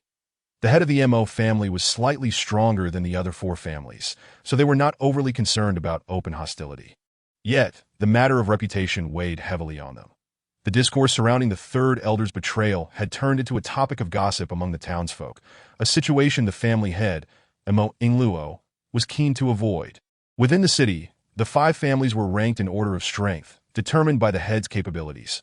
The Meng family subtly held the first position, followed by the Mo family, with the Liu, Run, and Yi families trailing behind. Perhaps everyone concealed their true strengths, or perhaps they simply did not care much about these trivial rankings. Thus, no one dared to voice opinions against any single family, observing silently. This grand competition was crucial. Should a younger member secure first place, their family would attain the position of clan leader among the 5, enjoying substantial privileges. The Meng family had held this title for 2 consecutive years. Their strength significantly enhanced, a fact well understood by all. Therefore, while spectators anticipated the battles among the younger generation, they also held high hopes for securing victory. Such were the aspirations of the elders in this competition. Mo Cheng, too, was keenly interested in the grand competition, even more so than in his own family's smaller contest. That it was no surprise. The grand competition attracted nearly the entire populace of the city as spectators. Aware of the current state of the Mo family, he felt a tightening in his chest and became increasingly determined to elevate his strength swiftly to as the son of the family head. He bore a heavy responsibility and was afforded the best conditions. However, Mo Cheng was an exception. Having understood martial arts only recently, he could never compensate for what he had missed before as others practiced diligently for a day. He had to invest 2, 3, or even 10 times the effort. Who could truly appreciate the struggles behind the accolades of those hailed as geniuses? While the gifted toiled, others might be frolicking about. The blood, sweat, and tears of the talented went unrecognized. Must one endure what ordinary people cannot, grasp what they cannot comprehend, and still be deemed exceptional? Could he not rise above the rest? Mo Cheng understood all too well the demands of power and the costs involved. Though he possessed a unique and formidable ability, he also endured the agony of cold afflictions, alongside the insurmountable risk of failing to find a means of integration.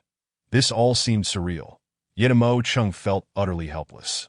Upon returning home, He pondered whether he might consume the herbs within the stone tablet to bolster his strength. Previously, in Deep Domain Valley, he had ingested 2 spirit essence herbs, and the remnants within him had fortunately transformed into power during the abrupt onslaught of cold energy. Perhaps his internal cold energy possessed the capacity to fully digest the herbs. However, he soon dismissed this thought. It was undeniably perilous. The foundation was paramount, and having already undergone one crisis, if he rushed in pursuit of rapid gains, he risked damaging himself and stunting his innate potential, leaving him with no recourse to lament. At last, the 3 returned to the Mo family and were swiftly summoned to the main hall, where Mo Ingluo awaited them. Upon returning home, Mo Chung felt for the first time a genuine sense of relaxation, proceeding with Mo Yunhua and Mo Jun toward the hall.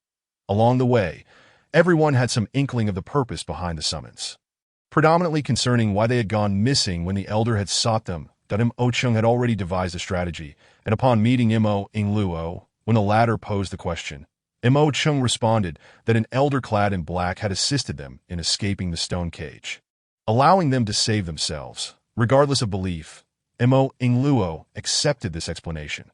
When the elder Mo Kuan returned home, he recounted the events in the mountains, leaving Mo Ingluo astonished and exclaiming how perilous their expedition had been. Completely unexpected, the strong figure in black robes lingered in his thoughts. He yearned to meet this individual, for in Mo Ingluo's memory and family records, there were no similar accounts. Strong individuals could potentially extend their lifespans indefinitely and should have been well documented in the Mo family's history due to their alliances. Yet the black-robed figure appeared to have emerged from thin air. Although he claimed to have ties to the Mo family, who could guarantee that he would come to their aid in times of trouble?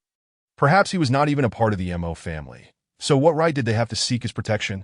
While discussions about the black-robed figure ensued within the household, Mo Yunhua and Mo Jun could not help but think of Mo Chung, a realization sending chills down their spines. Was this not too extraordinary? Thus, both Mo Yunhua and Mo Jun were reluctant to accept this notion, yet they undeniably began to harbor a genuine fear of Mo Chung. Mo Ingluo also spoke of Mo Lishuan, confirming that he was indeed not a member of the Mo family. During the selection of the family head in Mo Ingluo's generation, when he fell from grace and wandered, he encountered Mo Lishuan. They quickly became close, referring to one another as brothers, leading to Mo Ingluo's ascension as family head, while Mo Lishuan seized the opportunity to become the 3rd elder. If Mo Ingluo's account was to be believed, had Mo Lishuan not orchestrated this from the very beginning, Mo Yunhua and Mo Jun were summoned back, leaving Mo Chung to begin a profound conversation that delved deeply into his heart. Chung, for many years you have refrained from mentioning your mother. I am aware that this is deliberate on your part. Today, would you like to hear about her? Upon hearing Mo Ingluo's words, a certain string deep within Mo Chung seemed to be struck, and an unfamiliar feeling coursed through his heart, leaving him perplexed. What is a mother? What does it feel like to have a mother? Noticing Mo Cheng's dazed expression, Mo Ingluo sighed softly. When I first met your mother, it was during the early winter, in that cold season, by chance the 2 of us crossed paths. Your mother was then as cold as frost, keeping others at a distance. However, one day in a tavern, she inadvertently consumed a drink laced with aphrodisiac, falling victim to a conspiracy that I used my abilities to forcefully expel the poison from her body and dispelled those vile individuals. After that incident, her attitude towards me at least changed, and I came to know your mother's name. Chunyu Ning, that time, we were young and unencumbered by power struggles. Perhaps love blossomed over time, but we were deeply attracted to one another. Your mother resembled a celestial being descended to earth. To earn her affection was a reward for my lifetime of virtue. When I once asked her why she had fallen for me, she replied candidly that she appreciated my seriousness, my authenticity, and my integrity. As for how your mother came to the city, I still do not know. I only understand that she is an extraordinary person, with a backing capable of shaking mountains and rivers. Her family did not obstruct our love. Rather, it was a misunderstanding of her character that led them to view her as a mere country girl seeking power through me. Yet she paid them no heed. With her proud disposition, a year later, she became pregnant with you and successfully gave birth, only to be abducted by formidable enemies that very night, who even sought to take your life. Your mother threatened them with her own life, which led to a compromise. Before she left, she asked if I wished to practice martial arts. leaving the decision up to you. Perhaps your aversion to martial arts was something she foresaw. Although I consented, I still hoped you would embark on the endless path of martial arts. Your mother, perhaps, had anticipated this, and now, your obsession and talent for martial arts should bring her some comfort. When I met Mo Lishuan, it was at the time when our family began selecting the heir to that point. Your mother had already departed, that I do not know when we will meet again. With this final remark, Mo Ingluo slightly tilted his head and murmured softly. The hall fell into a profound silence, and with clarity, Mo Ching resolutely declared, "Father, do not worry. When I reach a certain level of strength, I will reunite our family. Your resolve is sufficient." Mo Ingluo replied. Nonchalantly waving his hand, he continued, "Before your mother left, she entrusted me with a few items that have now become treasured heirlooms in our home. One is a sword that has remained unshakable through the ages, and the other is a high-level martial technique that no one in our family has mastered.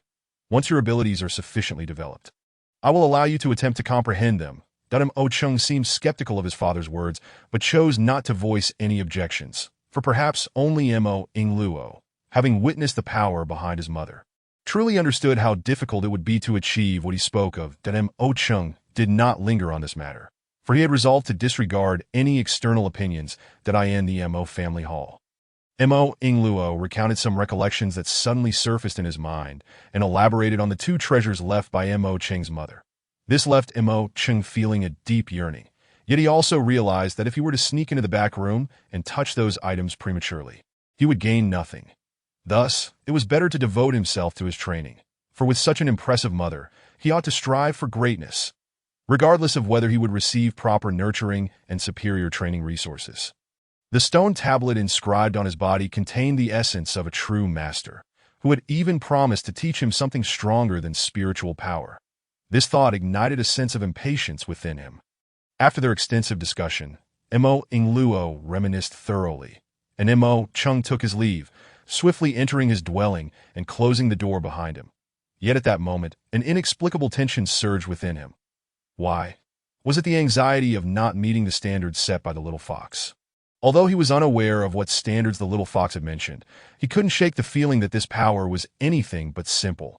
Seated in his long-abandoned room, unusual emotions washed over him. After lying down for a while, he sat cross-legged and communicated with the little fox within the stone tablet, excitedly asking, "Little fox, now that we both have time, can you begin teaching me that power?" The little fox reclined backward, resting its hands behind its head, and said with keen interest, "I can teach you, but you must agree to one condition." Upon hearing this, Mo Ching slightly furrowed his brow and then replied resolutely, "Speak, what is it?" "You have spirit," the little fox praised. "It's not something that will be difficult for you if in the future you become powerful and I remain stagnant. You must help me take revenge and kill Dao Yi." Mo Chung froze at this revelation, surprised that the little fox held such a grudge, and chuckled lightly. "Little fox, perhaps you think too highly of me. While I possess a strong determination, I must also face reality. None of the Mo family members would stand a chance against you, and their training resources are unlikely to cultivate warriors stronger than themselves." Hearing Mo Cheng's roundabout praise, the little fox felt a surge of pride and retorted, "You are not wrong. With your father's current strength, it is indeed insufficient. That it seems that such training will not yield strong warriors, but rather generations weaker than the last. How about this? I will offer you guidance in your training moving forward. What do you think?" Chapter 51. "We must enter the Lingbei Academy absolutely." Mo Chung replied without a moment's hesitation, his face shining with joy. It seemed he had calculated this in his heart. The little fox suddenly reacted, scolding playfully, "You little rascal, was that intentional?" "Not at all." Mo Chung laughed, sitting down casually on the surface of the stone tablet, and said earnestly, "You must know that my family's current situation is exceedingly perilous. I understand that it is impossible to elevate my strength significantly in such a short time. However, seeing my father's weary appearance weighs heavily on my heart." The little fox fell into contemplation. Remaining silent, that it had secretly overheard the conversation between Mo Ingluo and Mo Chung and felt a deep curiosity regarding the elusive mother. Perhaps she could assist in her own way, now, with Mo Cheng's potential usefulness. If that mysterious mother could be found and was part of an extraordinary faction, There might be benefits to be gained by slightly binding his heart. It would only serve to ensure he would be concerned for her. In the future, this should also lead to some assistance from him, especially after witnessing Mo Cheng's responsible demeanor. The little fox was even more willing to help him, as Dao Yi had committed unforgivable deeds against her. Thus, it seems she sought to use him to exact revenge. Very well, little one, in the future, I will offer you guidance, as you are well aware of Dao Ye's actions that my desire is to avenge the unforgivable. The little fox explained, though for reasons unknown, a hint of hesitation lingered in her voice. Understood, Mo Cheng replied solemnly. You should know that the path of cultivation is often not as simple as it appears. Mastering every discipline can elevate one above others, but it depends on individual fortune. Spiritual power is the most common channel for strength among humans and our beast kin, yet it is not the only one. However, if one can achieve great success in spiritual power, their strength is formidable, although most lack the innate talent for it. They often rely on auxiliary abilities to succeed. Previously, what I demonstrated to you was a formation technique. If one enters this field, they become known as a pushi. Pushi? Mo Cheng had never heard this term before and listened intently. His curiosity piqued. Observe, the little fox said, extending its right paw, from which a shimmering, web-like silver glow emanated, intricately interlacing as if eternally bound. Gradually, the web enveloped the little fox's palm. Yet the subtle ripples within made Mo Cheng deeply apprehensive, his eyes widening as he beheld the dazzling spectacle transforming in the little fox's grasp. A storm of emotions surged within him. Could it be that this dazzling light, which was so captivating, was what a pushi needed to master? Being a pushi is far beyond mere spiritual power and is quite challenging to communicate. Just stepping into the realm of pushi allows one to confront those you have slain in the mountains, the little fox stated nonchalantly. What is it, Mo Lixuan? The third elder of the Mo family. Mo Lixuan is a realm warrior, already considered formidable in the cultivation path. Yet a novice pushi can confront him. How terrifying! In truth, I have only recently begun my journey into this realm and have not deeply studied it. To become a pushi requires immense comprehension, and one's abilities must surpass others significantly. The initial steps are just the beginning, and what I have in my hand is known as the Zhenli, that no one can learn to become a pushi through self-study. Those who can understand it are truly exceptional individuals. The cream of the crop, the little fox explained slowly, resembling a teacher patiently imparting knowledge. Bring me the book. Mo Cheng swiftly located the beast compendium and handed it to Xiao Li. Much like their previous encounter, the array of power in Xiao Li's hands began to shift and merge as if animated by human hands. Unsurprisingly, the book was opened. The intricate threads of the array enveloped the beast compendium, seemingly with the intent of allowing Mo Cheng to observe clearly, as the process was deliberate and slow. The array power transformed multiple times, causing the surrounding air to stir and become stiflingly warm. Surging toward the array in Xiao Li's grasp, as if something within her hand was drawing in spiritual energy, or perhaps her array power was inherently composed of such energy. After a considerable time, Mo Cheng was utterly captivated, his gaze unwavering. Meanwhile, beads of cold sweat began to form on Xiao Li's brow. Finally, she set the book down, stating, I merely provided a brief demonstration of the transformation as a composer. Your understanding must extend far beyond this. The so-called rubbish you mentioned previously can only be accessed by a composer. No matter how formidable your abilities, you would be powerless against it. In my spare time, I also perused the contents, which detail the role of a composer extensively and contain much that would benefit your cultivation. Henceforth, refrain from complaining. When time permits, I will select appropriate materials to assist you. After Xiao Li spoke, she unexpectedly flipped her palm, revealing another book, which she handed to Mo Cheng, saying, This is an introduction to the role of a composer in cultivation. Take your time to ponder it. Now, there is someone at your door calling for you. You should go see who it is. Outside, a gentle yet persistent knocking echoed, leisurely resonating with an endless cheerfulness.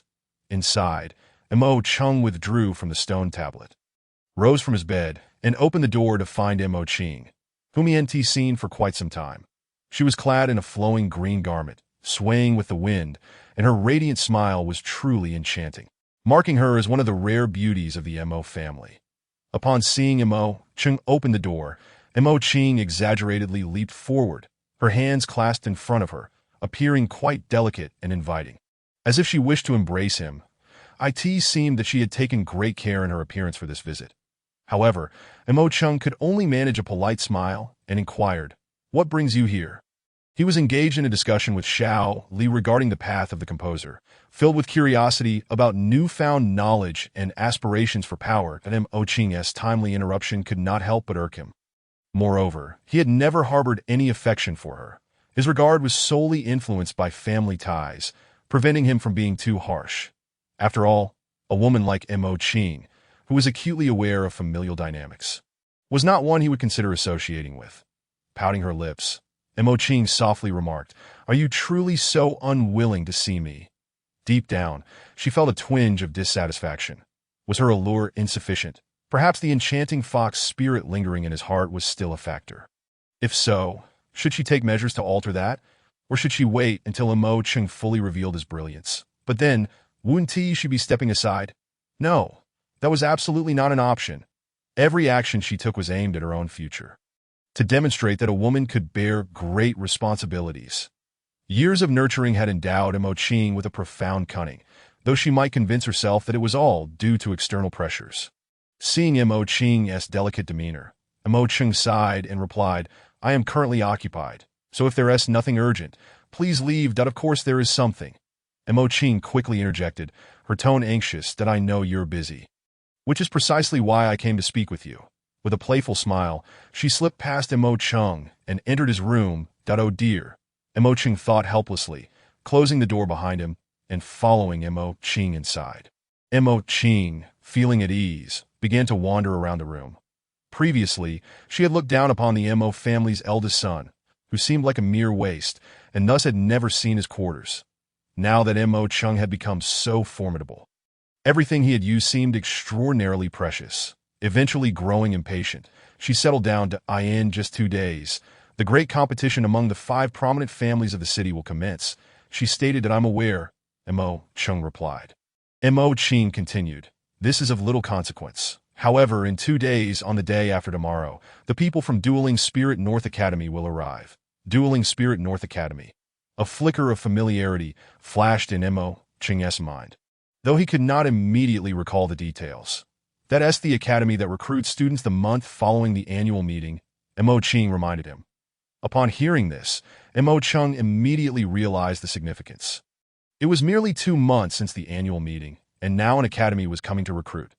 Previously, the Mo family had recommended students they deemed talented, and now, the selection during the great competition among the 5 families would likely be crucial for Dueling Spirit North Academy's final decision. Those chosen could potentially gain admission for further studies, opening limitless opportunities ahead. Even as a prominent young member of the family, the Mo clan would not hide their talents and would strive to recommend him. For the academy's prestige was immense. It was not easily overlooked that if one could gain entrance to study and cultivate there, their methods of growth would multiply manifold, playing a decisive role in the family's development. Dueling Spirit North Academy boasted a long history, with some speculating it was founded by an extraordinary powerhouse, while others believed it had existed since the dawn of the continent, solely to nurture waves of formidable individuals. Over the years, although its true strength remained elusive, it was common knowledge that it was not to be trifled with. After all, with such a lengthy history, a weak foundation would have long been consumed by other powers. Officially, Dueling Spirit North Academy was always focused on recruiting students. Yet who could say how many past and present students would come to its aid in times of need? At that moment. However, Mo Chang's thoughts were not on Dueling Spirit North Academy, but rather on the figure that haunted his dreams night after night. The one who had been recommended by the Mo family for her exceptional talent. Mo.eu. The complicated and unspoken bond between them stirred a nostalgic longing. Yet he wondered how she was faring within the academy's tumultuous environment, but he had heard that disputes were rampant there. And he hoped she was not being bullied. Mo Ching mused to himself, tilting his head slightly, his face adorned with yearning. This might be an opportunity, he thought, and he must seize it. Before he had heard the news about Dueling Spirit North Academy's visit, he had simply wanted to earn some prestige for his father. Now, With a chance to reunite with EU, he felt compelled to give it his all. Meanwhile, Mo Qing watched Mo Cheng's engrossed expression. Momentarily taken aback, his serious demeanor was unexpectedly charming, something she had never truly noticed before. Shaking her head to clear her thoughts, she glanced down and noticed Mo Cheng staring back at her, causing her to scratch the back of her head awkwardly and stammer. Shouldn't you go prepare for the competition? Startled, Mo Ching resembled a frightened rabbit, quickly recovering with an apologetic smile. There are only 2 days left. What good will cramming do? On the contrary, you should aim to surprise everyone and secure your place. Uncertain, Mo Ching replied, I will do my best. He stood, exhaling deeply. Then Mo Ching pouted, her long-lashed eyes blinking innocently as if she had made a significant decision. Gradually, she approached Mo Cheng, the warmth emanating from their proximity causing her heart to race. Just as her delicate hand lifted to rest on his shoulder, he purposefully turned away, exiting through the door. There are only 2 days until the competition. I need to continue solidifying my preparations. With Mo Cheng's dismissive remark, Mo Ching no longer lingered. She waved her hands and strode out, but a glance over her shoulder revealed that Mo Cheng had already closed the door. Frustrated, she huffed and walked away without looking back.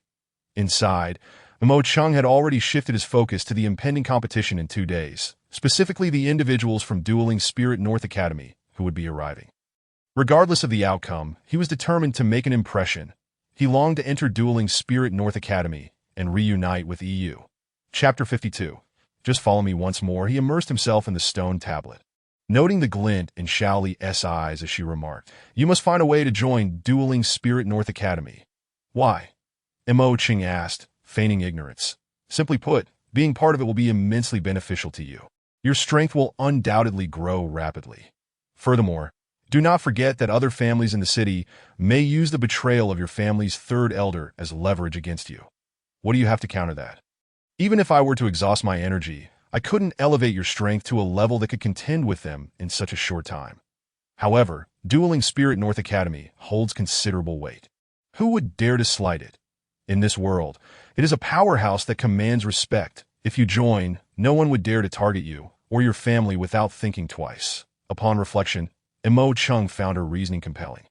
However, he recalled that his beloved EU was also in the academy. Perhaps the dynamics within the institution were more complex than outsiders could perceive. Shaoli, is there a hierarchy or status system within the academy? Mo Cheng speculated. Indeed, Shaoli affirmed. The academy has a structured ranking system that corresponds to individual abilities and privileges. Inside, constant competition is the norm. Only the strong can survive. Yet killing is strictly prohibited. Essentially, Dueling Spirit North Academy is a battleground, a microcosm where martial prowess reigns supreme. Mo Cheng felt his heart race with excitement and longing, while simultaneously grappling with apprehension as he thought of the hardships EU might endure within. His resolve to enter the academy only intensified. The beginning of any endeavor is often fraught with challenges that Mo Cheng, who was utterly unfamiliar with the intricacies of the array master, found himself in a predicament. Observing this, Shaoli gifted him a tome dedicated to the methods of array mastery. To embark on the path of an array master, one must establish a connection with the array spirit, a concept that embodies the utilization of array power. Yet, the difficulty remained unabated. Books merely serve as guides along the arduous journey of comprehension, and true understanding must be cultivated through personal effort. Hence, Mo Cheng exhibited no signs of fatigue, tirelessly repeating his attempts with unwavering resolve. His relentless spirit, undeterred by countless failures, began to earn Shaoli's respect. In truth, Shaoli had once possessed a remarkable talent, but even he required 3 days and nights to merely graze the threshold of understanding when he first approached array mastery. Had it not been for the influence of those around him, he might have risen to prominence in his own right. Now, witnessing Mo Cheng's determination, Shaoli pondered when this young man might grasp the concept of communicating with array power and ascend to the status of a low-tier array spirit. Like martial practitioners, array masters also possess varying levels of strength, with the weakest being the array spirits. Mo Cheng resolved to swiftly comprehend the path of the array master, dedicating both day and night to his studies. In the midst of this fervor, an entire afternoon slipped away, leaving behind a hazy twilight as the winds whispered through the encroaching darkness. With his mind cleared, Mo Chung began to appreciate the advantages of his studies within the stone tablet. The spiritual energy that permeates the world is often muddied and diluted, yielding negligible effects for most. Thus, many powerful beings seek secluded places to delve deeper into their martial arts. The stone tablet he possessed was solely for his use. Imbued with a richness of spiritual energy that was incomparable to the outside world. Hence, his training ground was indeed of a superior caliber. Outside, the moon hung bright in a star-studded sky, the wind howling, hinting at impending rain that seemed hesitant to fall. Perhaps the earth had lost interest, leaving the world in a state of clarity as the clouds dispersed and moonlight bathed everything in its glow. Releasing the pent-up frustrations lingering in the hearts of all, today's night deepened. A cycle of light and dark continued, unbroken. This morning brought with it some residual dew and a gradually warming atmosphere. Yet no one seemed to notice that Mo Chung, immersed in his studies, remained oblivious to the world around him. Lost in his pursuit of becoming an array master, in his thoughts, he often felt a sense of understanding just beyond his grasp. As if separated by a thin veil, that if only he could pierce through it, clarity would come to light. Yet he began to feel weary, his mind growing sluggish and dull, just as he teetered on the brink of exhaustion. A sudden spark ignited within his heart, a flicker of fervor that briefly illuminated his spirit before fading away. Meanwhile, Xiaoli observed Mo Chung intently, unperturbed by the passage of time, understanding that it was impossible for Mo Chung to attain mastery in such a brief span. She looked on with a smile, even as beads of sweat adorned his brow. When she noticed Mo Cheng's sudden fatigue, she was taken aback to see a glimmer of energy flicker in his mind. Delicate yet potent. Xiaoli's expression froze in realization. Could this be the sign of a prodigy? Perhaps she had underestimated him all along. Unbeknownst to Mo Chung, he had indeed begun to communicate with array power, albeit faintly, indicating his innate talent for becoming an array master. Xiaoli believed it was only a matter of time. However, she felt a twinge of disappointment as Mo Chung, exhausted and devoid of spiritual support, withdrew from that state, thereby missing an opportunity to ascend to the rank of array master. What bad luck! She lamented as Mo Chung opened his eyes. He noticed a flicker of excitement in Xiaoli's gaze. Questioning, "What happened?" With a playful reprimand, Xiaoli replied, "Could you not have held on a moment longer? You might have become an array master." She sighed, unable to suppress her disappointment. Mo Chung scratched his head, realizing he had narrowly missed his chance. Xiaoli, aware of his confusion, refrained from explaining, fearing it might discourage him. Such situations were not uncommon in the martial world. It was better to maintain his optimism. Thus, she shifted the topic, stating, "While training as an array master, one must also expend spiritual power, but array power cannot be consumed without its use. Only through employing array power can spiritual energy be sustained." Is it truly so demanding? Mo Chung mused that he had sensed this difficulty firsthand. Even in his attempts to merely comprehend, balancing the depletion of spiritual energy proved challenging. The transformation within him had indeed fortified his spiritual power. Yet he found it overwhelming. How would he confront formidable foes in the future? It was no wonder that array masters wielded such tremendous power. Even at the entry level, an array spirit could contend with formidable opponents. This realization brought him a sense of relief. After recuperating for a while, Mo Chung felt sufficiently restored, but chose not to resume his training immediately, recalling Xiaoli's reminder that balance was essential. Upon noticing his sweat-soaked garments, he chuckled softly, took a refreshing bath, and was soon interrupted by a heavy knock at the door. Curious, he opened it to find a trusted elder of his father, who, after a respectful bow, expressed a desire to enter. However, the elder merely smiled and shook his head, saying, "Xiao Chung, I wish to take you somewhere." Intrigued, Mo Chung inquired, "Where are we going, elder?" "Just follow me," the elder chuckled, already turning to leave. Not wanting to delay, Mo Chung quickly closed the door and followed. The elder led him toward the main gate of the Mo family estate, seemingly intent on leaving the premises. Mo Chung felt a twinge of confusion, yet he held his tongue, trusting that the elder's intentions were benign. In 2 days, a faction known as the Ling Bei Academy will arrive to recruit students. "We simply wish to conduct some tests with you," the elder assured him, as if reading his thoughts. With each word, Mo Cheng's curiosity only deepened. "Tests," he echoed, but the elder seemed disinclined to elaborate, prompting Mo Chung to fall silent. Upon exiting the Mo residence, he took a deep breath, savoring the myriad scents of the outside world, all the while following the elder with a sense of uncertainty. The bustling world outside was vibrant and vast. And Mo Chung, as a scion of the Mo family, realized he barely knew his own city, a thought that struck him as amusing that as they walked, his senses heightened, yet a commotion caught his ear, a woman's cry for help. Mo Chung squinted, noticing that the elder appeared oblivious to the noise. Reluctantly, he chose to ignore it, but the cries grew nearer, until suddenly a young woman stumbled into his arms, staggering backward before regaining her balance. Lowering his gaze, he recognized her. Wei-Idwa, what on earth happened? He asked, startled. The young woman, clearly shaken, seemed on the verge of collapse. The elder, noticing her distress, waved a hand, causing her to feel a gentle support that lifted her back to her feet. Mo Chung, quick to react, steadied her, asking, "What transpired?" "Please, please," she implored, her voice quivering. "You must save my sister. She might be in danger at home." Mo Cheng's brow furrowed deeper. "I asked at those from the Taishan gang who were troubling your family again."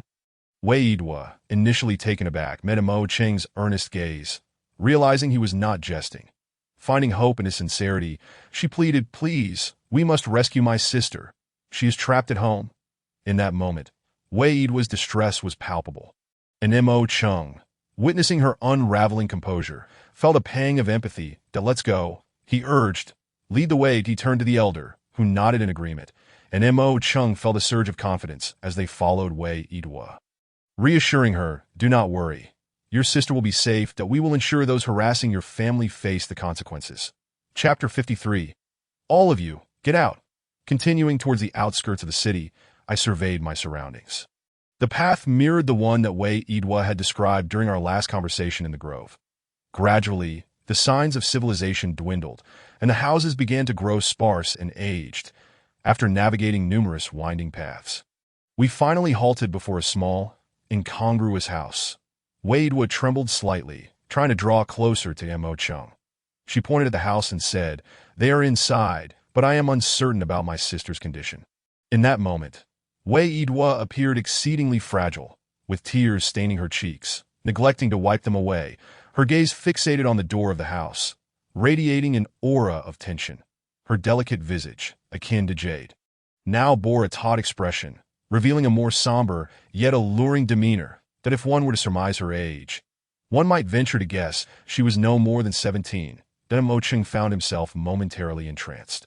Suddenly, the door swung open with a resounding bang, and a figure stumbled out, collapsing at the feet of Mo Chung and the others. Upon seeing this, Wei-Idwa gasped in horror. Then Mo Chung looked down, his expression shifting dramatically. The person who had fallen was none other than Mo Yunhua, and both Mo Chung and the elder were taken aback by his disheveled appearance. As they gazed down, they noticed the figure sprawled on the ground. A look of confusion clouding their eyes, that it was evident that Mo Yunhua had been thrown out, and the elder, visibly agitated, muttered, "You Xiaohua, have truly disgraced yourself." After all, the one lying on the ground was a member of their own family. The implications of Wei-Idwa's earlier words had struck a nerve. Who would have imagined she was referring to Mo Yunhua?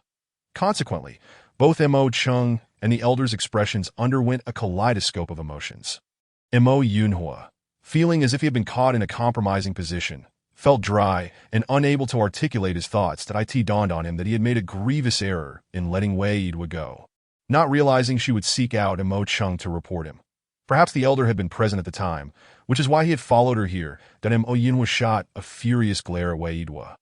Mechanically rising to his feet, awkwardness radiating from him, the elder's expression darkened as he fixed his gaze on Mo Yunhua, wishing he could strip him of his skin and extract his sinews. "What should we do, Brother Hua? That woman is too formidable. We cannot contend with her."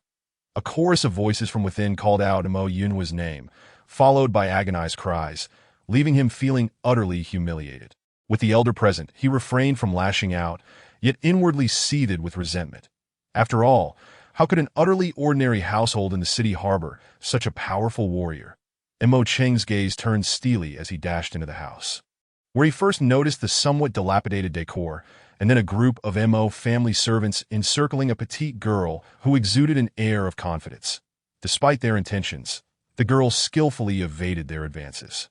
and it appeared that she had just repelled Mo Yunhua. The servants, aware of their inferiority, awaited Mo Yunhua's defense, yet wondered why he had yet to intervene. Their attention shifted toward the entrance, where they beheld Mo Chung standing. Momentarily taken aback, unsure of their position, for the current Mo Chung was no longer the same as before. He had ascended to great heights. Thus, upon seeing him, the servants greeted him with respectful smiles. However, they soon returned their focus to the girl. Emboldened by their numbers, Mo Chung furrowed his brow, realizing they might have mistaken him for an ally. You hypocrites! You who were showered with praise in public, yet reveal yourselves as a den of wolves upon closer inspection. None of you are virtuous. The girl erupted in a tirade, her voice filled with indignation, unyielding even in the face of danger. Yet, perhaps due to her lack of combat experience, her movements presented numerous openings. Unfortunately, the Mo family servants lacked the discernment to recognize her vulnerabilities, remaining oblivious to the fact that they were merely stalling for Mo Yunhua to arrive. What? Have you found help so quickly? Humph. I fear nothing. Come at me if you dare. Why are you standing there like cowards? The girl, facing Mo Chung, caught sight of his profound gaze. Nevertheless, believing him to be one of the duplicitous villains, she became infuriated and unleashed a torrent of insults. This provoked the already agitated Mo family servants, who coldly snorted and prepared to advance. Stop! Mo Cheng's voice rang out, calm yet commanding, resonating like thunder in the ears of the Mo family members, causing them to shudder and turn to him in confusion. His eyes, resembling bottomless black holes, imbued him with an entrancing aura that rendered the servants unable to meet his gaze, their hearts trembling in fear as if ice had settled in their stomachs. Get out, all of you! Mo Cheng's tone remained unremarkable, yet it suppressed a great deal of anger. Were it not for the elder's presence outside, he would have relished the opportunity to teach these sycophants a lesson. Thus, he maintained an air of indifference, hoping to preserve some dignity for the Mo family. However, it seemed the servants were not inclined to appreciate his goodwill. They stood frozen in place, their initial respect gradually morphing into defiance. With no one daring to move in their hearts, they likely believed Mo Chung thought he had triumphed over Brother Hua by mere chance in the small competition, allowing him to act with impunity.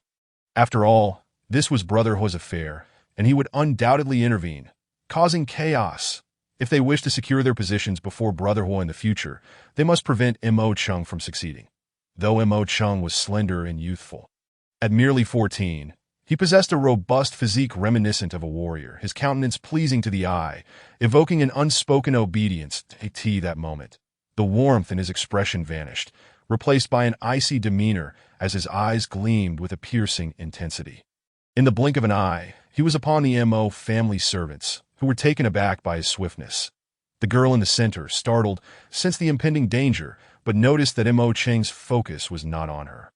Leading her to cautiously step back, Mo Cheng's speed was astonishing, and as he harnessed the cold energy of his training, an overwhelming chill filled the air. Before he even struck, the servants trembled, curling up in fear. With a smirk, Mo Cheng lifted his foot and mercilessly kicked each one out the door, their bodies landing with thuds, followed by the sounds of their anguished cries echoing throughout the house. At that moment, the elder, Mo Yunhua, and the anxious Wei Yidua entered the room. Wei Yidua scanned the surroundings nervously, and upon spotting the girl behind Mo Chung, she sighed in relief, a tear escaping her eye as she rushed forward to embrace her. Sister, why are you with these villains? Have they been tormenting you? Humph. Let me teach them a lesson. Wei Yidua exclaimed, but she quickly pulled back, shaking her head to signal her sister to remain silent. The elder observed the scene with a cold gaze before turning his attention to Mo Yunhua, raising a hand to manipulate the air around him. To Mo Yunhua's astonishment, he found himself kneeling. Rendered powerless, you speak. What shall we do? Mo Yunhua's face burned with shame, unable to meet anyone's gaze. Knowing that even his own father could not protect him from the elder's wrath, he was acutely aware of the elder's significant contributions to the Mo family, and the gravity of his recent missteps weighed heavily on him. He could only hope that the elder would refrain from informing his father, for he wondered how he would face the consequences. The Mo family had a long-standing principle of treating the townsfolk with kindness, which was the cornerstone of their good reputation. Mo Yunhua had never intended to act otherwise. It was merely a moment of folly that had led him to pursue Wei Yidua. And now, confronted with the reality of his actions, he felt overwhelming regret. I was foolish. I should not have acted, so did I beg for your forgiveness.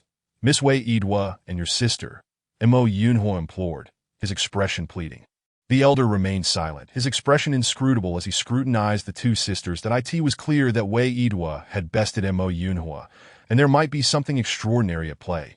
Yet, upon closer inspection, the elder's demeanor shifted dramatically, his eyes widening in disbelief. That a true spirit vein, he whispered, his lips barely moving as he uttered words long left unspoken, his excitement palpable. He then turned to Wei Idwa's sister, whose gaze ignited with fervor. Observing the elder's sudden fixation upon Wei Idwa's sibling, Mo Chung felt a twinge of unease. What had caused this transformation in the elder? Had he discovered the girl's latent talent? In his mind, the sharp voice of Xiao Li echoed, interspersed with a sense of foreboding, as if it too recognized the girl's exceptional nature. What is happening? Mo Chung inquired urgently, that if you wish to become a successful warrior, you ought to learn from me. Your ignorance is astonishing. The little fox curled her lips and remarked, every individual possesses talents that vary in quality. Each has its own definition. Moreover, those endowed with superior abilities may possess a rare gift channel, albeit the most elementary type, which is exceedingly uncommon. This young woman before us is truly remarkable. However, as if struck by a sudden thought, the little fox chuckled softly, her smile brimming with the knowingness of an insider. Mo Chung listened, perplexed by the ambiguity of the little fox's words, which did not provide much clarity. That he merely sensed that this girl was extraordinary. Upon closer inspection, he was taken aback to see the two sisters standing before him, resembling two immaculate white lotuses untouched by the mundane world. Their beauty was beyond compare, captivating and ethereal. The girl's cherubic face was adorned with two delightful dimples, her sweet demeanor drawing glances from those around her. Her cascading hair flowed like a waterfall, while her eyes, filled with a haunting melancholy, regarded the Mo family with a poignant gaze. Beneath her long skirt, her delicate legs were partially concealed, yet they sparked the imagination. And her slender waist could be grasped with a single hand. That moment, she had her arms wrapped around Wei Idwa, pressing closely against her, exuding an allure that made one's mouth water. Upon hearing reports, Mo Yunhua had initially sought Wei Idwa, but upon laying eyes on her sister, he became entirely captivated by the girl. It was evident that the latter possessed an undeniable charm. The two sisters, each in their prime, presented a striking contrast. The elder, gentle and nurturing, while the younger was vivacious and exuberant. Yet both were breathtakingly beautiful, capable of making flowers blush and captivating hearts. Were a woman of such beauty, akin to the moon eclipsing the flowers, to be endowed with extraordinary talents, she would transcend mortal limits, becoming a goddess unapproachable and worthy of reverence. Wei Chong, the younger sister, had been identified by the elder as possessing a rare gift channel, and the elder's gaze was filled with profound interest as she murmured, now I can finally compare her with the disciples of Li Qing, who possess cultivation talents. Chapter 54. The mysterious Xiuqing Pavilion. However, this was merely a fleeting thought. That it was natural for one's kin to protect their own, and anyone would feel a surge of anger at such behavior. More so for a fiery girl like Wei Chong, whose heart brimmed with bitterness as she shot a stern glare at Mo Yunhua, only to quickly don a benevolent smile and inquire, "What do you think should be done with him, young lady?" The elder's gaze flickered towards Mo Yunhua, transferring the decision-making power to Wei Chong. Originally, Wei Chong believed that they would stand united as family, fiercely protective of one another, which would leave her in a humiliating position. To her surprise, the elderly man appeared quite reasonable, leaving her momentarily uncertain about how to proceed. The elder's intention to defuse the situation was perceived by Wei Chong as a desire to minimize the issue. And since her family had suffered no real loss, she, though not as gentle and kind as her sister, was not devoid of compassion. "Let him apologize and compensate for the damages," Wei Chong said, casting a disdainful glance at Mo Yunhua as she waved her hand dismissively. Her response took Mo Chung aback, but then he smiled, realizing he had encountered a kind-hearted person. Otherwise, had she sought to leverage this situation for threats, the Mo family's reputation could have been severely tarnished. The elder nodded in appreciation, his desire intensifying. "Apologize at once," the elder bellowed in indignation, giving Mo Yunhua a shove with his foot, gritting his teeth. Mo Yunhua flinched at the kick, keeping his head down in submission, and stammered, "Ladies, please forgive my transgressions. May your magnanimity prevail." His voice trembled, and perhaps this was a humiliation he had never before experienced in his life. A deep-seated shame beginning to take root in his heart. Stealing a glance at Mo Chung, he noticed the latter was intently focused on Wei Yichang. His teeth clenched in agitation, leading him to ponder whether there might be an unusual connection between the two. Wei Yidhua, too, wished to resolve the matter swiftly, believing she had no right to linger on it. The outside world was far more complicated than it seemed, and if she clung to this incident, who in the vast crowd of the city would believe her? Perhaps, should the Mo family merely utter a dismissive remark, all blame would fall squarely upon her shoulders, rendering her a pariah in the days to come. A figure everyone would scorn. Thus, the current resolution brought her a sense of relief. Though she felt a twinge of anxiety, having heard of many wealthy scions in the city who found such acts of abduction of common women commonplace, leading to the degradation of many unfortunate souls to a state of despair, she could only feel sorrow when faced with such circumstances. The elder urged Mo Yunhua to surrender all his family tokens to Wei Yichang. However, she turned her gaze to the damaged furniture, taking only what was necessary, and refrained from taking more, which left Mo Chung with a newfound respect for her, in such an environment, to remain untainted by the sordidness of the marketplace. Her purity was indeed captivating. Such girls are a rare find. The elder understood that matters of the heart cannot be rushed. Haste makes waste. Thus, he aimed to leave Wei Yichang with a favorable impression. Soon enough, the situation was resolved, and they at last encountered the sister's father, a man marked by wrinkles, yet exuding an air of authority within the family, his stooped figure revealing the burdens of his responsibilities. As they took their leave, Mo Yunhua slinked away with his entourage, while the elder led Mo Chung out, having initially set out with a purpose. The elder radiated excitement, as if all his wishes were coming to fruition. Before departing, Mo Chung cast a lingering glance at Wei Yichang, who met his gaze with her sparkling eyes, causing his heart to race unexpectedly. Her eyes, large and crystal clear, resembled a starry sky under a crescent moon. "What is it, Xiaocheng? Have you become smitten with that girl?" the elder teased, noticing Mo Chung lost in thought. Embarrassed, Mo Chung chuckled shyly, scratching the back of his head, choosing to remain silent. "That girl is not only beautiful. Her talents are exceptional." The elder, unusually loquacious, continued, "This time, I must credit the young lad, Xiaohua, for introducing me to such a promising prospect, and no wonder he finds himself outmatched." Elder, have you developed a sense of compassion?" Mo Chung jested. "Do you not suspect that in such a family, she could have achieved her breakthroughs alone?" Mo Cheng's remark prompted a slight furrow of the elder's brow, yet he soon broke into a hearty laugh, exclaiming, "Who cares about that? If she truly has an unnamed master guiding her, I would be grateful to that person. Are you attempting to steal her affections?" Mo Chung inquired with a smile. "Of course not." The elder chuckled awkwardly, adding, "This is merely a matter of recognizing talent.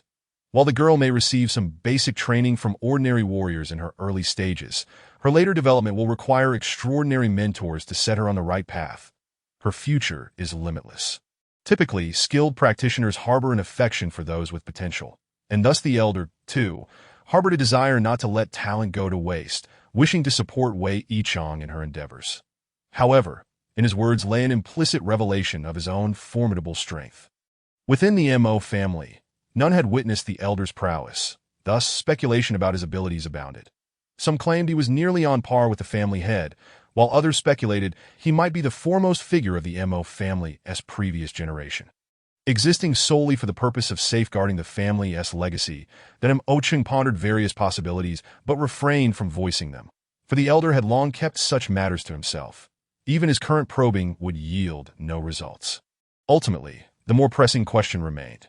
"Elder, where exactly are you taking me?" Mo Chung inquired, sensing a hint of mystery in the elder's demeanor as he led him away. The elder replied, "In truth, I brought you here to test your own talents. Akin to that girl's that our destination is a place called Xuqing Pavilion, where we can ascertain your abilities with certainty that in 2 days, the Lingbei Academy's representatives will arrive, and both your father and I hope to secure a spot for you. Testing at Xuqing Pavilion will enhance your understanding of martial arts, providing you with numerous advantages. This is all your father's thoughtful planning. Truly, he has your best interests at heart." The words of the elder, though seemingly inconsequential, elicited a subtle change in the demeanor of the small fox within the stone tablet. That IT then offered a disdainful smile before lazily drifting back into slumber. Indeed, the power dynamics within the city were vast and varied, with numerous factions and guilds unknown to many. The Tsuching Pavilion, shrouded in mystery, was likened by the elder to a dragon whose head is seen but whose tail remains hidden. Although it appeared that the Tsuching Pavilion possessed little in the way of tangible martial strength, its responsibilities lay in matters of a more arcane nature, such as testing individuals' innate talents and meticulously cataloging the events occurring within Chiyuan City. This method of probing into the private affairs of noble families had inexplicably flourished for nearly 2 decades within the city, remaining relatively peaceful and restrained. The Tsuching Pavilion had never allied itself with any faction. If one were to classify it, it would be regarded as neutral, adopting a posture of detached observation toward all matters. Perhaps it was this very stance that rendered certain families unable to find justification for exerting pressure upon it. The identity of the founder of the Tsuching Pavilion remained a mystery, and in summary, knowledge regarding it was scant. However, the majority of individuals within the city were laid bare before its eyes. Nothing could escape the pavilion's keen intelligence that in such an enigmatic establishment, one often felt the compulsion to be forthright. During the journey, the elder's responses to Mo Cheng's inquiries revealed that many talents could not be discerned by mere martial prowess, save for those of exceptionally high realms as far as the elder was concerned. His current abilities allowed him only to perceive the talent pulse of Wei Shangshang. Anything beyond that could only be discerned through alternative means. Indeed, leading Mo Cheng to the Tsuching Pavilion carried certain risks, as the elder had yet to uncover the nature of Mo Cheng's talent pulse. Clinging to a glimmer of hope, he believed that Mo Cheng might possess a true spirit pulse. What Mo Cheng did not anticipate was that the Tsuching Pavilion would be situated within a bustling tavern. The ground floor was filled with patrons thriving with business. Yet as one ascended the staircase, the crowd thinned noticeably. Thus, Mo Cheng surmised that the upper floors must house significant matters. The elder, well acquainted with the establishment, ascended to the second floor, whereupon a servant, upon seeing them, promptly vanished, demonstrating a keen sense of caution, and Mo Cheng smiled, reassured by the elder's presence. The decor of the second floor felt somewhat constricted, with layered screens offering privacy. Although fewer in number, there were still many within. Yet the elder proceeded directly to the third floor, the entrance to this uppermost level. Guards stood watch, evidently formidable martial artists. The multitude of hidden masters within the second floor stirred a sense of trepidation in Mo Cheng, as it appeared they were always prepared to apprehend any intruders. Such meticulousness explained why few dared to provoke the Tsuching Pavilion. The actions of the Tsuching Pavilion ensured that their presence was known. However, given their seemingly consistent demeanor, how could one be certain of the elusive figures that remained unseen? Nevertheless, it was clear that their strength was not something every family could challenge, as their rapid development over just a few decades was telling. Could it be that this tavern served as the headquarters of the Tsuching Pavilion? If so, a large force could easily invade without resistance. Yet, one would be mistaken. I have not divulged the location of the pavilion's headquarters to you, as I myself am unaware, or rather, no one has yet revealed its location or the identities of those who support it. This is merely a point of contact for the Tsuching Pavilion. Who would dare to invade, and who could predict whether reinforcements might emerge from elsewhere, leading to an ambush? Mo Cheng felt a chill run down his spine upon hearing this. How bizarre the Tsuching Pavilion seemed. Chapter 55. A fruitless endeavor. Upon reaching the third floor with the elder, Mo Cheng felt the weight of countless eyes upon him, their gazes unfriendly, circling between the two, but the elder remained nonchalant, heading towards a window display. The tavern was expansive, each floor boasting its own unique character. The third floor resembled an apothecary, with numerous small drawers and various artifacts, yet devoid of the overpowering stench of medicine, instead emanating a refreshing fragrance. "Manager Du," the elder called out with a smile as he approached. That a middle-aged man turned at the sound of the elder's voice, instantly donning a friendly expression, as if they were old acquaintances. He patted the elder's shoulder and exclaimed, "What brings you here for a visit?" Manager Du bore a prominent dark mole at the corner of his eye, from which several long white hairs sprouted. Despite his appearance, one would not dare to laugh, for there was a chill in his gaze that could instill fear, and his every gesture suggested mastery in martial arts, leaving one unable to gauge his true strength. The elder and manager Du appeared to share a rapport, engaging in lively conversation, laughter punctuating their exchange. After a while, the elder finally conveyed the purpose of his visit, prompting a shift in Manager Du's countenance to one of gravity. He gestured for them to follow him. Trailing behind Manager Du, they entered a room where, upon reaching a tea table, he placed his hand upon a square white plate and infused it with spiritual energy. Suddenly, a resounding boom erupted from beneath the table, and it slowly opened to reveal a pearl emanating a purple hue, pulsating as if alive. Mo Chung stood agape, while the elder's eyes sparkled with curiosity, flickering with interest. It seemed this was the elder's first time bringing someone to test such an object, and he was visibly intrigued, though hesitant to inquire further. After a moment, he chuckled sheepishly, unaware of the elder's thoughts. Manager Du cradled the purple pearl and turned to Mo Chung, inquiring, "Is it this young friend who wishes to undergo the test?" Mo Chung nodded slightly. "Very well. Then place your hand upon it and channel your spiritual energy into it." Manager Du instructed. Mo Chung complied.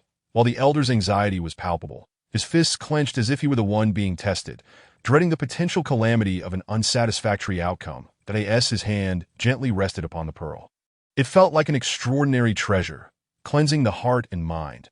Upon contact, a warm current surged through his body, startling Mo Chung. Instinctively, he channeled his internal spiritual energy to dispel it. The pearl suddenly burst forth with a dazzling light, turning a faint black. Manager Du's eyes brightened momentarily, yet before the light could intensify, it dissipated entirely, leaving an eerie silence. The result was akin to being doused with a bucket of cold water, leaving him feeling dejected. He had harbored great hopes that the young lad brought by his esteemed friend would possess remarkable talent, only to find his efforts fruitless. Within Mo Chung, a fierce and domineering force clashed with the foreign element. Resisting the warm current that sought to invade, in a matter of moments, the cold energy overwhelmed the warmth, causing the pearl's luster to fade back to its original state, though its significance remained unclear. "That will suffice." Manager Du's voice turned strangely cold as he exchanged glances with the elder. The latter understood and turned to Mo Chung, saying, "Xiao Chung, you may step outside. I have some matters to discuss with Manager Du." Mo Chung complied, though he did not stray far, leaning against the door to eavesdrop on their conversation, that he was certain that Manager Du and the elder were discussing the status of his talent. "Manager Du, how did this child fare?" the elder inquired, his brows furrowed in urgency. Manager Du sighed deeply. "The reason you could not sense this child's talent is not that he possesses a talent beyond your perception, but rather that he truly lacks any talent at all." The elder's expression shifted dramatically. "Are you saying that Xiao Chung has no talent?" "Indeed," Manager Du lamented, "talent or lack thereof matters little, as long as one can live a peaceful life. That is enough." The elder found the consolation hard to accept, his eyes widening in disbelief, that he knew that a person without talent would find the path of martial arts fraught with obstacles, making further advancement nearly impossible. Their combat capabilities would be severely diminished, and when faced with equals, failure would be inevitable. In such a case, one might as well be an ordinary person. This revelation struck Mo Chung and the Mo family like a death blow. With the grand competition just 2 days away, how could the people from Lingbei Academy fail to see his ordinariness? At that moment, he would be deprived of his opportunity, left only with regret. It was a mistake to have brought Mo Chung here at all. Outside, Mo Cheng's mind echoed with a dull thrum, as if he had lost all sensation. Was he destined to live a life of mediocrity? Would he truly have no chance to reunite with EU? Would he have to wait 2 years for her return, relying on a woman to protect him?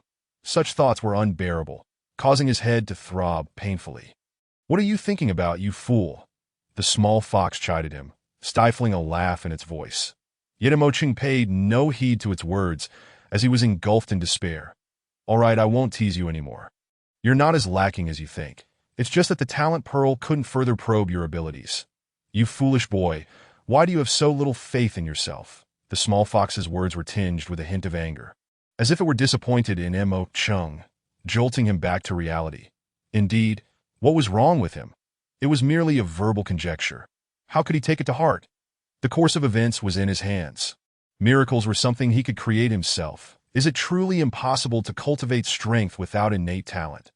The state of mind quickly adjusted, yet the little fox helplessly replied, "Youngster, I do not mean to imply that you lack a gifted vein or inherent talent." "What do you mean?"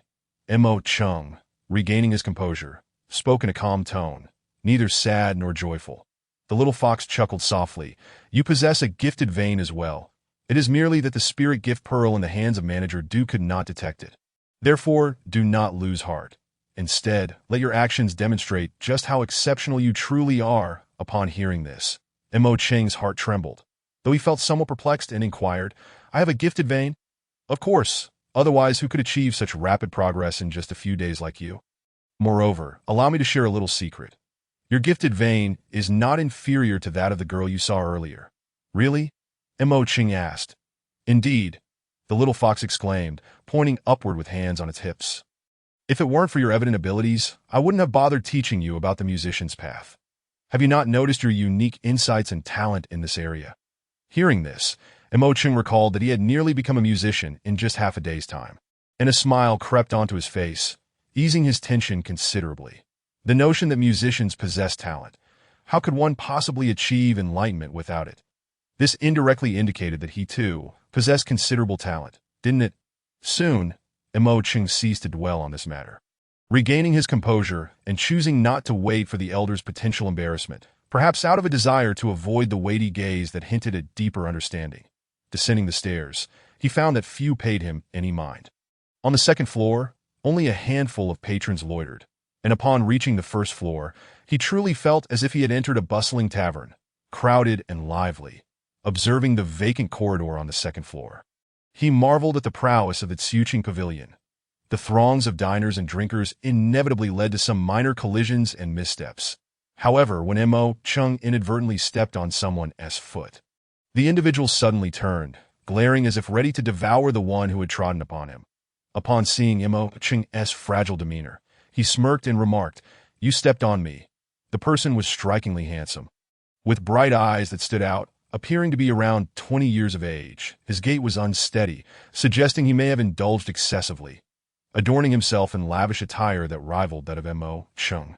He seemed to be quite the show. Off that Mo Chung offered a slight smile and replied, "I apologize.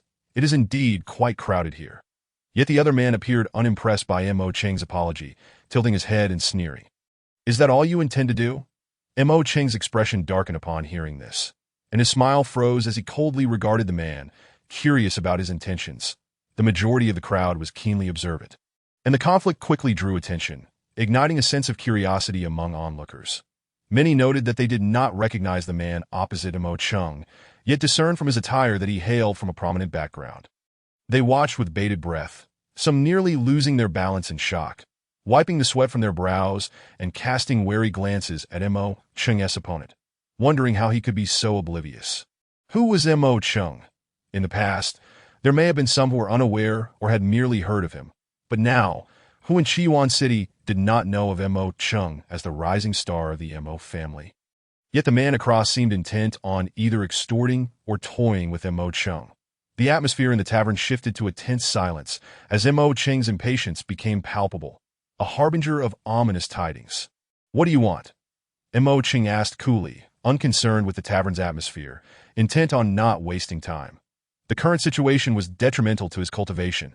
He remained unaware of the strength of the other younger generations, having only heard rumors of their prowess, which left Mo Chung in a state of trepidation. Representing the Mo family, he was certain he would have to engage with the others, yet he knew little of their backgrounds. He understood that enhancing his own strength was imperative for better security. Did this individual wish to act as a roadblock, or was he simply preparing to extort him? The man with the bright eyes turned to face Mo Chung, arms crossed, clearly unwilling to let the matter rest. Was the foot collision truly necessary, or was it intentional? Did you intentionally step on my foot? Do you have any idea how expensive my shoes are? They were crafted by the renowned Master Mui. He demanded. Mo Chung, rather than growing angry, exhaled deeply, sensing that this individual was merely concerned with his shoes rather than seeking trouble. This realization prevented any escalation. Yet the little fox within the stone tablet disagreed vehemently, shouting, "Youngster, Incapacitate him. How dare he be so ungrateful? Chapter 56. Only evil can overcome evil. Imo-Ching chuckled dismissively, then looked at the man with bright eyes and asked, "Brother, what is it you wish to do?" The mention of Master Mu left the crowd bewildered, their expressions a mix of confusion. Yet Imo-Ching's amicable demeanor garnered him slightly more favorable opinions. What to do? The man stroked his chin, surveying Imo-Ching before saying, "It's simple that I have a bit of a cleanliness obsession. Since you stepped on my foot, I hold it against you. But you must lick it clean for me, and then strip off all your clothes as compensation. Then we can consider the matter settled." That a gasp rippled through the crowd. Was this man seeking death? How dare he make such a demand? His face bore a look of utter ignorance. Perhaps he truly was unaware of Imo-Ching's reputation. Regardless, the crowd felt a shared disdain for his unreasonable behavior. To make such a fuss over an accidental step was simply deplorable. If the person standing opposite was not Imo-Ching, but anyone else, would they not be coerced into acquiescing? Imo-Ching's expression darkened instantaneously. "Do not push your luck. Offering you a reasonable compensation in coins is already a considerable concession." "What?" The man appeared to find the notion amusing, his mouth agape. "You dare say that again?" "I said it." "And what of it?" Imo-Ching replied nonchalantly, "That if you say it, I will ensure you crawl out of this tavern." The man declared, pointing at the door with an air of arrogance, "That's so." Imo-Ching scoffed, locking eyes with the M.A.N. the latter's gaze. He saw only murky depths, while in Imo-Ching's eyes there was an unfathomable abyss. The moment a cold light flashed from Imo-Ching's gaze. He raised his hand and struck the man across the face with a resounding smack. Slap. The man's head was violently turned aside, leaving a deep imprint of 5 fingers. The tavern fell silent. It was clear Imo-Ching had lost his temper. Imo-Ching was furious. He had initially thought the man was merely lamenting the damage to his shoe and seeking some form of compensation. Yet he never anticipated such outrageous demands. Without any warning, he raised his hand to strike. "You hit me." The man with bright eyes stared in disbelief, covering his left cheek, his tone rising in indignation as he pointed at Imo-Ching.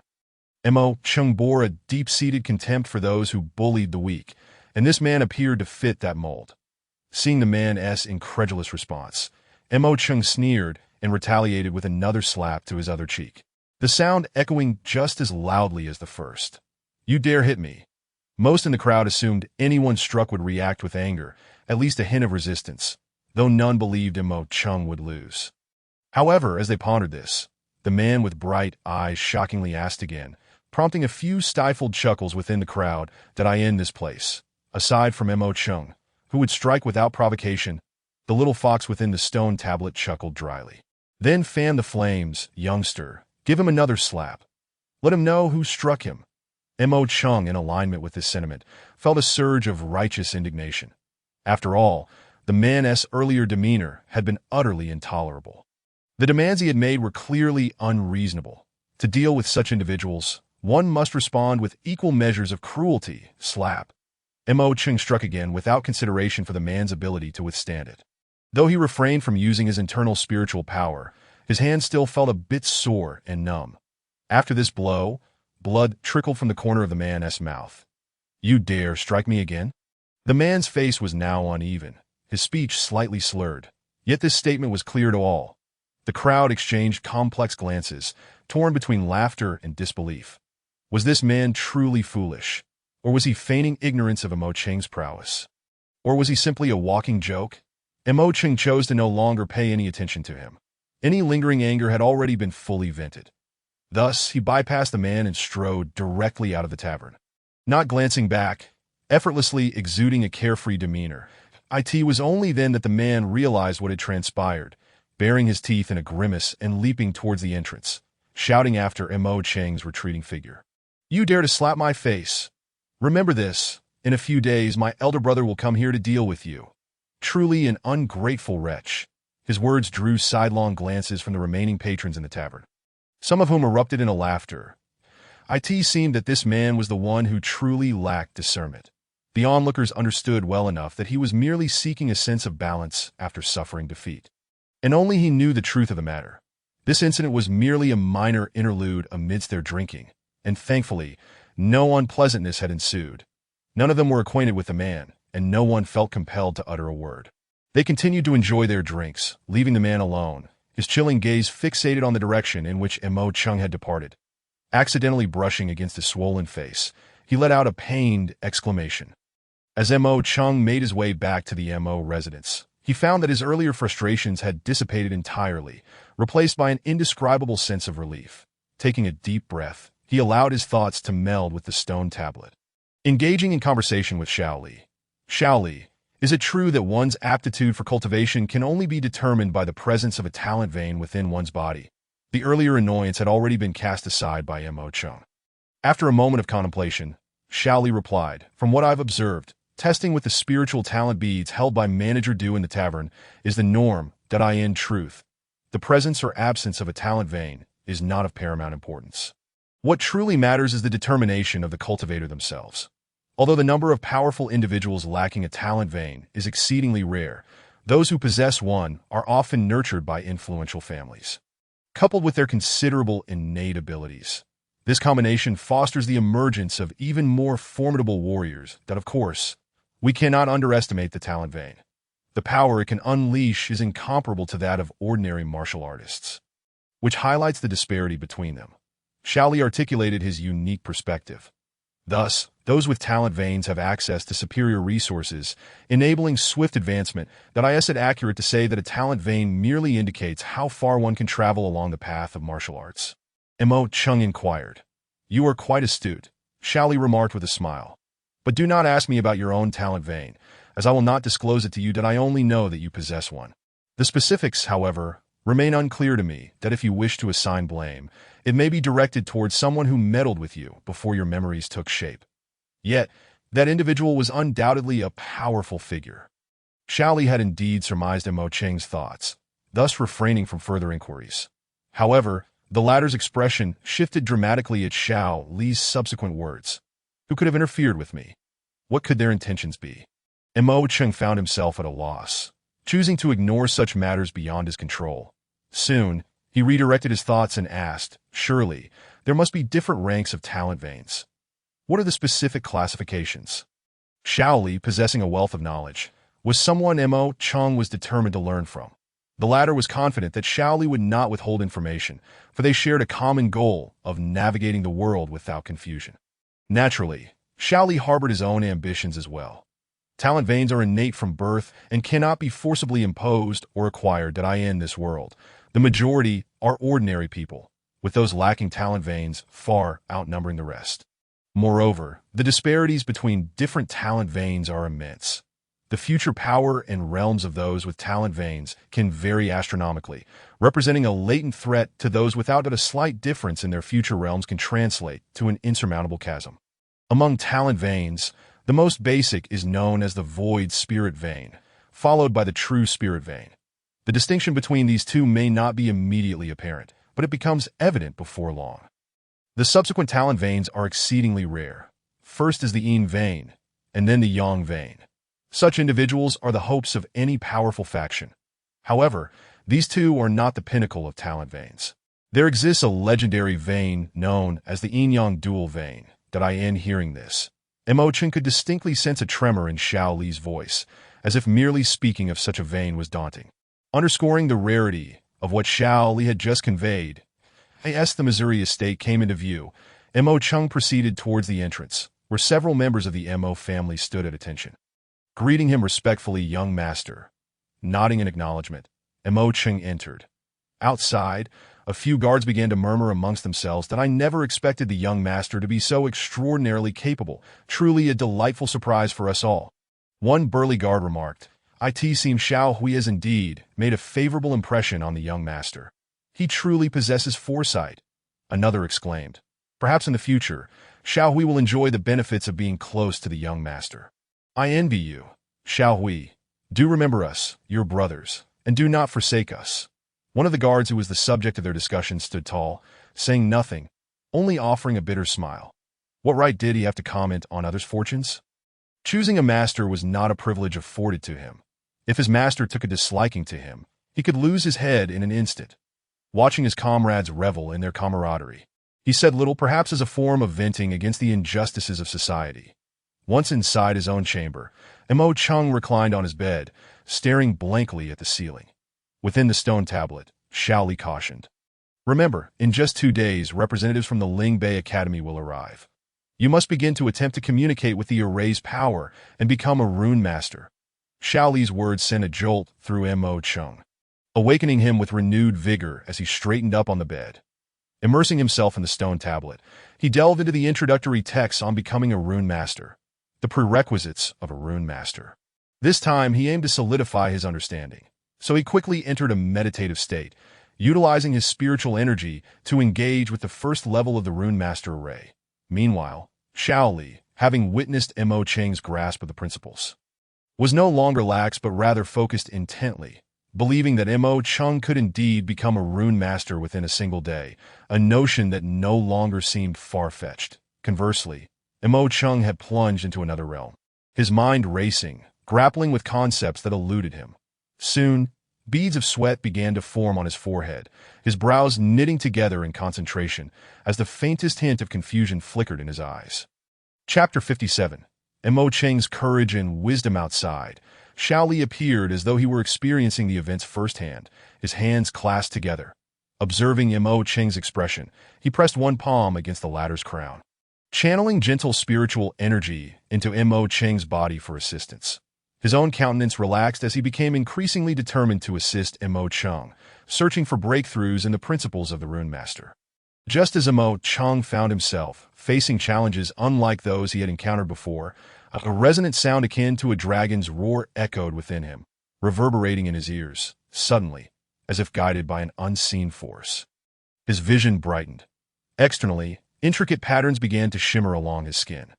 Xiao Li's face lit up with joy, and he wiped the cold sweat from his brow, settling back in relief that in the early afternoon.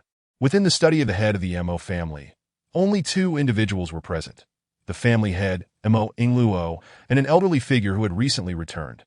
Both bore grave expressions. Head of the family. If Xiao Cheng's talent is merely temporary and lacks a talent vein, your decision. Enough, Mo Ingluo interjected, raising an arm. If it is clear that Cheng'er is not destined for this, then let it be so. Otherwise, should we entertain the same reckless hopes as our predecessors, our family's treasures will be laid bare for the world to see, and Cheng'er's life may be in jeopardy. Indeed, it is fortunate for our family to have a head who prioritizes the greater good. The elder replied with a sigh. Mo Ingluo raised his head slightly, pursing his lips as he inquired, "Have we received any news about the assassin who attempted to strike down our Mo family last time?" "None," the elder explained. However, not long after Li Sun's demise, Mo family guard reported that he had information related to the assassin. Upon hearing this, Mo Ingluo's spirits lifted, and he invited the elder to take a seat beside him. Asking, "Song Shu, what information do you have?" He replied, "The incident at Honghu Mountain, where our Mo family's goods were ambushed, was orchestrated by Li Sun, who provided them with intelligence. Furthermore, your decision to lead a team personally was also a plan he disseminated." Rubbing his temples, Mo Ingluo felt as though he had aged decades in an instant, that he had never anticipated that someone he had regarded as a brother for so many years would betray him. Each of these events was crucial to the survival of the Mo family. Had it not been for their narrow escapes, it was uncertain whether the Mo family would still exist in the city today. Without the intervention of a mysterious figure in black robes, their vitality would have suffered immensely. Reflecting on this, Mo Ingluo inquired, "Song Shu, have you managed to gather any information regarding the black-robe powerhouse?" The elder shook his head, seemingly helpless. "Since our encounter with the figure in black, he has vanished without a trace. There has been no further information regarding him." Currently, the other families were aware that a formidable protector safeguarded the Mo family, which allowed them to maintain a facade of harmony among the 5 families in the city, clearly aimed at probing the true nature of that protector. Alas, our Mo family has truly faced numerous tribulations in this generation. Let us hope that we can dispel these calamities and rise to meet the challenges ahead, that if so, every member of our Mo family will surely become remarkable individuals in the crucible of suffering. Talent is forged, as is well known. However, the Mo family can scarcely endure such turmoil at present. To be by the way, the head of the family, there is a matter that the guard mentioned to me regarding Xiao Cheng. Suddenly, Song Lao recalled something and spoke up. Mo Ing Luo inquired. What is it? He said Li Sun has repeatedly schemed to harm Xiao Cheng. Yet each time he has failed that on one occasion, he ordered our chief steward to surround Xiao Cheng. But Xiao Cheng managed to slay him. In any case, I feel that Li Sun seems perpetually intent on targeting Xiao Cheng. That's so. Mo Ing Luo sprang to his feet, filled with rage that a dragon has its reverse scales. And a person has their own untouchable boundaries, commonly referred to as a bottom line. Mo Ing Luo is particularly concerned about Mo Cheng's safety. In such a brief span of time, he had not realized the perilous life his son was leading. And as a father, his lack of understanding left him feeling like a failure, a wave of heat washing over his face. Rising from his seat, Mo Ing Luo sank into contemplation of the past, exclaiming, surely his arrival at the Mo family is aimed at my son Cheng. What do you mean by that? Song Lao asked, astonished. Within Mo Cheng's abode, tranquility reigned. The scorching sun beat down, and waves of heat slowly ascended into the sky, causing all living things to gasp for breath in the oppressive warmth. Yet for cultivators, such conditions are inconsequential. The varying temperatures of the earth and sky do not exert any influence. However, inside the room, Mo Cheng was drenched, his clothes clinging to his skin as if on the verge of oozing. The little raccoon within the stone tablet was somewhat astonished, fully aware of Mo Cheng's intentions. However, the technique of harnessing external forces to catalyze reactions and facilitate breakthroughs was something the little raccoon had never attempted. Unbidden, it began to admire Mo Cheng's audacity and wisdom. Mo Cheng communicated with the array's power, successfully becoming a revered figure among the celestial realms. Suppressing the urge to immediately awaken and wield that power, he sensed the surging energy within him. Countless battles had both drained and replenished his energy.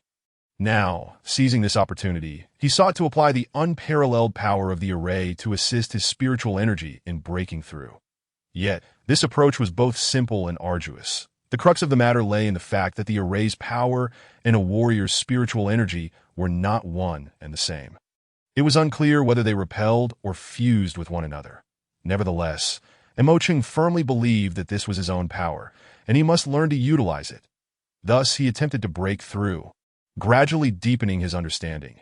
And at the critical moment, he needed the two forces to work in concert to breach the fourth barrier of the initial realm. At that moment, the little raccoon could sense the previously tranquil spiritual energy within the stone tablet stirring with ripples, gradually being drawn into Mo Cheng's body. Buzz! Mo Cheng's entire being shimmered with a silvery light. After a tremor, he swiftly refined the spiritual energy flooding into his body. For Mo Cheng, the primary force at play was still the cold energy, which required half an hour to transform through his practiced cold cultivation. However, just as the little raccoon thought success was at hand, Mo Cheng's body began to exude beads of blood and sweat. Alarmed, the little raccoon was at a loss that Mo Cheng's forehead was lined with bulging veins, appearing quite fearsome. Outside, the little raccoon was unaware of what was transpiring with Mo Cheng. During the breakthrough, no external forces should enter his body, for that would surely result in harm.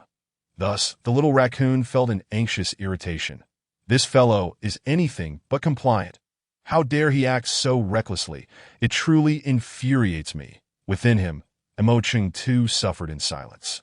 The sharp, piercing pain throughout his body was compounded by the chaotic interplay of his spiritual energy and the multifaceted array's power, as if two tigers could not coexist in the same mountain, each vying for dominance. This was most perilous for Mo Cheng, as various parts of his body felt as though they were being torn apart. Yet instinctively, they would begin to self-repair, subjecting Mo Cheng to even greater torment. Nevertheless, the energy gained and the physical training endured were undeniably valuable. In the end, with no other recourse, Mo Cheng also engaged in the battle between the spiritual and array energies, a three-way conflict that raged on without resolution. Eventually, after an indeterminate passage of time, it seemed as though the spiritual energy and array energy had reached a certain consensus, or perhaps an agreement.